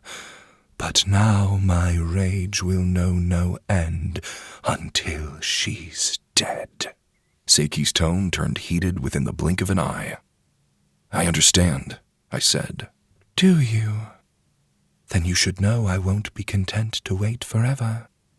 Seiki turned and faced her ruined bed. Someday, no matter what, that hive of bugs pretending to be a human must come to an end. You agree on this, don't you? I remained silent for a long while. A part of me hoped that Nezuka wouldn't be an issue. That way I could focus on my new home. However, the rational part of me knew that she wouldn't give up. If Nezuka had killed other Ring Warlocks in the past for not cooperating with her, it was only a matter of time before she came for me. I refused to be anyone else's property. I'd never bend the knee to those who thought they could threaten me into submission. I agree, I whispered. Nezuka will eventually need to go. Or perhaps she would capitulate and serve me instead. I somehow doubted that. Nezuka didn't seem like the type to take commands well either. The echo of footfalls in the hallway filtered in through the open door. I turned, worried I might see a castle servant. Instead, Ketsu stepped into the bedroom, a stack of folded clothing piled high in his arms. The instant he saw the massive spiders scurrying across the floor and ceiling, he let out a strangled shriek. Ketsu almost dropped the clothes as he leapt backwards. His glasses fell off his nose and clattered to the floor. "What's wrong?" I asked. He had already seen the spiders living here. Why was he surprised? Ketsu picked up his glasses and huffed. "I forgot these monsters were everywhere." His face contorted in a harsh frown. "This room is now theirs. I gave it to them." That didn't reassure Ketsu. If anything, it seemed to make him angrier. "You're allowing these monsters to sleep in the castle." "They are my allies." Ketsu leaned in close to me and lowered his voice. "We could move them all out beyond the walls to a patch of forest nearest the castle. That seems more appropriate for beasts." What was that? Seiki clicked her sharp teeth together as she stepped close. I didn't quite hear you over all your simpering. With jerked movements, Ketsu handed over the pile of clothing. He practically thrust everything straight into Seiki's arms as fast as he could. "These are for you," he stated. "They should fit perfectly for a woman of your statuesque physique. If not, I can order the castle's seamstress to come visit you." Seiki took the clothing. Most of the robes, belt, and fine sleeping garb were blue and silver in tone. They matched her hair rather well, and she grazed her clawed fingers over the designs of the night sky sewn into the sleeves. "Humans are strange," she whispered. Then Seiki set the clothing on the floor and peeled off her robe to change. She handed it back to Ketsu. "I assume you want this back?" Ketsu pinched some of the fabric between his finger and thumb, holding it as though it reeked of skunk. "I intend to burn this." The spider demon ignored him. Instead, she turned her attention to the clothing at her feet and struggled to make sense of it all. She picked the pieces up one at a time and awkwardly slung them around her body. Her spider children watched and rubbed their two forelegs together whenever she managed to wear a new piece, as though cheering for accomplishment. And while I thought Seiki was doing an admirable job, Ketsu did not.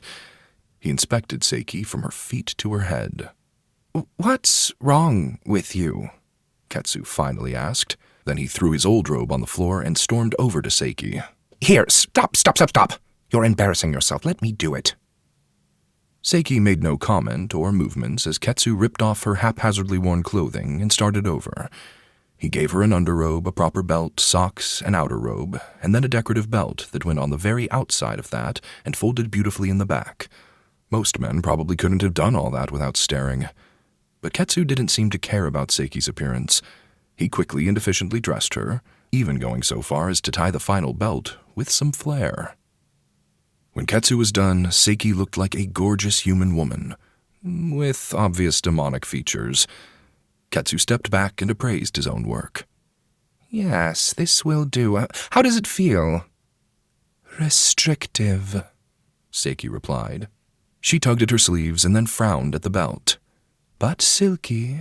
These threads remind me of my webs, which makes me think that I'm wrapped in a cocoon, like an insect I'm about to devour."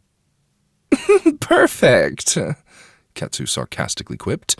"Now you feel just like a real human."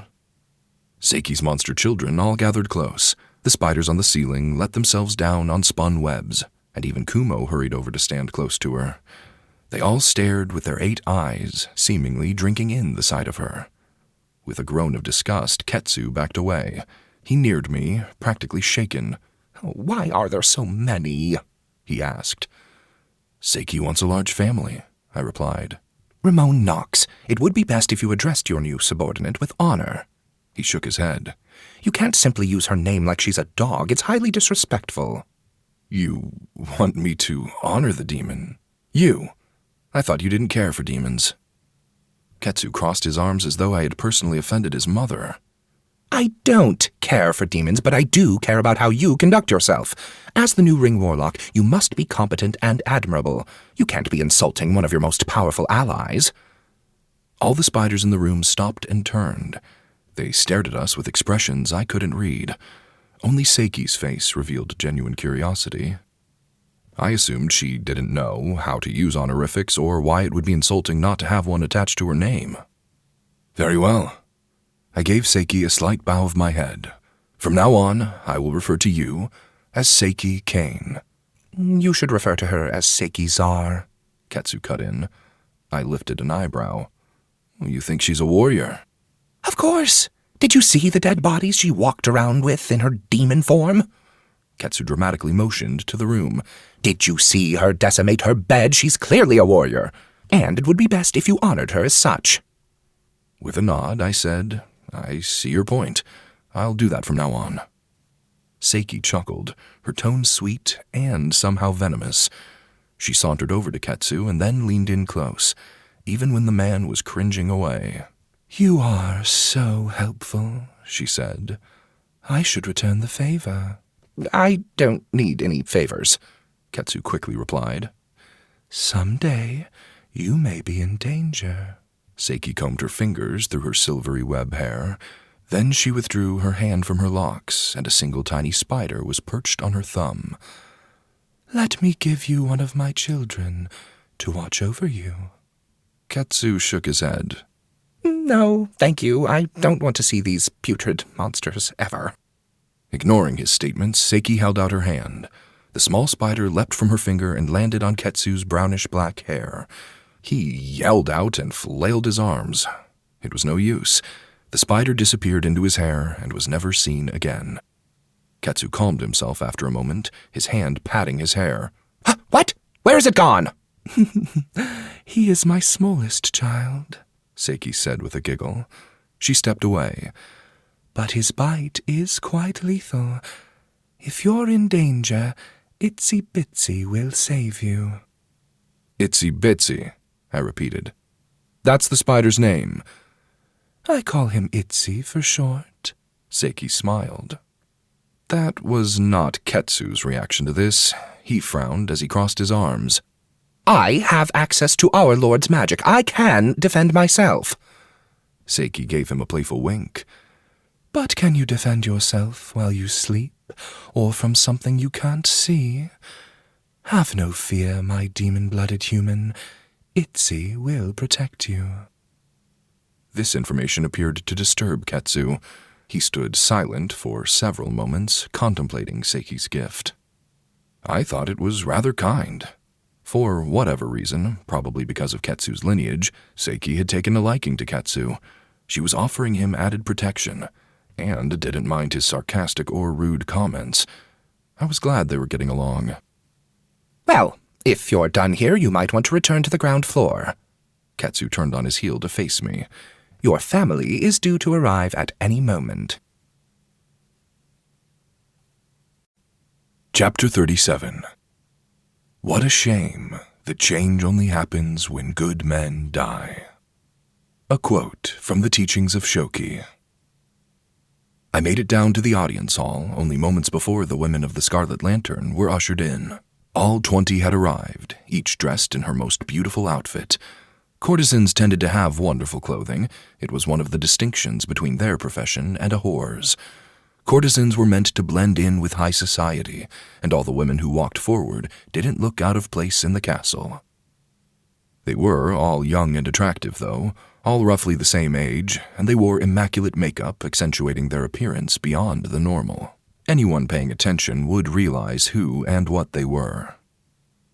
Fietta hurried forward, her long black hair shimmering behind her. She wore a long flowing robe of white and pink silk. When she smiled, it warmed me. Rimon Lin, she said, slowing her steps once she was close. It's really you. Of course, I replied, my brow furrowed. Who else would it be? Fietta shook her head. When you left, I thought I'd never see you again. Or if I did, you'd be different. You'd be... She met my gaze, her eyes searching mine. But you're the same man I've always known. The other 19 women hurried over. I knew all of them. Mia, Gaia, Vico, Rin, Hanako. I could go on, but I returned my attention to Fietta. We were the closest, mostly because we were both raised in the Scarlet Lantern at roughly the same time. You don't have to work anymore, I said, smiling. None of you have to. You're my family, and you'll all stay here in the castle with me. This information wasn't met with excitement. Fietta and the other beautiful women all exchanged quick glances. When Fietta turned back to me, it was with a frown. What will we do here? She whispered. Whatever you want, I replied. But we don't have a title or a position. I held back a laugh. Why was this a concern? Your position is family of the Ring Warlock. None of us have instruction on how to be part of a ruling family. Would you rather I sent you back to the Scarlet Lantern? No. Fietta held up both of her hands. Of course not, Rimon Lin. We are family. It's just, most of us don't know what to do here. We discussed it the entire trip here, but none of us knew what we would do with ourselves upon arrival. My only thought about their presence had been that I wanted to give them a piece of my magic. However, now that I knew more about my abilities, it seemed a waste to give the strength of heat death to individuals who wouldn't be involved in combat. This was a magic best suited for people who would be fighting my enemies. A door slid open, and in walked Ketsu. The man held himself with a stiff posture, his expression neutral. All 20 women from the Scarlet Lantern took a step back and bowed their heads. They did everything with such grace and synchronicity, it almost felt rehearsed. Ramon Knox, I see you've greeted your family. Ketsu bowed to the women in turn, and then walked to my side. Shall I show them to their quarters? We have wonderful family houses just beyond the garden. Normally they're meant for grandparents, uncles, and aunts of the Ring Warlock, but I'm sure they will be more than spacious for all of your, sisters. Katsura, I said, are there any roles we can give my sisters? Something for them to do while they live here? Well, they can be courtesans. Ketsu spoke with a smile, like this was the most logical option. Many of the castle's advisors take pleasure trips to the city. This will eliminate that need. Fietta and the others all shifted in their places. Then Hanako stepped forward. She was shorter than the others and quite small. Her black hair was styled and pulled up into a high bun, giving her a few more inches of faux height. Pardon me? She bowed her head. But I noticed there is a garden. Hanako stood straight. Could I perhaps care for the garden? Instead of being a courtesan, I mean. I like this idea, I said. The man who cared for the garden now was elderly. Ketsu stepped closer and lowered his voice. Please, Ramon Knox, you cannot allow your sisters to wander the castle grounds. His tone was cold and serious. Geraint made a terrible name for himself by lusting after every pay-by-day woman. Now that you've brought a demon into the castle, if you seem worse than even Geraint, you run the risk of losing the loyalty and trust of your new citizens. Your citizens barely know you. Ketsu stressed under his voice. You've yet to do much other than convince a spirit to help with the crops. Please, for the sake of your reputation, do not allow courtesans to wander aimlessly. While Ketsu made a good point, I refused to make Fietta, Hanako, and the others suffer, just because it would make me look bad.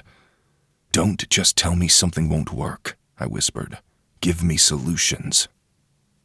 The women watched us converse in terse mumbles. I doubted they could hear, but they knew something was wrong. Ketsu took a long moment before he replied to me. Right. Well, they can become your shrine maidens. He wasn't as confident, making his statement into a surprise question with an upturn in his voice. But I loved the idea. Katsura, that's genius. I smiled and almost laughed. The shrines around Whist Castle are in terrible disrepair. We should mend them, care for them, even expand them. I spoke louder now so that the others could hear. Ketsu nervously chuckled. Then he smoothed his robes and stood a bit taller. Yes, I am quite intelligent. That's why I'm an historian and advisor, clearly. And we'll need individuals to care for the Red Elk once I get them here. I turned to Hanako. Some of the shrines need flowers for an offering. Then I remembered Mori. And we need at least 2 new shrines here in the castle. One for the spirit who is helping our crops, and one for the demon who now lends her strength to our defense. A shrine for a demon? Fietta's eyes went wide. Are you certain, Rimon Knox? Isn't it bad luck to make a shrine for something other than a spirit? I shook my head. This demon is an ally. We'll make it grand, and then everyone will see that Seiki is a vital part of the castle's defenses. What should we give as an offering? Hanako whispered. Human flesh? Insects, I quickly stated. She's a spider demon, and her children need insects. We can offer up the pests so that her children might eat. The women exchanged glances and quick murmurings. Hanako's expression brightened, and I knew she must have thought the solution was brilliant. It was, on many levels. Shrine maidens wore specific clothing that marked them as maidens, and they were often held in high regard in most communities. If Fietta and the others were just more beautiful than average maidens, it would add prestige to the castle, and they could lead easy lives caring for the shrines. They would want for nothing and have the respect of everyone around them. How was this not perfect? What do you say? I asked the women. I will only be satisfied if you like the idea. Hanako smiled the brightest, but the others were close. Fietta was the one to speak, as she had been the first courtesan at the Scarlet Lantern, after all. It was a wise decision from our new lord. New lord? I supposed I was. 20 shrine maidens seems like an excess amount, however. Ketsu eyed all the women and frowned. I suppose we'll have very cared-for shrines. Perhaps I should call a priestess from the local temple to stay with us for a while and teach them all the proper procedures. I love this plan, I said. And perhaps once we have the Red Elk, our shrine maidens can help care for them as well. Then consider it done, my lord. Fietta's worried expression slowly melted from her face. The other women also appeared more enthusiastic, as they crowded closer toward me, muttering their appreciation. Years ago, I never would have imagined I could have saved them all from the Scarlet Lantern. Now, look what I had done. And it's all because you have power, the warden whispered in my ear. I rubbed my ear and ignored him. While he was probably right, I didn't want to discuss it. I still hadn't secured the castle. I had a lot of work to do. Which reminded me. Katsura. I turned on my heel. Where's Mazun? He's still recovering. His injuries during the fight might take a few weeks to heal. I didn't like the sound of that. While all the women spoke of their anticipation to make a new home of this place, my thoughts turned to the territory surrounding the castle. Tonight, I would once again go to collect life essence. Once our 2 suns had set, I ventured out of the castle.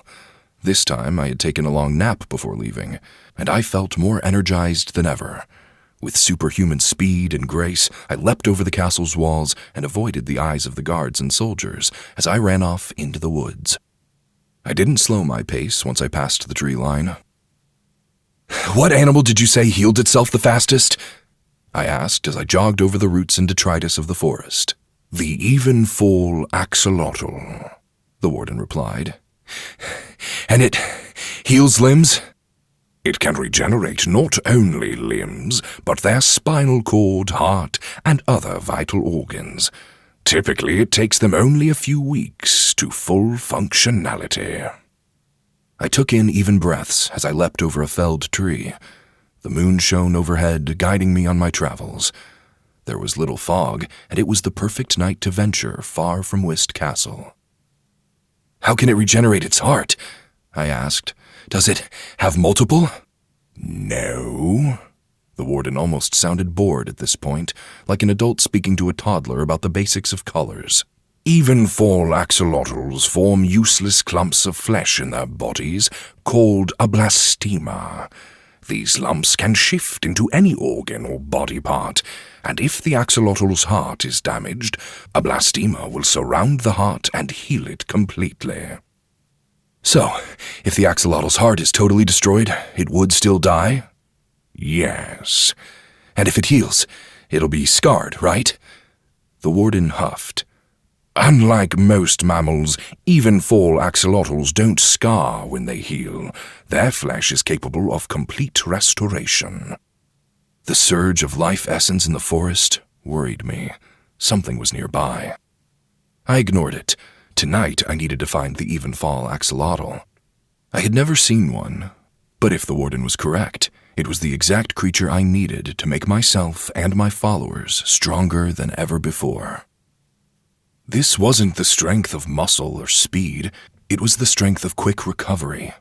I wanted that, and Mazun needed it. Perhaps even Yuna could benefit. Do even-fall axolotls heal their eyes? If they're blinded, I mean. They can heal their heart and spinal cord, and yet you assume they can't heal their eyes? The warden genuinely laughed. You ask silly questions sometimes, Ramon Vess. Don't disappoint me with such inane musings. I kept my pace, my heart pounding, but I never felt exhausted or strained. My body was stronger and more capable than ever before. While I felt guilty for hunting creatures simply to steal their life essence, I consoled myself with the fact that they would become one with me. Together, we would make this land safer and better. How does life essence work? I asked. I leapt over a large log and continued. Why did I gain the lifespan of a tree and the scent of a dog? Sometimes when I think about the life I have taken, I don't understand which benefit I will be graced with. I figured if I found a creature who healed, I would get that ability as well, but what if I'm guessing wrong? That was why I had asked the warden about critters who were known for their healing. The warden's groan was one of long suffering, but he pushed it aside quickly. Oh, the essence living within creatures embodies their characteristics, not all their facets, but their telos. What is telos? Think of it like this. It's the pinnacle of one's being, the best thing, the greatest quality. The warden's tone shifted to sarcastic again. I don't have hands, so I can't draw you pictures to help you understand. I hope you'll figure it out from here. I get it, I snapped. When I took something's life essence and later absorbed it, I would gain their most notable qualities. Trees lived long lives and were sturdy, so that was what I inherited, and canines had a great sense of smell. And the even-fall axolotl regrew limbs. My assumptions had been correct. If I absorbed it, I would gain the same type of ability. The sound of the rushing river guided me through the trees. After several minutes, I finally emerged on the bank, my skin dappled in sweat. Here? I asked, after a deep inhale. The even-fall axolotls are found in still or slow-moving water, the warden said, clearly bored with this mission. Right. I jogged along the edge of the river, taking note of how fast the water rushed by. The even-fall axolotls wouldn't be found here. I'd have to find a small brook or perhaps an area of the river protected by rocks that allowed for shallow pools. The moonlight reflected off the surface of the water as I walked. It was beautiful. The chill evening wind kept me cool and refreshed. But where were these little creatures? As I scanned my surroundings, I noticed something odd. Another light appeared on the surface of the water. It wasn't the moon, it was a brighter orange, like the sun. I lifted my gaze, confused. And then, in the sky, I saw a creature I had never seen before. A flaming bird the size of Whist Castle. Chapter 38. You will know when you meet a person from the Hantha Imperium. Their demon blood gives them demonic features. Half Hanthans have demonic features they can hide, like how a cat retracts its claws. A quote from Varenth's Beginnings, a history book. The bird was gigantic, a massive creature of flames, ash, and heat. The sky around the bird was a brighter blue, as though it was outlined in daylight.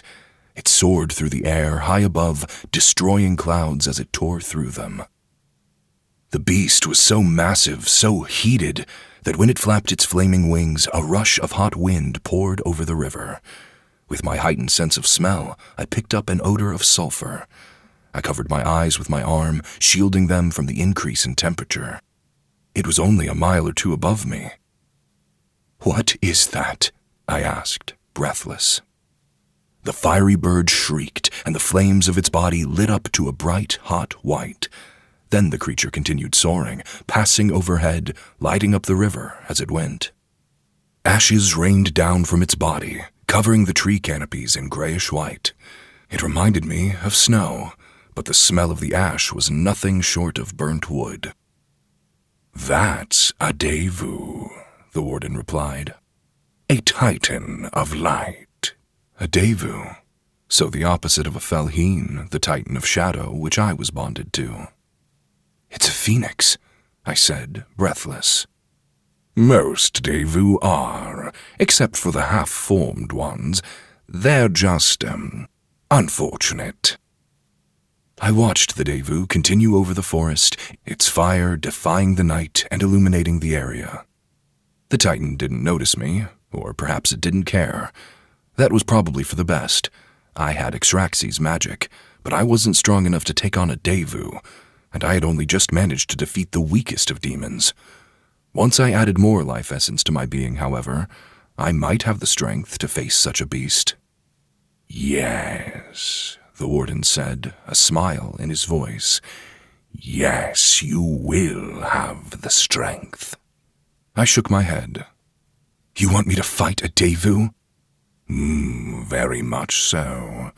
"Why? Are you just so much of an ally of the Felheen that you want this Devu gone?" "Don't you remember the kind of power you gained from a mere tree? Now imagine the power you'd gain from absorbing the essence of a titan. Don't you want that?" The power of a titan sounded unbelievable. Felheen lent their magic to humans. Those were the Ring Warlocks. If I stole all their power, would I become a titan myself? Then again, were the Devu as strong as the Felheen? It seemed as though they might be slightly weaker. I shook away the thoughts and returned my attention to the river.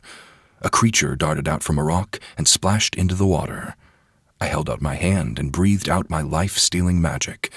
I thought it was an axolotl, but as it withered and died in the river, I realized it was some sort of water bug. I had been too hasty. Another shriek pierced the air. I stood straighter and whirled on my heel. The Devu had almost flown so far away that it looked like a setting sun on the horizon. But now it was circling back and angling itself toward me. My heart practically stopped in my chest. It knew. It must have sensed Exraxi's magic. "Of course it did," the warden whispered, chuckling. "They can sense any Felheen magic with ease." The mighty phoenix picked up speed. It screamed again, this time filled with rage. When it flapped its wings, embers swirled on the hot wind. The beast dove lower to the ground, the ashes of its burning body coating more of the forest. I ducked down and then crept into the river, preparing to dive as deep into the waters as I could, just in case the creature found me. The Devu swooped close, its flames lighting some of the tall tree branches aflame. Then the titan flew overhead in the opposite direction, its flight slower. Did the beast have eyes? I couldn't see any, and perhaps that was why it hadn't found me. I held my breath until the Devu grew smaller and smaller, flying off into the distance. It seemed less agitated, but I knew if I used my magic anytime soon, it would once again turn around. I had to wait a few minutes, it seemed. "That was close," the warden playfully stated. I exhaled. "Why didn't you warn me?" "Where's the fun in that?" With a huff, I pushed it from my mind. In the future, I would need to be mindful if Devu were ever around. "Do the Devu want to kill Ring Warlocks? They all used the magic of Felheen, after all. Will it come to my castle to kill me?" "The Devu don't think of things the same way humans do," the warden replied. "What do you mean?" "Devu wander, their thoughts scattered. Only when they sense disturbances do they get the clarity to land and deal with the issue. But as soon as they sense nothing more, they return to a haze of thoughts, lost to the world around them. Sad, really, and pathetic. Once the beast was far from my location, I turned my attention to the fire on the branches. With a soft exhale, I took the life essence of the flames. They were snuffed in an instant, and I prepared myself to hold the essence within. But I didn't feel much change. "Fire has no life?" I asked. Fire is the end of life, the warden corrected. It is life essence given physical form. When you steal it, there's nothing left. It's just a wisp.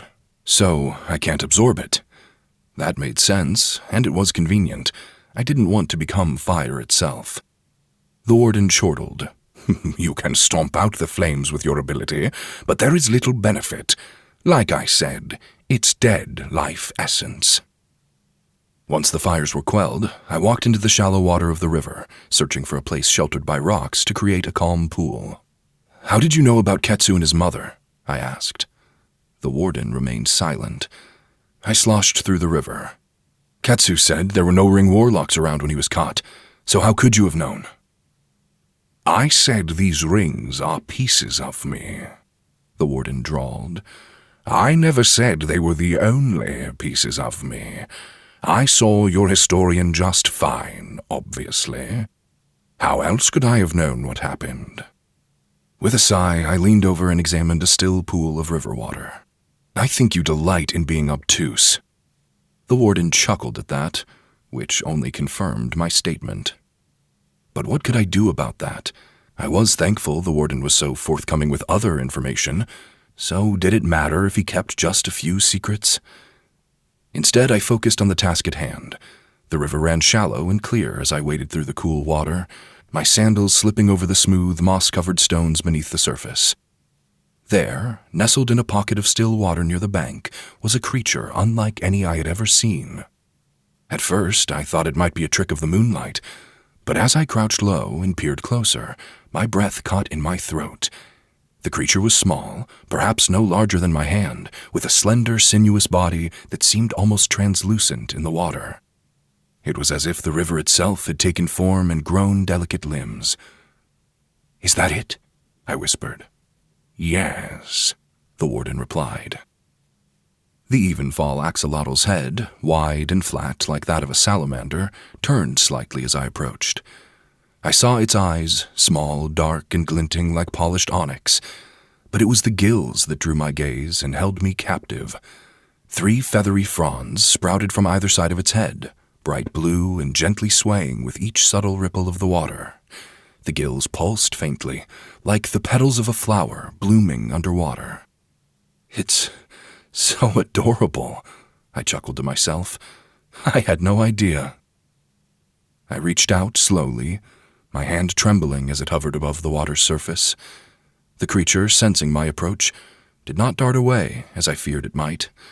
Instead, it remained still, as if inviting me to draw closer. With a swift but gentle motion, I cupped my hands beneath it, lifting it carefully from the water. Thankfully, I was superhumanly fast, and there was no way this Evenfall axolotl was getting away from me. "Gotcha," I murmured as I cradled it close. Its skin was smooth and cool to the touch, like wet silk sliding through my fingers. I marveled at how light it was, how delicate, as if the slightest pressure might cause it to dissolve back into the river from which it came. As I held the creature, it blinked at me, slow, deliberate, and oddly knowing. The warden scoffed. What are you waiting for? You came for its essence, not its affection. Claim your prize.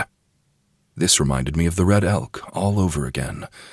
I had strangely hated myself for killing such a magnificent creature to grow in power, and vowed to give its kind a new home in Whist Castle.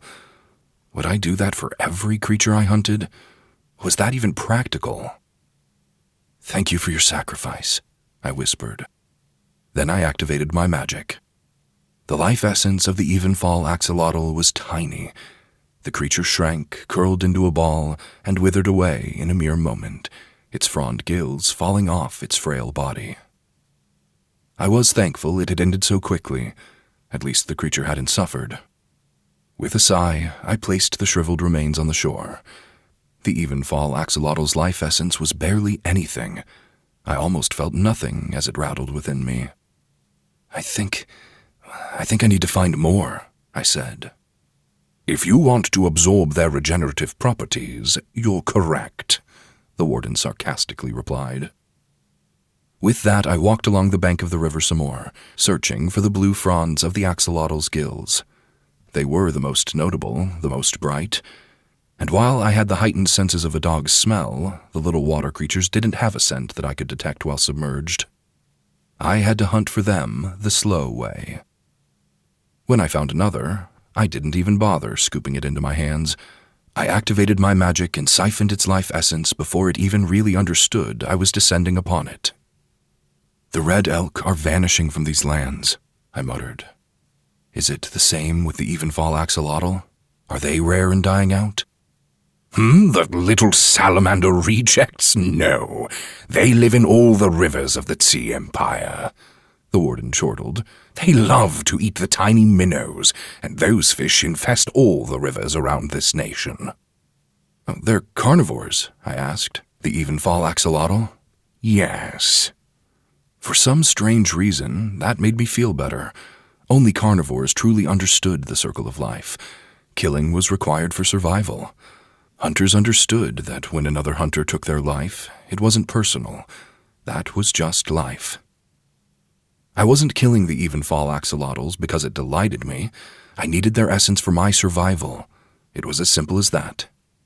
You needn't fret so much about their feelings on the matter, the warden said. They barely comprehend what's going on. They're a creature of both water and the land, a being suspended in time, forever on the cusp of transformation, but never fully crossing the threshold. In other words, they're rather pathetic. When I get home, I'll ask Ketsu and my, sisters to make a shrine to the axolotl. Perhaps I can attract a spirit who watches over them, and apologize with plenty of offerings. It's like you're not even listening to me. With a slight smile, I continued my hunt. The Evenfall axolotls weren't very fast or difficult to track down. When I came upon a small pool of 5 of them, I drained the whole pool of life and finally felt their presence within my body. Now that I had enough essence, I reached into my belt, withdrew a small lacquered bottle, and then unplugged the stopper. Careful not to spill anything, I bit my finger, concentrated on the essence, and pushed it from my body. Silver blood dripped from my fingertip, and I held that over the bottle. Once filled, I licked the cut of my hand and stopped up the container. 1 down, 3 more to go. It made sense for me to have regenerative abilities, but I also wanted them for my warriors. So I needed a bottle full of this essence for Mazun, Ryota, and Seiki. The 4th bottle was for Yuna. And once I had all that, I would need to find enough axolotls for me. It was going to be a long night. Without any more delay, I waded through the water, intent on finding everything I needed before returning to the castle. Chapter 39. The people of the Tze Empire give praise to Ixraxi for shielding them from the harsh light. The people of the Hantha Imperium worship Ozion and some third-party entity they claim is time. A quote from Varenth's Beginnings, a history book. Evenfall axolotls burrowed into the riverbed during the day and slept, so once the 2 suns began their rise, I would have to stop my search. As the sky's color shifted brighter, I hurried along the river, finding the last of the axolotls I needed. Once all 4 bottles were filled, I headed back toward Whist Castle. Both the molar and the eye were high above the horizon by the time I emerged from the tree line, and my body felt sluggish as I leapt over the first wall. Even though I was physically more powerful than any human had the right to be, I still needed rest. I had to keep that in mind.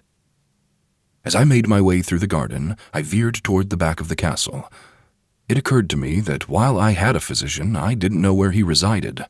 Nico was a man who had just barely avoided my purge of the castle, and that was partially because he seemed to avoid all human interaction. Where was he? Thankfully, as I headed toward one of the many open doors, I spotted Ketsu in the garden. He stood on a wooden walkway that led deeper into the perfectly trimmed trees and flower bushes. His white robes flowed in the morning breeze, and strangely, he was holding a cup of tea up to the side of his head, as though he were about to pour it onto his scalp. Instead, a small spider poked out from his black locks and tapped its long legs against the edge of the teacup before carefully lowering itself close to the liquid, no doubt to have a sip. "Katsura?" I asked. When he noticed me, his eyes grew wide, while his eyebrows turned down until he was both shocked and angry. Rimon Knox! Ketsu fumbled for a moment, allowing the spider to retreat before he hastily brought the cup back down to a normal height to hold it. What are you doing out here? Why are you not in your room? Have you been out here all evening? I motioned to his drink. "Were you offering your tea to Itsy Bitsy?" Ketsu's face reddened slightly, but then he slowly nodded. "Well, it's the proper thing to do, obviously. He's my little protector, and even tiny guardians need something to drink from time to time. I'd be cruel and heartless not to offer." "Right." I held back a chuckle. "I was just out collecting things." "Oh, sweet darkness." Ketsu shook his head and stepped closer to me. "You left a demon in the castle while you were away. What if she went on a rampage for blood? She could have eaten a dozen men in the time it took you to return." "You're offering her children tea in the garden. I'm sure you're fine." You don't know that for certain." "I gave her specific instructions not to harm the people of this castle," I stated. Ketsu pushed his ivory-framed glasses up higher on his thin nose. "Yes, well, good. That was a wise decision." Then he waved his hand toward the castle. "Come, let's get you inside. I'll have a bath prepared and—" "Take me to Mazun," I commanded. "He needs this." Ketsu, bound by magic to follow through with my orders, immediately whirled on his heel and headed for the nearest door. He clutched his teacup close and huffed some sort of disgruntled musing, but he never articulated any actual grievance. "He is recovering," Ketsu said as he slid off his sandals and stepped into the castle. I kicked off my sandals and followed behind him. "This will make sure he recovers faster, and from grievous injuries." "Ah, excellent. And this is what now?" "The life essence of Evenfall axolotls." Ketsu shuffled through the castle hallway, turning in a new direction that led back toward the audience halls. "I see, so you're collecting the essence of specific creatures to strengthen yourself. And others. I thought you were a Ring Warlock of death." "I told you, not exactly. My magic is more complicated than simple death." "I've noticed." Ketsu kept his head high as we passed some of the servants, and even a few of my remaining advisors. They all bowed deep at the waist and refused to make eye contact with either me or Ketsu. I ignored them, only because I had work to do. "Mazun will be over here," Ketsu said as he motioned to a sliding door decorated with cherry blossoms. This was Nico's physician's office. The flowers matched his robes, and also indicated his profession. "And you're certain this will help him?"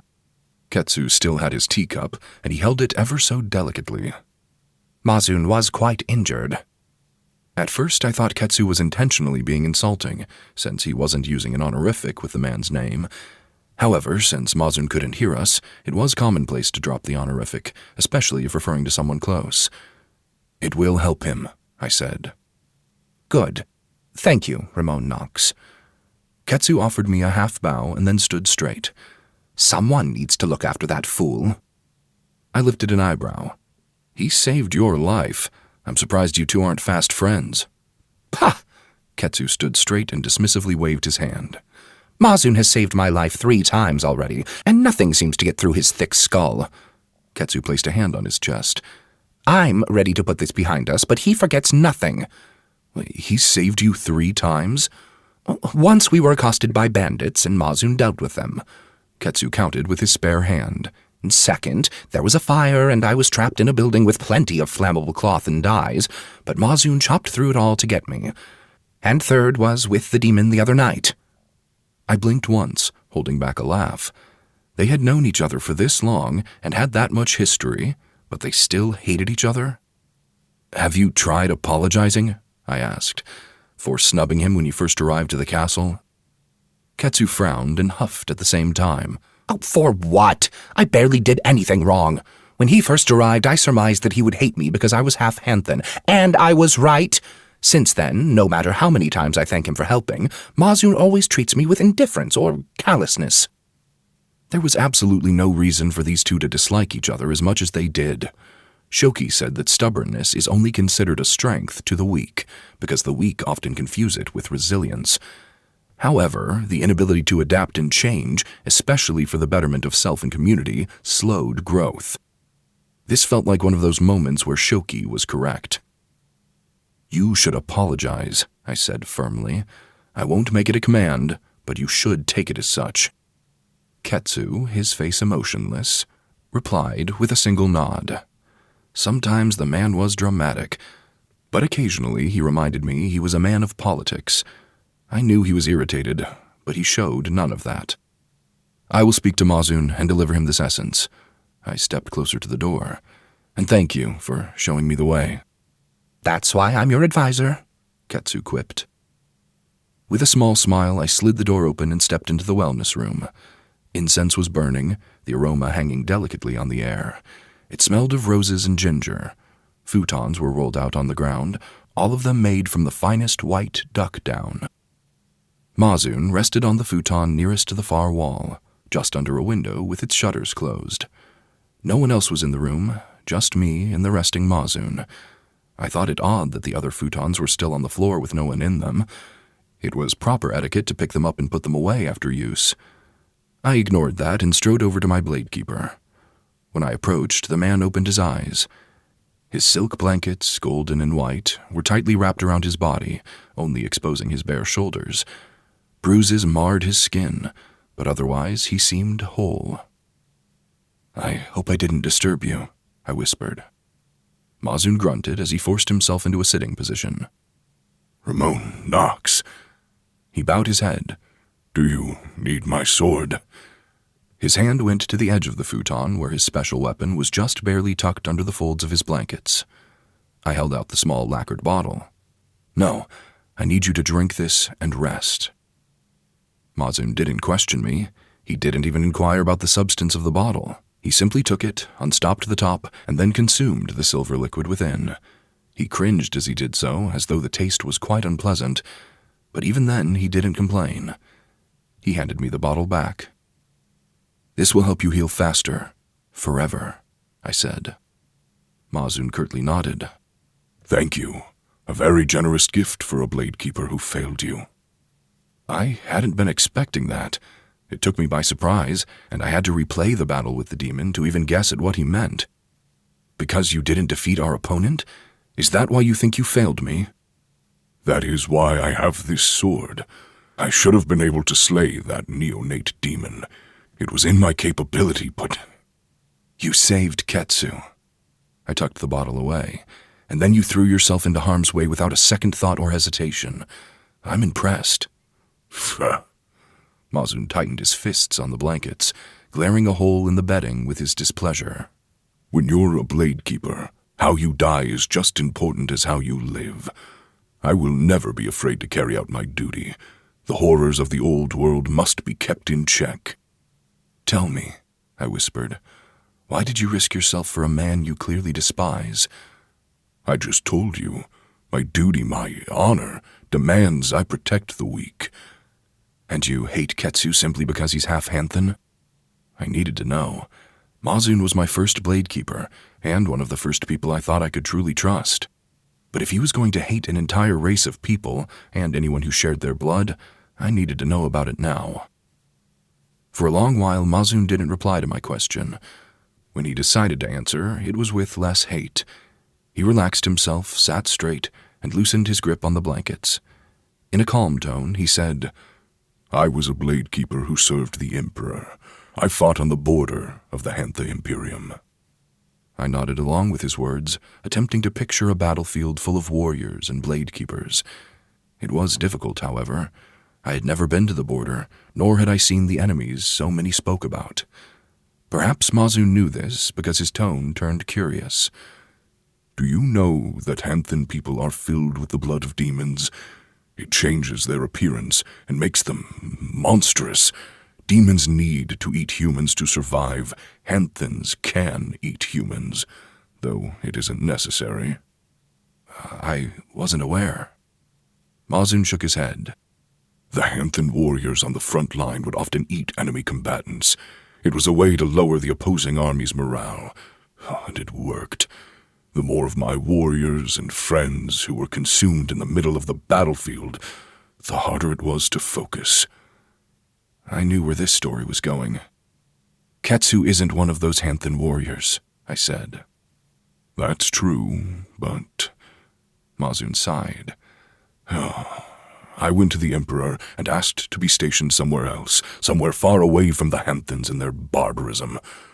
The Emperor sent me to Garain, and thus to Ketsu.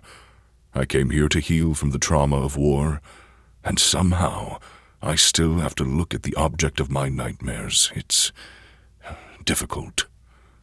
He spoke the last word like it tasted bad. And to make matters worse, I hadn't yet fully introduced him to Seiki. He hadn't seen her human form. If Mazun had problems with Ketsu, I had a feeling a full-blown demon in the castle would be far worse.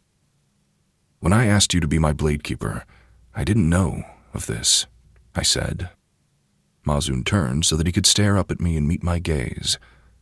Am I unsuitable now? Should I request to return to the Ebon capital? Whether you return to the Emperor will be up to you, Mazun Ra. I will tell you this. If your duty includes dying to protect the people of this castle, it also includes making the same people feel safe. It's only when they're at ease that they can follow through with their own duties. Mazun slowly nodded. If you're anxious around them or irritable, then you aren't really fulfilling your duty. You're causing them distress. Ketsu was rude to you, but he will apologize.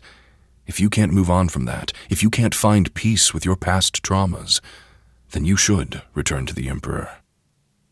I didn't want Mazun to leave, but if he couldn't handle Ketsu, Ryota, and Seiki, then this wouldn't work.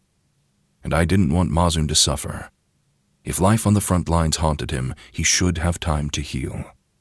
Shoki taught us that the scars left on someone's life essence would taint them. Mazun needed the time to allow himself inner peace. May I have a day to rest and think on it? Mazun asked. Of course. Until then, I'll be improving this castle and the people. In order to further help the castle, I headed to the bathhouse. Perhaps it was foolish of me to continually help Yuna, a blind woman, when I could have been helping others, but she was one of the few people who had helped me when I arrived.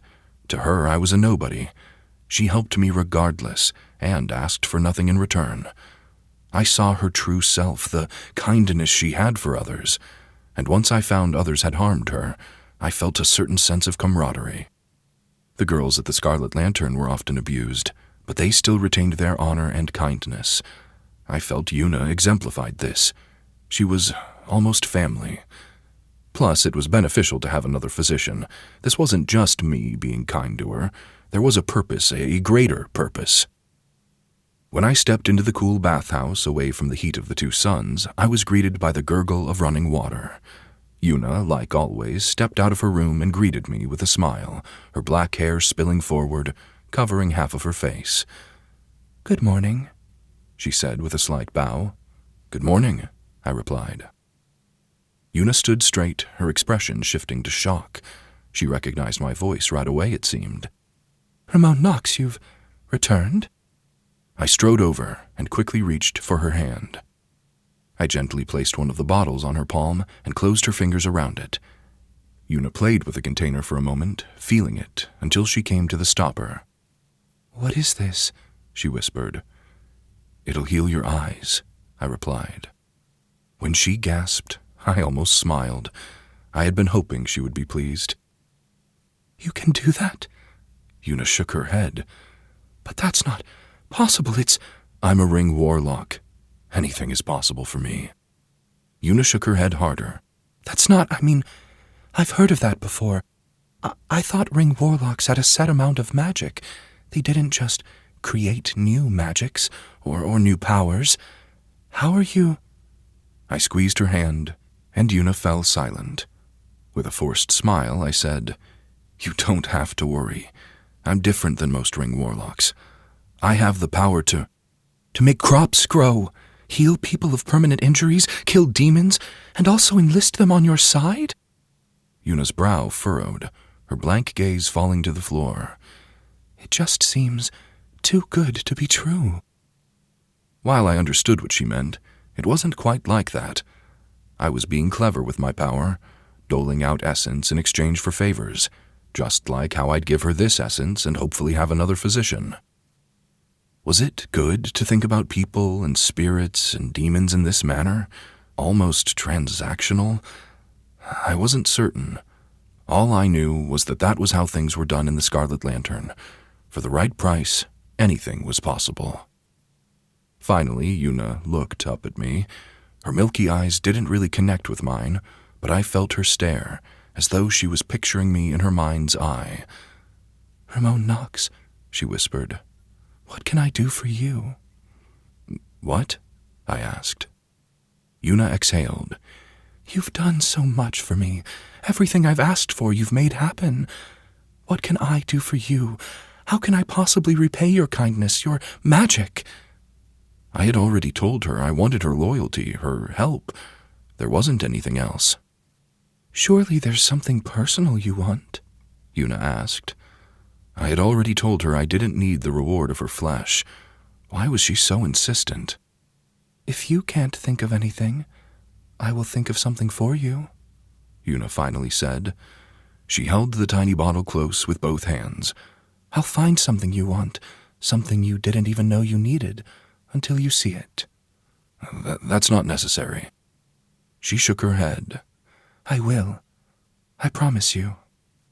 Yuna bowed deeply, her head practically touching me when she did so. "Thank you, my lord. Thank you for everything you've done for me. A day won't pass that I don't ruminate on your generosity and strive to repay you." That phrase, it was the teachings of Shoki. He taught us that if you were ever in someone's debt, that you should ruminate on it every day until the debt is repaid. That way, it was never forgotten. Knowing she knew Shoki's teachings caused me to smile wider. "I understand," I said. "And I will forever strive to be the greatest Ring Warlock who has ever controlled Whist Castle." Chapter 40. The Hantha Imperium considers the Tze Empire to be a land of darkness and tyrants. A quote from Varenth's Beginnings, a history book. I searched for Ryota and Seiki, but fatigue found me first. With my 2 tiny bottles still filled with life essence, I headed up to the 4th story of the castle to get some rest. Whenever I awoke, I would find them. The life essence of multiple Evenfall axolotls remained inside of me, ever present, like a large meal remains in one's belly. Once I had slept, I'd also have the powers of the axolotls, and after that, I'd need to find more creatures that could add even more to my essence. I stripped my clothing, climbed into my luxurious bed, pushing the silk pillows to the side, and fell asleep almost immediately. It was a dreamless slumber, and I awoke to something patting me. When I opened my eyes, I realized that spiders have genuine paws at the ends of their spindly legs. I had thought they had nothing. I had thought spiders' legs ended in nubs, but instead I saw a fuzzy paw with 2 toes touching my cheek and then my nose. I had no idea spiders had paws. Normal ones were so tiny I had never brought one up close to see, but this new information mildly fascinated me. Kumo stood on my bed, his 8 black eyes staring down at me. "Danger!" His voice came out softly. "An enemy approaches." Icy focus flooded me. I sat up, shoved my mountain of pillows to the side, and wildly glanced around. My room was as I had left it, but the twin suns were setting, and a blaze of orange light cascaded over everything, casting harsh shadows.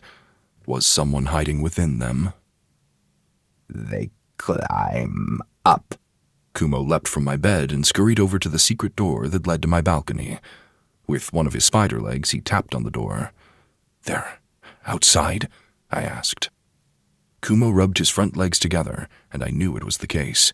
"My siblings will poison all enemies." Kumo practically snickered his last couple of words. When I turned my attention to the corners of the room, I realized the webs were empty. Well, that wasn't true. They weren't empty. The monster spiders were invisible.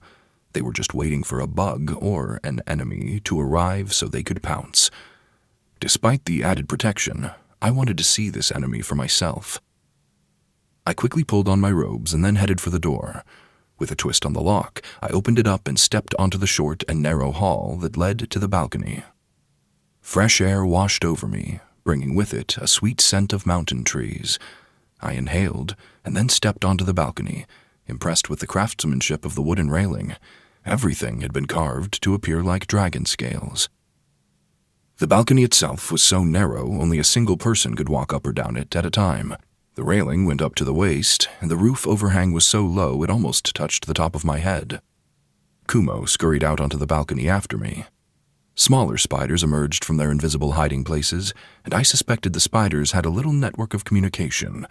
That was how Kumo knew someone was outside. One of the tiny ones had informed him. I glanced over the railing.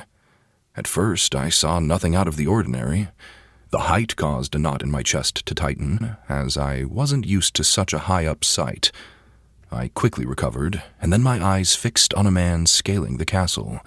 He wore only black and stuck to the dark shadow cast by the castle itself, moving at a slow and quiet pace. The strange man was already 3 stories up, scaling higher toward my balcony. Was he coming for me? Several daggers were tucked into his tightly tied robes. What other purpose did he have but death? Kumo, where did he... When I turned to face the spider, I realized he was no longer on the balcony with me. The monster had scurried over the railing, and when I leaned onto it to get a better look, I spotted Kumo hurrying toward the man. "Wait!" I called out. I drew the man's attention. He glanced up. His whole face was wrapped in a black cloth except for his eyes. He spotted Kumo when the spider was only inches from him. The assassin reached for a weapon, but it was too late. Kumo lunged. The monster spider stabbed his fangs into the side of the man's neck. There was a brief moment of thrashing when the man tried to fight, but he had clearly forgotten he was on the side of a castle. His grip slipped, and then he plummeted toward the garden. If he had been lucky, he would have landed in a pond, but he wasn't lucky. The man hit on one of the stone walkways, his head rupturing, blood erupting from his skull and painting an unfortunate part of the garden in gore. Kumo, clinging to the castle, stared at the body for a long moment before scurrying back up to the balcony. "Kumo," I said through clenched teeth. "I wanted that man alive. I wanted to know who he served, why he was after my life." I had only just announced myself as the new Ring Warlock of Whist Castle. Who was already attempting to take my life? Or had this assassin been aiming for Geraint, unaware that the man was already dead? Now, I would never know those answers. Apologies. Kumo rubbed his 2 front legs together. He was enemy. I can't question him if he's dead. I sighed and then shook my head. But you were right to fight him. He was an enemy, whoever he was. Thank you. Kumo seemed to accept this. However, I still didn't know much. I'd have to glean answers from the man's corpse. When I made it down to the garden, there was already a crowd. The gardener, Hino, was hard at work scrubbing the stones and cleaning the nearby bushes of blood and bile. My bladekeeper Ryota, along with Seiki, were also in the garden, but that seemed to be causing problems. Castle workers had gathered nearby to watch as Seiki tore chunks of flesh from the body and slowly ate them. She plucked skin from the man's face, licked up the blood from the underside, and then slurped it down her mouth like a man might slurp noodles. The people of the castle gasped, and several of them ran toward the gates, likely to tell everyone else. "What are you doing?" I asked as I came over. Seiki tilted her head. Blood was smeared across her beautiful lips. "You told me I could consume our enemies, did you not? My children said this parasite was crawling on the walls." I glanced over my shoulder at the 24 people watching her display. They pointed and whispered horrified tales of demons. "I hadn't intended for you to do it so brazenly," I said as I returned my attention to her. "I wanted the citizens of this prefecture to trust you. That will be nearly impossible if you're drenched in blood." Seiki huffed and stood. She used the back of her arm to wipe her face clean before frowning. Are humans solely obsessed with appearances? Such superficial worries. You're all as delicate as butterflies. For now, you aren't allowed to consume human flesh in front of the citizens of Rovik. The command would hold firm, thanks to the magic of the ring. Seiki brushed back her white hair, but offered no protest. Spiders do prefer to dine alone. I think this assassin was probably one of the Emperor's men, Ryota said, drawing my attention. Ryota stepped close to the body and kicked it with one of his sandals. The man flipped over, and his knives were visible. They sparkled in the orange glow of dusk. Were they made of silver? Was the Emperor trying to kill me? I whispered. Ryota shrugged. I suspect the Emperor sent this man to spy on Geraint, not you, or perhaps take stock of the castle and return with a report. Geraint was quite terrible at keeping the Emperor appraised of his actions. That would make sense. Geraint had been dead for over a month, and if the Emperor wanted word about a specific issue or task, none would have been given. However, that meant I had killed one of the Emperor's men. There you are! I turned just as Ketsu flounced his way over. He was flanked by soldiers and even gave hasty orders to clear out the garden. With their spears in hand, the men did as Ketsu ordered and began ushering the crowds away. Rimon Knox. Ketsu bowed deeply before me. When he stood straight, he was frowning. We have a problem. One of the Emperor's men is dead? I asked, sarcastic in all regards. Ketsu pushed his glasses higher on his nose. Don't make light of such things. You see, as the new Ring Warlock, you must present yourself to the Emperor within your first season, and typically also ask his permission to command Blade Keepers. You never told me any of that. You just announced yourself as the new Ring Warlock. We hadn't even gotten around to discussing a trip to the capital, which is quite costly and time-consuming. I returned my attention to the body. Seiki hovered over it with a longing expression. To my surprise, smaller spiders emerged from the garden and began creeping closer to the corpse. The two suns had almost completely set, and now it was dark, but not yet dark enough that their many eyes didn't glitter. Well, now that one of the Emperor's men is dead, you might have a lot to answer for. Ketsu stood a little straighter. How would you like to handle this? Normally I wouldn't have much to say, but this time I had an idea. Send the Emperor a letter informing him that I'm the new Ring Warlock. Explain that his man died on the outside of the castle, fending off monsters. The man looked like he'd been ravaged by a hungry dog, thanks to Seiki. Ketsu kept his full attention on me. His breath held. I concluded, and tell him that I apologize. I'll be clearing this prefecture of human-hunting monsters to better serve him and the capital. Then ask for a time when I can visit. What I needed was to stall, and if I sent the Emperor my own letter, I suspected it would buy me time. And send the corpse to the Emperor, I added. Ryota glanced at the body and frowned. Are you certain? Spiders were swarming around the body in such numbers that they appeared to be black water. They wandered about like ripples in a disgusting pond. Despite that, none of them consumed the flesh. They were clearly waiting for permission. I nodded once. Yes, send the body and the letter. I will do so, Ketsu stated. But please keep in mind that the Emperor is, above all else, a prideful individual. You shouldn't attempt to snub him for too long. We will have to make a trek to the Ebon capital and meet with him in his personal city. I understand. But that would have to wait. If I wanted to make sure that no one could force me to bow ever again, I needed to be more powerful than I was now.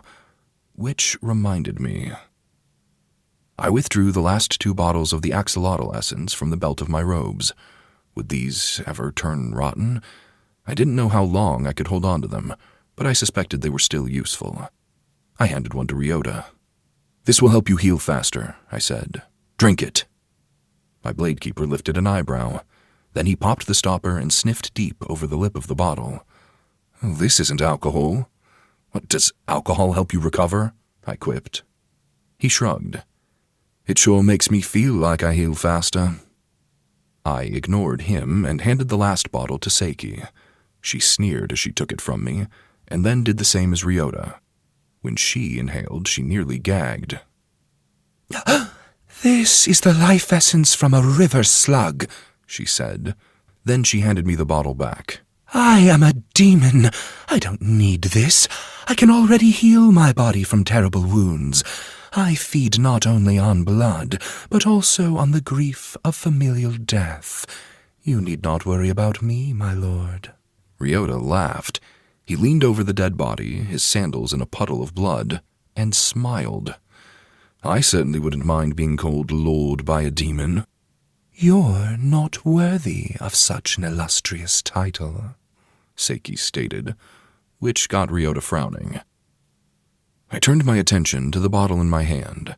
If Seiki didn't need it because her demon powers allowed her to heal at superhuman rates, who else would I give it to? Then I glanced up, and Ketsu was staring, obviously disgruntled by Seiki's bloody snack. It's improper, Ketsu finally muttered. Eating human flesh shouldn't happen in the castle. Outside the walls, perhaps, but not here. You shouldn't trouble yourself with it. Then I handed over the bottle. And you should drink this. It'll help you recover from terrible injuries. Ketsu took the drink I offered, and, just like with Mazun, opened the bottle and drank from it without a second's hesitation. Did he just trust me that much? Or did he want to just get this over with as quickly as possible? After shuddering, Ketsu handed me back the empty bottle. I recommend you get this castle in order before you see the Emperor. You want to make certain you present yourself as a competent ruler. Otherwise, the Emperor might try to strip you of your power. Chapter 41. The Hantha Imperium idolizes all forms of light, especially fire. A quote from Varenth's Beginnings, a history book. I had lived most of my life without power. The only thing I knew for certain, I didn't want to lose it now that I had it. It didn't matter if the other Ring Warlocks wanted to kill me, or if the Emperor thought me unworthy of having a ring. I'd overcome any obstacle. I ran my pointer finger over the cold metal of my black ring. The gemstones embedded on the underside of the band felt hot, and they practically pulsed like a heartbeat whenever I focused on them. You should pay attention, Ketsu whispered. I was brought back to the present. Yesterday evening, a man had tried to climb the castle walls to my balcony. Today, I had spent most of the daylight hours listening to the ramblings of my advisors. Apparently, I would need to fill in the many positions I had made vacant, especially if I was going to impress the Emperor with my competency. Garain's concubines had held 5 positions: the Master of Coin, the Master of Ceremonies, the Castle Caretaker, the Land Steward, and finally the Emperor's Correspondence. Since I currently had 0 concubines, I would have to either handle the duties myself or summon families to offer up potential candidates. Rimon Knox. I sat at my throne atop a dais overlooking the audience hall. My advisors, there were only 4, all sat at the table before me.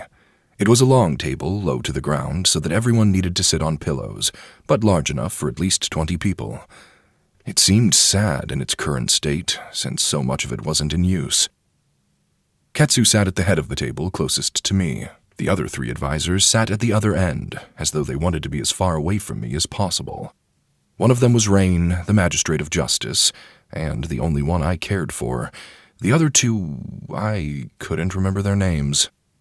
A few of your citizens who dwell on the castle grounds have requested a moment to speak with you, Ketsu said. He motioned to the door at the far end of the audience hall. Shall we summon them in? I nodded once. Yes, thank you.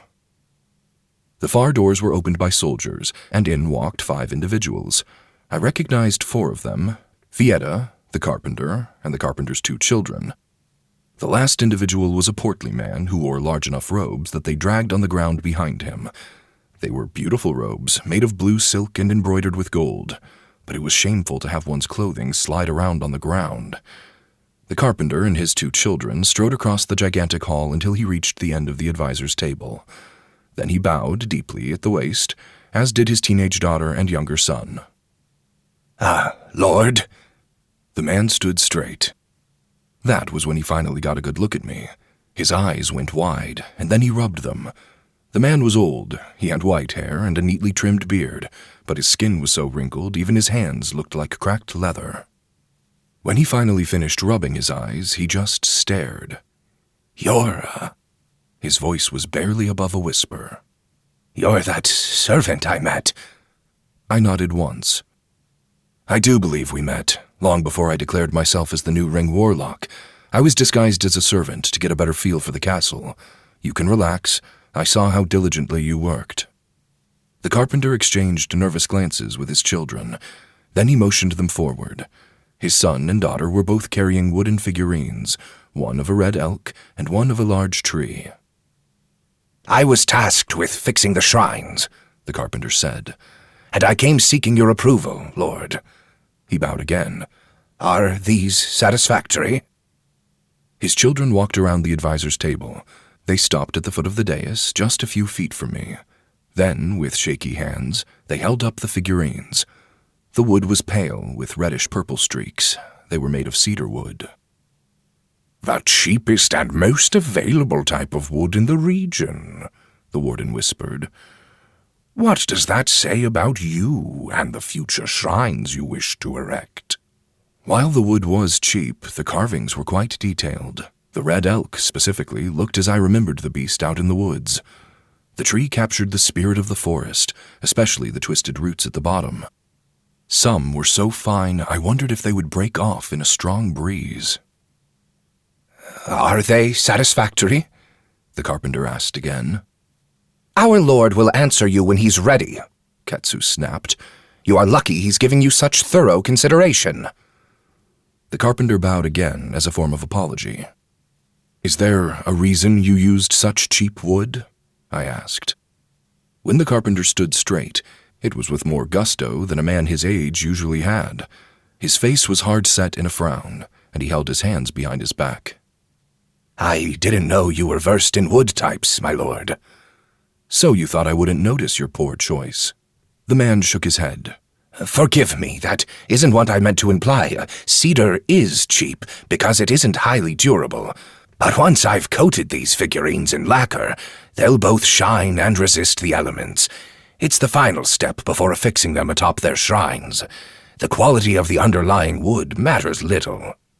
He spoke with knowledge and the familiarity befitting a master. I gave his two children a nod. I see. Then I approve of these. They're beautifully crafted. Their hands stopped shaking, and they offered me deep bows of their own. Then they rushed back to their father's side, relief written all over their faces. I hadn't thought about the kind of terror I would instill upon people. I remembered being fearful of Ring Warlocks whenever they were in town. Everyone knew they could do whatever they wanted. If I hadn't approved of these shrine figurines, I could have put them to death, and I probably never would have had to answer for my butchery. But I didn't want my people to see me like that. I didn't want them to fear me, to tremble in my presence. "It's better this way," the warden muttered, privy to my deepest thoughts.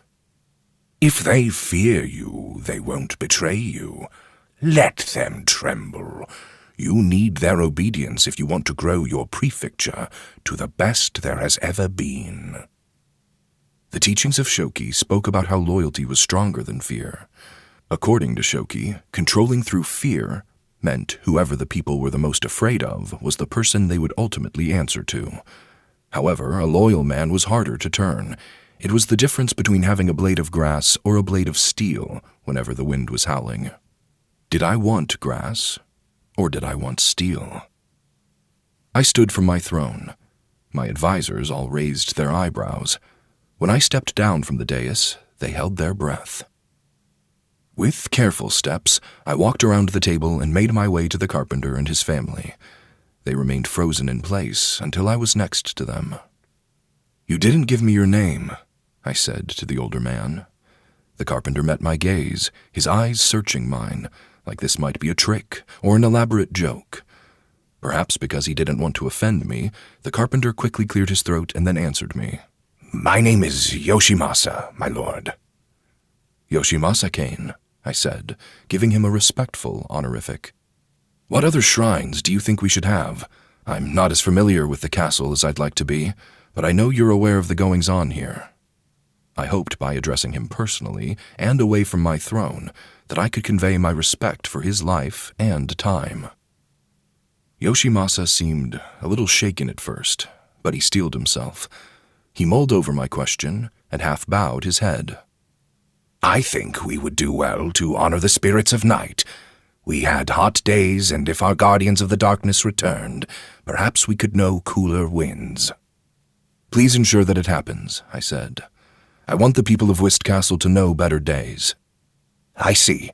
Then I will make it a priority. Thank you, Rimon Knox. That was the first time he had used my name since entering the audience hall. Yoshimasa and his 2 children bowed a third time. They wished me farewell and quickly made their way toward the door. Were they convinced I was more than a tyrant who would kill them at any moment? I felt I had made a good impression. Fietta stepped forward. She had no fear of me. We were comfortable in each other's presence.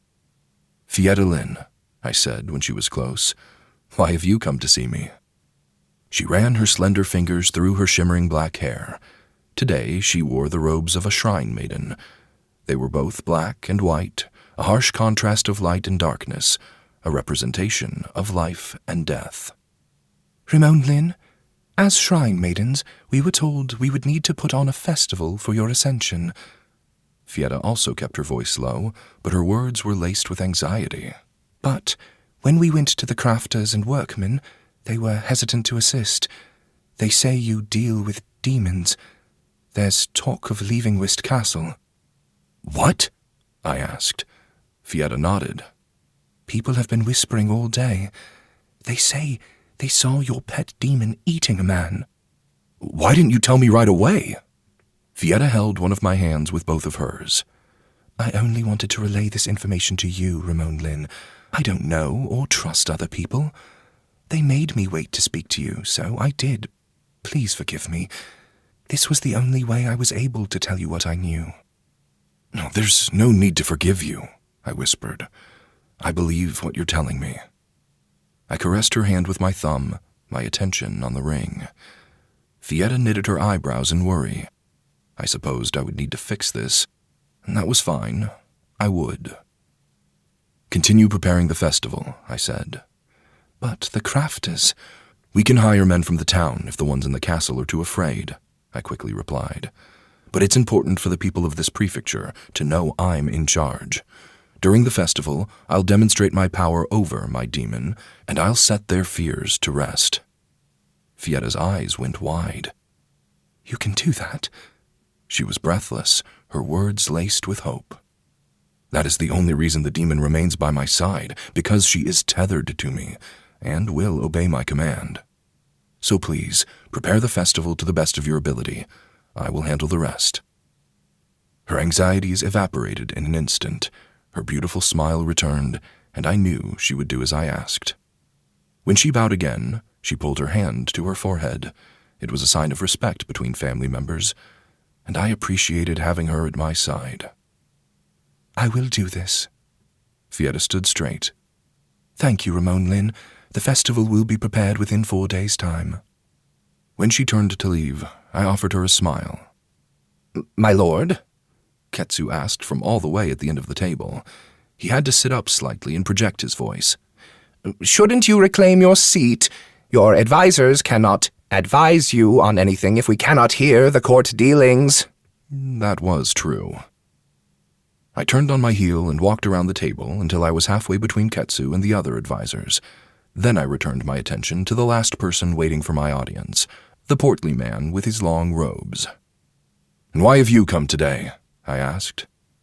The man chuckled and then offered a bow. Rimon Knox. My name is Vistra, and I am an exceptional merchant who has traveled much of the Tze Empire. I was on my way through Rovik when I heard there was a new Ring Warlock, and I decided to stop. Have you had your celebrations yet?" "We have not," Ketsu answered before I could. "We will celebrate the new Ring Warlock shortly, within a few days. Then I would ask permission to sell some of my exotic wares at the festival." Vistra smiled wide. He was the type of man with so many teeth it was like he couldn't fit them all in his mouth. I have some of the highest qualities of silks, the most beautiful teacups, and barrels of fruit from the orchards of the Granville prefecture. Ketsu waved me over. I stepped around the far end of the table and approached him, curious. He lowered his voice to a harsh whisper and said, Traveling merchants are all cheats and liars. They sell things like bird milk and lantern polish, and then they leave before anyone grows the wiser of their tricks, if they aren't just outright stealing from you. When I was at the Scarlet Lantern, I had dealt with plenty of traveling merchants. Well, we had never purchased anything from them. They only purchased time with the girls. But I never had any reason to suspect they were swindlers. I could see the logic, though. If Vistra sold us low-quality silk that unraveled a week after he left, who would I blame? Only myself. On the other hand, having a merchant with exotic wares would be perfect for a festival. It was worth taking the risk. How long do you intend to stay? I asked. 3 days, Rimon Knox, he answered with a smooth confidence. Then you may stay for the Ascension Festival, I said, raising my voice for all to hear. I look forward to tasting some of those fruits myself. When Vistra laughed, his large belly shook. Oh, trust me, when I say you'll love them so much, my stock will be gone in an instant. The man bowed. Thank you, Ring Warlock. You are most gracious. I thought I would need to convince you, but I see you're a man who sees talent like a normal man sees the sky. The longer he stayed, the less likely his wares were terrible, and if he stayed for a few days, I would have time to demonstrate how useful Seiki was. So despite Ketsu's disapproving glance, I was happy with this turn of events. Chapter 42. A man without convictions is a coward. Never trust him with anything you hold dear. A quote from the teachings of Shoki. Once my meeting with the advisors was finished, I left Whist Castle. Ryota accompanied me as we walked through the first 2 walls and into the soldiers' training yard. Most of my men were asleep, but a few were stationed on the far outside wall, patrolling across the top, keeping watch for anything suspicious that might happen at night. I wanted to learn how to wield a weapon, and Ryota had agreed to teach me. The man was surprisingly chipper, despite the late hour. Thankfully, the moon was out to join us on the first night of training. Have you ever wielded a sword before? Ryota asked. I shook my head. I was raised in the city, where it was illegal to carry a weapon. If anyone had seen me with anything larger than a knife, I would have had my hands removed. I see. We came to a stop once we reached a flat patch of dirt. There were training areas set up for sparring, and no doubt dummies stored somewhere to practice form. Perhaps it would be better if you learned the naginata, Ryota muttered. He stroked his chin, mulling it over. I lifted an eyebrow. Why? It's more of a defensive weapon, Ryota replied with an easy smile. It would allow you to strike from a distance and fend off cavalry more effectively. With a sweeping strike, you could keep multiple enemies at bay. Moonlight illuminated the whole training field, and the grass around the dirt patch practically glistened. It felt as though the night was delighted with our presence. And defensive is better than offensive? I asked. Ryota scoffed and shook his head. No, but defense is easier and faster to learn. Being offensive requires a lot of skill, speed, and muscle if you want to avoid getting yourself killed. Ryota pulled his blade from its scabbard. The lunar blade sparkled more than the blades of grass. A sword can stab and slash, but a naginata can also hook enemies, which is perfect for dismounting riders, so it's more versatile. He swung his sword, and it whistled as it effortlessly sliced the air. I held out a hand, wanting to test it for myself. Ryota chuckled as he offered me the handle. The blade fell straight out of my hand. I hadn't been expecting it to weigh so much. Off balance, I leaned forward and then quickly corrected myself. That was right. I had lifted Ryota's blade once before. It had felt close to 100 pounds. That was how it felt now, too heavy to swing around. Was Ryota just that strong? Ryota must have seen the visible confusion on my face because his smile widened. Luna Silver is extremely heavy. Normal men can't use it as a weapon. How do you do it? I asked as I handed it back to him. The instant Ryota grabbed the handle, he swirled the blade around in his palm and then swirled it through the air. He made it look so easy. When the Emperor bestowed me the title of Blade Keeper, he gave me his blessing. Ryota sheathed his weapon. That blessing allows me to hold Luna Silver without feeling its weight. That's what makes us Blade Keepers so different from others, and why we wield these legendary weapons. I flexed my hand, opening and closing it, my mind honing in on the information just given to me. What if I absorbed enough life essence from creatures, beasts, and titans? What if I became so physically strong I didn't need the Emperor's blessing to use such extraordinary weapons? It's possible, the Warden whispered with a chuckle. Very possible. I still needed to find a tiger to add to my strength, and that would only be the beginning. I was already far faster and sturdier than any human had the right to be. There would be no stopping me. Ryota strode off toward the barracks. When he returned a moment later, he carried 2 naginatas, both of which were well worn from use.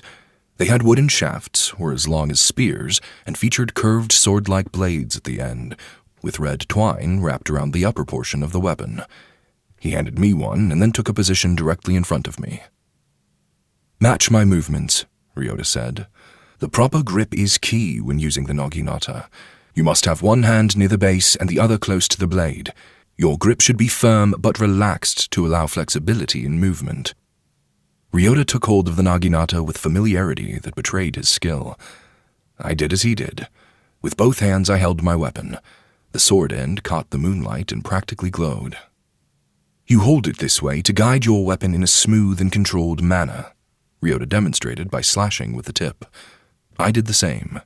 He was correct. It was effortless. For power, you need to have the correct stance. Have one foot forward and your knees bent. Angle yourself to the side. It'll give you mobility and defense, as you'll be a smaller target to hit. As Ryota spoke, his body matched his words. I followed suit, bending my knees and positioning my feet as he did. Good. Ryota's smile never really left him. Now the hard part. You must master your footwork. You must shift fluidly across the ground, maintaining balance. Because your weapon is long, you'll need to be aware of your position in relation to others at all times. Don't let them get close. Back away quickly if they come in. But large steps will make it easier for you to trip. Ryota demonstrated. He dramatically stumbled as though he had stepped backward on a rock. Instead, after he corrected himself, he demonstrated again. Only he allowed his feet to slide across the ground. His sandals glided over the dirt, even when he made a quick lunge back. You see? Ryota gestured to his stance. You want balance and the ability to strike at all times.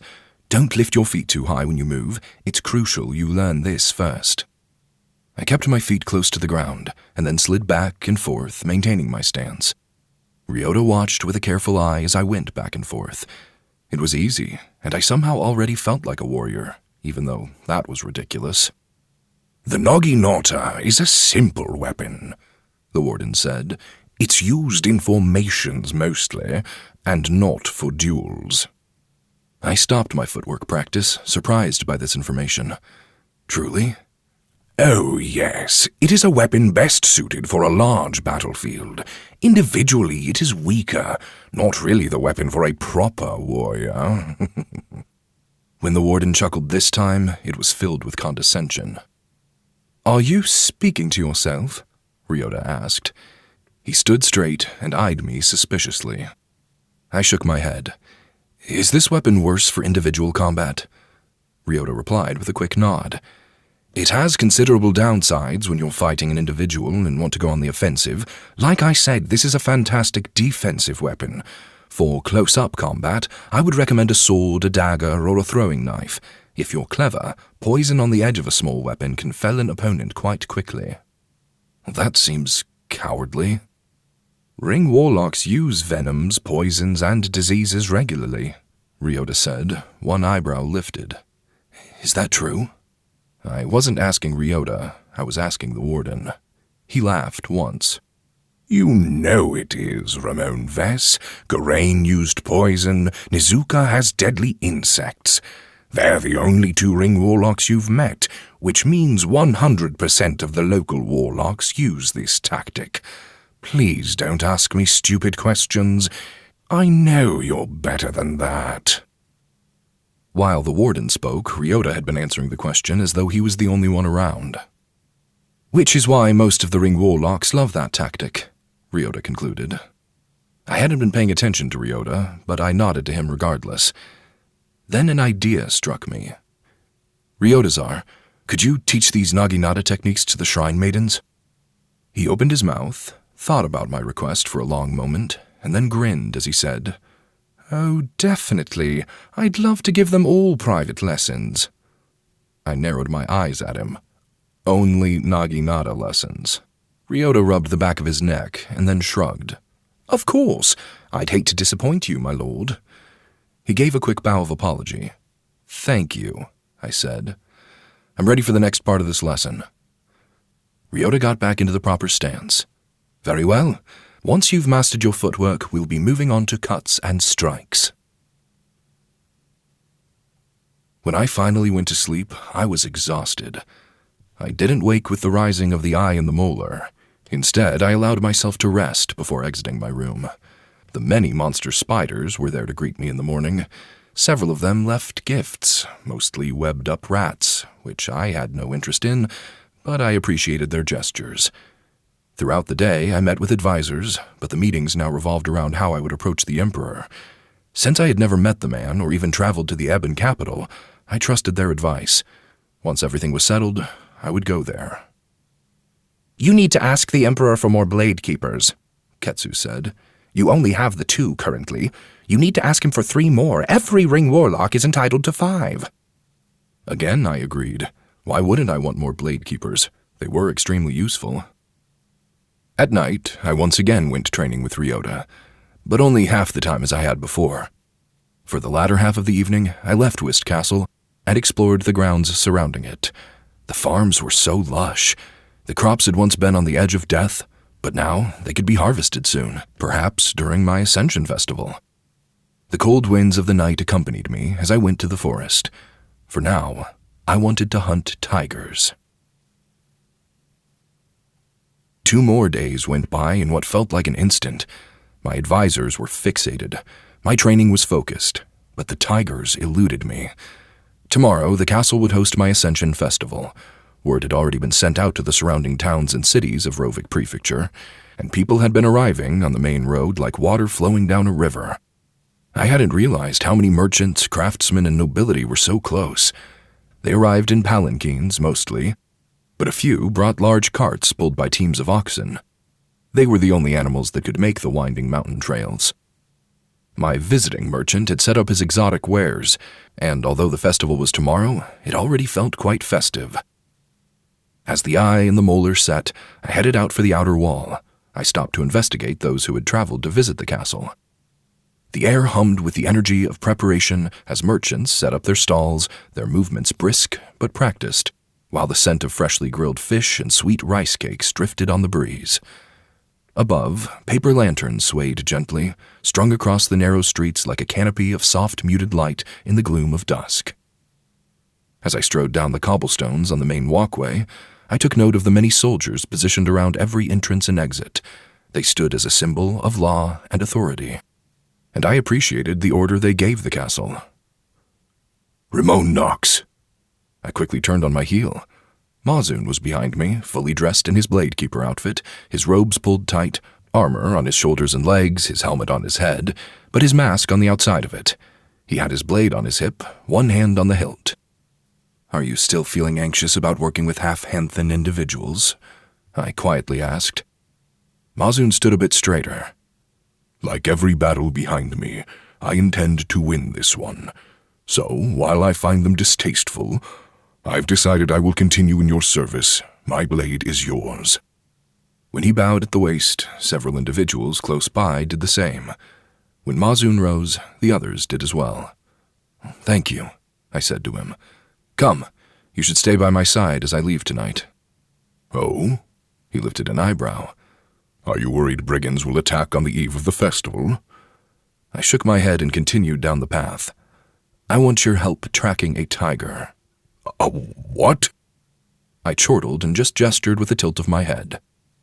I'd explain more once we were out of the castle. Men raised wooden poles at the corners of the main castle square, hoisting elaborate banners painted with rings and of dragons. Children darted between their legs, laughing as they chased the cloth streamers that floated in the air like the tails of kites. Most individuals were too preoccupied with the decorations to notice that their lord was nearby. I preferred this. I'd rather just observe. This was my Ascension Festival, after all. And despite Fietta's worry, it seemed most of my citizens were involved in the decorating. Were they no longer scared of my demon? Perhaps the carpenter had spread word of his meeting with me. I liked to assume that was what had happened. Mazun strode next to me, and his outfit drew more attention than my own. Soon, it seemed, word of our presence had spread, because the roads cleared for us all the way to the far gate at the outer wall. Drums softly beat from somewhere behind us. They were steady and constant, a low rumble that mixed with the excited conversations all around us. "What are those?" I asked. "The heartbeat of dragons," Mazun stated. "That's the song they play the night before and the night after a Ring Warlock officially takes their throne." I listened to the beat of the powerful drums all the way to the outer gate. Prepared to venture into the woods and hunt for another tiger, I almost didn't notice the woman waiting on the wall. Seiki. She stood on the edge looking down at us, her white hair fluttering on the evening wind, giving her an ethereal presence. When she leapt, she did so with superhuman grace. Despite her tightly tied robes, she managed to front flip and then land on her feet. She wore no sandals, but that hardly mattered. The impact of her fall didn't seem to trouble her. After fluffing her hair, she offered me a smile. "Rimon Knox, my children sing of your hunts." "For the tiger?" Mazun demanded. Then he shook his head. "I wish you would tell me of these things, my lord." Seiki sweetly smiled as she stepped close. "Let me aid you." I thought that spiders didn't go out and hunt for their food. I narrowed my eyes. "Aren't you the master of traps and luring insects to their doom?" "Oh, yes, but anything can be lured, my lord. You just need the correct bait. Please, allow me to show you the superior way to hunt." Chapter 43. Great leaders are remembered by their men. True leaders are also remembered by the history books. A quote from the teachings of Shoki. I took one step out of the final gate of the third wall and froze. My entire life I had never carried a weapon. Making certain it was with me at all times hadn't ever been a priority. "One moment," I said. Mazun and Seiki waited for me at the gate as I turned on my heel and dashed back to the barracks. I was fast, practically flying over the ground as I made my way to where they stored the weapons. Once I grabbed one of the naginatas, I returned to the gate, my weapon held in one hand, the sword portion close to the ground. "You know how to wield a naginata?" Mazun asked. I nodded. "We don't need toys," Seiki said with a huff. She eyed the naginata and then crossed her arms. "You can rely on me to kill a tiger." "I'm perfectly capable of killing the tiger with my magic," I stated.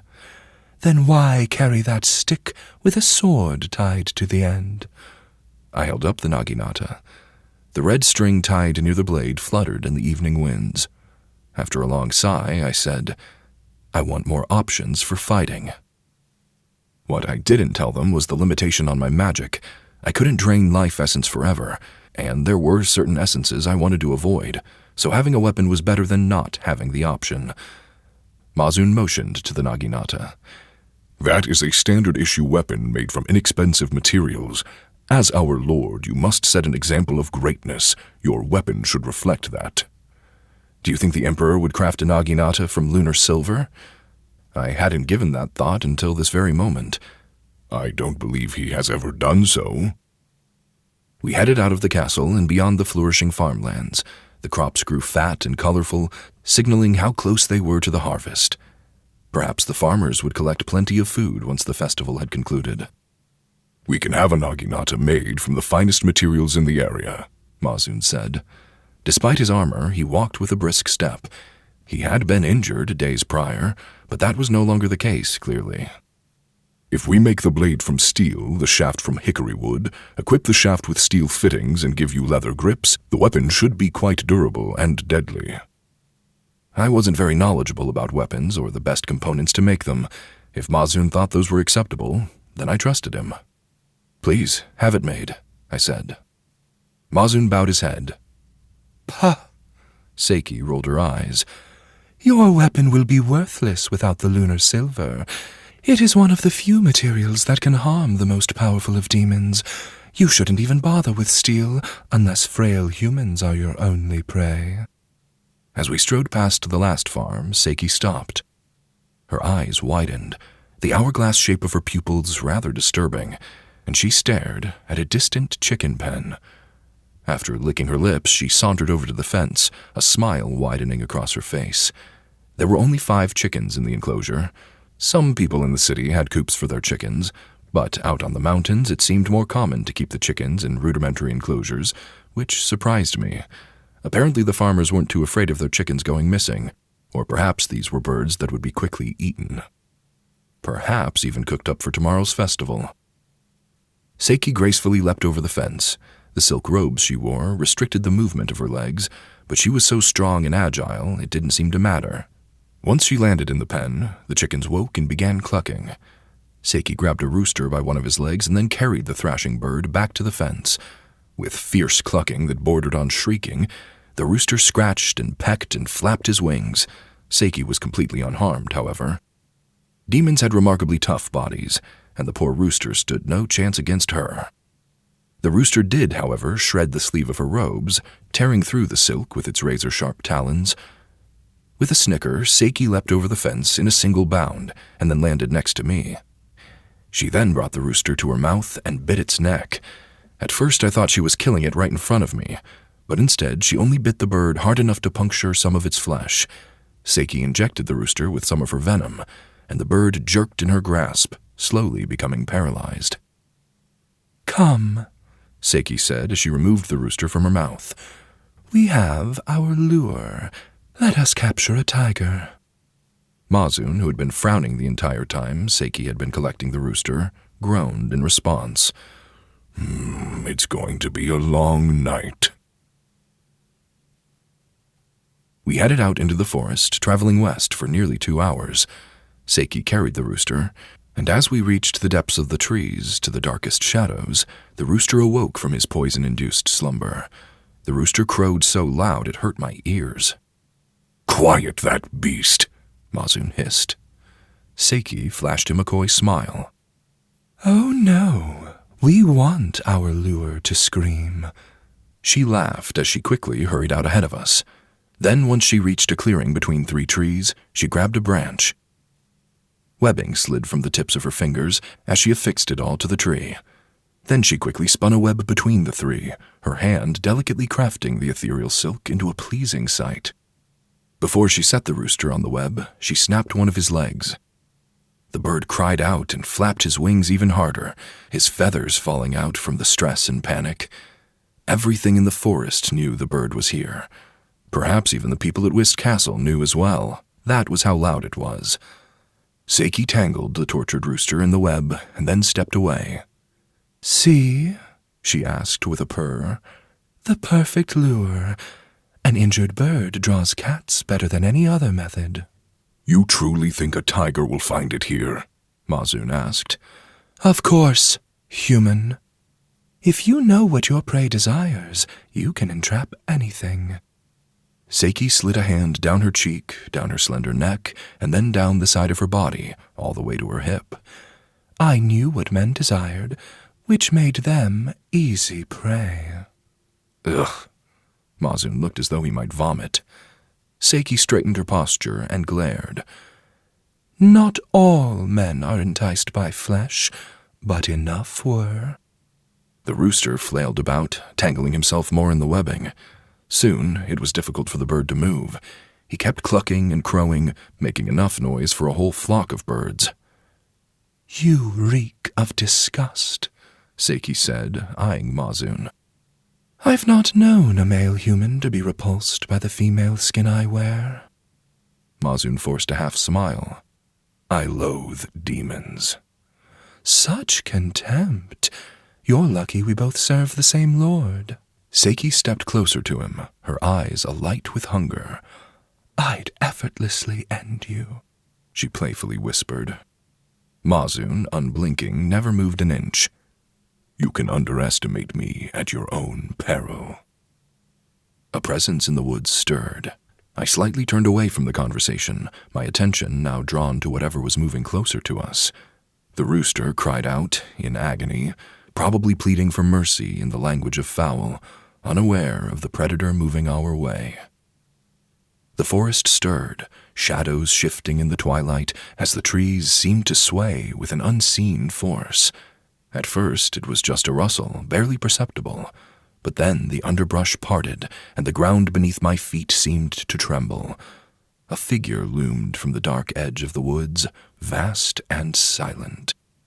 I saw when you fought that pathetic hunter demon, Seiki said, a giggle on the last of her words. You speak of yourself as though you weren't the only one nearly run through. I ignored their conversation, my pulse quickening. Something stepped into the sliver of moonlight that cascaded through the leafy canopy. It was a bear, no ordinary one, but a beast that dwarfed anything I had ever seen. It's a spirit guardian, the warden said in my ear. An animal given vast spiritual magics. They're quite powerful. The bear's thick, shaggy fur was matted with dirt and leaves, and it was a black coloration so deep it seemed to drink in the fading light. It moved with terrifying muscles rippling beneath its coarse hide. As it lumbered forward, each step made the earth seem to shudder, a deep rumble that echoed in the pit of my stomach. It was only 30 feet away, its black eyes fixed on the rooster screeching in the webs. Seiki, mid-word, quieted herself and turned on her heel. She eyed the bear, and that was when Mazun noticed it as well. Mazun grabbed the hilt of his blade. The bear's head swung slowly as it walked, its eyes sliding over from the rooster to me with a cold, predatory intelligence. It sniffed the air, nostrils flaring, and a low growl rumbled from its massive chest. Normally, a creature that large wouldn't fit between the trees that were closely clustered together here. But the forest itself seemed to bend to accommodate the beast. Its magic was pushing the trees aside, warping their trunks to allow it passage. Such defiance, Seiki said. The poor guardian thinks to scare you away from its future meal. Little does it know who will be doing the eating. Is this creature even a normal bear? Mazun whispered. It's ancient, the warden said in my ear. The life essence I sensed from the beast was potent, as though it had lived a long life and learned quite a bit along the way. Not to mention all the spiritual energy pouring from it. Is this Mori's spirit guardian? I asked. The warden chuckled. No, it's a guardian to a spirit from the other side of the mountain. Once the black bear was closer to the rooster, maybe 10 feet from us, it reared up on its hind legs. The spirit guardian was an awe-inspiring 8 feet tall, towering over us all like some elder god of the forest. Its weight, easily 800 pounds or more, was apparent in the sheer power of its frame, and yet there was nothing slow or cumbersome about its movements. It was a creature built for devastation. The bear stood there, a hulking menace, as if daring me to make the first move. When it flexed its paws, its claws lengthened, and the edges glittered with magic. Seiki snickered. If you want, I can kill it. Just give the command. No, I said. I owe the bear the respect enough to do it myself. I stepped forward, my naginata held in one hand. Mazun half drew his blade, ready to step in at a moment's notice. The bear flashed its fangs, and then leaned forward for a powerful swipe of its deadly claws. Thankfully, I was quite fast, and I leaned out of the way of the blow. With a slam that shattered a portion of a tree trunk, the forest was brought to life. Everything was crying now, not just the rooster. Owls, large cats, distant birds, everything was awake and fleeing. The bear roared, but I just held out my free hand. After a quick exhale, I used Exraxi's magic, draining the creature's life essence. Like the hunter demon, this bear had far more than I had anticipated. It didn't just instantly die, like some of the other creatures I had dealt with. Instead, while I was stealing the bear's life, the spirit guardian lunged. I had to leap aside, all while draining its life. It slammed forward, heading for Seiki and Mazun. With battle instincts befitting someone who had fought in several wars, Mazun shoved Seiki aside before leaping in the opposite direction, completely avoiding the jaws of the ancient bear. But the creature didn't have the strength to get back up after that. As I siphoned the last of its life, the bear collapsed, its fur losing color, its muscles atrophying. It had once been mighty, but after just a few mere seconds, it was nothing. The beast's life essence flooded me with hot, raw power. Unlike the red elk, unlike the axolotls, this was different. Better. Wonderful. It was still painful to contain within my body, but once I slept and absorbed the bear's strength into my own, I knew this would be a boon. Spirits had potent life essence, and it felt glorious. I exhaled, my breath hotter than before. It left a visible fog. Such power. I clenched my hands into fists. Once you encounter what else is out in the world, you'll realize this is just an appetizer, the warden said. Trust me, keep seeking out creatures, bigger ones, stronger ones. You're only at the bottom of the ladder. Imagine what it'll be like at the top. What an odd thing to say. I was a Ring Warlock, one of the most feared and powerful individuals in the Tze Empire. How was I at the bottom of any ladder? But I ignored him and turned my attention to Seiki and Mazun. Both were unharmed, and as Seiki was getting to her feet, Mazun walked over and offered a hand. She slapped it away and effortlessly stood on her own. I was in no danger. Mazun allowed his hand to drop to his side. I'll try to keep that in mind. When we had fought the hunter demon, Mazun had also attempted to save others. It seemed more his priority to be a shield rather than a sword, and I did appreciate that about him. Seiki stepped close to Mazun, her eyes narrowed as she examined his face. The man actually leaned away from her. You are not part demon like the others. Seiki wrinkled her nose. But I suppose I can tolerate you. Then Seiki patted Mazun's black hair, as though petting him. Mazun jerked away from her touch, practically scoffing as he went. Don't flee, Seiki said. You remind me of my children. They're so small and frail. I must protect them all. And look at you, with your soft hair. In the future, I will save you. It was clear that Mazun wanted to bark back at the demon and probably tell her to never touch him again. But he didn't. He smoothed his hair and sighed. Thank you. He said the words as though he were being threatened and this was the only way out. Well, he was trying to get along with her at least. Before we left the woods, I turned to the rooster. It continued its futile struggle, and instead of allowing it to suffer any longer, I held out my hand. My magic drained away its life in an instant. The rooster shriveled and died, but at least its essence was with me now. "Thank you," I whispered, both to the bird and the bear. Perhaps we would need more shrines in the castle. Chapter 44. The king of the Henthan Imperium has powerful demon blood in his veins. They say the royal line is filled with the fiercest warriors to ever walk the land. A quote from Varenth's Beginnings, a history book.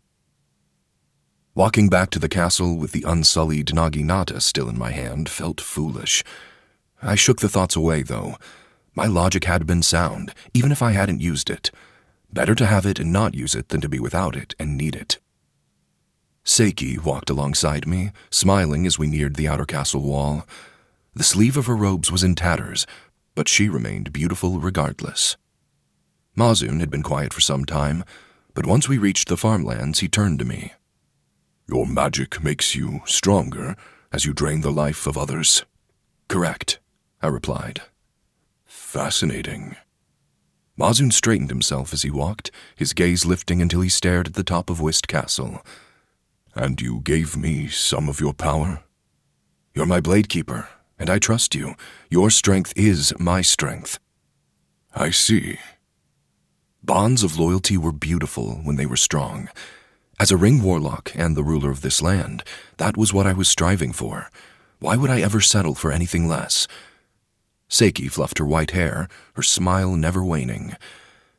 Spiders don't normally keep families, but I also find strength in my offspring. It amuses me that I would find myself tied to a Ring Warlock who does something similar. Perhaps it is fate. As we neared the wall, I thought I would head inside, sleep, and then finally enjoy the Ascension Festival. But then a scream pierced the night. It was the cry of a frightened woman, and my chest tightened. What was that? Mazun asked. He ran toward the wall and called out, Report! A soldier on the wall pointed. The bathhouse! It came from there! Yuna? I dashed forward, and then leapt to the top of the wall, bounding like a powerful beast. The soldier yelped as I landed on the stone walkway near him. I didn't wait for a greeting. I leapt again and landed inside the castle boundaries, my heart slamming against my ribcage. Running faster than I ever had before, I arrived at the bathhouse in a flash. I slammed the sliding door open and rushed inside. Yuna! I was so panicked I forgot to add an honorific. She was in the bathhouse, crumpled on the floor, her hands shaking, her black hair cascading over most of her face, and for some reason, she kept trying to move it. Help! Yuna cried out, her words strangled by sobs. I need help! I didn't remember moving. I was just by her side. I set my naginata down, unconcerned with it at the moment. When I picked her up, she clung to me. Rimon Knox, she said after she gulped down air. Something is wrong. My face, it's so painful. Painful? I turned on my heel. Hold on to me. I'll bring you to the physician. When I exited the bathhouse, Seiki was there. Well, she wasn't on the ground. She clung to the edge of the roof, practically hanging over the edge, staring down at me with her intense eyes. I smell no blood, she said. Only distress. Your washmaid probably had nightmares. It's real. Yuna covered her face with both hands. It's so painful. Mazun ran through the main gate by the time I took off toward the castle. Even with Yuna in my arms, I shot across the road, flying by the stalls and decorations. I passed through the second gate, and then the third. When I finally reached the castle, I leapt up the stone steps and headed for the corner of the castle that housed my physician, Nico. I flung open the sliding door to the medicine room. Several futons were unrolled on the ground, and a fire was lit in a far stove built into the outer wall. Smoke went outside, but the heat stayed in. A vast cabinet filled with bottles of herbs and ointments was opposite the stove, and Nico stood before it. Nico turned on his heel. His cherry blossom robes were tied tightly around his slender body so that they weren't loose. Rimon Knox, the man stammered. I hurried to him, my sandals clacking on the bamboo mats that made up the floor. I should have removed my sandals before entering, but I had refused to stop for even a second. Something is wrong, I said as I held out Yuna. Her hands remained firmly pressed against her face. She trembled as Nico examined her, but with her hands in the way, there was little to see. Set her down here, Nico motioned to a futon. I did as he asked, gently lying Yuna down. I removed my sandals and crossed my legs afterward, preparing to stay with her. Nico knelt and placed a hand on Yuna's shoulder. Please, let me see the injury. I cannot help you unless I know what's wrong. There was a strained moment of silence before Yuna gulped down a breath. With her lower lip quavering, she moved her hands. I caught my breath, my eyes going wide. Her face. A growth had formed over most of her face. Or perhaps it was better described as a scab. It was large, deformed, and hideous. It was like a starfish that had scurried over her eyes and nose, half absorbed into her skin, and then died, leaving its shriveled body permanently affixed to hers. The scab was lumpy and glistened with a sheen that betrayed the light of coating mucus. "What is this?" I demanded. I had never seen anything like it. Nico's face had paled. He just stared. The man clearly had no idea what was happening. "It hurts," Una repeated, her words unsteady. What should I do?" "I will gather some tools." Nico stood, his gaze turning to the cabinet. Did he have something to help? Perhaps a knife so we could cut off whatever had merged with Una's face. While the physician fretted about the next steps, a low, steady laughter built in my ears. I rubbed at my temple as the warden's mirth grew to almost unbearable levels. The warden laughed and laughed, as though whatever was happening delighted him to no end. I stood, my teeth gritted. "Rimon Knox," Una pleaded. "please, don't leave me." After a long exhale, I knelt. "Of course, I'll be right here."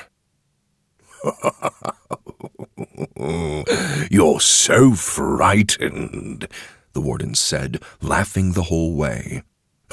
"And your pathetic physician, he has no idea what he's going to do. How do you not find this amusing?" I ignored him. Instead, I took one of Una's hands and rubbed her knuckles. "Don't you remember what you gave her?" the warden asked, this time playful. "What did I give her?" I asked under my breath. "The essence of the even-fall axolotl. Remember how the axolotl uses lumps of flesh to regrow organs? What do you think is covering her eyes?" Delight welled up in me. The warden, he had told me about this. I hadn't thought it would look so horrific, though. "Humans aren't meant to regrow their eyes," the warden snapped, his harsh words deep in my ear. "This is what you get when you give the telos ability of another creature to a human. Sometimes it looks a little unpleasant. Now, don't you see how this is funny? How everyone's fretting is ridiculous?" When Nico hurried back over to the futon, he held 2 bottles of ointment and a long knife. I held up a hand. "Wait, what is it, my lord?" he asked as he knelt. I pulled Una close. "We don't need to worry. I gave Una some of my Ring Warlock magic, and this is a side effect." She clung to me and whispered, "Is it?" "Yes. I apologize for not warning you properly, but this is all part of my plan. Your eyes will be restored once the scab has healed." I didn't know what else to call it. "You can heal eyes?" Nico asked, breathless. I replied with a nod and continued to hold Una. She trembled, but it wasn't for long. Perhaps she trusted me to tell the truth, because soon she was much calmer. "I see." Nico ran a hand through his shiny black hair. "Then you should know that your historian also had an odd growth. The man refused to show it to me, but he came for ointments to dull pain." "Ketsu?" I asked. "Yes." "He had a growth." Oh, the answer immediately came to me. What else would a eunuch grow? And it made sense why he wouldn't necessarily want another to see. I imagined it was both horrific and embarrassing. A terrible combination. "I will check up on him," I said. Then I squeezed Una's hand. "Stay here with Nikora. I will visit you later." Una forced a small smile. "Yes, thank you so much, Rimon Knox. Truly." She bowed her head, allowing her hair to fall over the scab that covered most of her face. When the crisis was dealt with, fatigue settled over me. The warden laughed again as I headed for the door. "Oh, if only you had seen everything from the outside," he mused. "You would have understood why I laughed." I awoke as the 2 suns were entering the sky. My heart raced as I had been in the middle of a strange dream. Axraxi was slumbering, and I was in the darkness with him, listening to his breaths.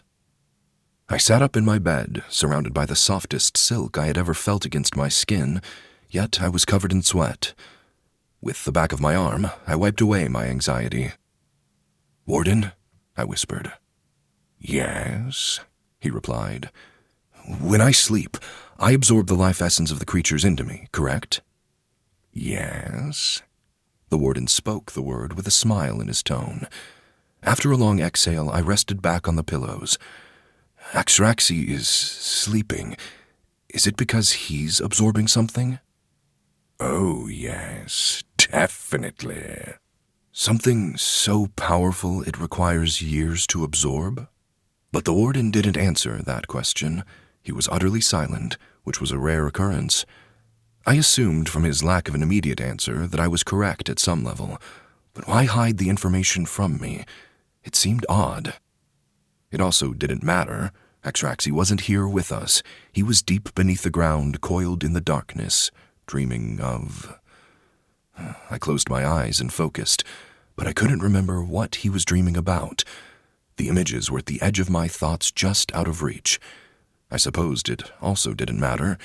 If it had been significant, I would have remembered. Today was the festival for my ascension. Once I took a deep breath, I leapt from my bed, my new strength evident. My body felt loose, my steps powerful. When I swung my arm around to stretch, it felt as though my muscles quivered with anticipation. "This is amazing," I muttered. I had to test my new strength on something. Whirling on my heel, I turned to face my bed. I grabbed the wooden frame with one hand and lifted, my body bracing for what I assumed would still be a slight struggle to hoist upward. I had been wrong. With my hand gripped tightly on the frame, I lifted and nearly toppled the bed over on its side.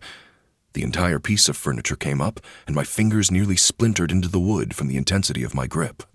With a chuckle, I relaxed and then set the bed back down. All my pillows were scattered across the ground.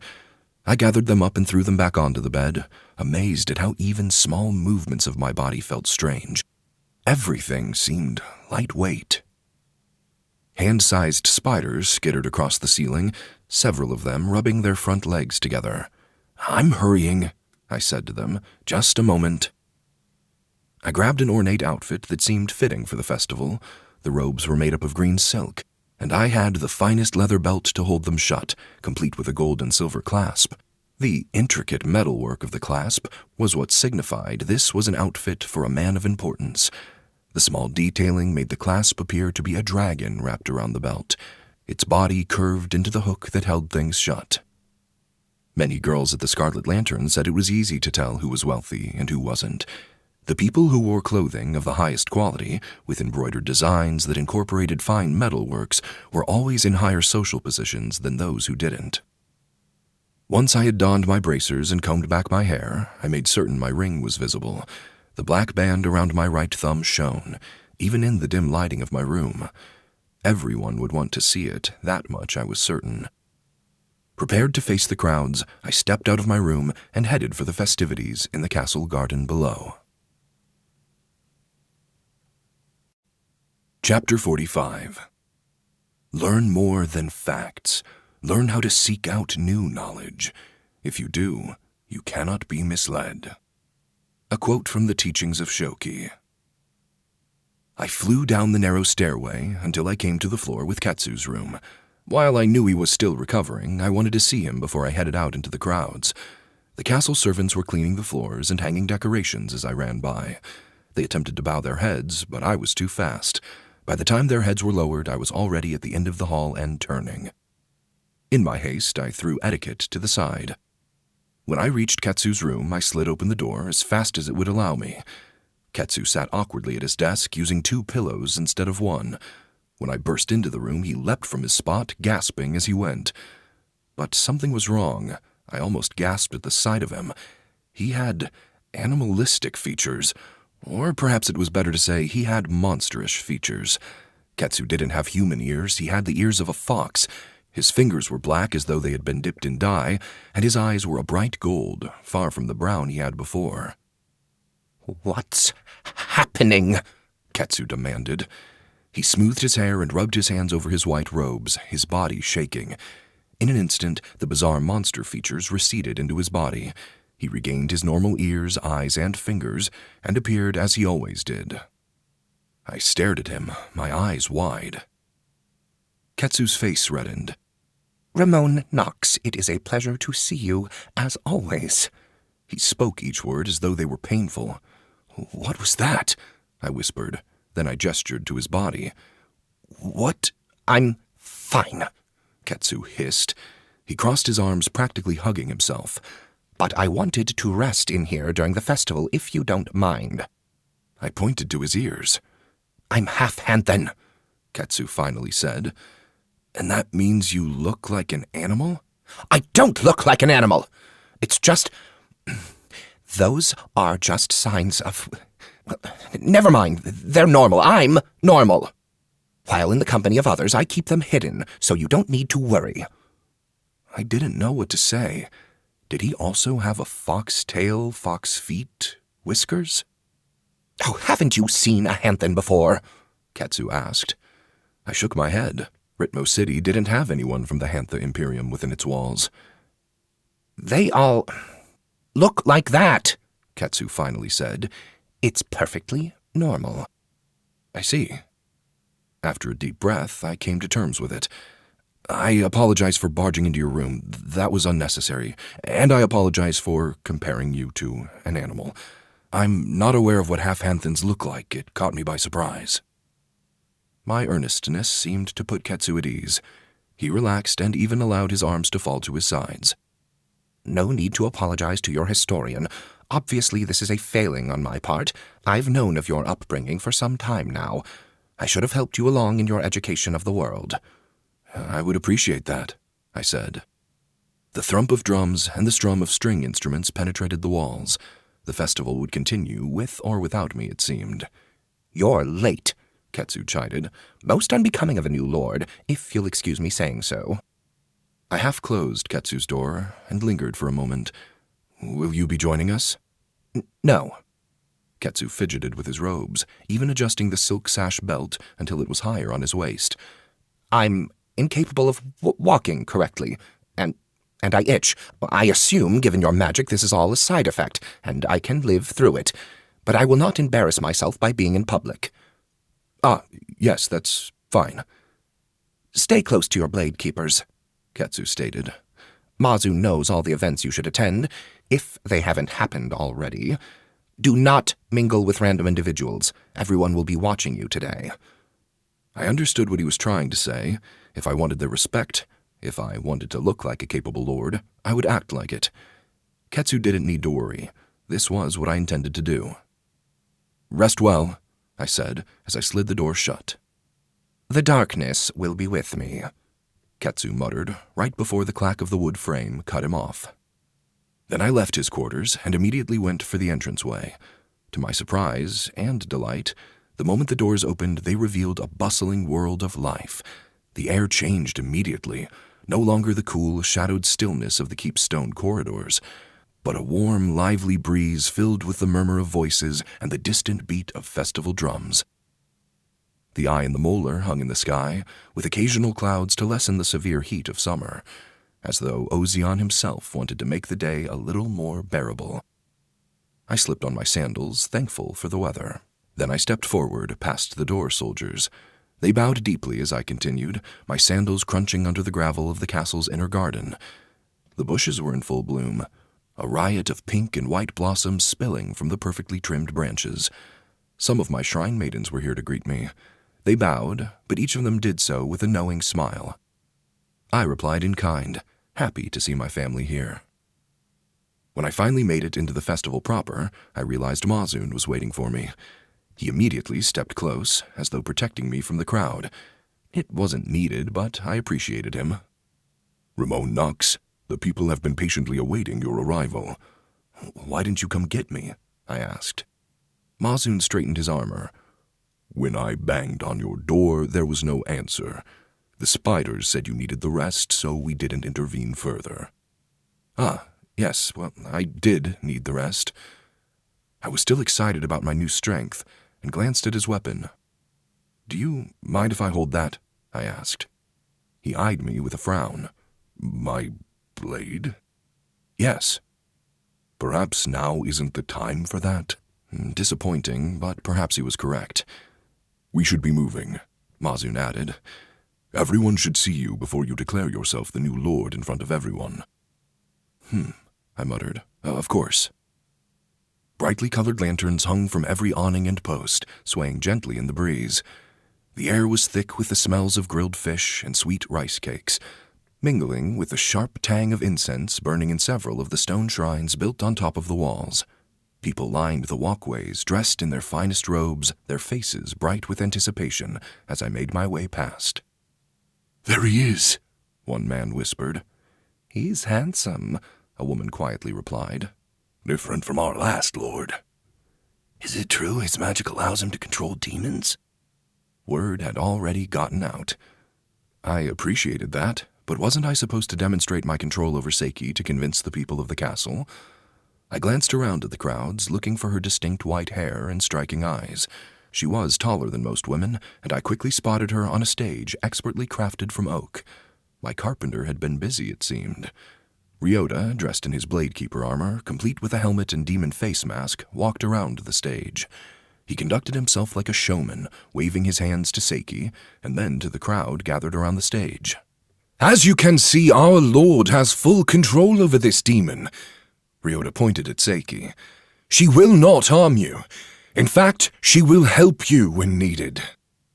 Seiki wore robes of black silk, with a white belt that shimmered in the afternoon light. Her white hair was tied up with colorful string and small metal rings. It didn't look like a web when it was all bundled together, and she looked more human than ever. "Our lord loves you all like family," Seiki announced to the crowd. "Which means I love you as well." Her statement caused me to cringe. Her acting, it was terrible.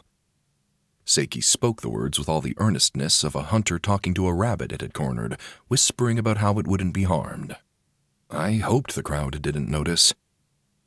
As I made my way over to the stage with Mazun at my side, a child called out from the audience. "Do you eat children?" she asked. "Only little boys and girls who don't obey their parents," Seiki sweetly replied with a smile. The girl blubbered something in fear, but Ryota quickly stepped in front of Seiki, one hand raised. "Of course that would never happen to the fair people of Rovik, who have the most disciplined children of the Empire." He ended his statement with a nervous chuckle. Then I stepped up to the stage. The eyes in the crowd lit up as I strode over to Seiki. She knelt before me on both knees, a sign of extreme submission. "It is our lord," she said, a purr in her tone. The audience around the stage gasped. "There is no need to fear," I said, especially eyeing the girl. "As the new Ring Warlock, I have control." "Why have you done this?" a woman demanded. She grabbed the little girl from earlier and held her close. "Demons, they're not to be trusted." But I wasn't flustered by her question. I already knew what I would say. "Demons are powerful, and starting from this day forth, Whist Castle and its people will be seen as competent, resourceful, and without equals." I held up the hand with the ring. "We won't be tormented by demons who roam the far woods, nor will we be harassed by brigands. We will add the might of others to our own, or eliminate them. There will be no other outcomes." Silence descended over the people around the stage after my proclamation. For a moment, there were whispers and murmurs. I heard some of their words about how we couldn't trust strangers, and how the world was filled with cheats and swindlers. But then, there was a ripple of acceptance. "Garain never made us stronger," one man harshly stated. "He was always away." "He neglected the fields," a woman said. Perhaps this is better." "Stand," I said to Seiki. She immediately got to her feet, her smile coy. "Of course." Apologized to the girl. All my statements would be commands to ensure Seiki complied, and to make my point clear, I was in control. My demon quickly turned to face the girl from before. With a bow of her head, Seiki said, "My deepest apologies, child. Spiders sing to one another, and I'm not yet accustomed to human speech. I hope you will forgive me." "Spiders sing?" the girl asked. "They pluck the strands of their webs and send vibrations to other spiders, the hum of the cords matching their thoughts and translating into songs others cannot hear." When Seiki lifted her head, her smile seemed genuine. "It is beautiful. A shame humans cannot experience it for themselves." Ryota crossed the stage and took his spot at my side.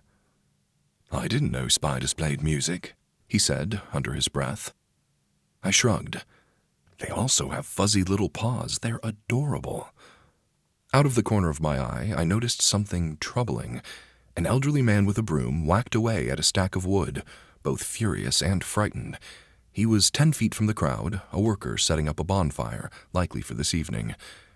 At first, I thought little of it, but then Seiki shrieked. "No!" she screamed. "Leave her alone!" Chapter 46. Good advice is good advice, no matter where it comes from. A quote from the teachings of Shoki. Seiki leapt from the wooden stage with such force that she cracked some of the planks. With her strength far beyond a human's, she sailed over the crowd and landed near the pile of wood with grace. Her sudden arrival startled the elderly man, who stumbled backward and fell, both his arms over his face. "Ah!" he shouted. Seiki growled, her human form rippling, threatening to rip apart and reveal her demon body. She flashed her teeth, which were now all fangs, and her lips spread back farther than any normal person's could. She looked feral, furious, wild. Part of her robes had ripped when she had leapt and landed, as they were too restricting for such movements. One leg was exposed, and the white fur of her spider-demon body protruded up through the skin, quivering with her rage. Seiki reached for the woodpile and quickly withdrew a coin-sized spider. Half its legs were crushed, but it still moved when she cradled it close. "My daughter," Seiki whispered. She stroked the fat abdomen of the arachnid. "Look what you have done to her!" The crowd around the stage shouted and attempted to move farther away from the terrifying Seiki. Mazun grabbed the hilt of his blade, but I held up a hand and stilled him. "Seiki-ra!" I shouted. Determined to show I had control, I too leapt off the stage. With my improved speed, strength, and endurance, I easily went over the crowd and landed near the woodpile. That elicited gasps from my people as well, their shock pleasing to hear. They hadn't known how powerful I was. "Her legs are broken," Seiki whispered, her shoulders shaking. When she turned to the man, a tear streamed down from one of her eyes. "And what if I struck you unrelenting until your legs broke? What then?" She grabbed a log from the pile, her grip so powerful, her fingers crushed right into it, creating dents. Then she lifted it above her head. "Stop!" I commanded. And she did. I knew she couldn't have struck the man. I had already told her she couldn't. But that didn't matter. The crowd was watching. "Kneel," I said. Seiki once again knelt, dropping the log at her feet. She kept the female spider close to her heart. When she glared up at me, it was the same feral expression as before, as though she were on the verge of fully transforming into her demon spider form. "I am supposed to watch as he kills my family," she hissed. "Oh no," the warden sarcastically said, faking some sort of concern. "You have a problem. How awful." Everyone around watched with unblinking eyes, the intensity of their curiosity almost unnerving. "You promised me revenge for my family, a safe place for my children." Seiki practically spoke each word with an exhale, her rage so apparent it was almost infectious. I turned to the elderly man near the woodpile. He sat on the ground, his broom clutched tightly in both hands. "It was a spider," he whispered. "I didn't want to get bitten." Returning my attention to the demon, I said, "Seiki, the spider mistress, You will order your children not to bite the people of Whist Castle. In exchange, I will make it known to these people that your children are not to be harmed." I spoke so loudly everyone in attendance could hear. They seemed shocked, their eyes wide, some covering their mouths in silent gasps. But I didn't care how strange it was. Seiki wanted her family, so I would keep them safe. At least while they were here.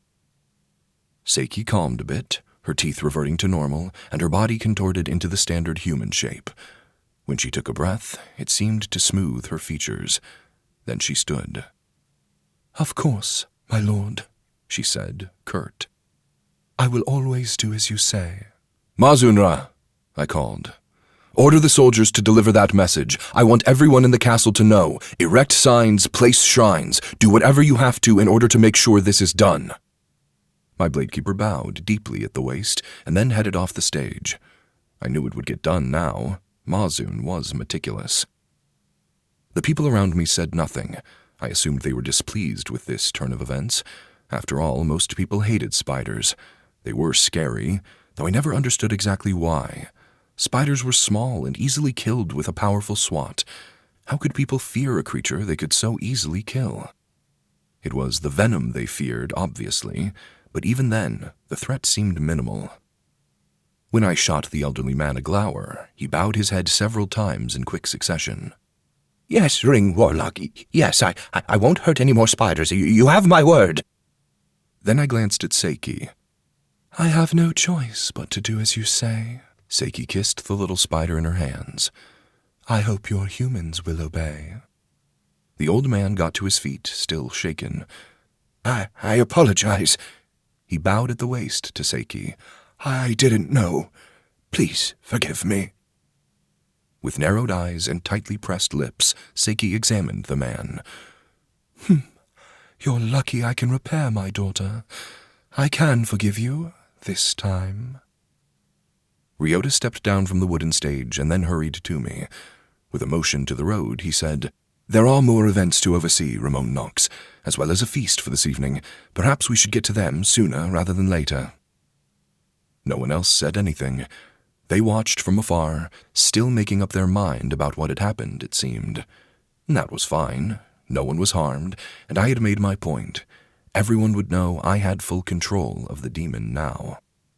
"Very well," I said. "Let's go." I headed for the street. Seiki took a position on my left and Ryota on my right. Flanked by my two most powerful soldiers, I headed through the crowds. Once we were far away from the stage, and through the second wall, things were more spread out. Soldiers were giving demonstrations, and freshly grilled food was being passed around on sticks. When Seiki walked, she drew attention. At first I thought it was because of her beauty, but murmurings told a different story. "Her hair is ghostly. It betrays her true nature." "And her eyes!" "What does she look like when she's not wearing the skin of a human?" Ryota stepped close to me and motioned to the merchants near their stalls. The fine cups, bolts of silk, and fruits from neighboring prefectures were all on display. I thought Ryota wanted me to peruse them, but I was far from correct. "We should speak with merchants," he said. "They will travel the Tze Empire and speak of the meeting." "Truly?" I asked. "They are the gossipers of the Empire and the spreaders of new information. Once the other Ring Warlocks have heard of you, several will send envoys. You want them to have a good first impression." "Which means I should be impressive to the merchants," I said, following his train of logic. Ryota smirked and nodded. That was fine. Whatever I needed to do, I'd do it. Speak to the Emperor, impress merchants, ward off other Ring Warlocks, kill demons, absorb the life essence of anything that would give me more power. I'd do it all. Seiki placed her injured spider daughter into her hair. There, little one." Then she licked her lips and pointed to a stall that sold honey. "Oh yes, this will do." "Do spiders eat honey?" Ryota whispered. I shook my head. "I have no idea. Perhaps." "What is that?" someone shouted. Ryota and I turned our heads at the same time. At first I saw nothing. Then someone pointed up. Then another, and another. The sky darkened in a way that no storm cloud ever could, a pulsing, shifting black mass that moved with dreadful purpose. Something flew between us and the twin suns, casting an ominous shadow over the ground. A distant hum finally reached my ears and sent shivers down my spine. The hum turned into a buzz, faint and ignorable. But as the black mass in the sky grew closer, the sound became a deafening roar, 1,000 wings beating as one. "What is that?" I asked. A woman screamed, and the people of the castle began running. Seiki and Ryota stayed close to me, neither shaken by the current events. Ryota drew his lunar silver blade, his stance wide. "Locusts," Seiki said with a perverse smile. The locusts descended like an inevitable tide, blotting out the sun as they poured over the surrounding castle territory, their sheer number overwhelming in its terrible grandeur. From the castle walls, the farmers had already begun to shout warnings, their cries blending into the general cacophony of panic. Those in the fields nearest to the ripening crops abandoned their tools and ran toward the keep in vain hope of outrunning the swarm. The locusts hit the first fields like a wave crashing against the shore, their bodies a writhing carpet of destruction. Stalks bent and broke under their weight, leaves shredded by the relentless chewing. The crops, brought to life through my agreement with the forest spirit, were devoured in mere moments. I ran for the wall, practically shooting across the ground with my supernatural speed. The only other person who could keep up with me was Seiki. She tore more of her robes as she matched my pace, her strange eyes on the locusts still swirling in the sky. "Oh no," the warden sarcastically said a second time. "Yet another problem on the day of your ascension. How tragic." I ignored him. I had to. With all the power I had, I bounded over the castle wall. Sailing through the air, I saw the fields clearly. The black mass of insects was so disturbing, my stomach twisted. The swarm advanced with the merciless efficiency of a wildfire, their hunger knowing no bounds, their appetite insatiable. From the castle citizens' vantage, there was nothing to be done. The soldiers stood helpless, gripping the hilts of their swords in futility, for no blade could stop this enemy. I hit the ground and ran straight into the swarm. The insects battered me with their bodies, some trying to fly straight into my eyes. I held up an arm, shielding my gaze.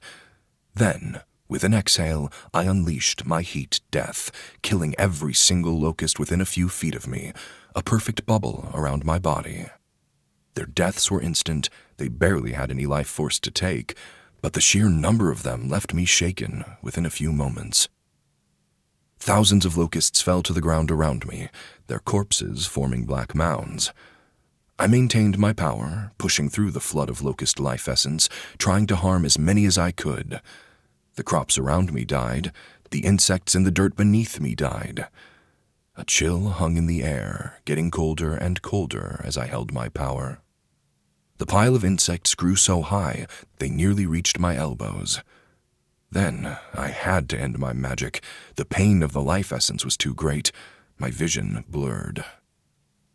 Seiki hissed, "Command me to transform, and I will devour them whole."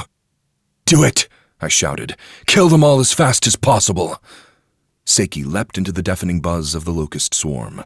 She disappeared into the black cloud, engulfed by the insects within a half-second. Then a spider emerged. A gigantic, massive beast, a true demon. Her white body was bright in the sunlight, and it stood in harsh contrast to the terrible locusts that circled around her. Her 8 long legs stretched out, her black eyes glittering. When Seiki roared, it sounded like a piercing shriek, so high-pitched that it lanced into my ears. Half of the locusts fell from the sky, somehow shaken by her magic. Then Seiki's abdomen pulsed, and she gushed webbing that splattered on the ground. I thought that insane. How could it help? But the webs wiggled and writhed as though they had a life of their own. "It's her magic," the warden explained, a smile in his words. Manipulating the webs, they moved like they were their own creature, shooting out over the fields and catching hundreds of locusts by simply existing and being terribly sticky. Seiki opened her maw and slammed it down in the air, catching another couple hundred locusts in a single crunch. The guts of the insects exploded outward past her mandibles, spurting the ruined crops. And while it was painful for me to move, I leapt into the swarm a second time. Chapter 47. One truthful man will cause chaos in a crowd of hypocrites. Fools often side with the majority, thinking sheer number makes them right. Be the one who sees a seeker of truth hidden in the crowd. A quote from the teachings of Shoki. Using my magic, I siphoned the life right out of 1,000 more. It was too much. I cried out and hit the ground, shaking. That was when hundreds of the insects rushed over me, their legs skittering across my skin, some slipping under the fabric of my robes. Then they bit me. If I had been an ordinary person, their mandibles would have pierced through my skin and tore away flesh. But I wasn't an ordinary person. My skin was as hard as bark, and the locusts struggled to harm me. Instead, they chewed through some of my clothing, doing nothing more than ruining my outfit. These weren't normal locusts. The locusts that roamed the Tze Empire were herbivorous insects. They ate vegetation, and even when they swarmed in the millions, they never bothered humans. What were these pests? Oh, but I already knew. I swiped my hands over my body, crushing the bugs against my skin, killing as many as I could in my rage. Webbing lanced out across the ground, covering some of the crops. Tendrils of webs lifted into the sky like arms of an octopus. Wherever they waved, they grabbed more locusts. The webs were white, but they quickly became black with writhing insect bodies. The locusts didn't spare the castle. Some 1,000 flew over Seiki and then the walls, washing across the soldiers and plunging down into the castle town. The locusts clung to the thatched roofs and filled the air with a maddening whirl of wings. The locusts moved as one, a single living mass that shifted and turned in perfect unity. Their wings glistened like shards of obsidian in the afternoon light. They weren't normal at all. Despite the agony of the life essence, I turned on my heel, waded through the bodies of the dead locusts, and headed for the castle. I couldn't let those pests hurt the citizens. I couldn't. Shouting and screaming pierced through the buzzing of the swarm. My heart fell into the depths of my gut as my imagination filled in all the blanks. I rushed forward, and tears in my skin appeared across my legs and arms. With a gasp, I stopped. It was like I was bursting from the seams. "Too much life essence," the warden said. "What did I say? Your body is a teacup, and those bugs are rocks." Blood wept from my injuries, but it wasn't much. I grabbed my arms and held them for a while, hoping this would pass. When I glanced up, I feared I'd see dead soldiers on the walls. But that wasn't the case. Monster spiders, Seiki's children, leapt onto the walls and the roofs of the houses. Their webs were coating a vast majority of Whist Castle, and each locust that touched one was caught so thoroughly it was incapable of movement. Seiki's hundreds of children rushed out of hiding, probably just invisible watching the festival, and attacked the locust swarm before they had done much damage. Even Kumo, who was slightly larger than his siblings, had hurried to the aid of my people. As I was forced to rest and recover, I bore witness to the conflict. The spiders coated the walls and homes in webs, catching the mindless swarm like only spiders could. The hum and buzz of the accursed swarm rang in my ears, but it couldn't drown out the warden's chuckling. "What misfortune," he playfully said. "This was Nezuka's doing, wasn't it?" I asked through gritted teeth. The locusts could have been a natural disaster, but my heart knew the reality. The Ring Warlock, made of insects, with full control of disgusting bugs, had sent this black plague upon me. "You think I know everything Nezuka does?" the warden sardonically asked. "You see everything from your ring. You are the ultimate witness to her wrongdoings. Tell me, was it her?" The locusts' buzzing filled the sky. There had been millions, but the number was quickly dwindling. They couldn't fight against the spiders. Nezuka's spies told her you had found the spider demon and kept it, the warden replied. She decided to punish you for your insubordination. I stood in the audience hall of Whist Castle, my vision blurred at the edges. With anger in each step, I stormed back and forth, pacing so furiously I would soon leave a furrow in the wood flooring. The locusts had done their damage yesterday during the start of the festival. So far, the spiders had managed to kill off all the pests, but the locusts' insatiable hunger had taken a good portion of our crops. Thankfully, the swarm would be feeding all of Seiki's children for a while, but that wasn't enough of a positive. Nezuka thought to punish me for not immediately handing over a demon? No, she wasn't just punishing me. She had intended to harm everyone in the castle. Everyone.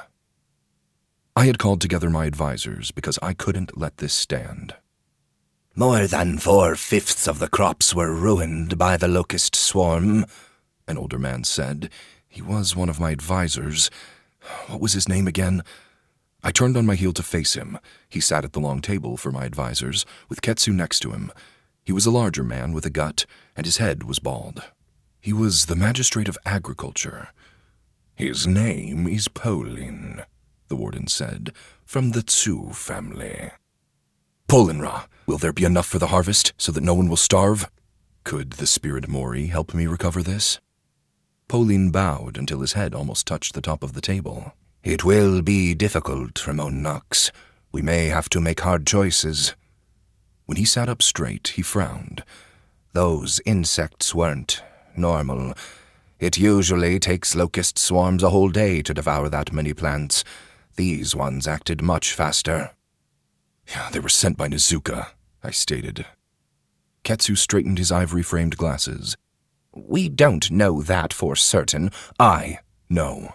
She's angry that I haven't given her the spider demon. But we have no proof, and without any proof we cannot justify retaliation. My blade keepers, Mazun and Ryota, stood on either side of the throne. They didn't comment, and they both wore masks over their faces, so I wasn't even certain what they were thinking. Seiki, on the other hand, also sat at the advisor's table. She was away from everyone else, and closest to me at the head of the table. While everyone sat on pillows, she half leaned on the top of the table, allowing her white hair to spill over her shoulders. She didn't look comfortable. Actually, she looked like she was just barely holding her human form together. Her body rippled from time to time, and she kept her hands clenched together. We could inform the Emperor of what Nezuka has done, I said. Shouldn't he be upset? Isn't it the law that Ring Warlocks not openly fight one another? Locust swarms are considered an act of nature, Polin pointed out, keeping his voice soft and as non-confrontational as possible. If Nezuka denies sending them, then the Emperor will not punish her. We have no way to prove her magic was involved. And she would deny harming me, of course. Then we strike back at her, I said, cold and certain. If the Emperor won't punish her, I will. If you openly engage with Nezuka, you're going to anger the Emperor, Ketsu said. And since one of his followers died here, the Emperor will already have an unfavorable opinion of you. I took in a deep breath, calming myself. There was no need to yell, but I wanted to. Then we will strike at her covertly, I said, just as she did with us. If she can get away with sending a swarm of locusts to my castle, then I can do something to make her regret every decision that led her to this situation.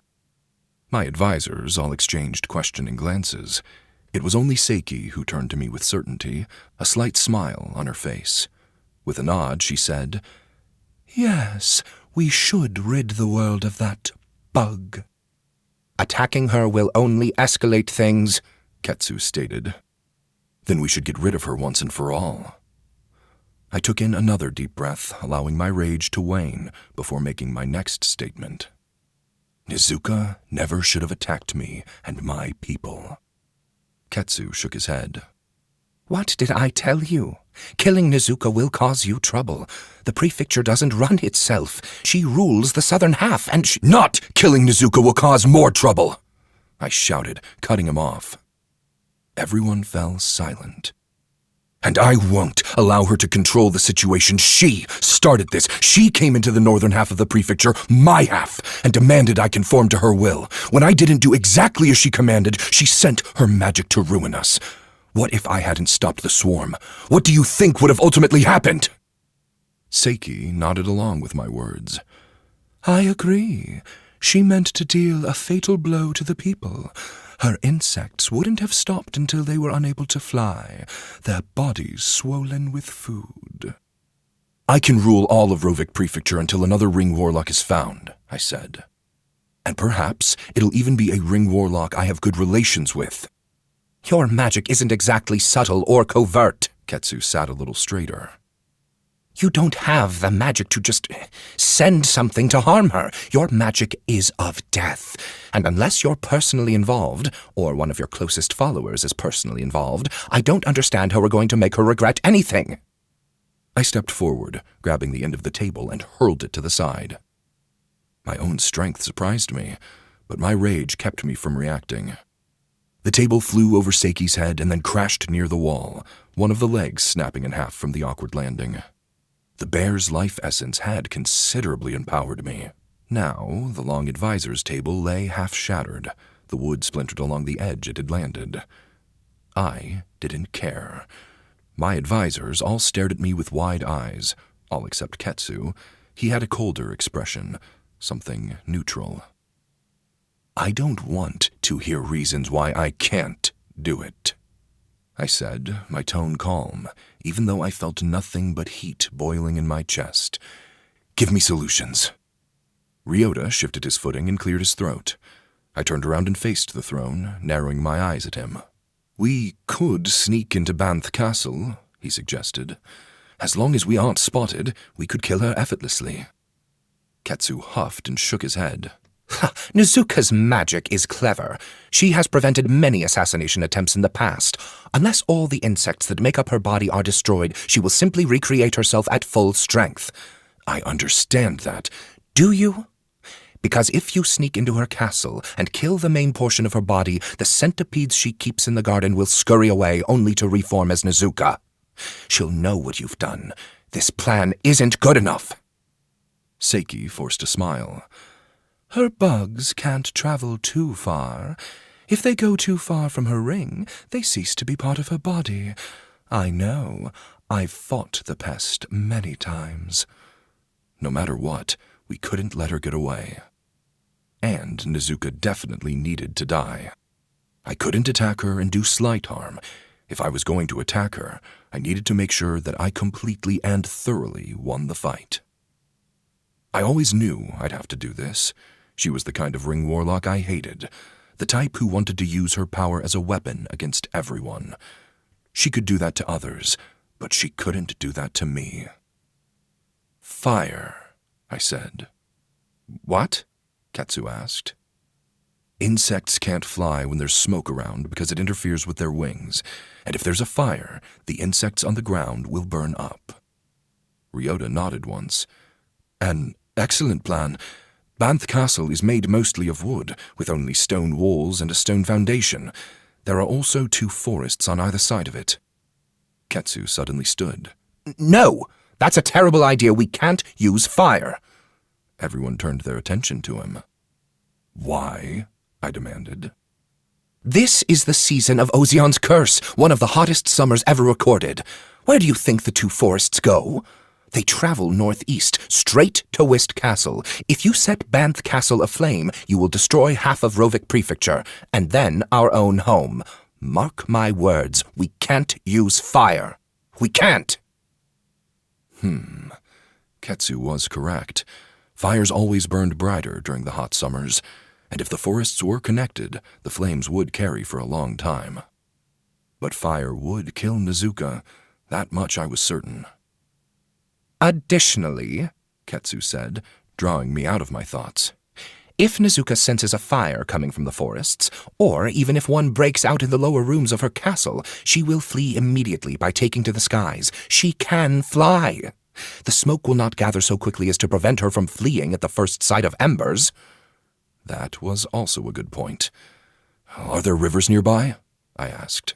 A river winds its way around the back of Banth Castle, Polin timidly offered. He rubbed his bald head, and then he bowed. The river also wraps around the northern forest, creating a natural wall for the trees. The river? And how large is it? I asked. The river is the mightiest in this prefecture. Excellent. I had an idea, one that involved myself and those tethered to me. I know how we can stop her fleeing, I whispered. Katsura, please make the arrangements for me to leave Whist Castle. Chapter 48. Don't ask for life's burdens to be lighter. Ask for the strength to carry them. A quote from the teachings of Shoki. I sat in the audience hall with just Seiki. My blade keepers gathered a handful of soldiers and prepared the palanquins, while my advisors made announcements to everyone in Whist Castle. No one was to leave while I was away. 2 people stood before me in the audience hall, Seiki and Vistra the merchant. Vistra wore dark robes, his large gut hidden by the dark coloration. His hair was slicked back, and he stood with such confidence that it honestly impressed me. Most people were intimidated by Ring Warlocks, but not this man. Or perhaps he was just excellent at hiding it.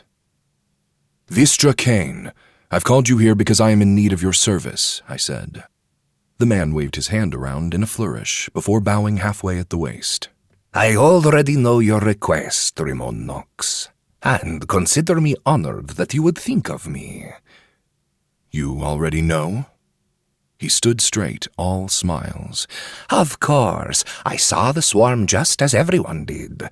As the Ring Warlock of this castle, I assume you need to purchase rice and other produce from neighboring prefectures in order to get by. I narrowed my eyes. Quite astute of you. It made me wonder if the man had known the swarms were coming ahead of time. Was that why he traveled to this castle? Vistra must have recognized my contemplative expression. He shook his head. Please now, Rimon Knox. No one can know when locusts will strike. They are a plague that comes and goes with the seasons. He made his statement like there was no other possible interpretation, which made me think he wasn't aware of Nizuka's magic. I'd have to send someone with him, just to watch and make sure he wasn't up to anything. Yes, I finally said. I was hoping you might negotiate on behalf of Whist Castle. The prefecture to the southeast is Undland, and is known for its lush fields of produce. I was there once, Vistra said, many years ago. He lifted an eyebrow. Which Ring Warlock should I speak with? Urisu is the Ring Warlock who uses his magic to grow mass amounts of food. However, I've never met the man, and I have no relationship with him. Vistra's eyes lit up, but he didn't show any other emotion. His lips didn't move, his eyebrows didn't twitch, but he knew what I meant. If Vistra went as my agent, it would be seen as a grave insult. Ring Warlocks were meant to deal with other Ring Warlocks. No one else was their equal. If I sent a lowly traveling merchant to Undland Prefecture to gather food for my people, I had no doubt that Urisu would either kill Vistra to make a point or charge quadruple as punishment for my failure in etiquette. But if Vistra just went as a merchant and didn't mention me at all, he could likely purchase as much as he wanted at a fairly standard rate. You trust me to handle this matter, Rimon Knox?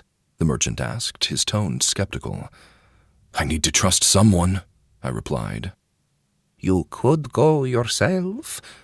I'm afraid that's not possible. I'm required elsewhere.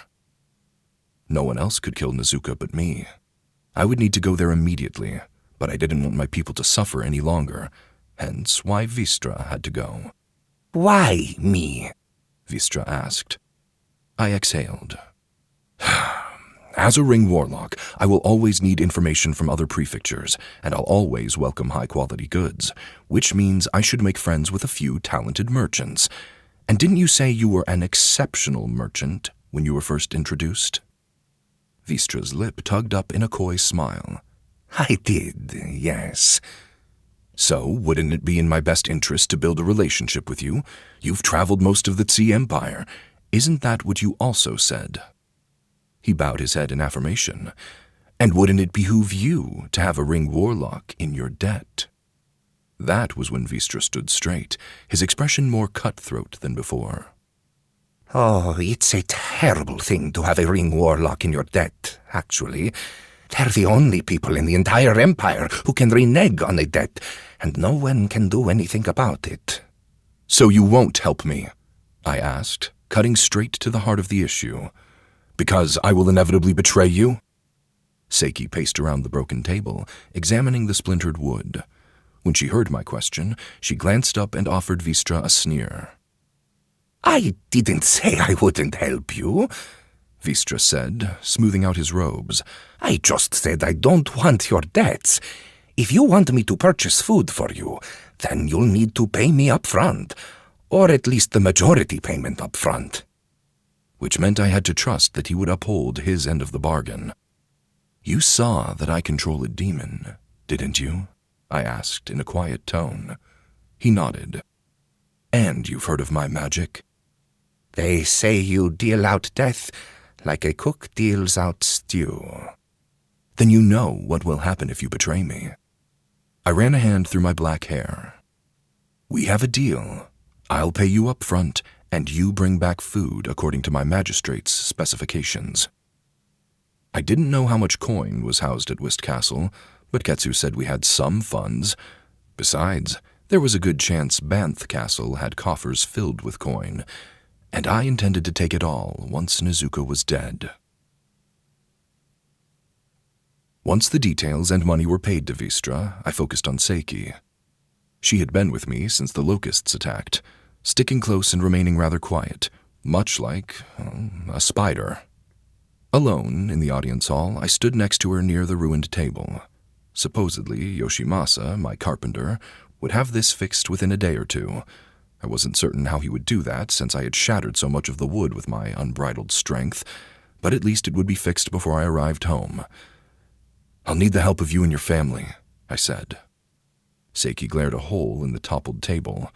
When she finally turned her gaze to me, it was with the same intensity. It is quite dangerous to assault the castle of a Ring Warlock. Are you saying a spider is afraid of a pile of bugs? I asked. She tensed and gritted her teeth. Never. But humans are quite callous, and her soldiers have hunted my children before. You want to fight them all at once? No, I quickly stated. I don't want to engage in combat. I want to make sure they can't escape when I burn the castle to the ground. My statement seemed to calm some of Seiki's rage.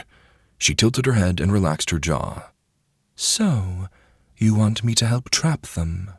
Yes, exactly. If my plan works how I imagine it, there will be little fighting. You and your children will walk away from this encounter without casualties. Seiki combed her hair with slender fingers, a smile creeping across her face. Oh yes, I see I've taught you well. Traps are the best way to handle your prey and your enemies. But we will need the assistance of your children. You understand that, correct? She slowly nodded. They will be safe? As safe as I can possibly make them. I can't guarantee none will be harmed, but I promise it is my intention that they won't be. Very well, my lord. My children will be there, answering your call to war. The door to my audience hall slid open. I turned to find that Yuna had entered, and immediately found myself fighting a smile. She stared at me without hair in her face, and her eyes were wide. No longer was she covered in a strange scab. Her eyes functioned just as well as any other. With giddiness in her step, she made her way over to me. Then, halfway there, she slowed her steps, almost as though she had been afraid of tripping and needed time to recover. Smiling, Yuna finally made it to my side. Rimon Knox, she said, her tone joyous. I know you sent for your physician, but Nico sent me in his stead. I've been helping ever since my eyes healed. Yuna touched the corner of one eye, her fingers grazing her smooth skin. Thank you for coming, I said. Seiki eyed her and offered a coy smile. She said nothing, but seemed amused by our conversation. With a formal bow, Yuna asked, What do you need, Rimon Knox? I need ointment that will cause numbness and an ointment that will help someone's burns. Can you get me as much of both of those as soon as you can?" She stood straight and nodded. "Of course, I can get those both right away. We have several jars, and if you need more, both are easily prepared." "Enough for 4 people would be appreciated." "At once, my lord." Yuna was about to turn and leave, but I held up a hand. "Wait," I said. "I haven't much time, but I'd like to use some of it to speak with you." Yuna's eyebrows lifted. She stood in front of me, her eyes searching mine. They were so crystal clear, and a fascinating shade of dark oak. For a moment, neither of us spoke. "Yes?" she finally asked. "You're getting along well? Your eyes give you no trouble?" Yuna once again touched the very corner of one eye. With a hesitant smile, she said, "Sometimes I get lost and then need to close my eyes to help reorient myself. Seeing colors so bright gave me a headache at first, but Nico helped with that. The more I see, the more I want to explore, to put a picture to things I only ever felt."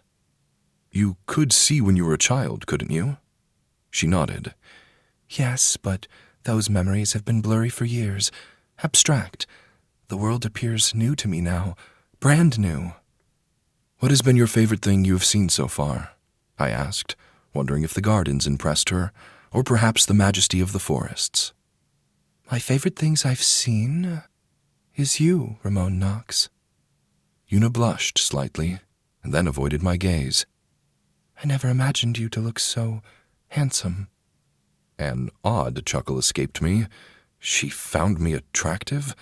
All my life, living in a brothel, had reinforced the notion that only women were anything special to gaze upon. "Forgive me," Yuna quickly stated. "That was entirely inappropriate." Yuna bowed again. "I only meant to praise you in a way befitting your station." You needn't apologize. I was just caught off guard. No one has ever said that to me before." Despite my explanation, Yuna bowed again before heading to the door, her face redder than ever. Seiki and I watched her go. It was only after the door was slid shut that Seiki turned to me. "Humans are so strange," Seiki muttered. "Demons and spiders handle these matters in a straightforward manner. I prefer that." I shook my head. Humans are more complicated. "That's what I just said. Strange." I shook the thoughts aside. Right now, I had to focus on Nezuka. Though I did reflect on the conversation with Yuna from time to time. Chapter 49. You have only failed once you have decided to give up. A quote from the teachings of Shoki. Once arrangements had been made with the merchant and with the spiders, I sent Mazun, Ryota, Seiki, and a few dozen of my soldiers down the road toward Banth Castle. They had instructions to prep the area. While they headed toward Nezuka, I went another direction, off the road into the forests themselves. I was faster on foot, and my heightened endurance allowed me to run for some time before needing rest. I could thank the spirit guardian bear for most of that. He had been a fountain of strength that flowed through me. The summer heat was oppressive, and I stuck to the cool, forgiving shadows. With my custom naginata slung on my back and supplies tied at my belt, my confidence soared. Wildlife flourished all around me, and occasionally I spotted interesting animals, badgers, small deer, and even a large cat. But I didn't stop for any of them. My sights were up at the sky. I picked through the leafy canopy whenever I could, trying to spot my target. The twin suns made the heat almost unbearable as I dashed through the forest. I sweat enough to drench my silks, and more than once I had to stop and drink. Ketsu was right. A fire in these conditions would be unstoppable. Despite that, I pressed forward. I knew what I needed to do, and that involved an inferno of epic proportions. It took me 3 days of searching, but I finally found the scent I had been searching for. The sulfuric odor of the Devu was distinct and unlike anything else. Once I caught its trail, it was easy to follow, through the south and then into the mountains that separated Rovik Prefecture from Granville Prefecture to the west. The mighty Devu soared the skies near the peak of the mountain, its trail of ash mixing with the snow. It was a beautiful sight when the harsh fires of the phoenix were juxtaposed against the cold ice of the peaks. That didn't matter, though. As soon as I could see the beast, I knew I was close enough. "It's time," I whispered, standing on the hills at the base of the mountain. "You're taking a great risk," the warden said, no mirth in his voice. "I know. You think killing Nezuka is worth it?" I rotated my right shoulder and prepared myself to run. I think freeing Rovik Prefecture of her influence is worth it. After all, wasn't the stated duty of a Ring Warlock to protect their people? That was before all the Ring Warlocks became wrapped up in their own bizarre perversions. Nezuka had gone too far, and messed with the wrong person. I activated my magic granted to me by Exraxi, and siphoned the life of a small lizard stuck between rocks. It was nothing I couldn't handle, I just needed a little demonstration. The Devu shrieked, its voice piercing the sky. I ran. The massive phoenix turned in the sky and angled itself toward me. Instead of trying to find a place to hide, I ran out in the open. I headed for the main road in the north, which would eventually lead to Banth Castle, and I pushed myself to new speeds. No normal man could have done this. I was the only one who could pull off this deadly stunt. When I hit the main road, I took off east, deeper into Rovik Prefecture. When the smell of the Devu grew weak, or I no longer heard its shrieks, I used my magic on something small and trivial, with little life essence. That enraged the phoenix all over again, and soon the heat of its wing beats was upon me. I didn't dare glance back. Even as I ran down the main road, passing small turnoffs toward villages that were nestled at the edge of the northern forest, I never looked over my shoulder. The Devu was following me. I didn't need to see it. The heat. It was midday, and even as I flew over the ground at speeds that made my eyes hurt, the wind was of no comfort. The Devu's anger obviously made it hotter. When it was gliding over the peaks of the mountain, the snow had maintained, but now that it was chasing me like a dog, its flames burned ever brighter. I gulped down air, the smell of ash almost causing me to choke. Despite that, I pushed myself. Once I saw the signs for Banth Castle, I turned into the woods and headed straight for my destination. Soon. "It's gaining on you," the warden said in my ear. I couldn't reply. I was too busy breathing deep and trying to maintain my focus. I was almost there, and I hoped Seiki, Mazun, and the others were prepared. The trees thinned abruptly, and I dashed from the shelter of the forest into the open, the world before me unfolding in a flash of sunlight. Banth Castle loomed ahead, its stone walls rising from the earth as if born from the very land itself. Jagged peaks crowned the turrets, their dark silhouettes sharp against the sky. Below, the river wound its way around the base of the castle like a natural moat, its waters dark and swift. Across the expanse, the forest lingered at the castle's back. The trees stood tall, their branches swaying gently in the arid breeze. "Made it," I said, breathless. "You've only just begun," the warden replied. The castle's roofs, sharp and curved like dragon wings, gleamed faintly in the dying light of dusk. Even from this distance, I saw Nezuka's banners fluttering in the wind, emblazoned with a crest of insects. Her soldiers stood guard at the gates, on the walls, and even on the road that led up to the castle. The river's reflection danced on the stone, and for a moment the whole place seemed serene. But then a screech filled the air, and the castle was abuzz like a beehive that had been violently shaken. I wiped away sweat from my forehead and slid down the slight hill until I hit the dirt road. Once again I used my magic on something small, and the phoenix was driven mad. And its rage was worse. For hours I had dragged it along, taunting it with the power of Exraxi, and now the Devu was hotter than ever before. The phoenix wanted me dead, or perhaps it wanted all traces of Exraxi eliminated. But either way, its goal would be the same. The soldiers at the gate had their eyes on the massive phoenix, their heads tilted back so far they almost stumbled backward. While they were distracted, I ran by and then leapt over the wall, just as I had leapt over Whist Castle's walls many times before. I landed hard in the first courtyard that surrounded the castle, my breathing rough, my throat hurting. The air was devoid of water. Even my eyes hurt whenever I blinked. The phoenix screamed and then dove toward me. Embers and ash rained down in equal amounts. I waited, because this time I wanted the creature to get close, and I shielded my gaze as the bright light of the beast flooded the area. "It's a demon!" someone shouted. Bells clanged across the castle grounds. "Run!" someone else yelled. "Run for your lives!" The phoenix landed on the roof of Banth Castle, its talons flashing as it caved in a portion of the roof. This was what I had wanted. There would be no escape for Nezuka, not when a Devu sat perched above her. The flames and the smoke would prevent the insects from fleeing, and the pyre the phoenix created would kill anyone in its wake. The monstrous bird bent low, and from the haze of heat and ash its head emerged, an abomination against nature's design.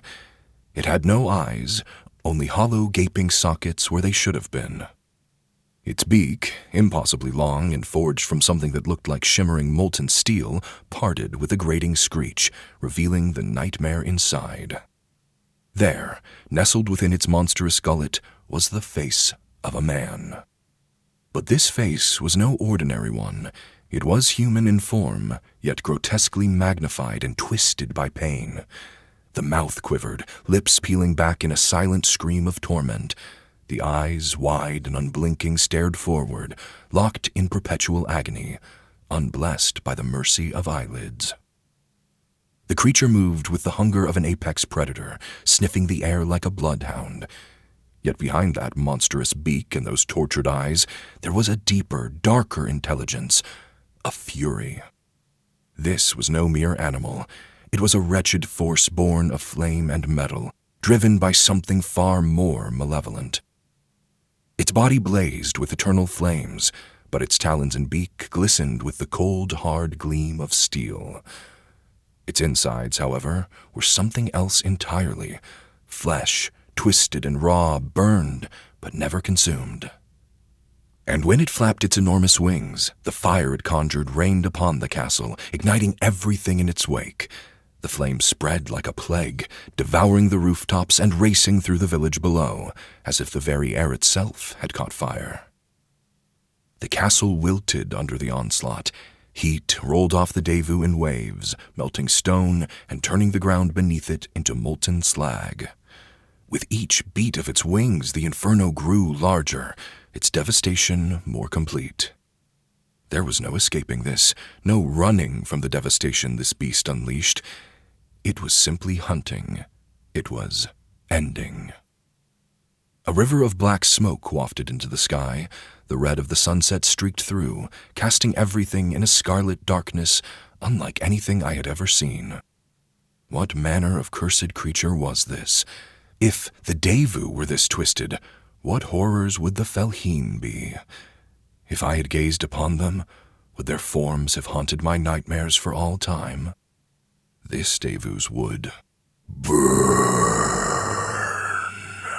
the Devu said, its voice heartless and rough. The human face spoke within the beak mouth. "Burn bright." Embers burned small spots on my skin, but I managed to back away until I was under the burning edges of a house. It can speak?" I asked through a wheeze. The warden laughed. "Of course. The Felheen can speak, can't they? So can the Devu."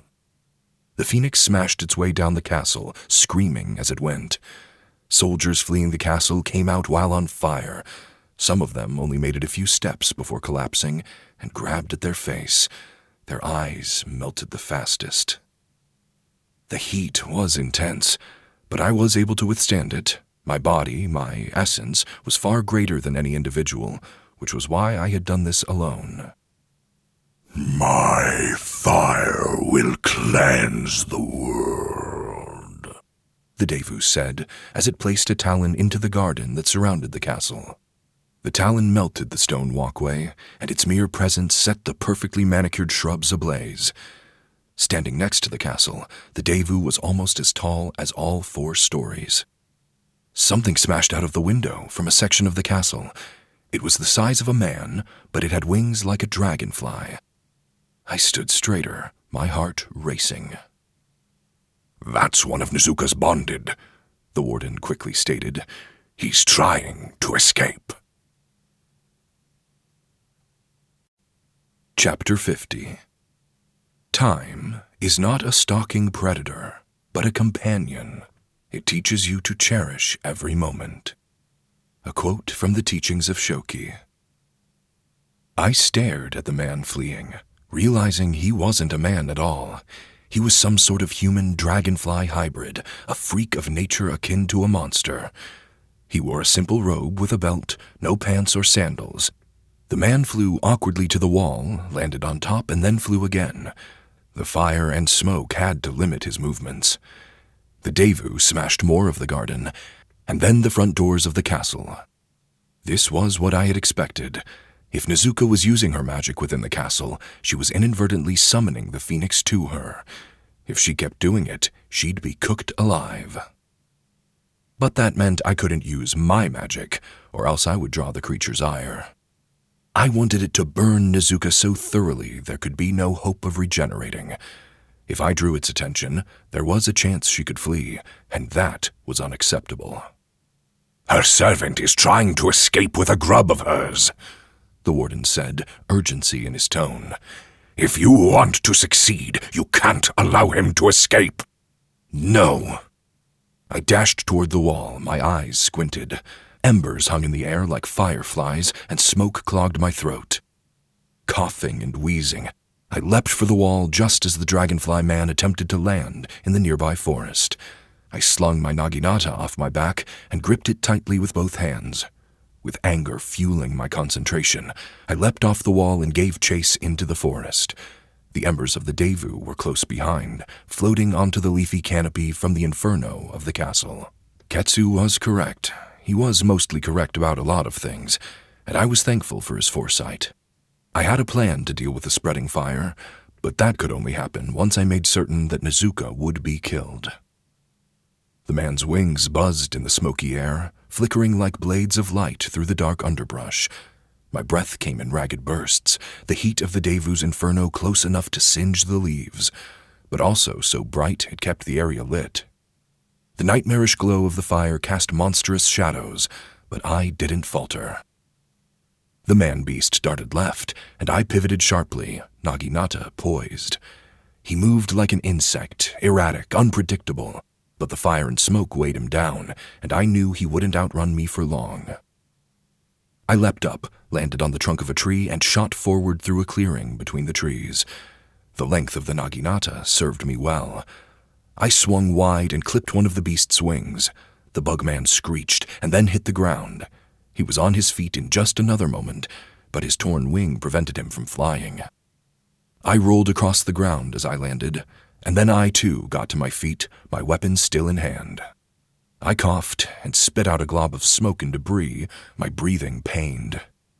This man, he was some sort of twisted creature, his human flesh gone.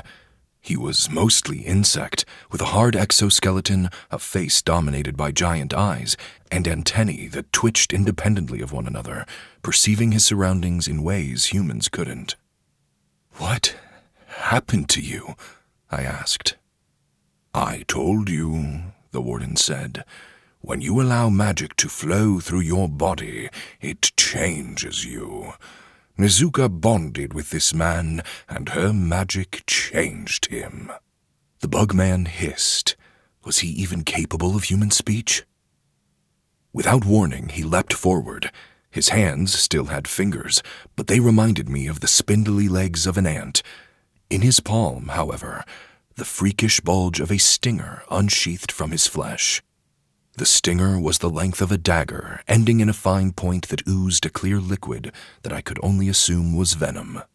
The insect freak attacked me with great speed. I leaned to one side, avoiding his stinger, but then he slashed with it, clearly just trying to puncture my skin. I rolled, got to my feet, and swung wide. Ryota said not to let my enemy get close, and that was exactly what the insect was trying to do. It leapt forward again, trying to close the distance between us. But I was stronger, far stronger than this creature, and when it got close, I decided to launch myself at its chest. I slammed into the man and sent him tumbling backward. When the insect got to his feet, he buzzed his wings. Embers floated in the air around us, and each breath was torture. It was so hot. "You're not leaving this forest alive," I said. With an inhuman screech, he launched himself at me. I parried the strike, the force of the clash reverberating through my arms. He was faster than I anticipated, but his desperation made him sloppy. My naginata pierced a portion of his arm's exoskeleton, and dark ichor gushed from the wound, spilling across the dry forest floor. The bugman sprang at me again, his wings buzzing angrily as his stinger sliced through the air. This time I sidestepped, keeping my footing steady, slashing upward with my naginata. I clipped his hand, cutting through the palm. When the insect flew by, I whirled on my heel and stabbed the man through his back. His exoskeleton made him far tougher to skewer than a normal man, but my heightened strength effortlessly defeated his heightened defenses. The bugman hit the ground, my naginata through his chest. I walked over, coughing as I went, the blaze of the Devu creeping our way. This forest would be ablaze soon. I had to make sure Nezuka was dead before I hurried to the others. To my shock, the insect man swung wide his good arm, a stinger aimed at my leg. Acting on instinct, I leapt so hard and upward, I hit the leafy canopy above. I should have paid more attention. An average man would have been killed by a naginata through the chest, but bugs were difficult. Damn bugs lived through a great deal of punishment. I landed, jumped again, and this time brought the back of my heel down heavy on the bug's head. I hadn't been expecting the explosion of ichor and fleshy insides, and the resulting squelch caused me to shudder. After another round of wheezing, where my vision blurred at the edges, I knew I had to get out of the smoke, at least for a moment.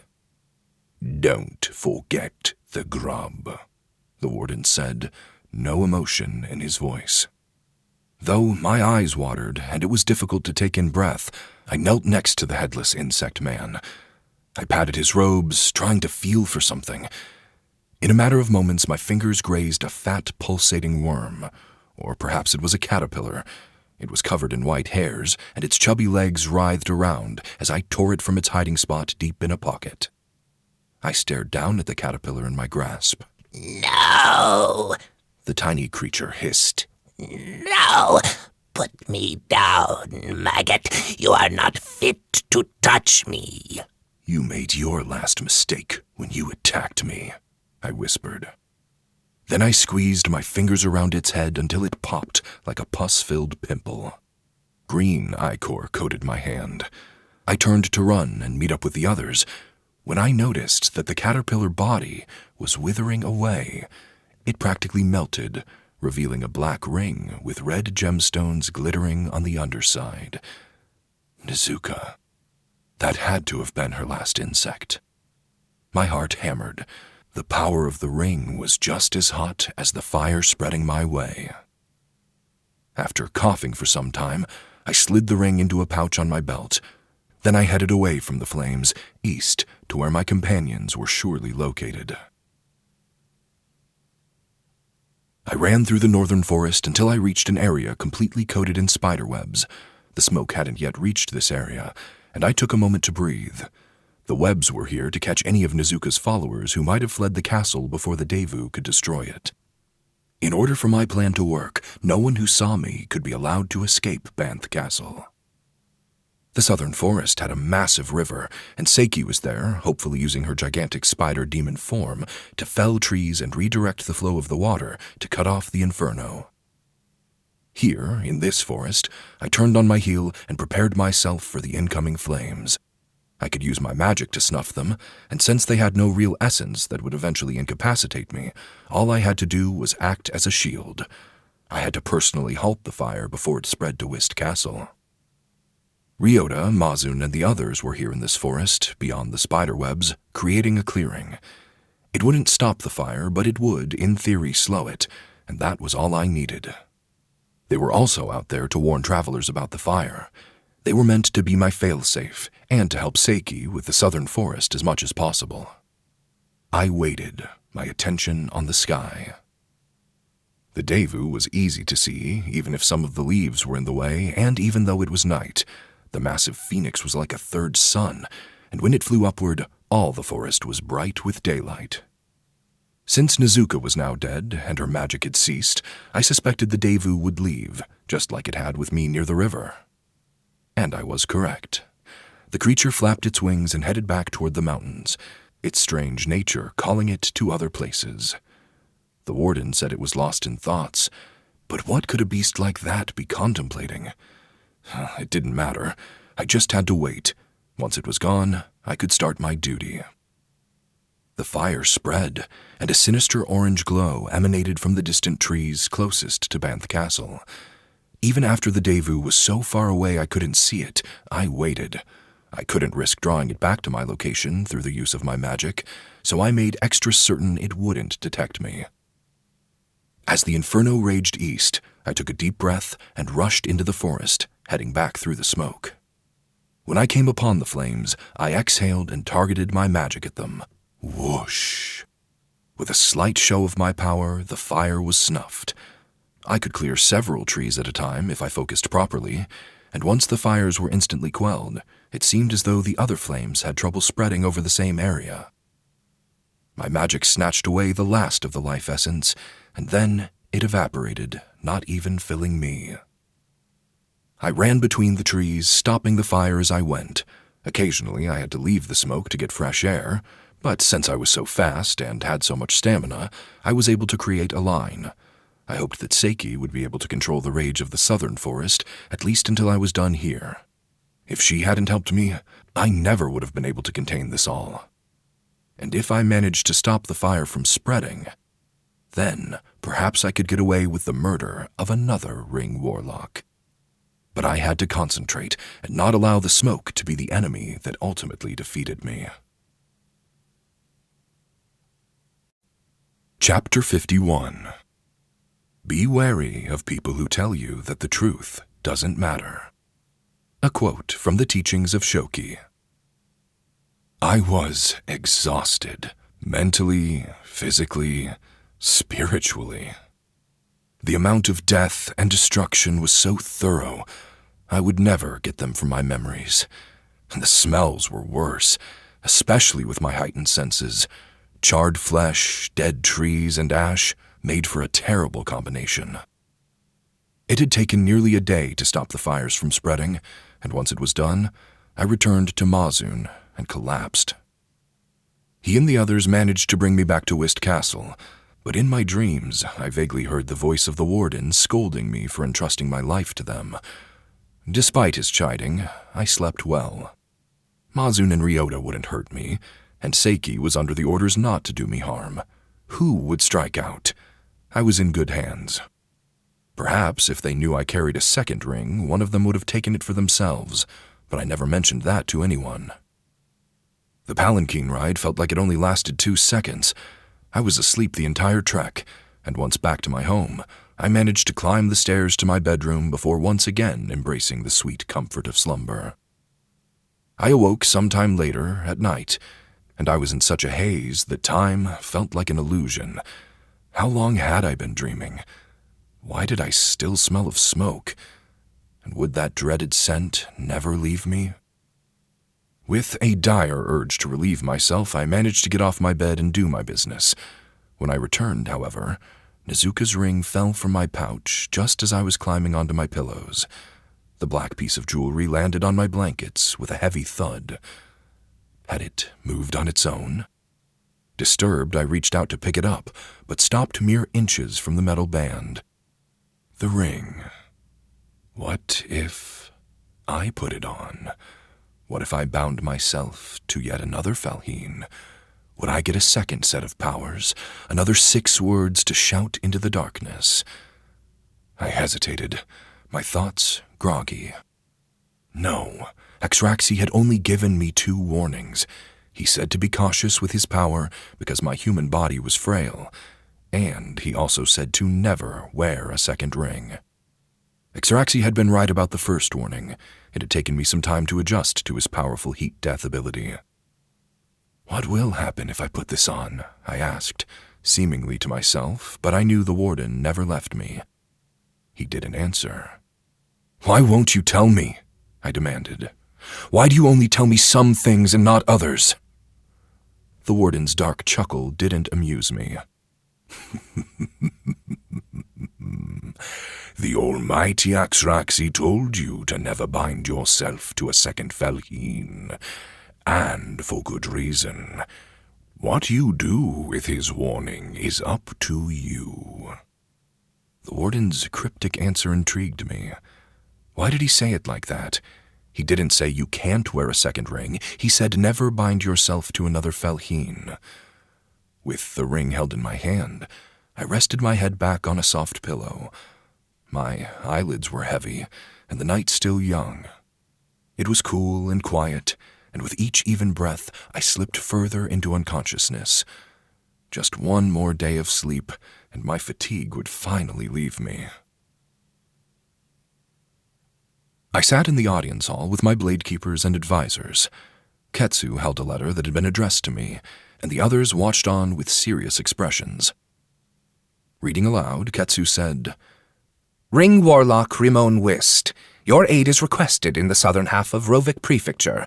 Banth Castle has been razed by the might of a Devu driven mad, and Ring Warlock Nizuka Banth has yet to emerge from the ashes. She has recovered from devastating attacks in the past, and the Shrine Maidens have full faith in her recovery. But until then, the citizens are without guidance." "Tell them I will send aid," I said from my throne. Despite my extra sleep, I was still tired. It was unfortunate, but it seemed I had pushed myself to breaking, and I needed just a little more time. Despite that, I couldn't help but smile. It was a small smirk, nothing undignified. Nizuka would never be seen again. "Who wrote this letter?" Rain, my magistrate of justice, asked. "It is signed and sealed by Watanabe, one of the southern lords who once answered to Nizuka," Ketsu replied in a matter-of-fact tone. When he turned to me, it was with a smirk of his own. "You should summon his family here to the castle to receive your aid. Perhaps you can strengthen your relations with the southern portion of the prefecture. That way, you will always have eyes on whoever becomes the next Ring Warlock." "What if the ring is never found?" I asked. The room grew silent a moment after I finished speaking my last word. Everyone exchanged tense glances. Ketsu finally straightened himself. "The Emperor will send his most elite blade keepers to search for it, I assure you. It won't be lost long. And, if I recall correctly, the longer it goes without a wearer, the more other Ring Warlocks can sense its location." "Is that true?" I quietly asked, not to anyone in the room, but to the warden himself. "It is," he replied. "You have about a year to keep it to yourself, if you wish. At that point, it will call to other nearby warlocks, whispering its location." "You mean you will be whispering its location?" I said under my breath, irritated. The warden chuckled. "Quite right, Ramon Vess. You're so clever." "I thought you wanted me to gain power. Wouldn't it behoove you to keep this information to yourself?" "Ah, but I can't let you grow stagnant. You should either use the ring or give it up. Keeping it is no fun at all." "Use it?" I shook the thought away. The ring remained in my pouch, tied to my belt. It wouldn't leave me until I decided what to do with it. "The Emperor also wrote us requesting you to come to the capital before the end of the season, which is earlier than we were planning," Ketsu said. "I suggest we write him back and include this message from Watanabe in our communications." I nodded once. "Do so. And tell the Emperor we will keep an eye out for Nizuka on our travels to his palace." My advisors darkly chuckled at the statement. "And make certain my soldiers are the ones down south helping with the devastation," I said. Just as a locust swarm could be considered a natural disaster, so was a Devu attack. So long as there were no witnesses to my involvement, the Emperor could not pin this death on me. It was just an unfortunate event, nothing more, nothing less. And perhaps if I strengthened the prefecture on my own, the Emperor would come to see me as a powerful and capable Ring Warlock, one worthy of praise and fortune.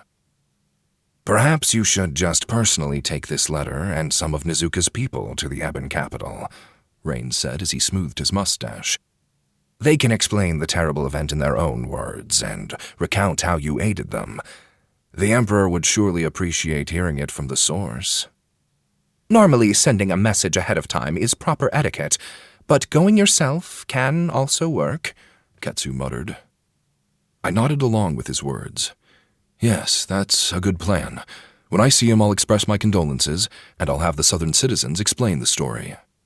Seiki smiled, and I met her gaze for a moment. She mouthed the words, "Thank you," and then returned to her leisurely seat at the advisor's table. No one had been as overjoyed as Seiki when it came to Nezuka's death. The insect warlock was no more, and now her children would flourish across the prefecture.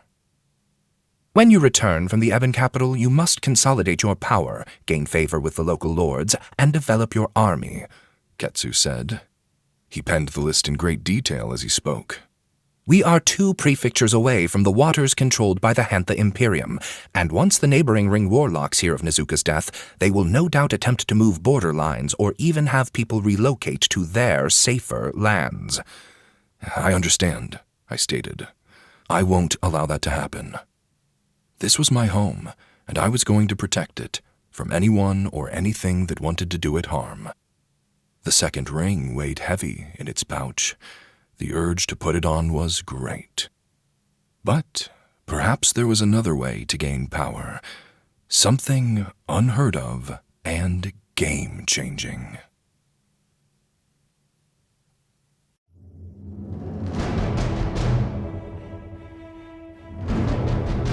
This has been an Aethon audio production of Words of Power, Book 1 of Words of Power by Shami Stovall. Performed by Ryan H. Reed. Produced by Steve Bollier. Executive produced by Rhett C. Bruno. Edited and mastered by Dominic Vigil. For more books like this,